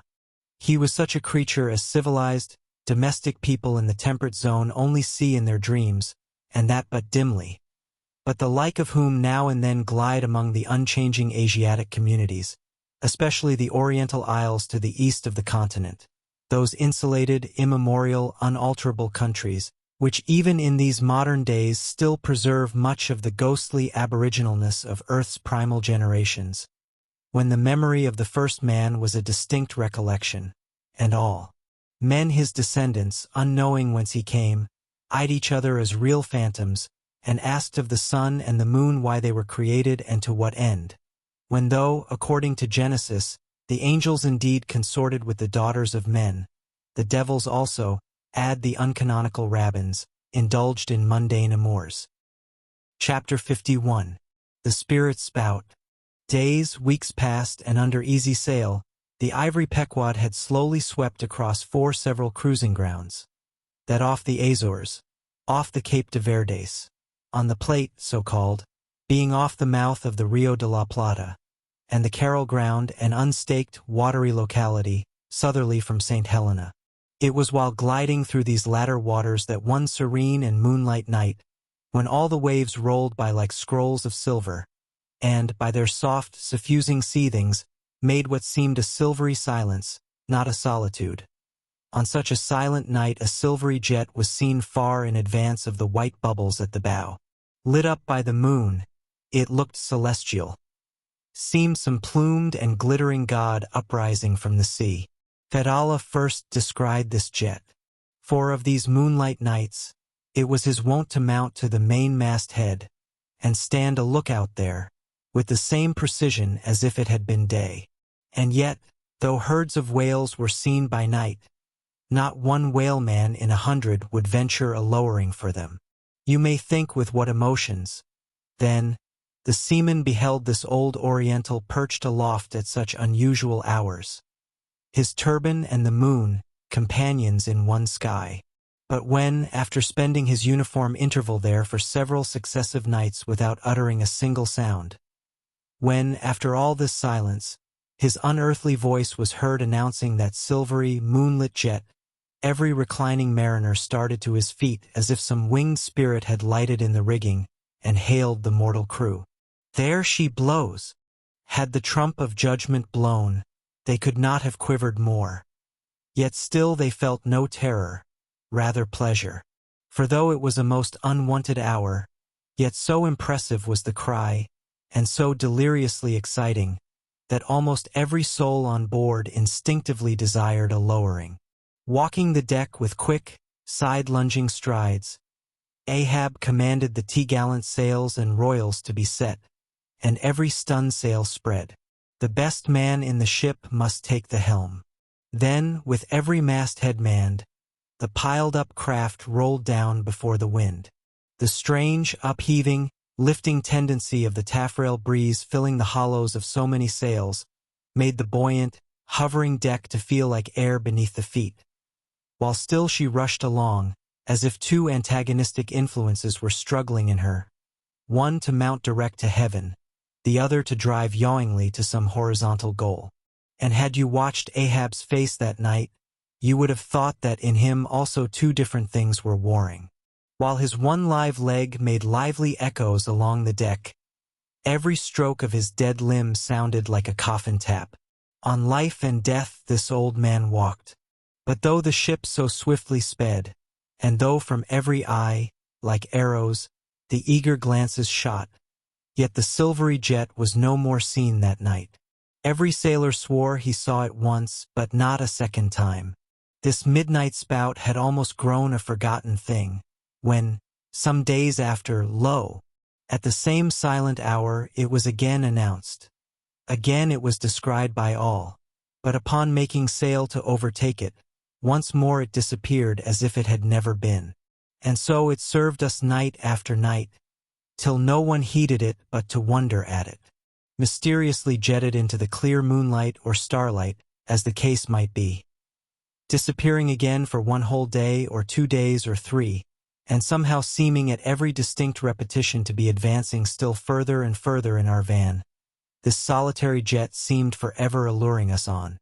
Nor with the immemorial superstition of their race, and in accordance with the preternaturalness, as it seemed, which in many things invested the Pequod, were there wanting some of the seamen who swore that whenever and wherever descried, at however remote times, or in however far apart latitudes and longitudes, that unnearable spout was cast by one self-same whale, and that whale Moby-Dick. For a time there reigned, too, a sense of peculiar dread at this flitting apparition, as if it were treacherously beckoning us on, in order that the monster might turn round upon us, and rend us at last in the remotest and most savage seas.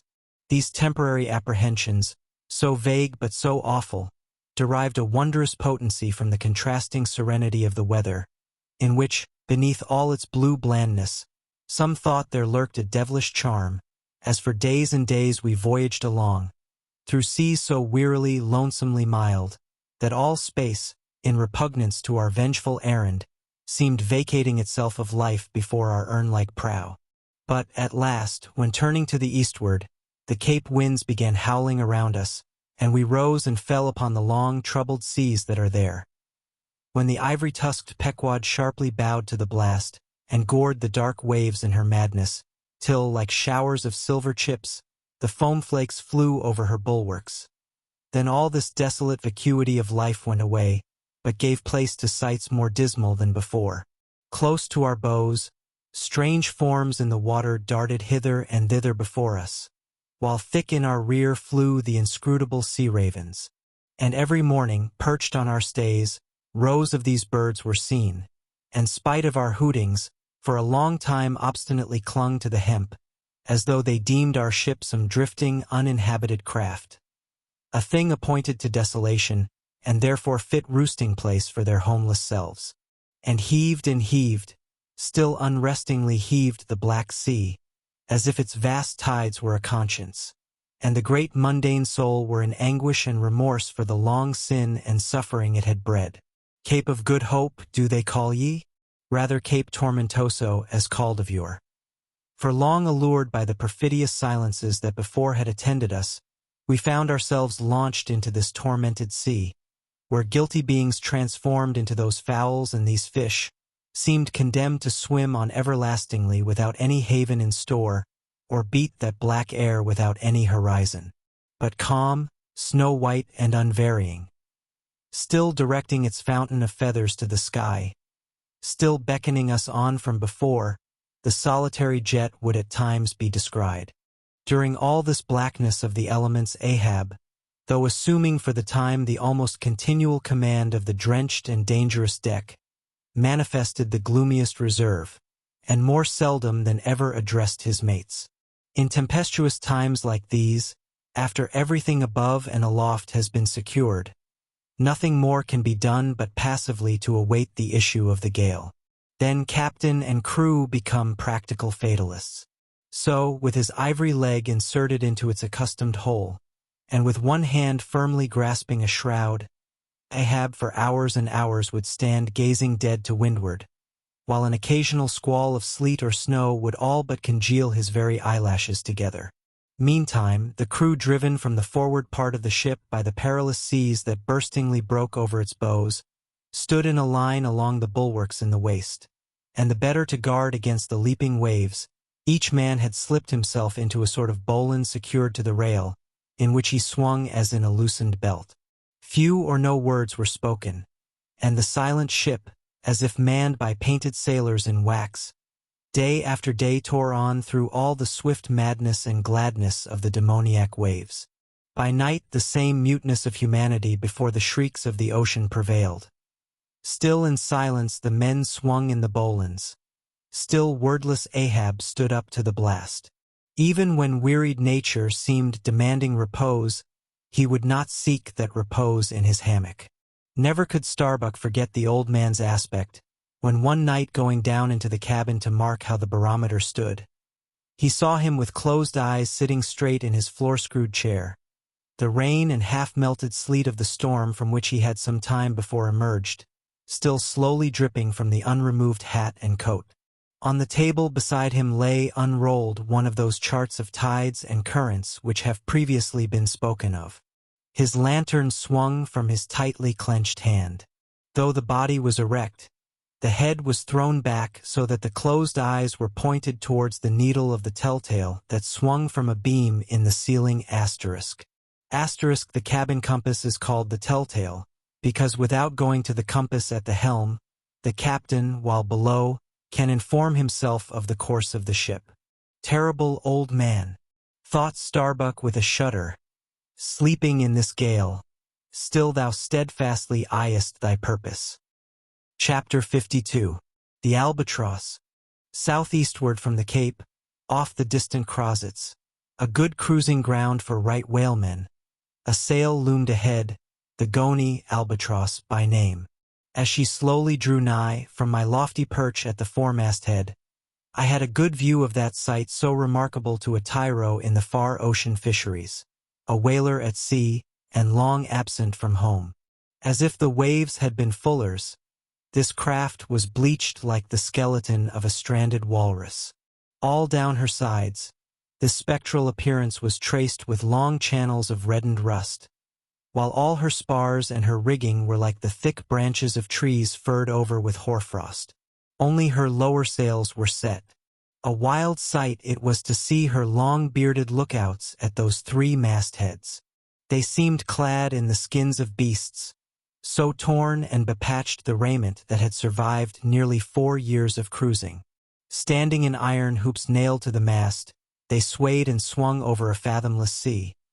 And though, when the ship slowly glided close under our stern, we 6 men in the air came so nigh to each other that we might almost have leaped from the mastheads of one ship to those of the other. Yet those forlorn-looking fishermen, mildly eyeing us as they passed, said not one word to our own lookouts, while the quarter-deck hail was being heard from below. "Ship ahoy!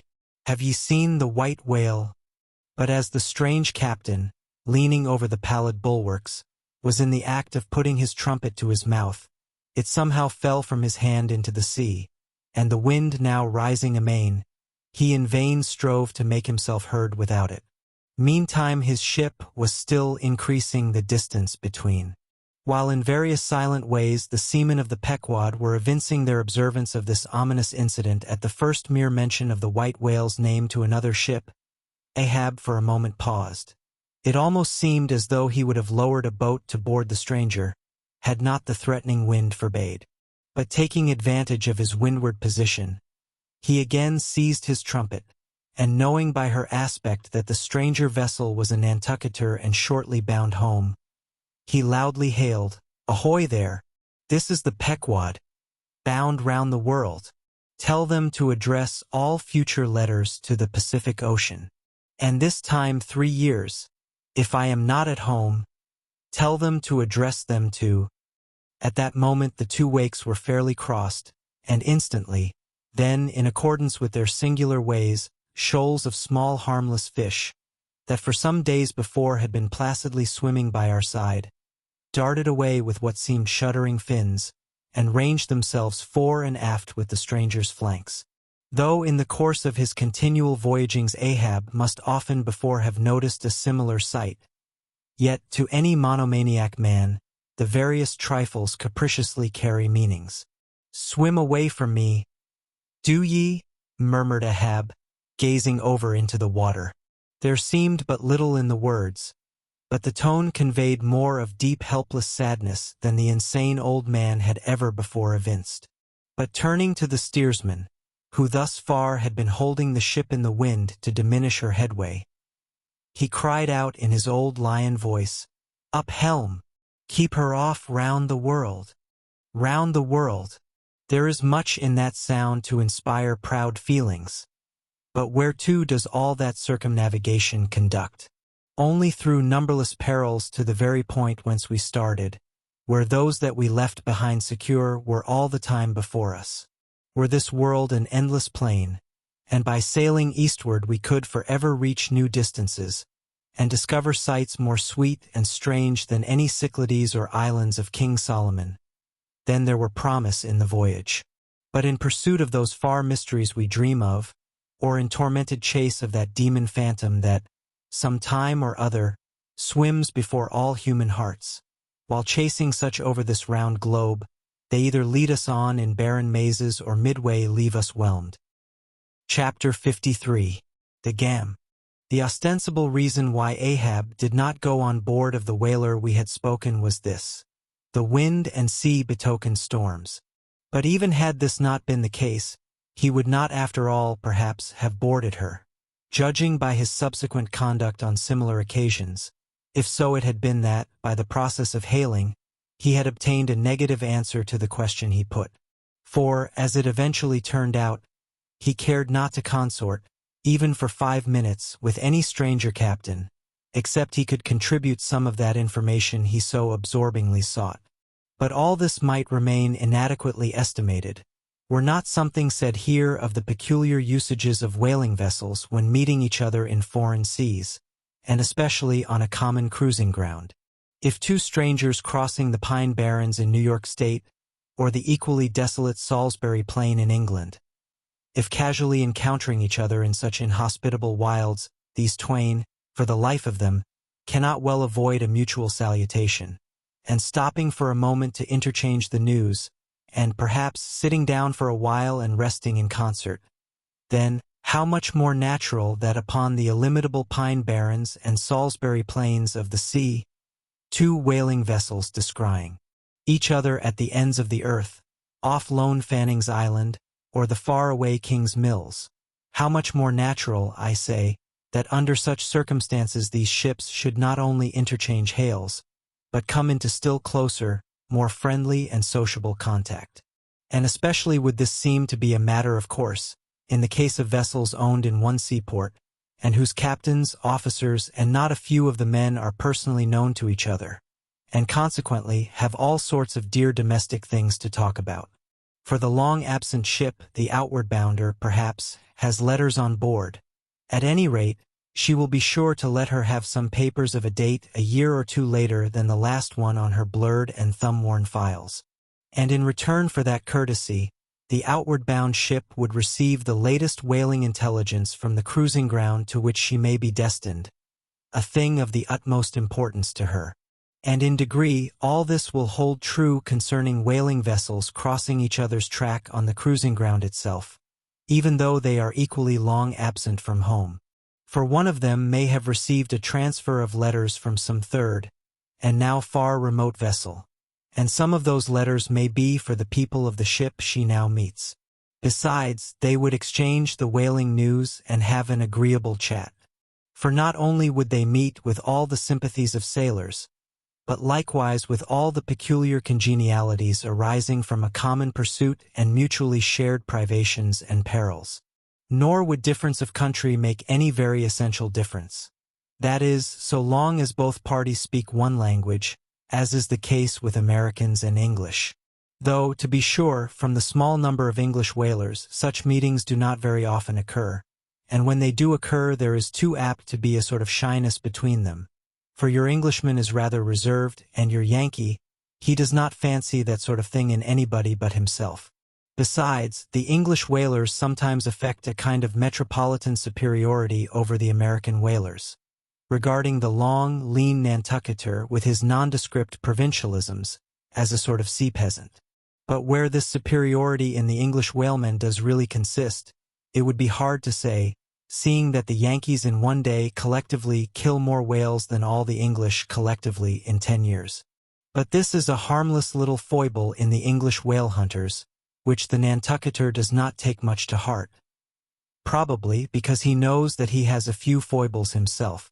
So, then, we see that of all ships separately sailing the sea, the whalers have most reason to be sociable, and they are so.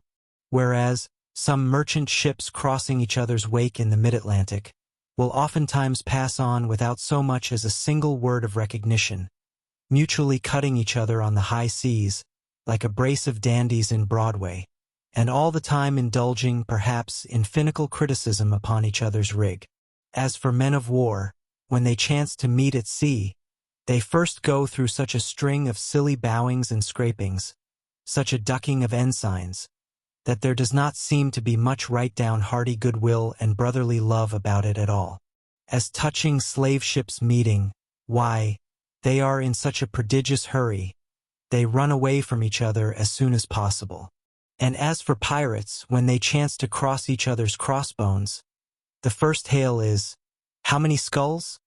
The same way that whalers hail, "How many barrels?" And that question once answered, pirates straightway steer apart, for they are infernal villains on both sides, and don't like to see overmuch of each other's villainous likenesses.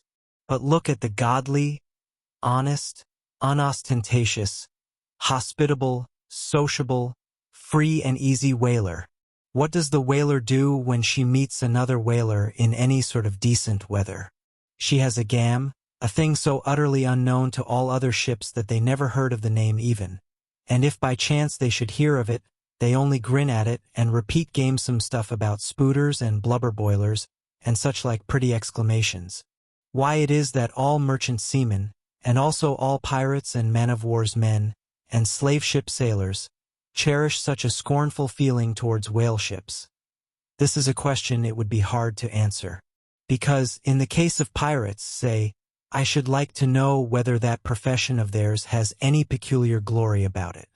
It sometimes ends in uncommon elevation, indeed, but only at the gallows. And besides, when a man is elevated in that odd fashion, he has no proper foundation for his superior altitude. Hence, I conclude, that in boasting himself to be high lifted above a whaleman, in that assertion the pirate has no solid basis to stand on. But what is a gam? You might wear out your index finger running up and down the columns of dictionaries, and never find the word. Dr. Johnson never attained to that erudition. Noah Webster's Ark does not hold it. Nevertheless, this same expressive word has now for many years been in constant use among some 15,000 true-born Yankees. Certainly, it needs a definition, and should be incorporated into the lexicon. With that view, let me learnedly define it. Gam. Noun, a social meeting of two or more whale ships generally on a cruising ground, when, after exchanging hails, they exchange visits by boat's cruise, the two captains remaining for the time on board of one ship and the two chief mates on the other. There is another little item about gamming which must not be forgotten here. All professions have their own little peculiarities of detail. So has the whale fishery. In a pirate, man-of-war, or slave ship, when the captain is rowed anywhere in his boat, he always sits in the stern sheets on a comfortable, sometimes cushioned seat there, and often steers himself with a pretty little milliner's tiller decorated with gay cords and ribbons. But the whaleboat has no seat astern, no sofa of that sort whatever, and no tiller at all. High times indeed, if whaling captains were wheeled about the water on casters like gouty old aldermen in patent chairs. And as for a tiller, the whaleboat never admits of any such effeminacy, and therefore as in gamming a complete boat's crew must leave the ship, and hence as the boat's steerer or harpooner is of the number, that subordinate is the steersman upon the occasion, and the captain, having no place to sit in, is pulled off to his visit all standing like a pine tree. And often you will notice that being conscious of the eyes of the whole visible world resting on him from the sides of the two ships, this standing captain is all alive to the importance of sustaining his dignity by maintaining his legs. Nor is this any very easy matter. For in his rear is the immense projecting steering or hitting him now and then in the small of his back, the after or reciprocating by wrapping his knees in front. He is thus completely wedged before and behind, and can only expand himself sideways by settling down on his stretched legs. But a sudden, violent pitch of the boat will often go far to topple him, because length of foundation is nothing without corresponding breadth. Merely make a spread angle of two poles, and you cannot stand them up.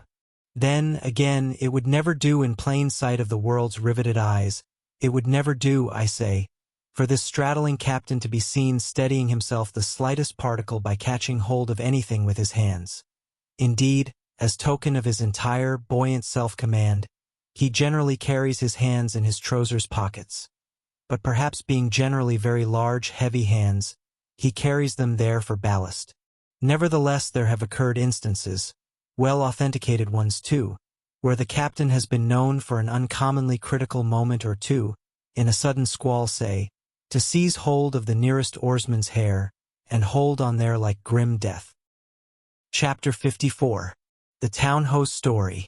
The Cape of Good Hope, and all the watery region round about there, is much like some noted four corners of a great highway, where you meet more travelers than in any other part. It was not very long after speaking the Goni that another homeward-bound whaleman, the Town Ho *, was encountered. She was manned almost wholly by Polynesians. In the short gam that ensued she gave us strong news of Moby-Dick. To some the general interest in the white whale was now wildly heightened by a circumstance of the Town Ho story, which seemed obscurely to involve with the whale a certain wondrous, inverted visitation of one of those so-called judgments of God which at times are said to overtake some men. This latter circumstance, with its own particular accompaniments, forming what may be called the secret part of the tragedy about to be narrated, never reached the ears of Captain Ahab or his mates. For that secret part of the story was unknown to the captain of the Town Ho himself.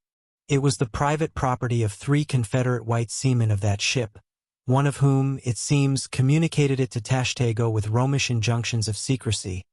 But the following night Tashtego rambled in his sleep, and revealed so much of it in that way, that when he was wakened he could not well withhold the rest.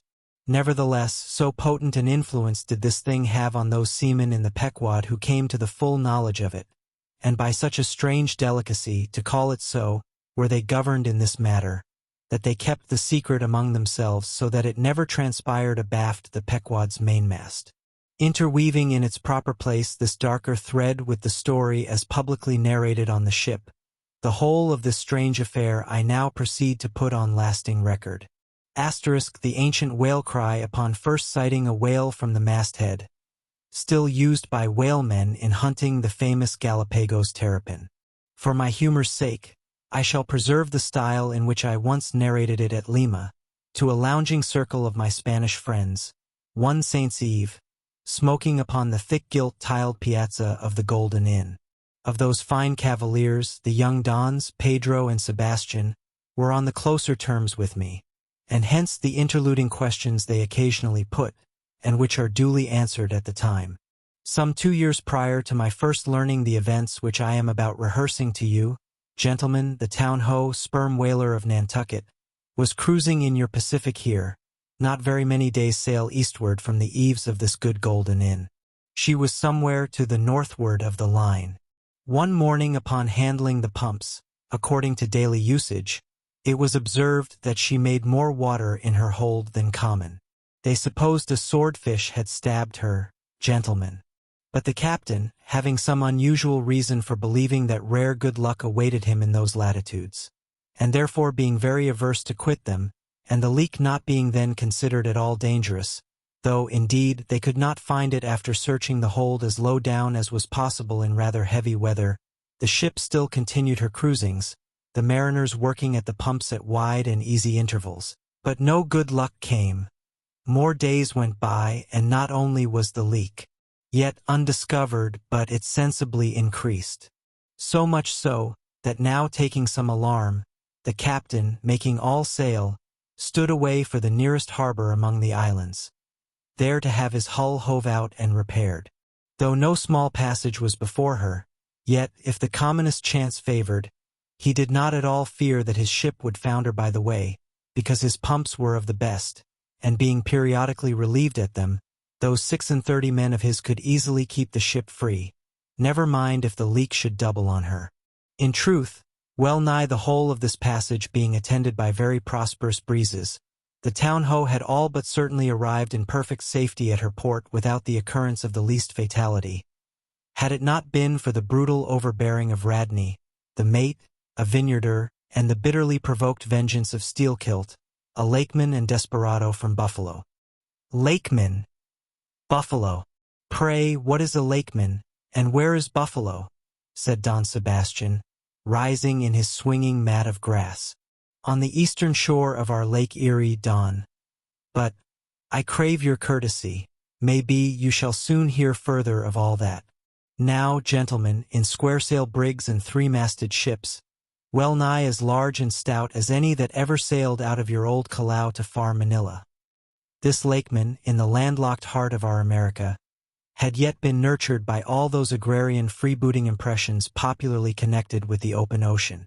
For in their interflowing aggregate, those grand freshwater seas of ours, Erie and Ontario and Huron and Superior and Michigan, possess an ocean-like expansiveness with many of the ocean's noblest traits, with many of its rimmed varieties of races and of climes. They contain round archipelagos of romantic isles, even as the Polynesian waters do, in large part are shored by two great contrasting nations, as the Atlantic is. They furnish long maritime approaches to our numerous territorial colonies from the east, dotted all round their banks. Here and there are frowned upon by batteries, and by the goat-like craggy guns of lofty Mackinaw. They have heard the fleet thunderings of naval victories. At intervals, they yield their beaches to wild barbarians, whose red-painted faces flash from out their peltry wigwams. For leagues and leagues are flanked by ancient and unentered forests, where the gaunt pines stand like serried lines of kings in Gothic genealogies. Those same woods harboring wild Afric beasts of prey, and silken creatures whose exported furs give robes to Tartar emperors. They mirror the paved capitals of Buffalo and Cleveland, as well as Winnebago villages. They float alike the full-rigged merchant ship, the armed cruiser of the state, the steamer, and the beach canoe. They are swept by borean and dismasting blasts as direful as any that lash the salted wave. They know what shipwrecks are, for out of sight of land, however inland, they have drowned full many a midnight ship with all its shrieking crew. Thus, gentlemen, though an inlander, Steelkilt was wild ocean born, and wild ocean nurtured, as much of an audacious mariner as any. And for Radney, though in his infancy he may have laid him down on the lone Nantucket beach, to nurse at his maternal sea, though in after life he had long followed our austere Atlantic and your contemplative Pacific, yet was he quite as vengeful and full of social quarrel as the backwoods seaman, fresh from the latitudes of buckhorn-handled bowie knives. Yet was this Nantucketer a man with some good-hearted traits, and this lakeman a mariner, who though a sort of devil indeed, might yet by inflexible firmness, only tempered by that common decency of human recognition which is the meanest slave's right. Thus treated, this Steelkilt had long been retained harmless and docile. At all events, he had proved so thus far. But Radney was doomed and made mad, and Steelkilt. But, gentlemen, you shall hear. It was not more than a day or two at the furthest after pointing her prow for her island haven, that the town hose leak seemed again increasing, but only so as to require an hour or more at the pumps every day. You must know that in a settled and civilized ocean like our Atlantic, for example, some skippers think little of pumping their whole way across it. Though of a still, sleepy night, should the officer of the deck happen to forget his duty in that respect, the probability would be that he and his shipmates would never again remember it, on account of all hands gently subsiding to the bottom.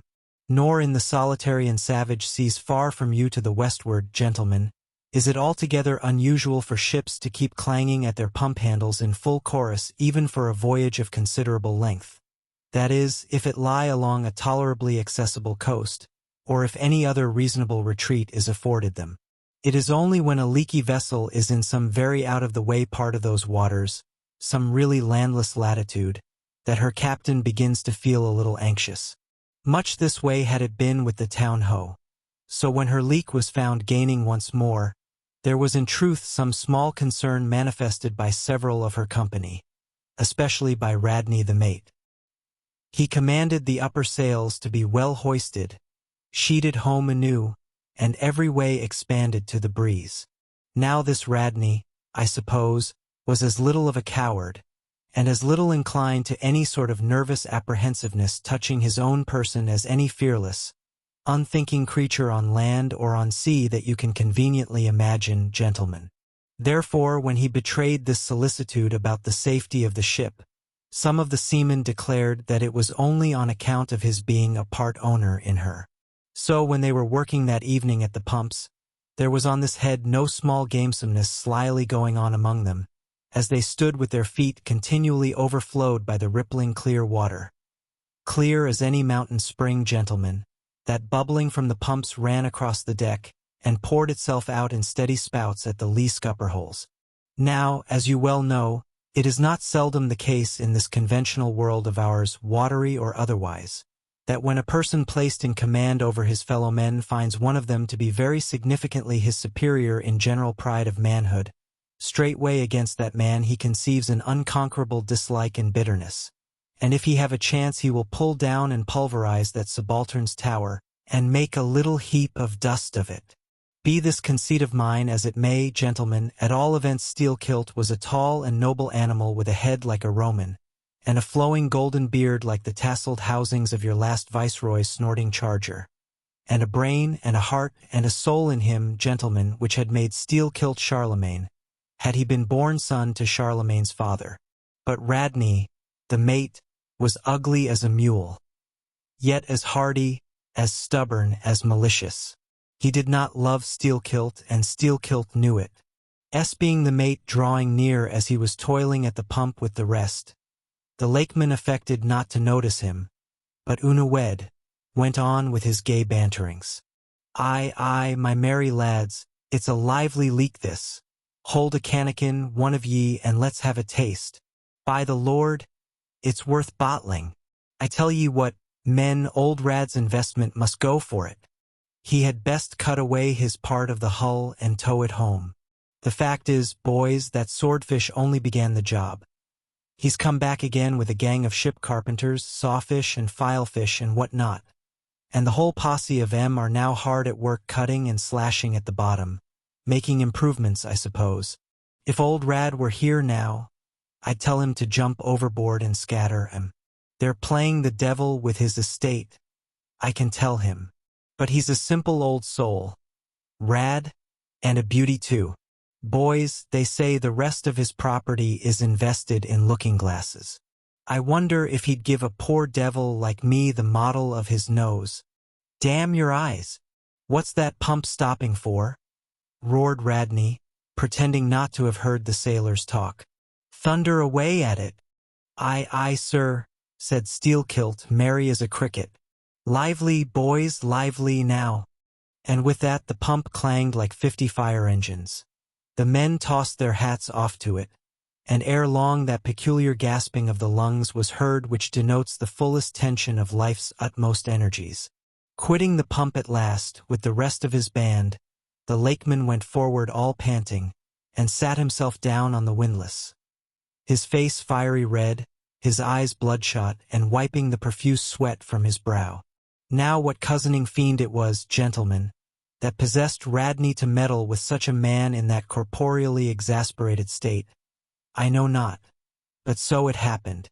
Intolerably striding along the deck, the mate commanded him to get a broom and sweep down the planks, and also a shovel, and remove some offensive matters consequent upon allowing a pig to run at large.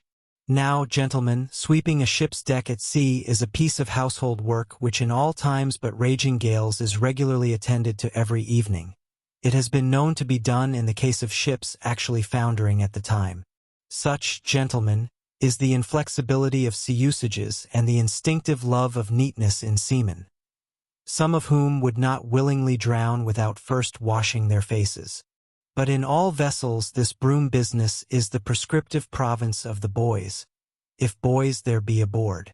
Besides, it was the stronger men in the town-ho that had been divided into gangs, taking turns at the pumps, and being the most athletic seaman of them all, Steelkilt had been regularly assigned captain of one of the gangs. Consequently, he should have been freed from any trivial business not connected with truly nautical duties, such being the case with his comrades. I mention all these particulars so that you may understand exactly how this affair stood between the two men. But there was more than this. The order about the shovel was almost as plainly meant to sting and insult Steelkilt, as though Radney had spat in his face. Any man who has gone sailor in a whale ship will understand this. And all this and doubtless much more, the lakeman fully comprehended when the mate uttered his command. But as he sat still for a moment, and as he steadfastly looked into the mate's malignant eye and perceived the stacks of powder casks heaped up in him and the slow match silently burning along towards them, as he instinctively saw all this, that strange forbearance and unwillingness to stir up the deeper passionateness in any already ireful being, a repugnance most felt, when felt at all, by really valiant men even when aggrieved, this nameless phantom feeling, gentlemen, stole over Steelkilt. Therefore, in his ordinary tone, only a little broken by the bodily exhaustion he was temporarily in, he answered him saying that sweeping the deck was not his business, and he would not do it. And then, without at all alluding to the shovel, he pointed to 3 lads as the customary sweepers, who, not being billeted at the pumps, had done little or nothing all day. To this, Radney replied with an oath, in a most domineering and outrageous manner, unconditionally reiterating his command. Meanwhile advancing upon the still-seated lakeman, with an uplifted cooper's club hammer which he had snatched from a cask nearby. Heated and irritated as he was by his spasmodic toil at the pumps, for all his first nameless feeling of forbearance, the sweating Steelkilt could but ill brook this bearing in the mate. But somehow still smothering the conflagration within him, without speaking he remained doggedly rooted to his seat, till at last the incensed Radney shook the hammer within a few inches of his face, furiously commanding him to do his bidding. Steelkilt rose, and slowly retreating round the windlass, steadily followed by the mate with his menacing hammer, deliberately repeated his intention not to obey. Seeing, however, that his forbearance had not the slightest effect, by an awful and unspeakable intimation with his twisted hand he warned off the foolish and infatuated man. But it was to no purpose. And in this way the two went once slowly round the windlass, when, resolved at last no longer to retreat, bethinking him that he had now forborne as much as comported with his humor, the lakeman paused on the hatches and thus spoke to the officer. "Mr. Radney, I will not obey you. Take that hammer away or look to yourself." But the predestinated mate, coming still closer to him, where the lakeman stood fixed, now shook the heavy hammer within an inch of his teeth, meanwhile repeating a string of insufferable maledictions, retreating not the 1,000th part of an inch. Stabbing him in the eye with the unflinching poniard of his glance, Steelkilt, clenching his right hand behind him and creepingly drawing it back, told his persecutor that if the hammer but grazed his cheek he, Steelkilt, would murder him. But, gentlemen, the fool had been branded for the slaughter by the gods. Immediately the hammer touched the cheek. The next instant the lower jaw of the mate was stove in his head. He fell on the hatch spouting blood like a whale.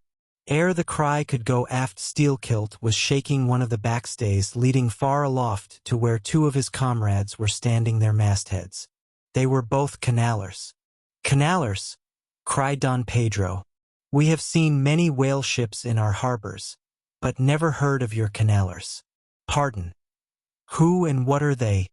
"Canalers, Don, are the boatmen belonging to our Grand Erie Canal. You must have heard of it." "Nay, senor. Hereabouts in this dull, warm, most lazy, and hereditary land, we know but little of your vigorous north." "Aye? Well then, Don, refill my cup. Your chiches very fine. And ere proceeding further, I will tell ye what our canalers are. For such information may throw sidelight upon my story.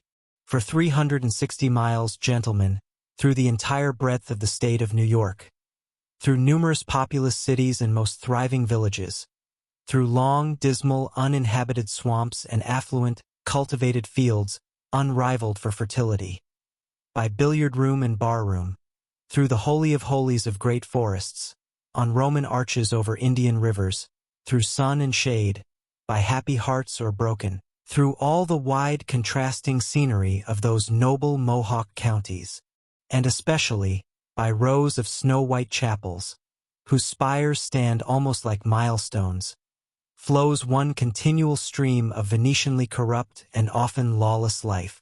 There's your true Ashanti gentlemen.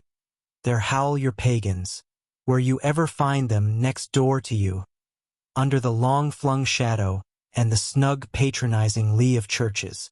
For by some curious fatality, as it is often noted of your metropolitan freebooters that they ever encamp around the halls of justice, so sinners, gentlemen, most abound in holiest vicinities. "Is that a friar passing?" said Don Pedro, looking downwards into the crowded plaza with humorous concern. "Well, for our northern friend, Dame Isabella's Inquisition wanes in Lima," laughed Don Sebastian. "Proceed, senor." "A moment. Pardon," cried another of the company. "In the name of all us Limese, I but desire to express to you, Sir Sailor, that we have by no means overlooked your delicacy in not substituting present Lima for distant Venice in your corrupt comparison. Oh, do not bow and look surprised. You know the proverb all along this coast, corrupt as Lima. It but bears out your saying, too. Churches more plentiful than billiard tables, and forever open, and corrupt as Lima. So, too, Venice. I have been there. The holy city of the blessed evangelist St. Mark. Street Dominic, purge it. Your cup. Thanks. Here I refill. Now you pour out again." Freely depicted in his own vocation, gentlemen, the canaler would make a fine dramatic hero. So abundantly and picturesquely wicked is he, like Mark Antony, for days and days along his green-turfed, flowery Nile, he indolently floats, openly toying with his red-cheeked Cleopatra, ripening his apricot thigh upon the sunny deck. But ashore all this effeminacy is dashed. The brigandish guise which the canaler so proudly sports, his slouched and gaily ribboned hat betoken his grand features, a terror to the smiling innocence of the villages through which he floats. His swart visage and bold swagger are not unshunned in cities. Once a vagabond on his own canal, I have received good turns from one of these canalers. I thank him heartily, would fain be not ungrateful, but it is often one of the prime redeeming qualities of your man of violence, that at times he has as stiff an arm to back a poor stranger in a strait as to plunder a wealthy one. In some, gentlemen, what the wildness of this canal life is emphatically evinced by this, that our wild whale fishery contains so many of its most finished graduates, and that scarce any race of mankind, except Sydney men, are so much distrusted by our whaling captains. Nor does it at all diminish the curiousness of this matter, that to many thousands of our rural boys and young men born along its line, the probationary life of the Grand Canal furnishes the sole transition between quietly reaping in a Christian cornfield and recklessly plowing the waters of the most barbaric seas. I see, impetuously exclaimed Don Pedro, spilling his chicha upon his silvery ruffles. No need to travel. The world's one Lima. I had thought, now, that at your temperate north the generations were cold and holy as the hills. But the story, I left off, gentlemen, where the lakeman shook the backstay. Hardly had he done so, when he was surrounded by the 3 junior mates and the 4 harpooneers, who all crowded him to the deck. But sliding down the ropes like baleful comets, the 2 canallers rushed into the uproar, and sought to drag their man out of it towards the forecastle. Others of the sailors joined with them in this attempt, and a twisted turmoil ensued.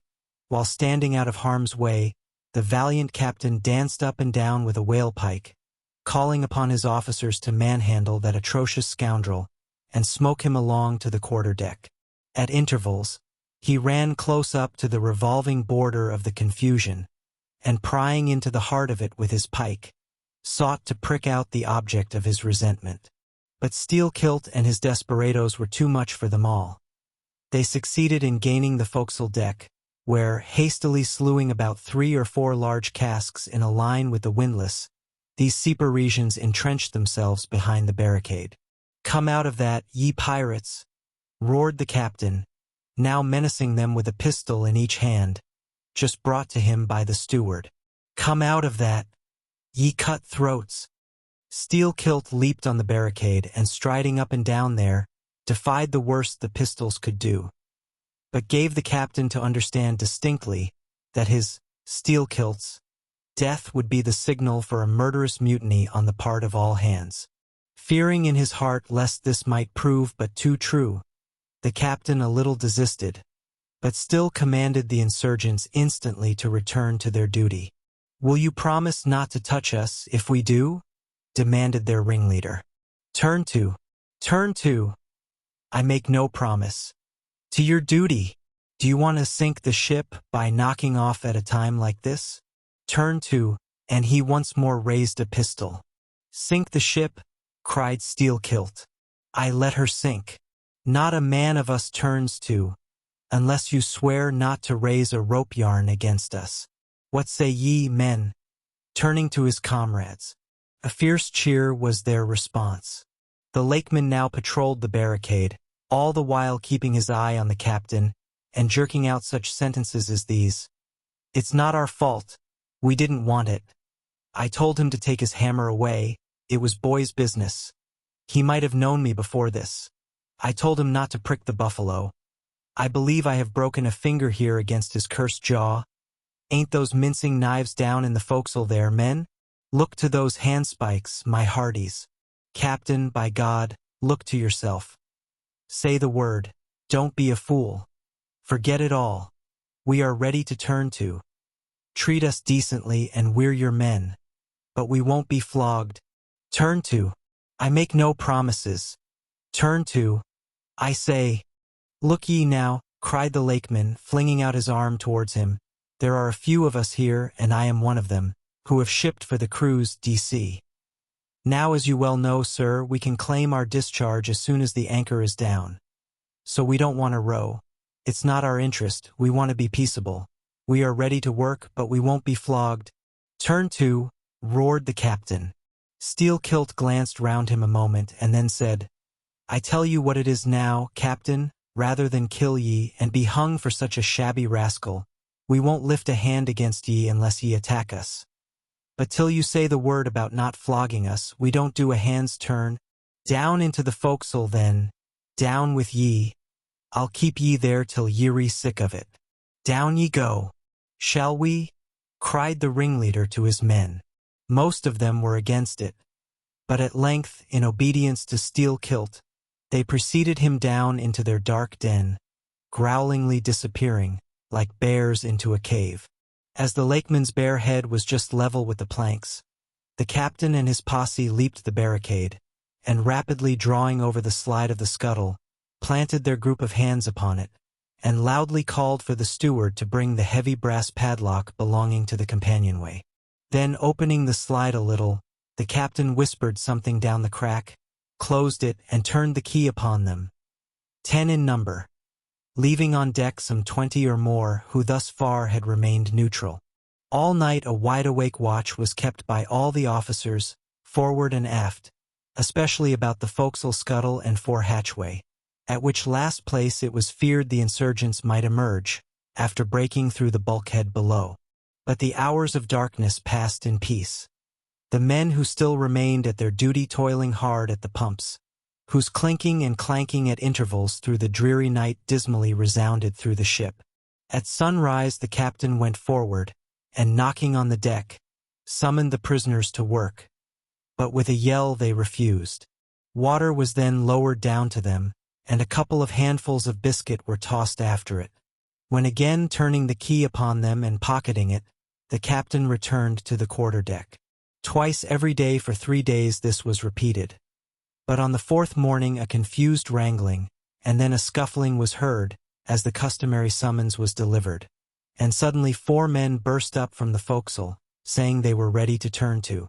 The fetid closeness of the air, and a famishing diet, united perhaps to some fears of ultimate retribution, had constrained them to surrender at discretion. Emboldened by this, the captain reiterated his demand to the rest. But Steel-Kilt shouted up to him a terrific hint to stop his babbling and betake himself where he belonged. On the 5th morning 3 others of the mutineers bolted up into the air from the desperate arms below that sought to restrain them. Only 3 were left. "Better turn to now?" said the captain with a heartless jeer. "Shut us up again, will ye?" cried Steel-Kilt. "Oh, certainly," said the captain, and the key clicked. It was at this point, gentlemen, that enraged by the defection of 7 of his former associates, and stung by the mocking voice that had last hailed him, and maddened by his long entombment in a place as black as the bowels of despair. It was then that Steel-Kilt proposed to the 2 canallers, thus far apparently of one mind with him, to burst out of their hole at the next summoning of the garrison, and armed with their keen mincing knives, long, crescentic, heavy implements with a handle at each end, run amuck from the bowsprit to the taffrail, and if by any devilishness of desperation possible, seize the ship. For himself he would do this, he said, whether they joined him or not. That was the last night he should spend in that den. But the scheme met with no opposition on the part of the other 2.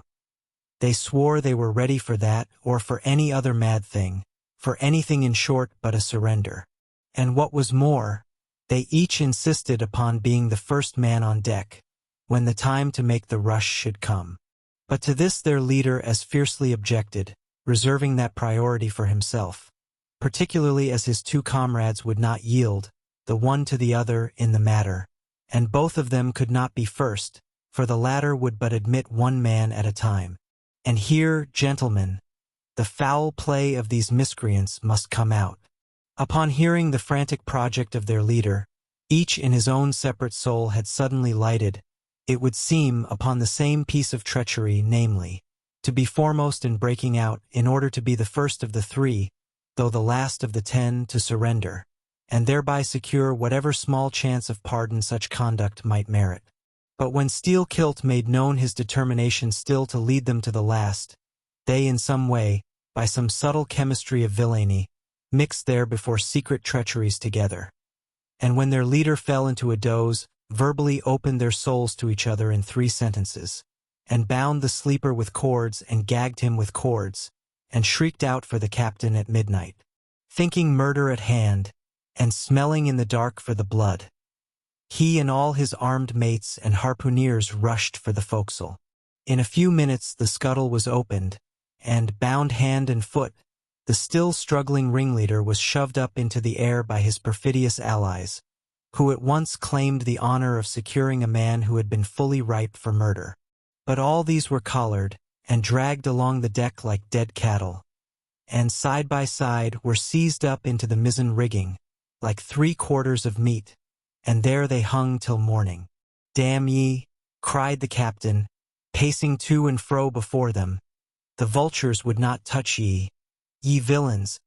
At sunrise he summoned all hands, and separating those who had rebelled from those who had taken no part in the mutiny, he told the former that he had a good mind to flog them all round, thought, upon the whole, he would do so. He ought to, justice demanded it. But for the present, considering their timely surrender, he would let them go with a reprimand, which he accordingly administered in the vernacular. But as for you, ye carrion rogues, turning to the 3 men in the rigging, for you, I mean to mince ye up for the trypots. And seizing a rope, he applied it with all his might to the backs of the 2 traitors, till they yelled no more, but lifelessly hung their heads sideways, as the 2 crucified thieves are drawn. My wrist is sprained with ye, he cried at last, but there is still rope enough left for you, my fine bantam, that wouldn't give up. Take that gag from his mouth, and let us hear what he can say for himself. For a moment the exhausted mutineer made a tremulous motion of his cramped jaws, and then painfully twisting round his head, said in a sort of hiss, "What I say is this, and mind it well. If you flog me, I murder you. Say ye so? Then see how ye frighten me." And the captain drew off with the rope to strike. "Best not," hissed the lakeman. "But I must." And the rope was once more drawn back for the stroke. Steel-Kilt here hissed out something, inaudible to all but the captain, who, to the amazement of all hands, started back, paced the deck rapidly 2 or 3 times, and then suddenly throwing down his rope, said, "I won't do it. Let him go. Cut him down. D'ye hear?" But as the junior mates were hurrying to execute the order, a pale man, with a bandaged head, arrested them, Radney the chief mate. Ever since the blow, he had lain in his berth. But that morning, hearing the tumult on the deck, he had crept out, and thus far had watched the whole scene. Such was the state of his mouth, that he could hardly speak. But mumbling something about his being willing and able to do what the captain dared not attempt, he snatched the rope and advanced to his pinioned foe. "You are a coward," hissed the lakeman. "So I am, but take that." The mate was in the very act of striking, when another hiss stayed his uplifted arm. He paused, and then pausing no more, made good his word, spite of Steel-Kilt's threat, whatever that might have been. The 3 men were then cut down, all hands were turned to, and, sullenly worked by the moody seamen, the iron pumps clanged as before. Just after dark that day, when one watch had retired below, a clamor was heard in the forecastle, and the 2 trembling traitors running up, besieged the cabin door, saying they durst not consort with the crew. Entreaties, cuffs, and kicks could not drive them back. So at their own instance they were put down in the ship's run for salvation. Still, no sign of mutiny reappeared among the rest. On the contrary, it seemed that mainly at Steel-Kilt's instigation, they had resolved to maintain the strictest peacefulness, obey all orders to the last, and, when the ship reached port, desert her in a body. But in order to ensure the speediest end to the voyage, they all agreed to another thing, namely, not to sing out for whales in case any should be discovered. For, spite of her leak and spite of all her other perils, the town-ho still maintained her mastheads, and her captain was just as willing to lower for a fish that moment, as on the day his craft first struck the cruising ground, and Radney the mate was quite as ready to change his berth for a boat, and with his bandaged mouth seek to gag in death the vital jaw of the whale. But though the lakeman had induced the seamen to adopt this sort of passiveness in their conduct, he kept his own counsel, at least till all was over, concerning his own proper and private revenge upon the man who had stung him in the ventricles of his heart. He was in Radney the chief mate's watch, and as if the infatuated man sought to run more than halfway to meet his doom, after the scene at the rigging, he insisted, against the express counsel of the captain, upon resuming the head of his watch at night. Upon this, and 1 or 2 other circumstances, Steel-Kilt systematically built the plan of his revenge. During the night, Radney had an unseamanlike way of sitting on the bulwarks of the quarter-deck, and leaning his arm upon the gunwale of the boat which was hoisted up there, a little above the ship's side. In this attitude, it was well known, he sometimes dozed. There was a considerable vacancy between the boat and the ship, and down between this was the sea. Steel-Kilt calculated his time, and found that his next trick at the helm would come round at 2 o'clock, in the morning of the third day from that in which he had been betrayed. At his leisure, he employed the interval in braiding something very carefully in his watches below. "What are you making there?" said a shipmate. "What do you think? What does it look like?" "Like a lanyard for your bag. But it's an odd one, seems to me." "Yes, rather oddish," said the lakeman, holding it at arm's length before him, "but I think it will answer." "Shipmate, I haven't enough twine. Have you any?" But there was none in the forecastle. "Then I must get some from old Rad," and he rose to go aft. "You don't mean to go a-begging to him?" said a sailor. "Why not? Do you think he won't do me a turn, when it's to help himself in the end, shipmate?" And going to the mate, he looked at him quietly, and asked him for some twine to mend his hammock. It was given him. Neither twine nor lanyard were seen again. But the next night an iron ball, closely netted, partly rolled from the pocket of the lakeman's monkey jacket, as he was tucking the coat into his hammock for a pillow. 24 hours after, his trick at the silent helm, nigh to the man who was apt to doze over the grave always ready dug to the seaman's hand. That fatal hour was then to come, and in the foreordaining soul of Steelkilt, the mate was already stark and stretched as a corpse, with his forehead crushed in. But, gentlemen, a fool saved the would-be murderer from the bloody deed he had planned. Yet complete revenge he had, and without being the avenger. For by a mysterious fatality, heaven itself seemed to step in to take out of his hands into its own the damning thing he would have done. It was just between daybreak and sunrise of the morning of the second day, when they were washing down the decks, that a stupid Tenerife man, drawing water in the main chains, all at once shouted out, "There she rolls! There she rolls! Jesu, what a whale!" It was Moby-Dick. "Moby-Dick!" cried Don Sebastian, Street Point Dominic, "Sir Sailor, but do whales have christenings? Whom call you Moby-Dick?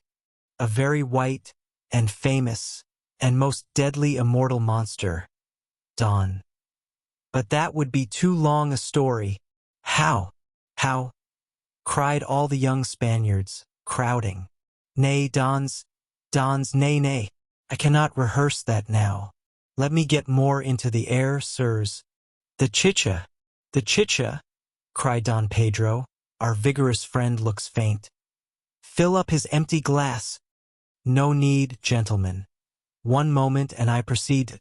Now, gentlemen," so suddenly perceiving the snowy whale within 50 yards of the ship, forgetful of the compact among the crew, in the excitement of the moment, the Tenerife man had instinctively and involuntarily lifted his voice for the monster, though for some little time past it had been plainly beheld from the 3 sullen mastheads.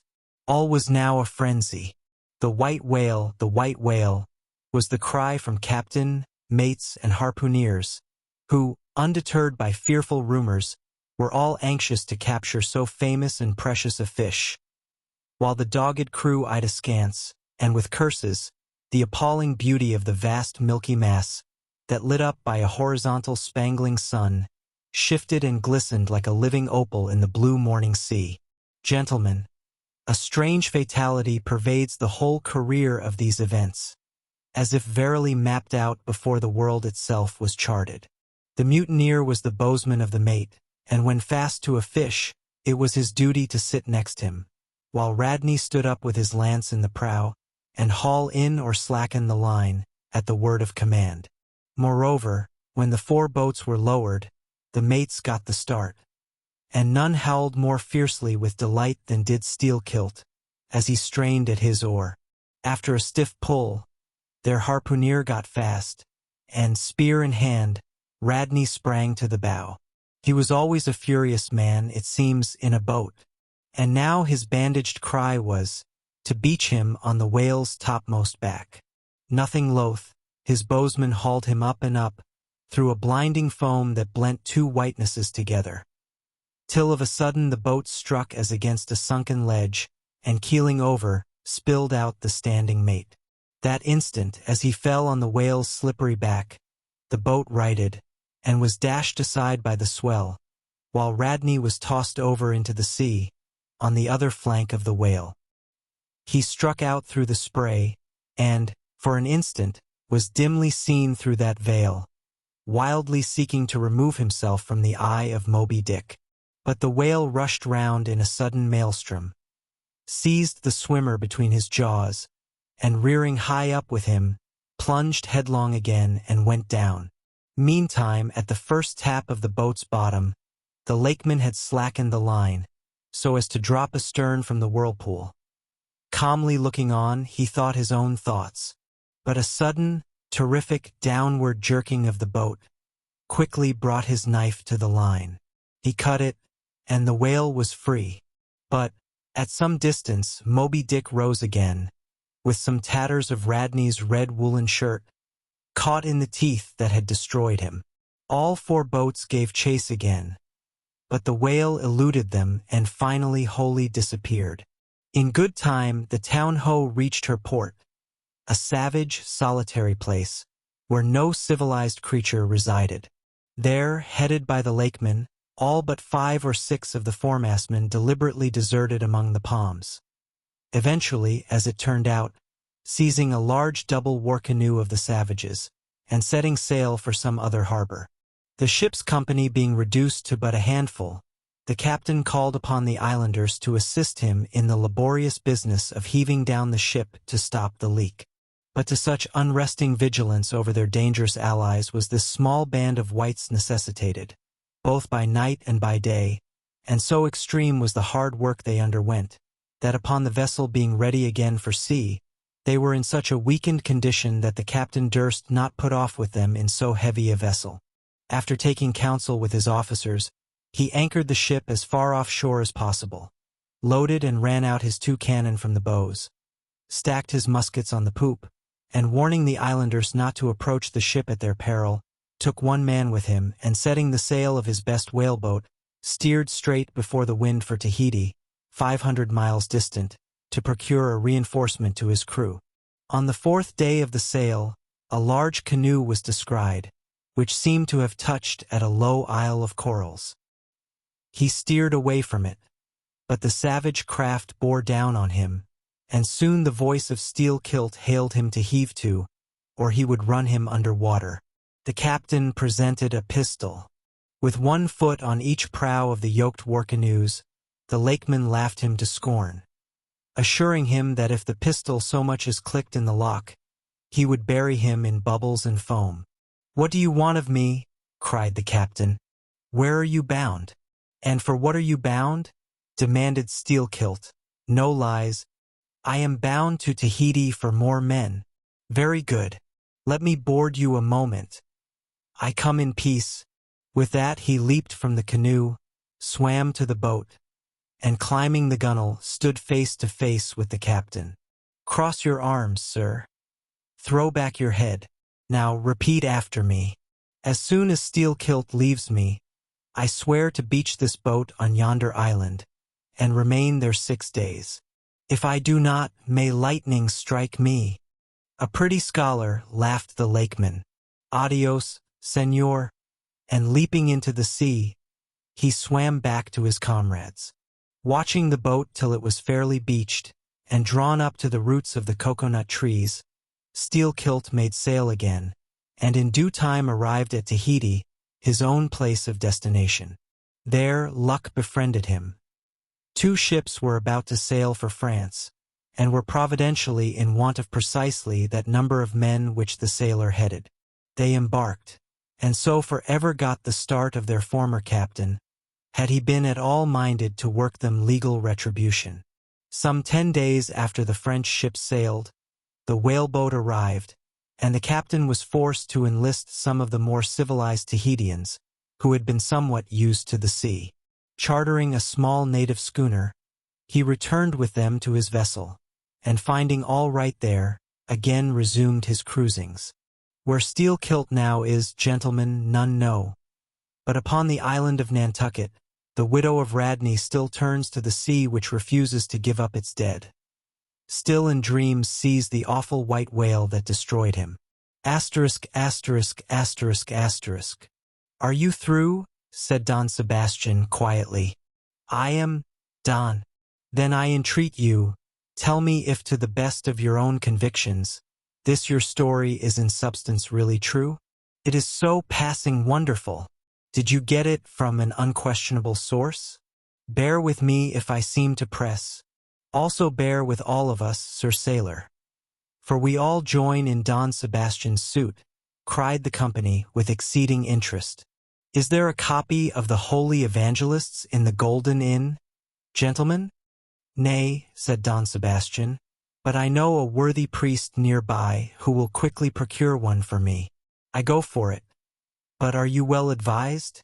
This may grow too serious. Will you be so good as to bring the priest also, Don? Though there are no autodafés in Lima now, said one of the company to another, I fear our sailor friend runs risk of the archiepiscopacy. Let us withdraw more out of the moonlight. I see no need of this. Excuse me for running after you, Don Sebastian. But may I also beg that you will be particular in procuring the largest-sized evangelists you can. This is the priest. He brings you the evangelists, said Don Sebastian, gravely, returning with a tall and solemn figure. Let me remove my hat. Now, venerable priest, further into the light, and hold the holy book before me that I may touch it. So help me heaven, and on my honor the story I have told ye, gentlemen, is in substance and its great items true. I know it to be true. It happened on this ball. I trod the ship. I knew the crew. I have seen and talked with Steelkilt since the death of Radney. Chapter 55. Of the monstrous pictures of whales. I shall ere long paint to you as well as one can without canvas, something like the true form of the whale as he actually appears to the eye of the whaleman when in his own absolute body the whale is moored alongside the whale ship so that he can be fairly stepped upon there. It may be worth while, therefore, previously to advert to those curious imaginary portraits of him, which even down to the present day confidently challenge the faith of the landsman. It is time to set the world right in this matter, by proving such pictures of the whale all wrong. It may be that the primal source of all those pictorial delusions will be found among the oldest Hindu, Egyptian, and Grecian sculptures. For ever since those inventive but unscrupulous times when on the marble panelings of temples, the pedestals of statues, and on shields, medallions, cups, and coins, the dolphin was drawn in scales of chain armor like Saladin's, and a helmeted head like St. George's. Ever since then has something of the same sort of license prevailed, not only in most popular pictures of the whale, but in many scientific presentations of him. Now, by all odds, the most ancient extant portrait anyways purporting to be the whale's is to be found in the famous cavern pagoda of Elephanta in India. The Brahmins maintain that in the almost endless sculptures of that immemorial pagoda, all the trades and pursuits, every conceivable avocation of man, were prefigured ages before any of them actually came into being. No wonder, then, that in some sort our noble profession of whaling should have been there shadowed forth. The Hindu whale referred to occurs in a separate department of the wall, depicting the incarnation of Vishnu in the form of Leviathan, learnedly known as the Mat's avatar. But though this sculpture is half man and half whale, so as only to give the tail of the latter, yet that small section of him is all wrong. It looks more like the tapering tail of an anaconda than the broad palms of the true whale's majestic flukes. But go to the old galleries, and look now at a great Christian painter's portrait of this fish. For he succeeds no better than the antediluvian Hindu. It is Guido's picture of Perseus rescuing Andromeda from the sea monster or whale. Where did Guido get the model of such a strange creature as that? Nor does Hogarth, in painting the same scene in his own Perseus Descending, make out one whit better. The huge corpulence of that Hogarthian monster undulates on the surface, scarcely drawing 1 inch of water. It has a sort of howdah on its back, and its distended tusked mouth into which the billows are rolling might be taken for the Trader's Gate leading from the Thames by water into the Tower. Then there are the prodromus whales of old Scotch Sibbald, and Jonah's whale, as depicted in the prints of old Bibles and the cuts of old primers. What shall be said of these? As for the bookbinder's whale winding like a vine-stalk round the stalk of a descending anchor, as stamped and gilded on the backs and title pages of many books both old and new, that is a very picturesque but purely fabulous creature, imitated, I take it, from the like figures on antique vases. Though universally denominated a dolphin, I nevertheless call this bookbinder's fish an attempt at a whale, because it was so intended when the device was first introduced. It was introduced by an old Italian publisher somewhere about the 15th century, during the revival of learning, and in those days and even down to a comparatively late period, dolphins were popularly supposed to be a species of the Leviathan. In the vignettes and other embellishments of some ancient books you will at times meet with very curious touches at the whale, where all manner of spouts, jets d'eau, hot springs and cold Saratoga and Baden-Baden come bubbling up from his unexhausted brain. In the title page of the original edition of The Advancement of Learning, you will find some curious whales. But quitting all these unprofessional attempts, let us glance at those pictures of Leviathan purporting to be sober scientific delineations by those who know. In old Harris's collection of voyages, there are some plates of whales extracted from a Dutch book of voyages, AD 1671, entitled A Whaling Voyage to Spitzbergen in the ship Jonas in the Whale, Peter Peterson of Friesland, master. In one of those plates the whales, like great rafts of logs, are represented lying among ice isles, with white bears running over their living backs. In another plate, the prodigious blunder is made of representing the whale with perpendicular flukes. Then again, there is an imposing quarto, written by one Captain Colnett, a post-captain in the English Navy, entitled A Voyage Round Cape Horn into the South Seas, for the purpose of extending the spermaceti whale fisheries. In this book is an outline purporting to be a picture of a physeter or spermaceti whale, drawn by scale from one killed on the coast of Mexico, August 1793, and hoisted on deck. I doubt not the captain had this veracious picture taken for the benefit of his marines. To mention but one thing about it, let me say that it has an eye which applied, according to the accompanying scale, to a full-grown sperm whale, would make the eye of that whale a bow window some 5 feet long. Ah, my gallant captain, why did ye not give us Jonah looking out of that eye? Nor are the most conscientious compilations of natural history for the benefit of the young and tender, free from the same heinousness of mistake. Look at that popular work, Goldsmith's Animated Nature. In the abridged London edition of 1807, there are plates of an alleged whale and a narwhal. I do not wish to seem inelegant, but this unsightly whale looks much like an amputated sow, and as for the narwhal, one glimpse at it is enough to amaze one, that in this 19th century such a hippogriff could be palmed for genuine upon any intelligent public of schoolboys. Then, again, in 1825, Bernard Germain, Count de Lacépède, a great naturalist, published a scientific systemized whale book, wherein are several pictures of the different species of the Leviathan.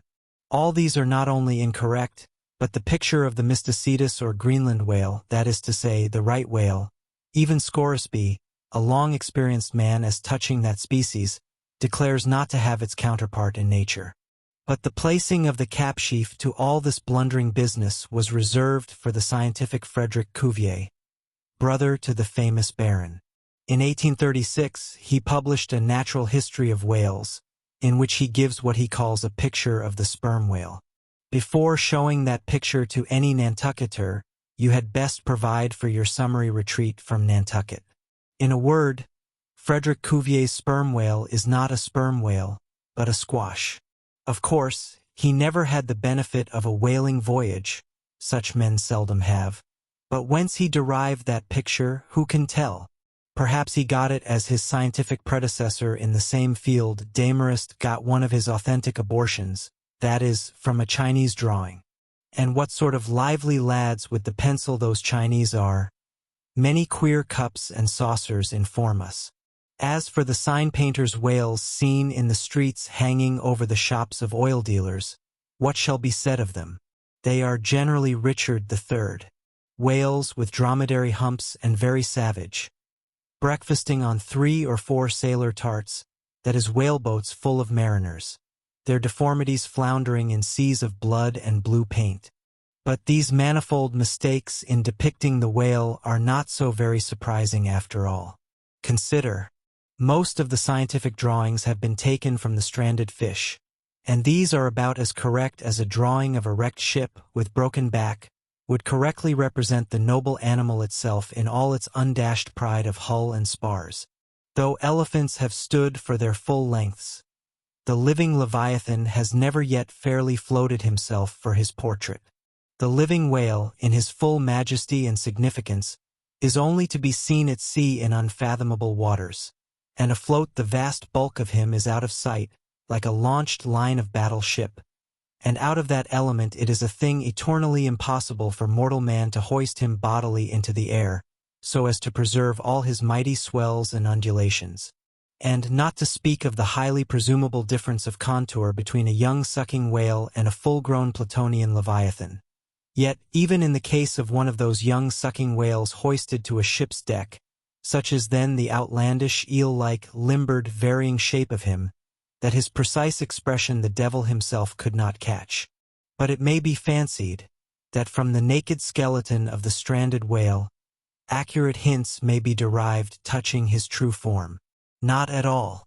For it is one of the more curious things about this Leviathan, that his skeleton gives very little idea of his general shape. Though Jeremy Bentham's skeleton, which hangs for candelabra in the library of one of his executors, correctly conveys the idea of a burly-browed utilitarian old gentleman, with all Jeremy's other leading personal characteristics, yet nothing of this kind could be inferred from any Leviathan's articulated bones. In fact, as the great Hunter says, the mere skeleton of the whale bears the same relation to the fully invested and padded animal as the insect does to the chrysalis that so roundingly envelopes it. This peculiarity is strikingly evinced in the head, as in some part of this book will be incidentally shown. It is also very curiously displayed in the side fin, the bones of which almost exactly answer to the bones of the human hand, minus only the thumb. This fin has 4 regular bone fingers, the index, middle, ring, and little finger. But all these are permanently lodged in their fleshy covering, as the human fingers in an artificial covering. However recklessly the whale may sometimes serve us, said humorous Stubb one day, he can never be truly said to handle us without mittens. For all these reasons, then, any way you may look at it, you must needs conclude that the great Leviathan is that one creature in the world which must remain unpainted to the last. True, one portrait may hit the mark much nearer than another, but none can hit it with any very considerable degree of exactness. So there is no earthly way of finding out precisely what the whale really looks like. And the only mode in which you can derive even a tolerable idea of his living contour is by going a whaling yourself. But by so doing, you run no small risk of being eternally stove and sunk by him. Wherefore, it seems to me you had best not be too fastidious in your curiosity touching this Leviathan. Chapter 56. Of the less erroneous pictures of whales, and the true pictures of whaling scenes. In connection with the monstrous pictures of whales, I am strongly tempted here to enter upon those still more monstrous stories of them which are to be found in certain books, both ancient and modern, especially in Pliny, Purchas, Hakluyt, Harris, Cuvier, etc. But I pass that matter by. I know of only 4 published outlines of the great sperm whale, Colnett's, Huggins's, Frederick Cuvier's, and Beale's.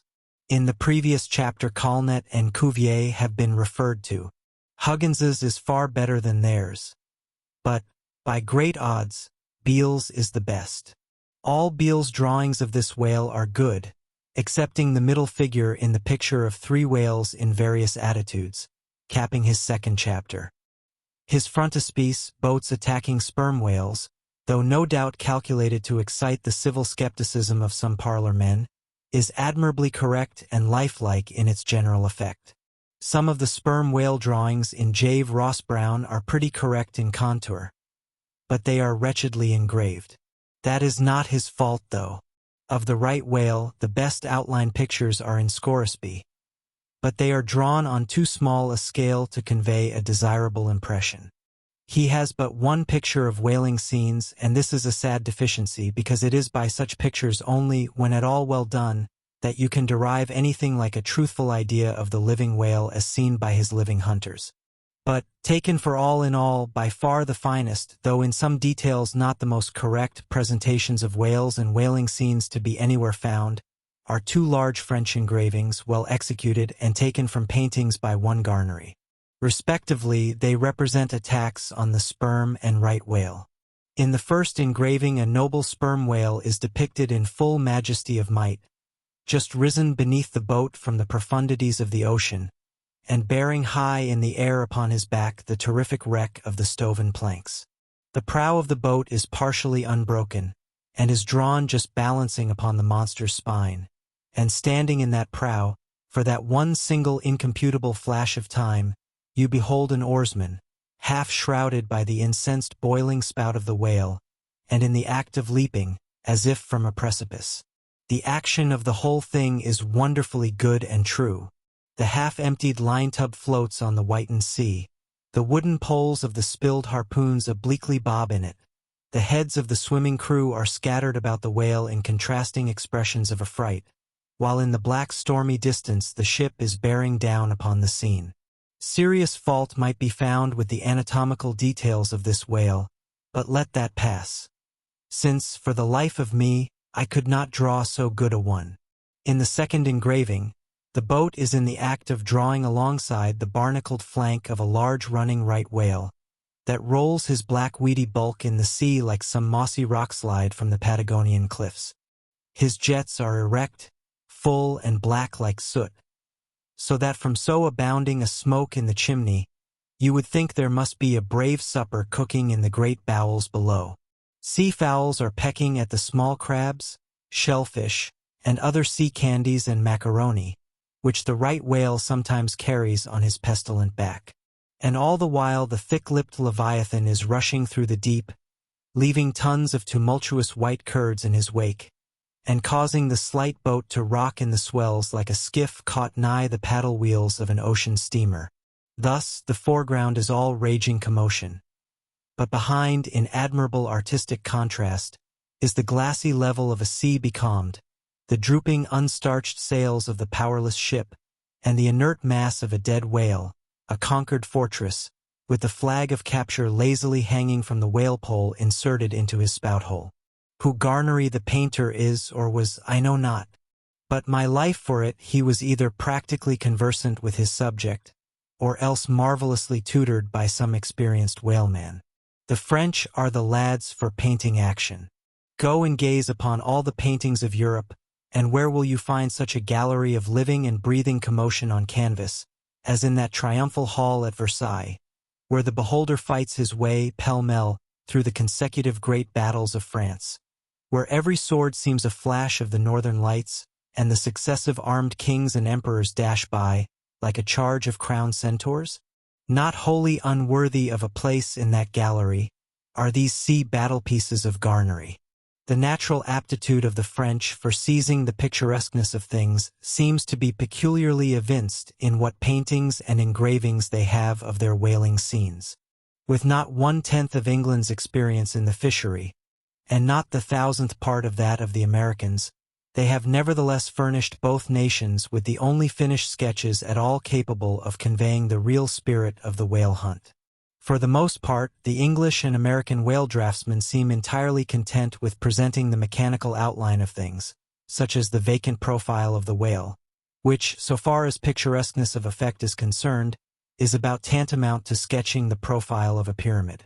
Even Scoresby, the justly renowned right whaleman, after giving us a stiff full length of the Greenland whale and 3 or 4 delicate miniatures of narwhals and porpoises, treats us to a series of classical engravings of boat hooks, chopping knives, and grapnels, and with the microscopic diligence of a Leeuwenhoek submits to the inspection of a shivering world 96 facsimiles of magnified Arctic snow crystals. I mean no disparagement to the excellent voyager, I honor him for a veteran, But in so important a matter it was certainly an oversight not to have procured for every crystal a sworn affidavit taken before a Greenland justice of the peace.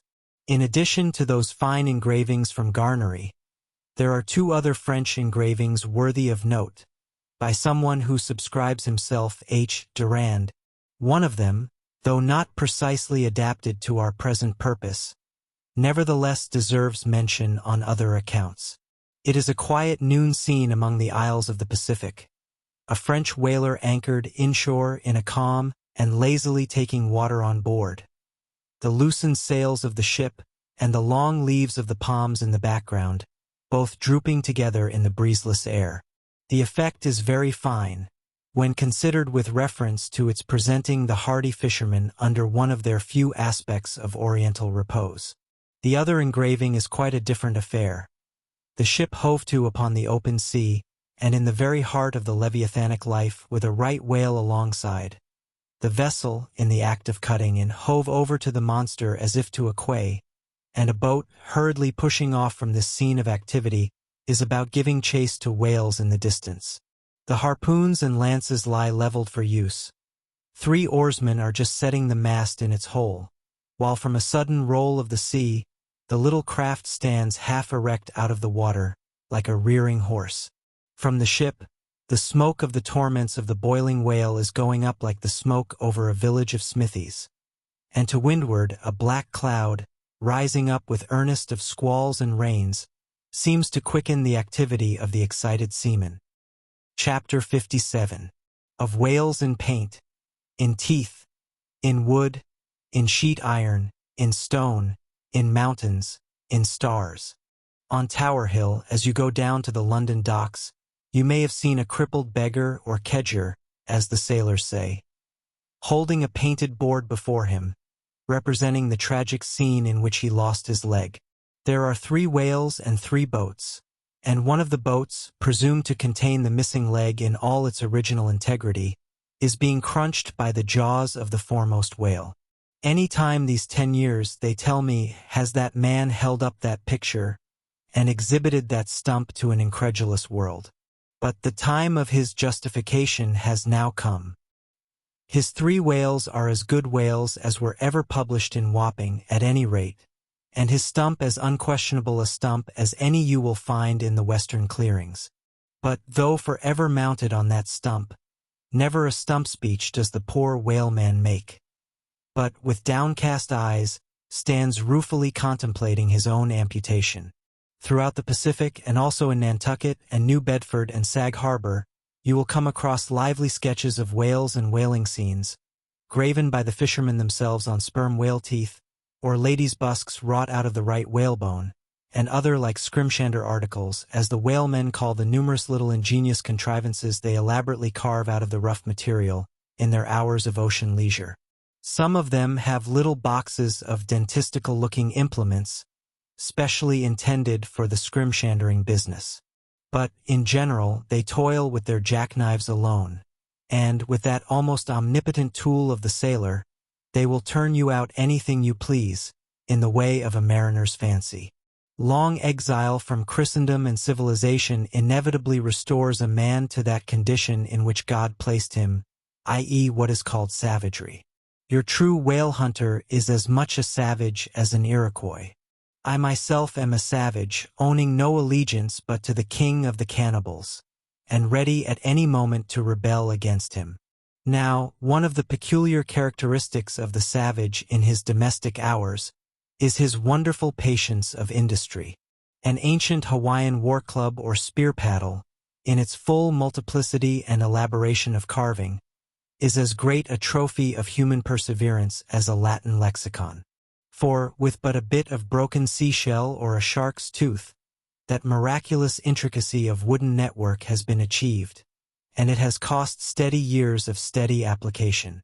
As with the Hawaiian savage, so with the white sailor savage. With the same marvelous patience, and with the same single shark's tooth of his one poor jackknife, he will carve you a bit of bone sculpture, not quite as workmanlike, but as close-packed in its maziness of design, as the Greek savage Achilles' shield, and full of barbaric spirit and suggestiveness, as the prints of that fine old Dutch savage Albert Dürer. Wooden whales, or whales cut in profile out of the small dark slabs of the noble South Sea warwood, are frequently met with in the forecastles of American whalers. Some of them are done with much accuracy. At some old gable-roofed country houses you will see brass whales hung by the tail for knockers to the roadside door. When the porter is sleepy, the anvil-headed whale would be best. But these knocking whales are seldom remarkable as faithful essays. On the spires of some old-fashioned churches you will see sheet-iron whales placed there for weathercocks.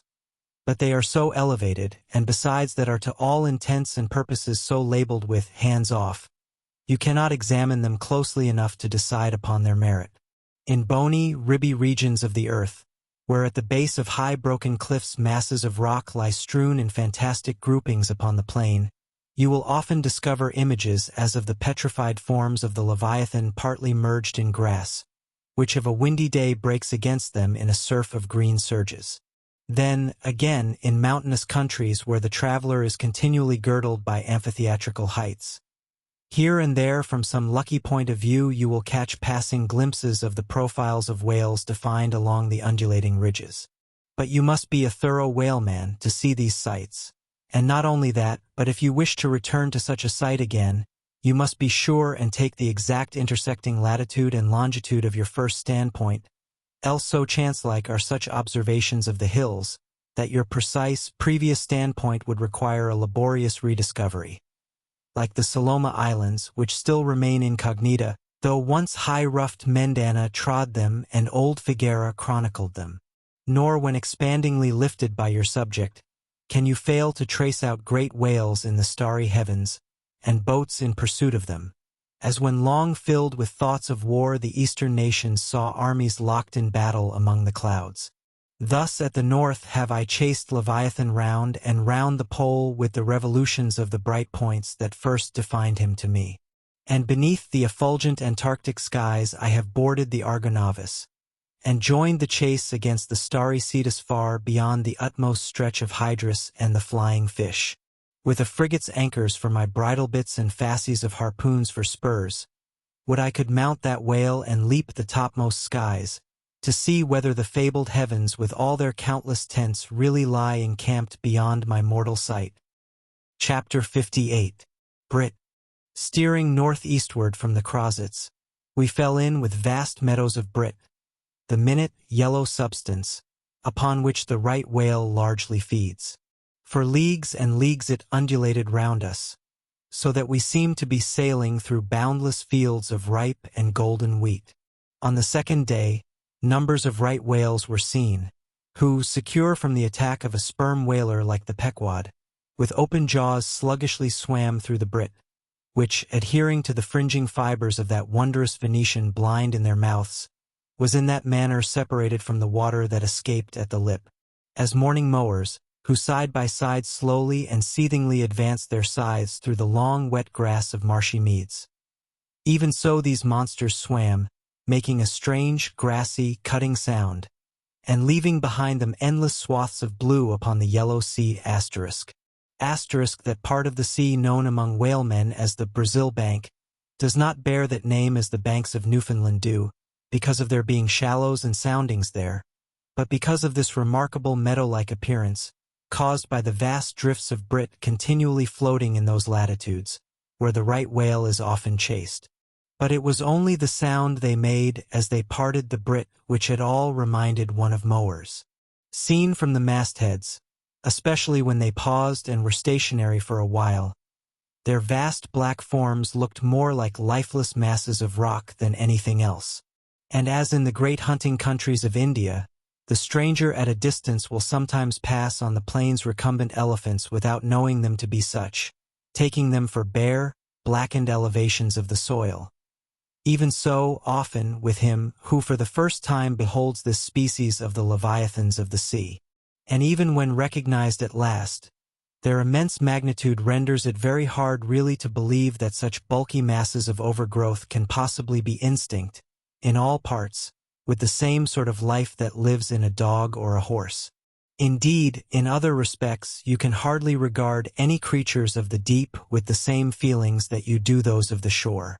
For though some old naturalists have maintained that all creatures of the land are of their kind in the sea, and though taking a broad general view of the thing, this may very well be, yet coming to specialties where, for example, does the ocean furnish any fish that in disposition answers to the sagacious kindness of the dog? The accursed shark alone can in any generic respect be said to bear comparative analogy to him.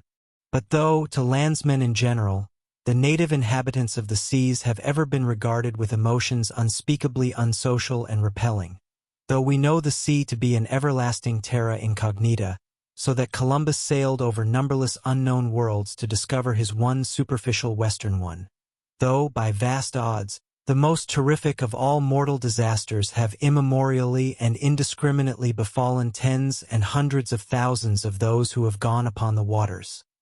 Though but a moment's consideration will teach that however baby man may brag of his science and skill, and however much, in a flattering future, that science and skill may augment, yet forever and forever, to the crack of doom, the sea will insult and murder him, and pulverize the stateliest, stiffest frigate he can make.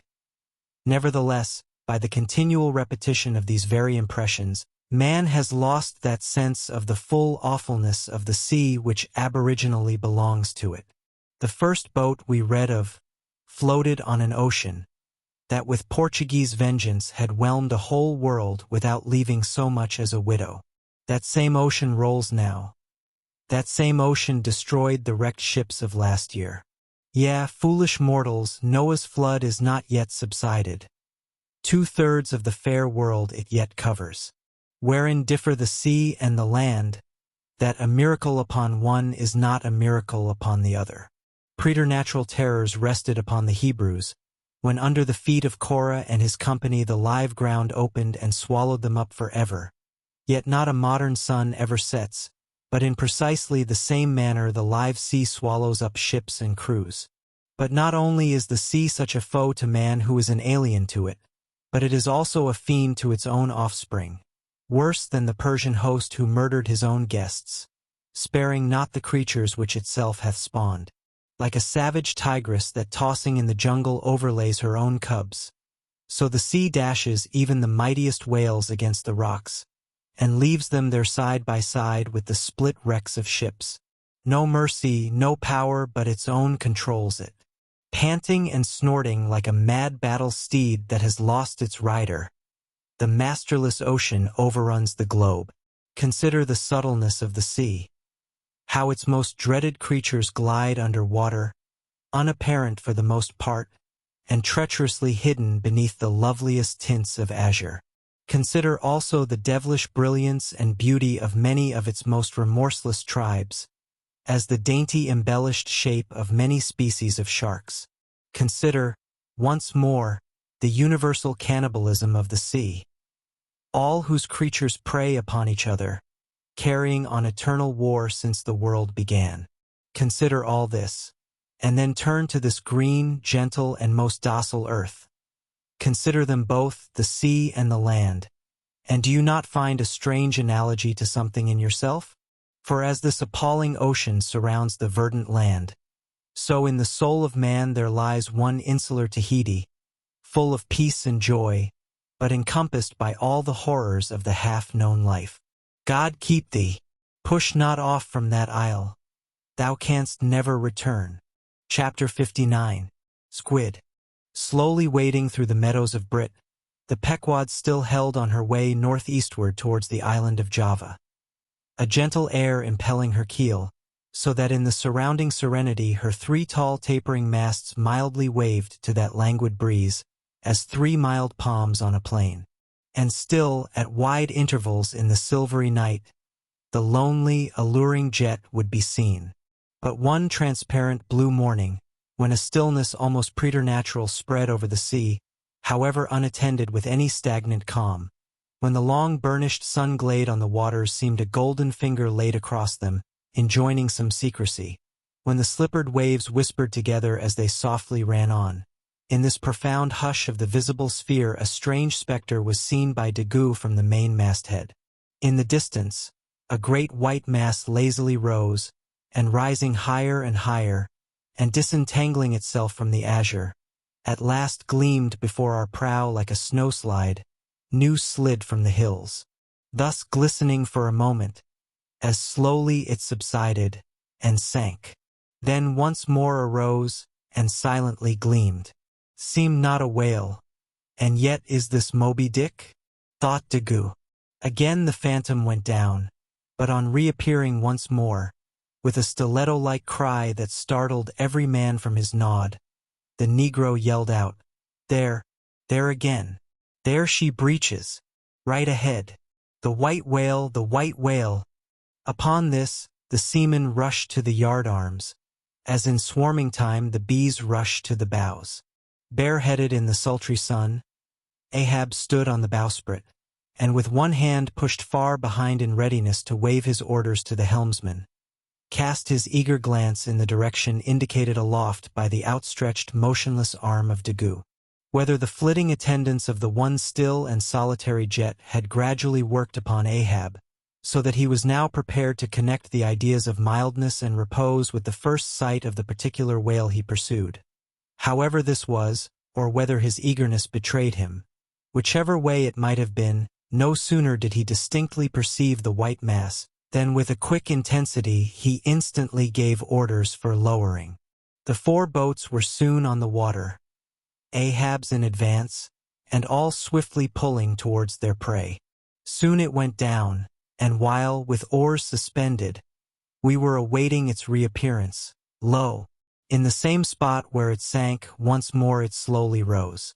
Almost forgetting for the moment all thoughts of Moby-Dick, we now gazed at the most wondrous phenomenon which the secret seas have hitherto revealed to mankind. A vast pulpy mass, furlongs in length and breadth, of a glancing cream color, lay floating on the water, innumerable long arms radiating from its center, and curling and twisting like a nest of anacondas, as if blindly to clutch at any hapless object within reach. No perceptible face or front did it have, no conceivable token of either sensation or instinct, but undulated there on the billows, an unearthly, formless, chance-like apparition of life.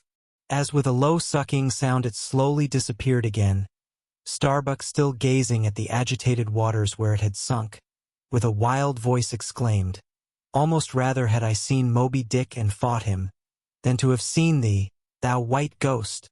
"What was it, sir?" said Flask.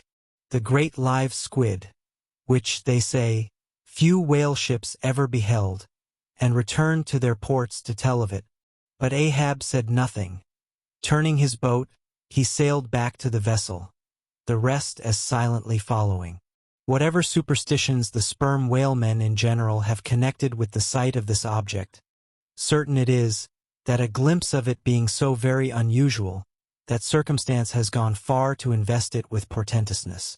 So rarely is it beheld, that though one and all of them declare it to be the largest animated thing in the ocean, yet very few of them have any but the most vague ideas concerning its true nature and form. Notwithstanding, they believe it to furnish to the sperm whale his only food. For though other species of whales find their food above water, and may be seen by man in the act of feeding, the spermaceti whale obtains his whole food in unknown zones below the surface, and only by inference is it that anyone can tell of what, precisely, that food consists. At times, when closely pursued, he will disgorge what are supposed to be the detached arms of the squid, some of them thus exhibited exceeding 20 and 30 feet in length. They fancy that the monster to which these arms belonged ordinarily clings by them to the bed of the ocean, and that the sperm whale, unlike other species, is supplied with teeth in order to attack and tear it. There seems some ground to imagine that the great kraken of Bishop Pontoppidan may ultimately resolve itself into squid. The manner in which the bishop describes it as alternately rising and sinking, with some other particulars he narrates, in all this the two correspond.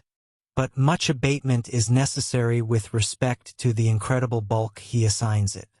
By some naturalists who have vaguely heard rumors of the mysterious creature, here spoken of, it is included among the class of cuttlefish, to which, indeed, in certain external respects it would seem to belong, but only as the Anak of the tribe.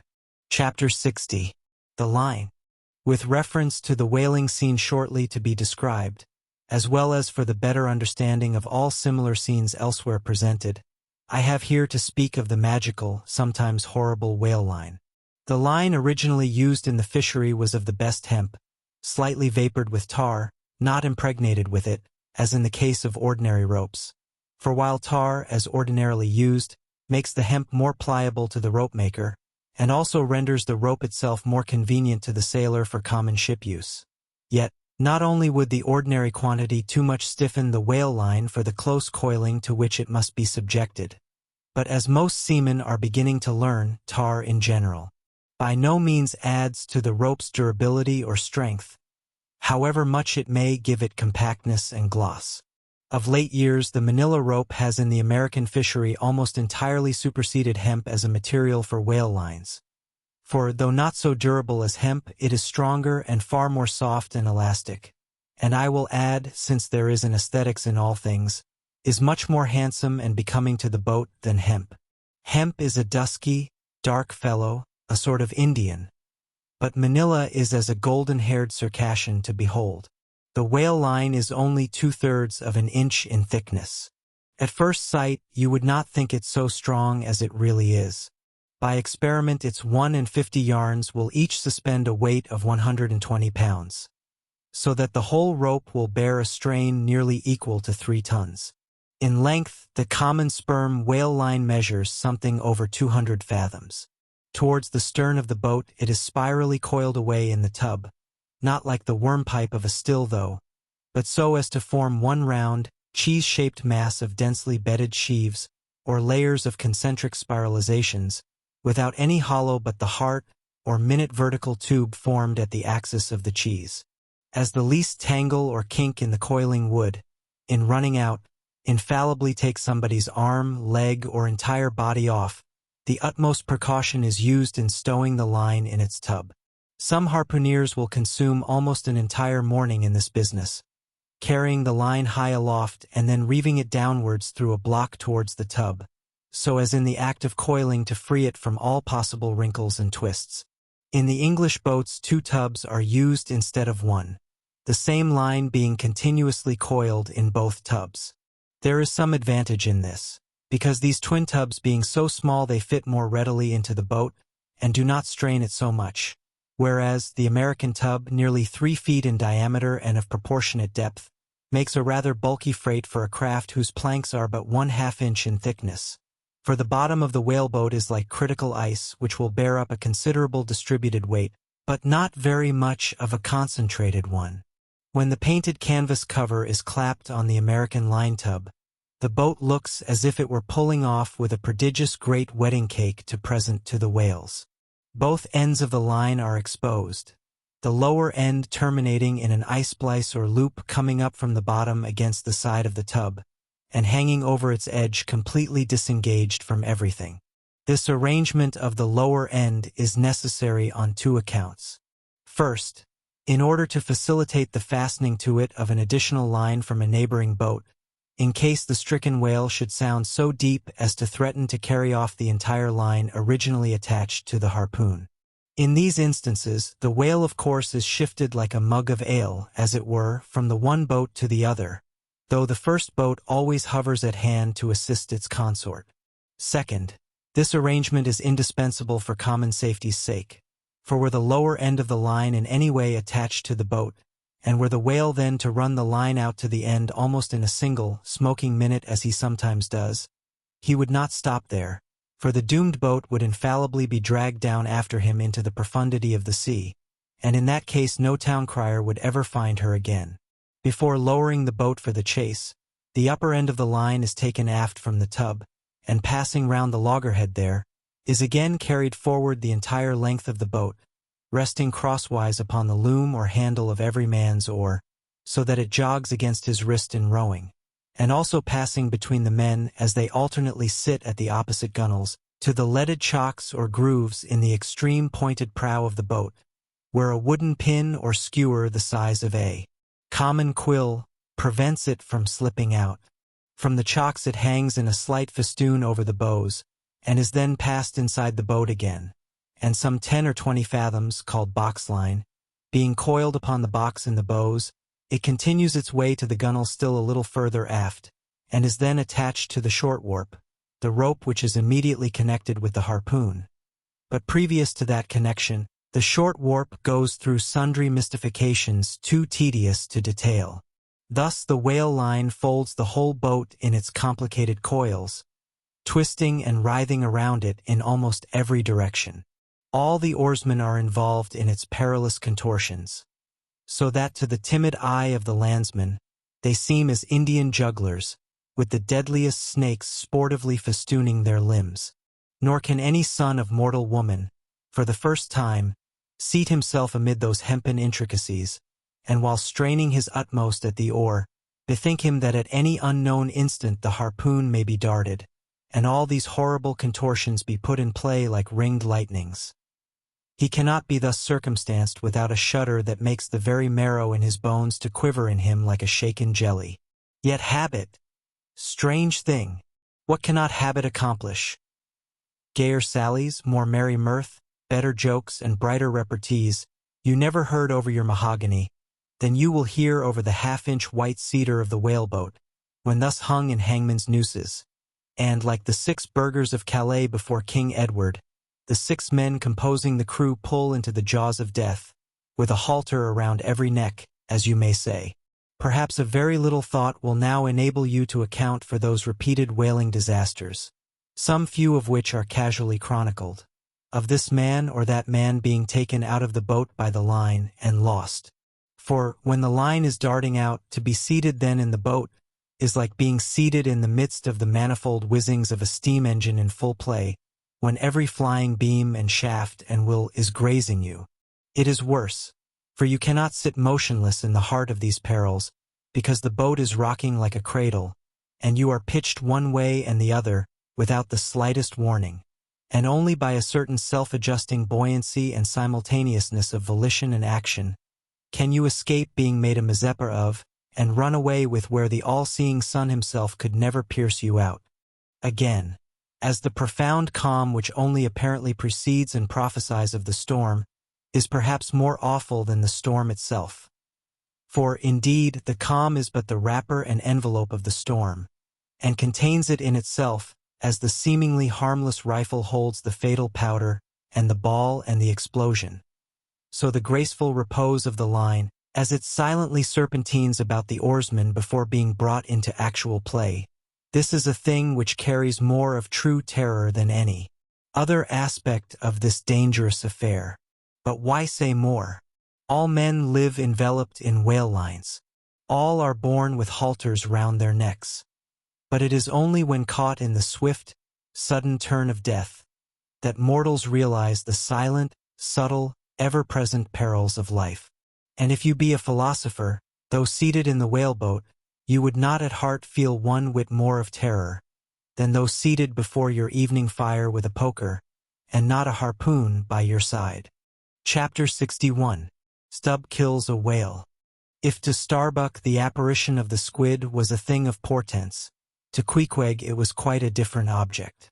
"When you see him, quid," said the savage, honing his harpoon in the bow of his hoisted boat, "then you quick see him parm whale."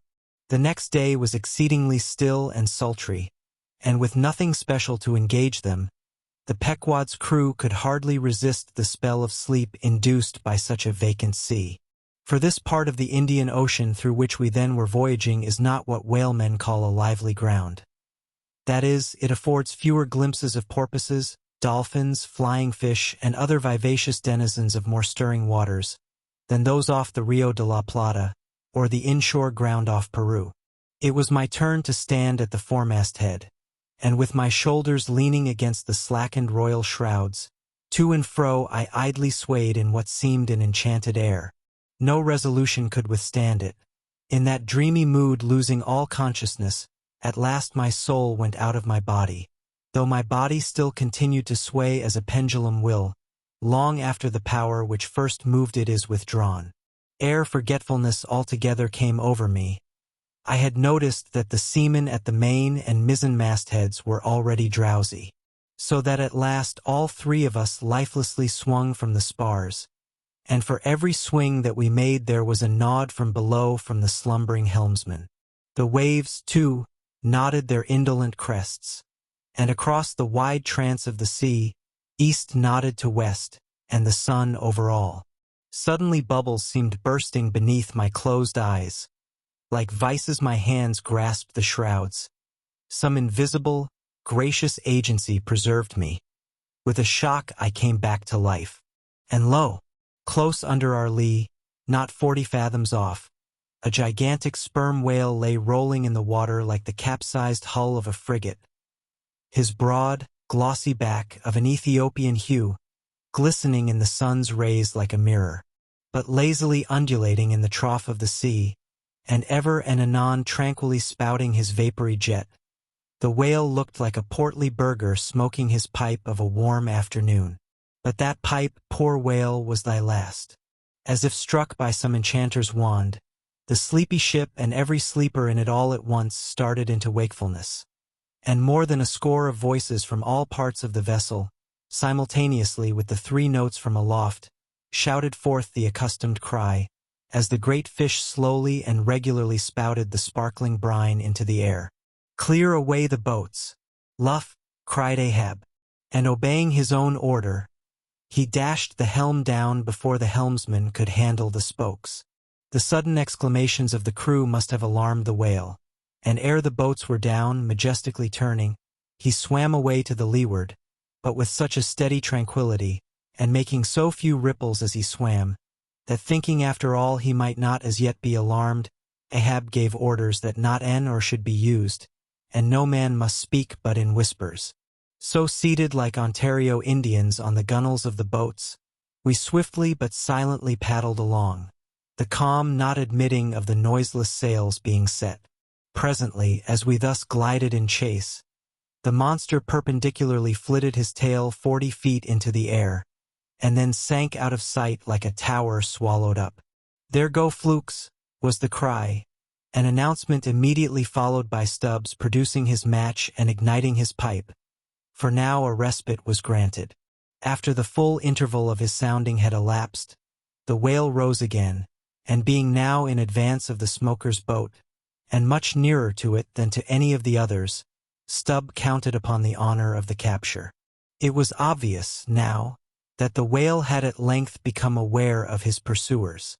All silence of cautiousness was therefore no longer of use. Paddles were dropped, and oars came loudly into play, and still puffing at his pipe, Stubb cheered on his crew to the assault. Yes, a mighty change had come over the fish. All alive to his jeopardy, he was going head out, that part obliquely projecting from the mad yeast which he brewed ***. It will be seen in some other place of what a very light substance the entire interior of the sperm whale's enormous head consists. Though apparently the most massive, it is by far the most buoyant part about him, so that with ease he elevates it in the air, and invariably does so when going at his utmost speed.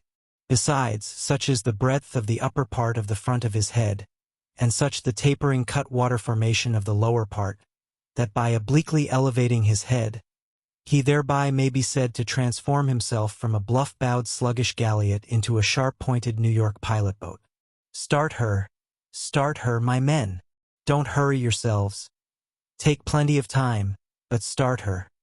Start her like thunderclaps, that's all, cried Stubb, spluttering out the smoke as he spoke.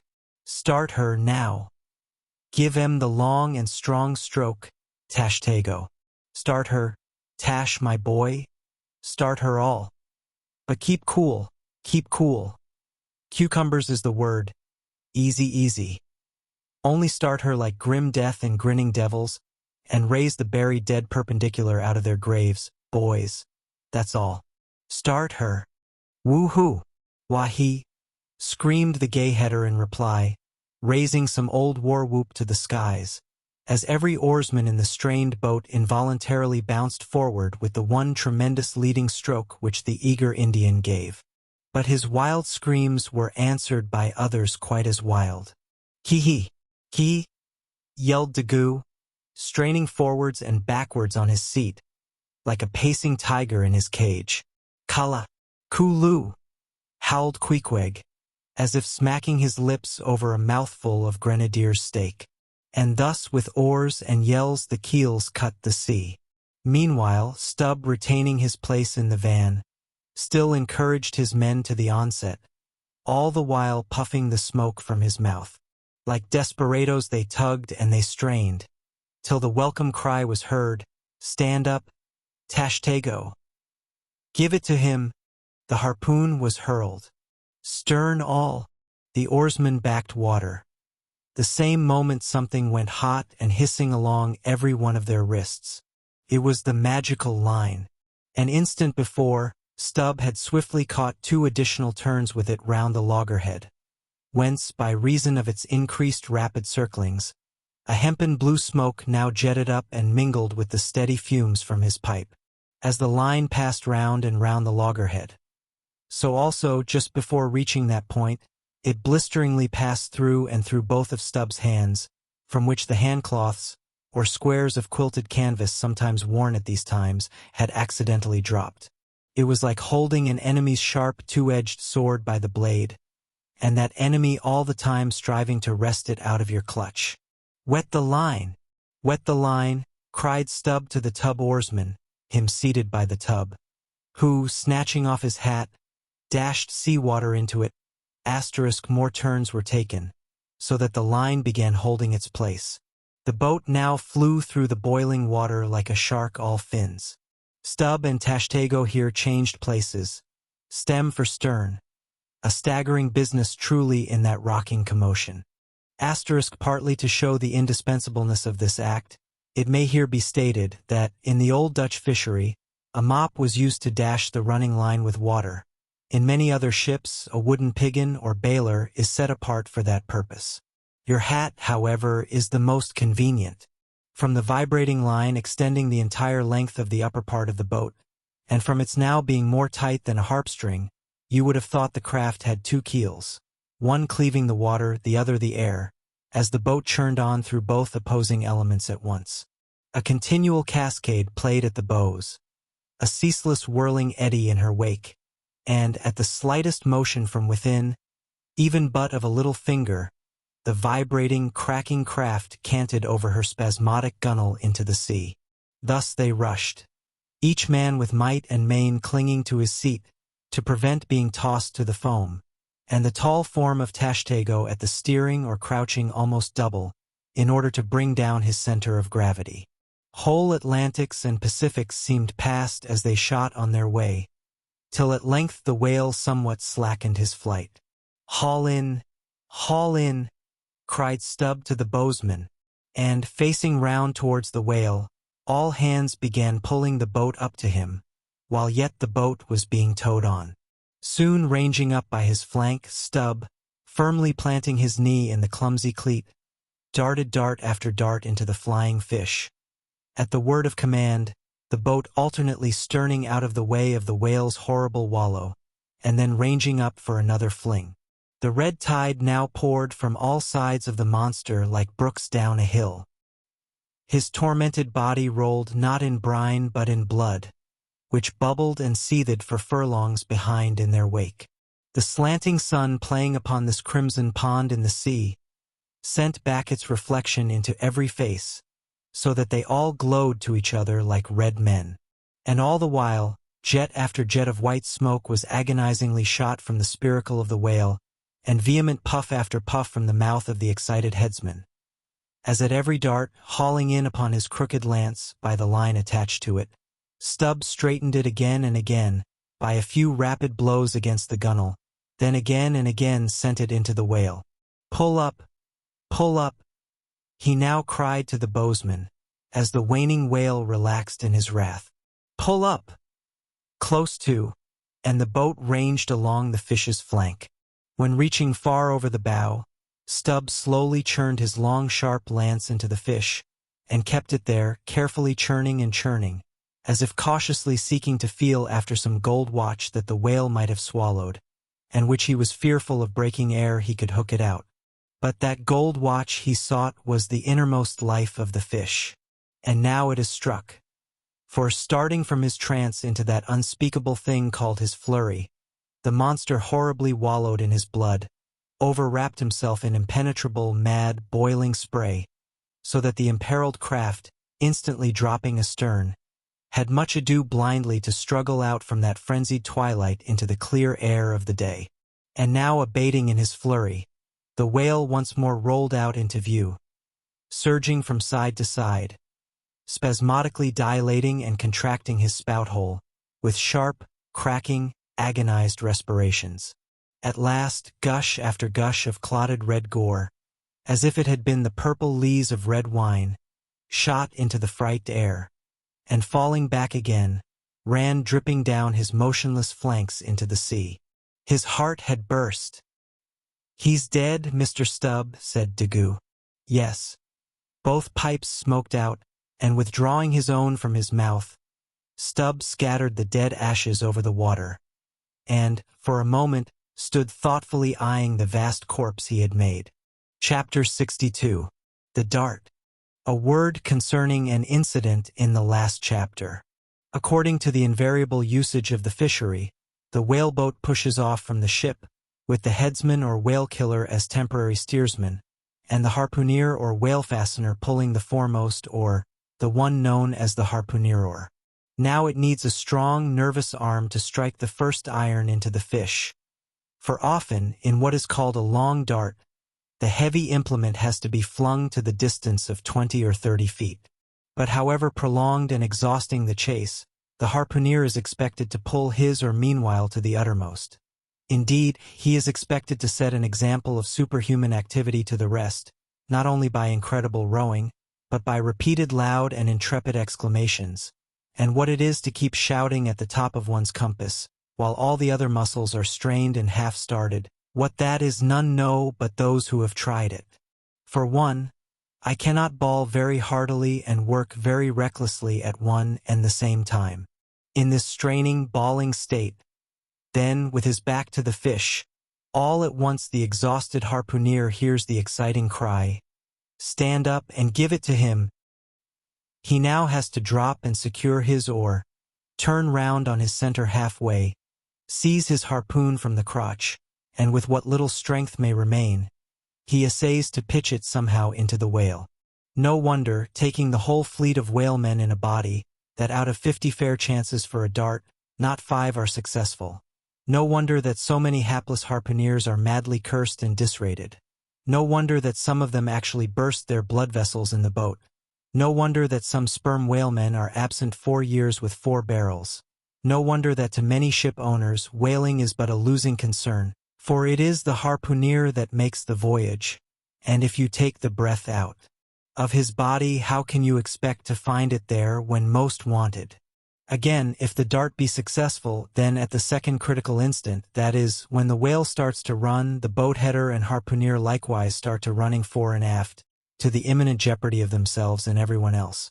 It is then they change places, and the headsman, the chief officer of the little craft, takes his proper station in the bows of the boat. Now, I care not who maintains the contrary, but all this is both foolish and unnecessary. The headsman should stay in the bows from first to last. He should both dart the harpoon and the lance, and no rowing whatever should be expected of him, except under circumstances obvious to any fisherman. I know that this would sometimes involve a slight loss of speed in the chase, but long experience in various whalemen of more than one nation has convinced me that in the vast majority of failures in the fishery, it has not by any means been so much the speed of the whale as the before described exhaustion of the harpooner that has caused them. To ensure the greatest efficiency in the dart, the harpooneers of this world must start to their feet from out of idleness, and not from out of toil. Chapter 63. The Crotch.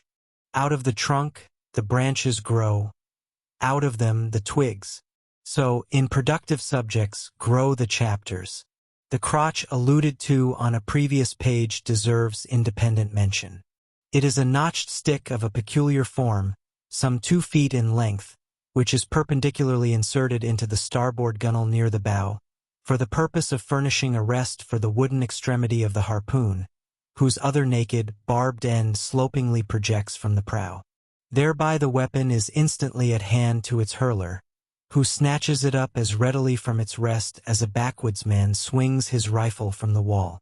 It is customary to have 2 harpoons reposing in the crotch, respectively called the first and second irons. But these 2 harpoons, each by its own cord, are both connected with the line, the object being this, to dart them both, if possible, one instantly after the other into the same whale, so that if, in the coming drag, one should draw out, the other may still retain a hold.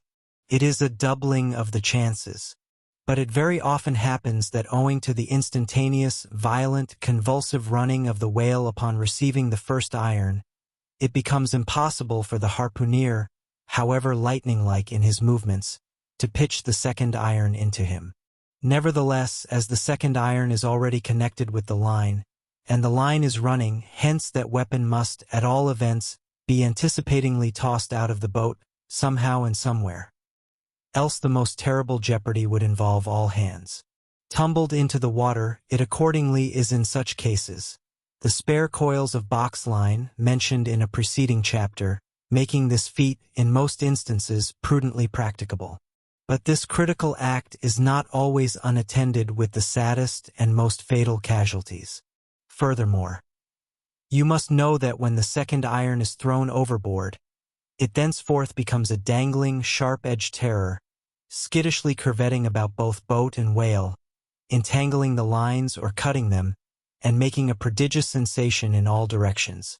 Nor, in general, is it possible to secure it again until the whale is fairly captured and a corpse.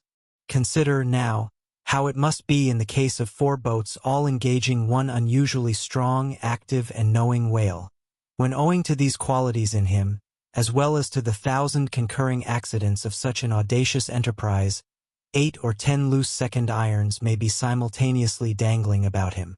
For, of course, each boat is supplied with several harpoons to bend on to the line should the first one be ineffectually darted without recovery.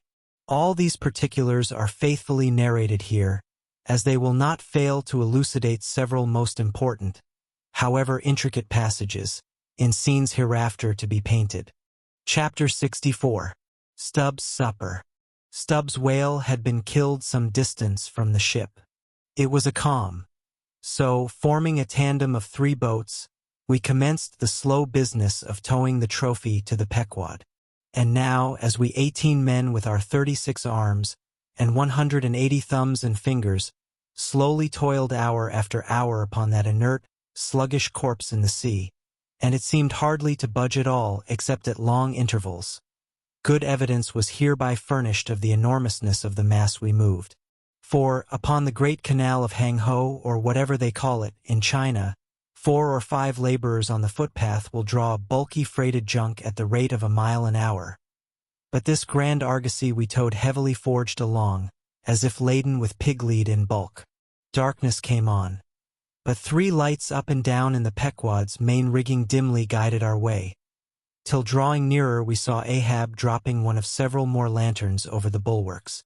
Vacantly eyeing the heaving whale for a moment, he issued the usual orders for securing it for the night, and then handing his lantern to a seaman, went his way into the cabin, and did not come forward again until morning. Though, in overseeing the pursuit of this whale, Captain Ahab had evinced his customary activity, to call it so. Yet now that the creature was dead, some vague dissatisfaction or impatience or despair seemed working in him, as if the sight of that dead body reminded him that Moby-Dick was yet to be slain, and though 1,000 other whales were brought to his ship, all that would not one jot advance his grand, monomaniac object. Very soon you would have thought from the sound on the Pequod's decks that all hands were preparing to cast anchor in the deep, for heavy chains are being dragged along the deck and thrust rattling out of the portholes. But by those clanking links, the vast corpse itself, not the ship, is to be moored. Tied by the head to the stern, and by the tail to the bows, the whale now lies with its black hull close to the vessels and seen through the darkness of the night, which obscured the spars and rigging aloft. the two, ship and whale, seemed yoked together like colossal bullocks, whereof one reclines while the other remains standing. Asterisk, a little item may as well be related here. The strongest and most reliable hold which the ship has upon the whale when moored alongside is by the flukes or tail, and as from its greater density that part is relatively heavier than any other excepting the side fins, its flexibility even in death causes it to sink low beneath the surface, so that with the hand you cannot get at it from the boat in order to put the chain round it. But this difficulty is ingeniously overcome. A small, strong line is prepared with a wooden float at its outer end, and a weight in its middle, while the other end is secured to the ship. By adroit management the wooden float is made to rise on the other side of the mass, so that now having girdled the whale, the chain is readily made to follow suit, and being slipped along the body is at last locked fast round the smallest part of the tail, at the point of junction with its broad flukes or lobes. If moody Ahab was now all quiescence, at least so far as could be known on deck, Stubb, his second mate, flushed with conquest, betrayed an unusual but still good-natured excitement. Such an unwonted bustle was he in that the staid Starbuck, his official superior, quietly resigned to him for the time the sole management of affairs. One small, helping cause of all this liveliness in Stubb was soon made strangely manifest. Stubb was a high liver. He was somewhat intemperately fond of the whale as a flavorish thing to his palate. A steak, ere I sleep, you, Daggoo, overboard you go, and cut me one from his small. Here be it known that though these wild fishermen do not, as a general thing and according to the great military maxim, make the enemy defray the current expenses of the war, at least before realizing the proceeds of the voyage, yet now and then you find some of these Nantucketers who have a genuine relish for that particular part of the sperm whale designated by Stubb, comprising the tapering extremity of the body. About midnight that steak was cut and cooked, and lighted by 2 lanterns of sperm oil, Stubb stoutly stood up to his spermaceti supper at the capstan head, as if that capstan were a sideboard. Nor was Stubb the only banqueteer on whale's flesh that night. Mingling their mumblings with his own mastications, thousands on thousands of sharks, swarming round the dead leviathan, smackingly feasted on its fatness. The few sleepers below in their bunks were often startled by the sharp slapping of their tails against the hull, within a few inches of the sleepers' hearts. Peering over the side you could just see them, as before you heard them, wallowing in the sullen, black waters, and turning over on their backs as they scooped out huge globular pieces of the whale of the bigness of a human head. This particular feat of the shark seems all but miraculous. How at such an apparently unassailable surface they contrive to gouge out such symmetrical mouthfuls remains a part of the universal problem of all things. The mark they thus leave on the whale may best be likened to the hollow made by a carpenter in countersinking for a screw. Though amid all the smoking horror and diabolism of a sea fight, sharks will be seen longingly gazing up to the ship's decks, like hungry dogs round a table where red meat is being carved, ready to bolt down every killed man that is tossed to them. And though, while the valiant butchers over the deck table are thus cannibally carving each other's live meat with carving knives all gilded and tasseled, the sharks, also, with their jewel-hilted mouths, are quarrelsomely carving away under the table at the dead meat. And though, were you to turn the whole affair upside down, it would still be pretty much the same thing, that is to say, a shocking sharkish business enough for all parties. And though sharks also are the invariable outriders of all slave ships crossing the Atlantic, systematically trotting alongside, to be handy in case a parcel is to be carried anywhere, or a dead slave to be decently buried, and though 1 or 2 other like instances might be set down, touching the set terms, places, and occasions when sharks do most socially congregate and most hilariously feast, yet is there no conceivable time or occasion when you will find them in such countless numbers, and in gayer or more jovial spirits, than around a dead sperm whale, moored by night to a whale ship at sea. If you have never seen that sight, then suspend your decision about the propriety of devil worship, and the expediency of conciliating the devil. But, as yet, Stubb heeded not the mumblings of the banquet that was going on so nigh him, no more than the sharks heeded the smacking of his own Epicurean lips. "Cook! Cook! Where's that old fleece?" he cried at length, widening his legs still further, as if to form a more secure base for his supper, and at the same time darting his fork into the dish, as if stabbing with his lance. "Cook! You cook! Sail this way! Cook!" The old black, not in any very high glee at having been previously roused from his warm hammock at a most unseasonable hour, came shambling along from his galley, for, like many old blacks, there was something the matter with his knee-pans, which he did not keep well scoured like his other pans. This old fleece, as they called him, came shuffling and limping along, assisting his step with his tongs, which, after a clumsy fashion, were made of straightened iron hoops. This old ebony floundered along, and in obedience to the word of command, came to a dead stop on the opposite side of Stubb's sideboard, when, with both hands folded before him and resting on his two-legged cane, he bowed his arched back still further over, at the same time sideways inclining his head, so as to bring his best ear into play. "Cook," said Stubb, rapidly lifting a rather reddish morsel to his mouth. "Don't you think this steak is rather overdone? You've been beating this steak too much. Cook. It's too tender. Don't I always say that to be good, a whale steak must be tough? There are those sharks now over the side. Don't you see they prefer it tough and rare? What a shindy they are kicking up. Cook, go and talk to 'em. Tell 'em they are welcome to help themselves civilly, and in moderation, but they must keep quiet. Blast me if I can hear my own voice. Away, cook, and deliver my message. Here, take this lantern," snatching one from his sideboard. "Now then, go and preach to 'em." Sullenly taking the offered lantern, Old Fleece limped across the deck to the bulwarks, and then, with one hand dropping his light low over the sea, so as to get a good view of his congregation, with the other hand he solemnly flourished his tongs, and leaning far over the side in a mumbling voice began addressing the sharks, while Stubb, softly crawling behind, overheard all that was said. "Fellow critters, I see ordered here to say dat you must stop dat damn noise dere. You hear? Stop dat damn smackin', be de lip. Massa Stubb say dat you can fill your damn bellies up to de hatchings. But by gore, you must stop dat damn racket.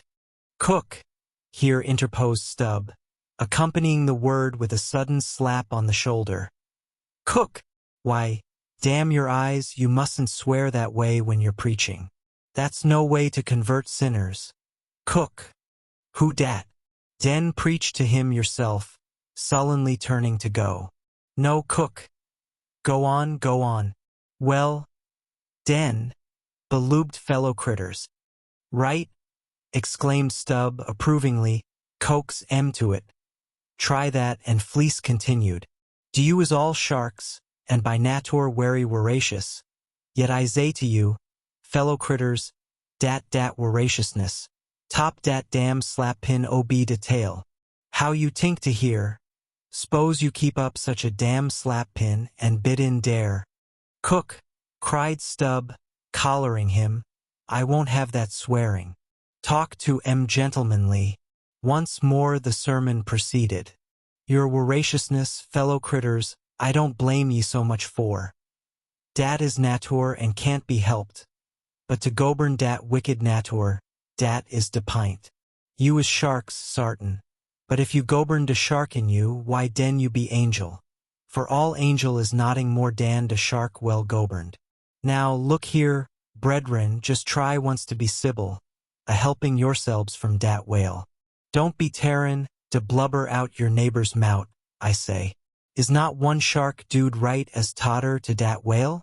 And, by gore, none on you has de right to dat whale. Dat whale belong to someone else. I know some o' you has berry brig mout, brigger dan oders, but den de brig mout sometimes has de small bellies. So dat de brigness of de mout is not to swallow wid, but to bit off de blubber for de small fry ob sharks. Dat can't get into de Scrooge to help demselves. Well done, old fleece, cried Stubb. That's Christianity. Go on. No use going on. De damn Willerins will keep a scudgeon and slap pin each oder Massa Stubb. Dey don't hear one word. No use a preachin' to such damn juttins as you call 'em, till dare bellies is full and dare bellies is bottomless. And when dey do get 'em full, dey won't hear you den. For den dey sink into sea, go fast to sleep on de coral, and can't hear nodding at all, no more, for eber and eber. Upon my soul, I am about of the same opinion. So give the benediction, fleece, and I'll away to my supper. Upon this, fleece, holding both hands over the fishy mob, raised his shrill voice, and cried, Cussed fellow critters, kick up de damnedest row as ever you can. Fill your damn bellies till day bust, and den die. Now, cook, said Stubb, resuming his supper at the capstan. Stand just where you stood before, there over against me, and pay particular attention. All dention, said Fleece, again stooping over upon his tongs in the desired position. Well, said Stubb, helping himself freely meanwhile, I shall now go back to the subject of this steak. In the first place, how old are you, cook? What dat do wid de teak? Said the old black, testily. Silence. How old are you, cook? 'Bout 90. Dey say, he gloomily muttered. And you have lived in this world hard upon 100 years, cook, and don't know yet how to cook a whale steak. Rapidly bolting another mouthful at the last word, so that morsel seemed a continuation of the question. Where were you born, cook? Hind de hatchway, in ferryboat? Goin' ober de Roanoke. Born in a ferryboat. That's queer, too. But I want to know what country you were born in, cook. Didn't I say to Roanoke country? He cried sharply. No, you didn't, cook. But I'll tell you what I'm coming to, cook. You must go home and be born over again. You don't know how to cook a whale steak yet. Bless my soul if I cook noder one. He growled angrily, turning round to depart. Come back, cook. Here, hand me those tongs. Now take that bit of steak there, and tell me if you think that steak cooked as it should be? Take it, I say.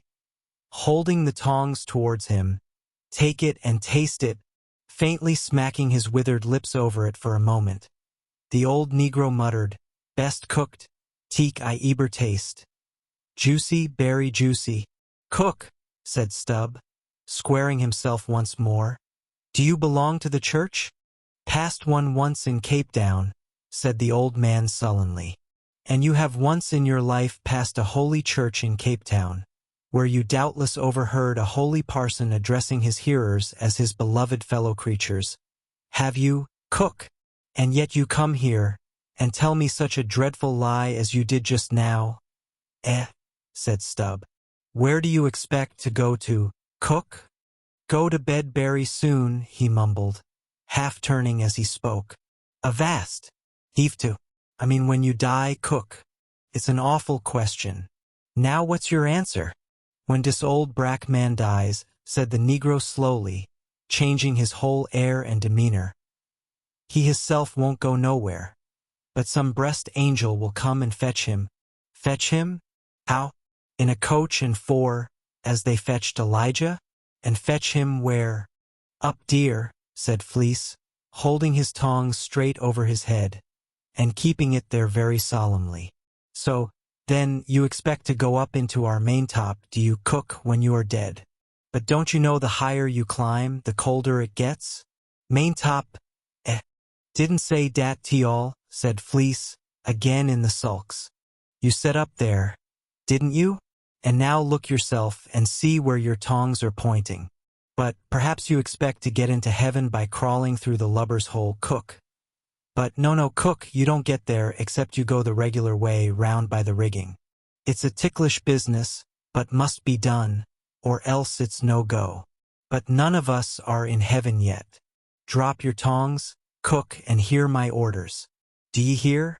Hold your hat in one hand, and clap t'other atop of your heart, when I'm giving my orders, cook. What? That your heart, there? That's your gizzard. Aloft! Aloft! That's it, now you have it. Hold it there now and pay attention. All dentition, said the old black, with both hands placed as desired, vainly wriggling his grizzled head, as if to get both ears in front at one and the same time. Well then, cook, you see this whale steak of yours was so very bad, that I have put it out of sight as soon as possible. You see that, don't you? Well, for the future, when you cook another whale steak for my private table here, the capstan, I'll tell you what to do so as not to spoil it by overdoing. Hold the steak in one hand, and show a live coal to it with the other. That done, dish it. D'ye hear? And now tomorrow, cook, when we are cutting in the fish, be sure you stand by to get the tips of his fins. Have them put in pickle. As for the ends of the flukes, have them soused. Cook. There, now ye may go. But Fleece had hardly got 3 paces off when he was recalled. Cook, give me cutlets for supper tomorrow night in the midwatch. D'ye hear? Away you sail then. Hullo! Stop! Make a bow before you go. A vast heaving again. Whale balls for breakfast. Don't forget. Wish by gore. Whale eat him, 'stead of him eat whale. I'm brest if he ain't more of shark dan massa shark hisself, muttered the old man, limping away, with which sage ejaculation he went to his hammock. Chapter 65. The Whale as a Dish. That mortal man should feed upon the creature that feeds his lamp, and, like Stubb, eat him by his own light, as you may say. This seems so outlandish a thing that one must needs go a little into the history and philosophy of it. It is upon record that 3 centuries ago the tongue of the right whale was esteemed a great delicacy in France, and commanded large prices there. Also that in Henry VIII's time, a certain cook of the court obtained a handsome reward for inventing an admirable sauce to be eaten with barbecued porpoises, which, you remember, are a species of whale. Porpoises, indeed, are to this day considered fine eating. The meat is made into balls about the size of billiard balls, and being well seasoned and spiced might be taken for turtle balls or veal balls. The old monks of Dunfermline were very fond of them. They had a great porpoise grant from the crown. The fact is that among his hunters at least, the whale would by all hands be considered a noble dish, were there not so much of him. But when you come to sit down before a meat pie nearly 100 feet long, it takes away your appetite. Only the most unprejudiced of men like Stubb nowadays partake of cooked whales. But the Eskimo are not so fastidious. We all know how they live upon whales, and have rare old vintages of prime old train oil. Zagranda, one of their most famous doctors, recommends strips of blubber for infants, as being exceedingly juicy and nourishing. And this reminds me that certain Englishmen, who long ago were accidentally left in Greenland by a whaling vessel, that these men actually lived for several months on the moldy scraps of whales which had been left ashore after trying out the blubber.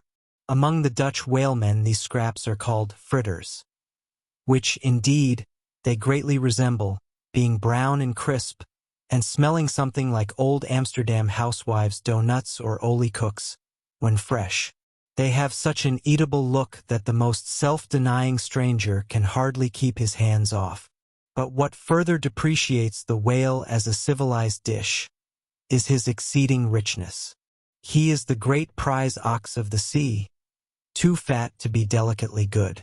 Look at his hump, which would be as fine eating as the buffalo's, which is esteemed a rare dish, were it not such a solid pyramid of fat. But the spermaceti itself, how bland and creamy that is, like the transparent, half-jellied, white meat of a coconut in the 3rd month of its growth, yet far too rich to supply a substitute for butter. Nevertheless, many whalemen have a method of absorbing it into some other substance, and then partaking of it. In the long try watches of the night, it is a common thing for the seamen to dip their ship biscuit into the huge oil pots and let them fry there a while. Many a good supper have I thus made. In the case of a small sperm whale, the brains are accounted a fine dish. The casket of the skull is broken into with an axe, and the 2 plump, whitish lobes being withdrawn, precisely resembling 2 large puddings. They are then mixed with flour and cooked into a most delectable mess, in flavor somewhat resembling calf's head, which is quite a dish among some epicures. And everyone knows that some young bucks among the epicures, by continually dining upon calves' brains, by and by get to have a little brains of their own, so as to be able to tell a calf's head from their own heads, which, indeed, requires uncommon discrimination. And that is the reason why a young buck with an intelligent-looking calf's head before him is somehow one of the saddest sights you can see. The head looks a sort of reproachfully at him, with an "et tu brute" expression. It is not, perhaps, entirely because the whale is so excessively unctuous that landsmen seem to regard the eating of him with abhorrence. That appears to result, in some way, from the consideration before mentioned, i.e. that a man should eat a newly murdered thing of the sea, and eat it too by its own light. But no doubt the first man that ever murdered an ox was regarded as a murderer. Perhaps he was hung, and if he had been put on his trial by oxen, he certainly would have been. And he certainly deserved it if any murderer does. Go to the meat market of a Saturday night and see the crowds of live bipeds staring up at the long rows of dead quadrupeds. Does not that sight take a tooth out of the cannibal's jaw? Cannibals? Who is not a cannibal? I tell you it will be more tolerable for the Fiji that salted down a lean missionary in his cellar against a coming famine. It will be more tolerable for that provident Fiji, I say, in the day of judgment, than for thee, civilized and enlightened gourmand, who nailest geese to the ground and feastest on their bloated livers in thy potato foie gras. But Stubb, he eats the whale by its own light. Does he? And that is adding insult to injury, is it? Look at your knife handle, there, my civilized and enlightened gourmand dining off that roast beef. What is that handle made of?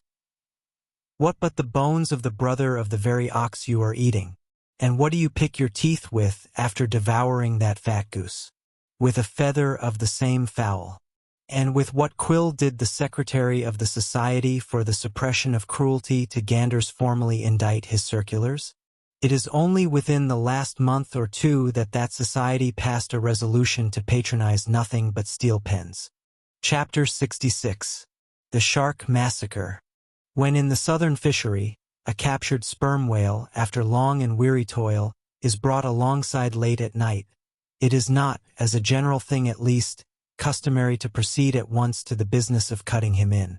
For that business is an exceedingly laborious one, is not very soon completed, and requires all hands to set about it.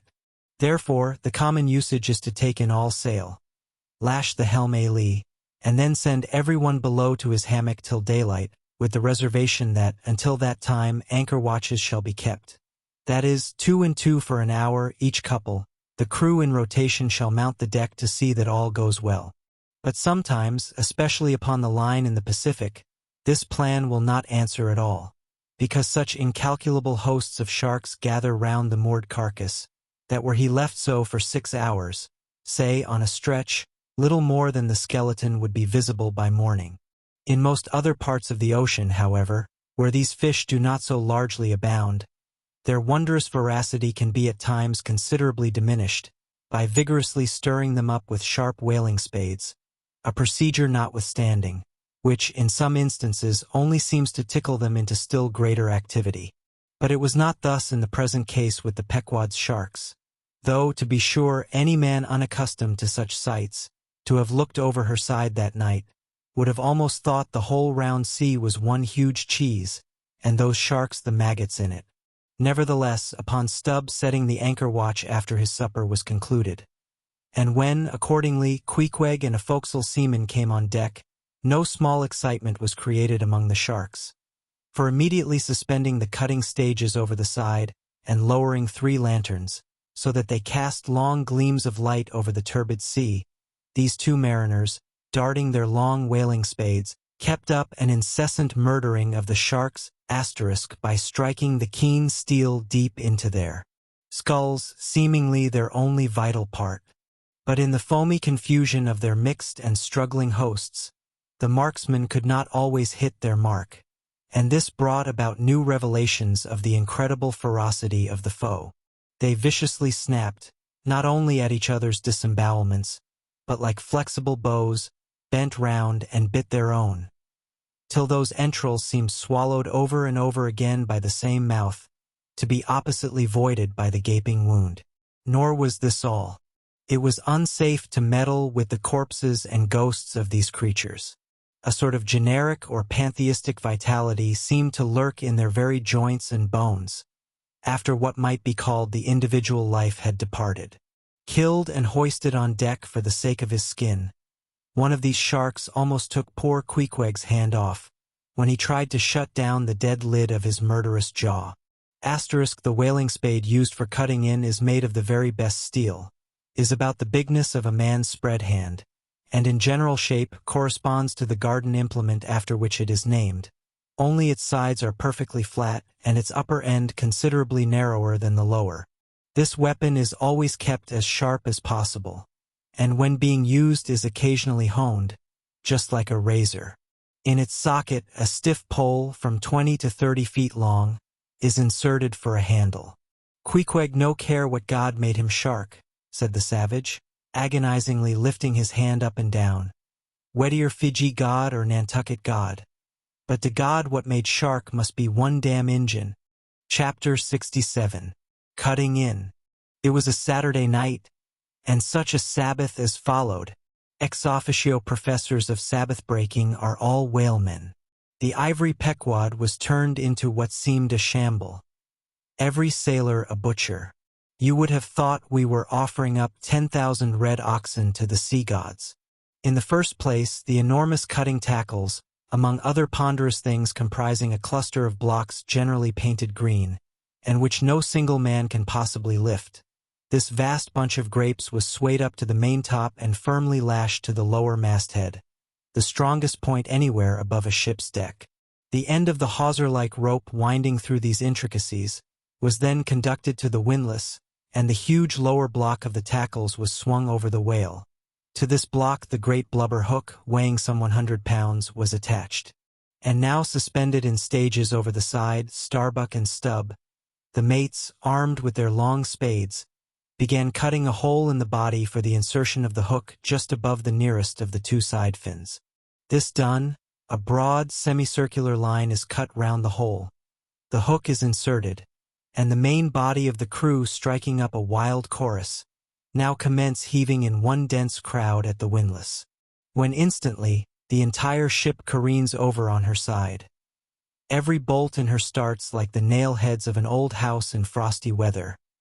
She trembles, quivers, and nods her fright mastheads to the sky.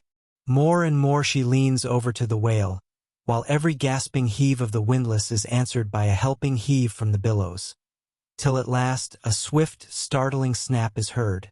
With a great swash the ship rolls upwards and backwards from the whale, and the triumphant tackle rises into sight, dragging after it the disengaged semicircular end of the first strip of blubber. Now as the blubber envelopes the whale precisely as the rind does an orange, so is it stripped off from the body precisely as an orange is sometimes stripped by spiralizing it. For the strain constantly kept up by the windlass continually keeps the whale rolling over and over in the water, and as the blubber in one strip uniformly peels off along the line called the scarf, simultaneously cut by the spades of Starbuck and Stubb, the mates, and just as fast as it is thus peeled off, and indeed by that very act itself, it is all the time being hoisted higher and higher aloft till its upper end grazes the maintop.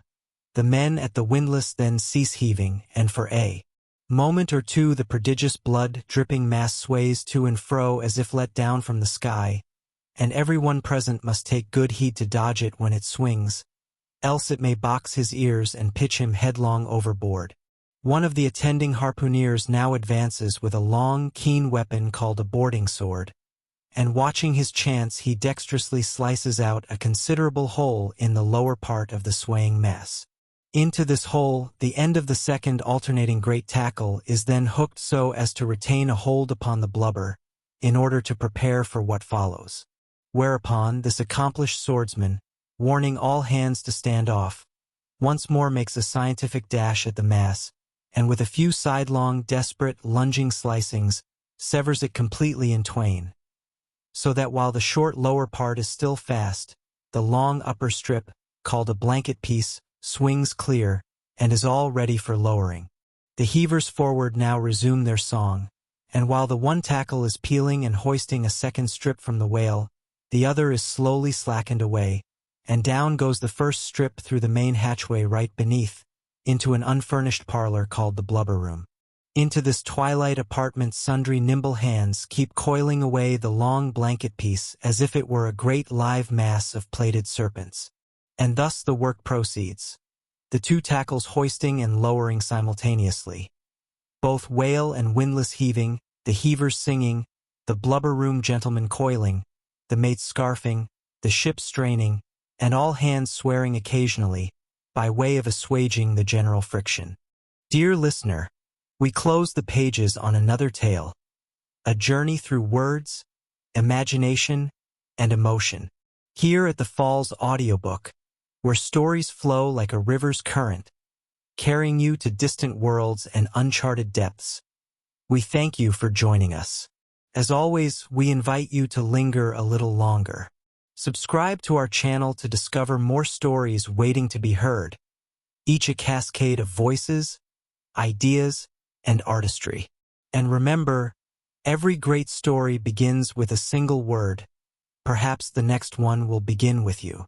Until our voices meet again, may your days be filled with quiet moments, rich pages, and the soothing sound of a story well told. This is the Falls Audiobook, signing off.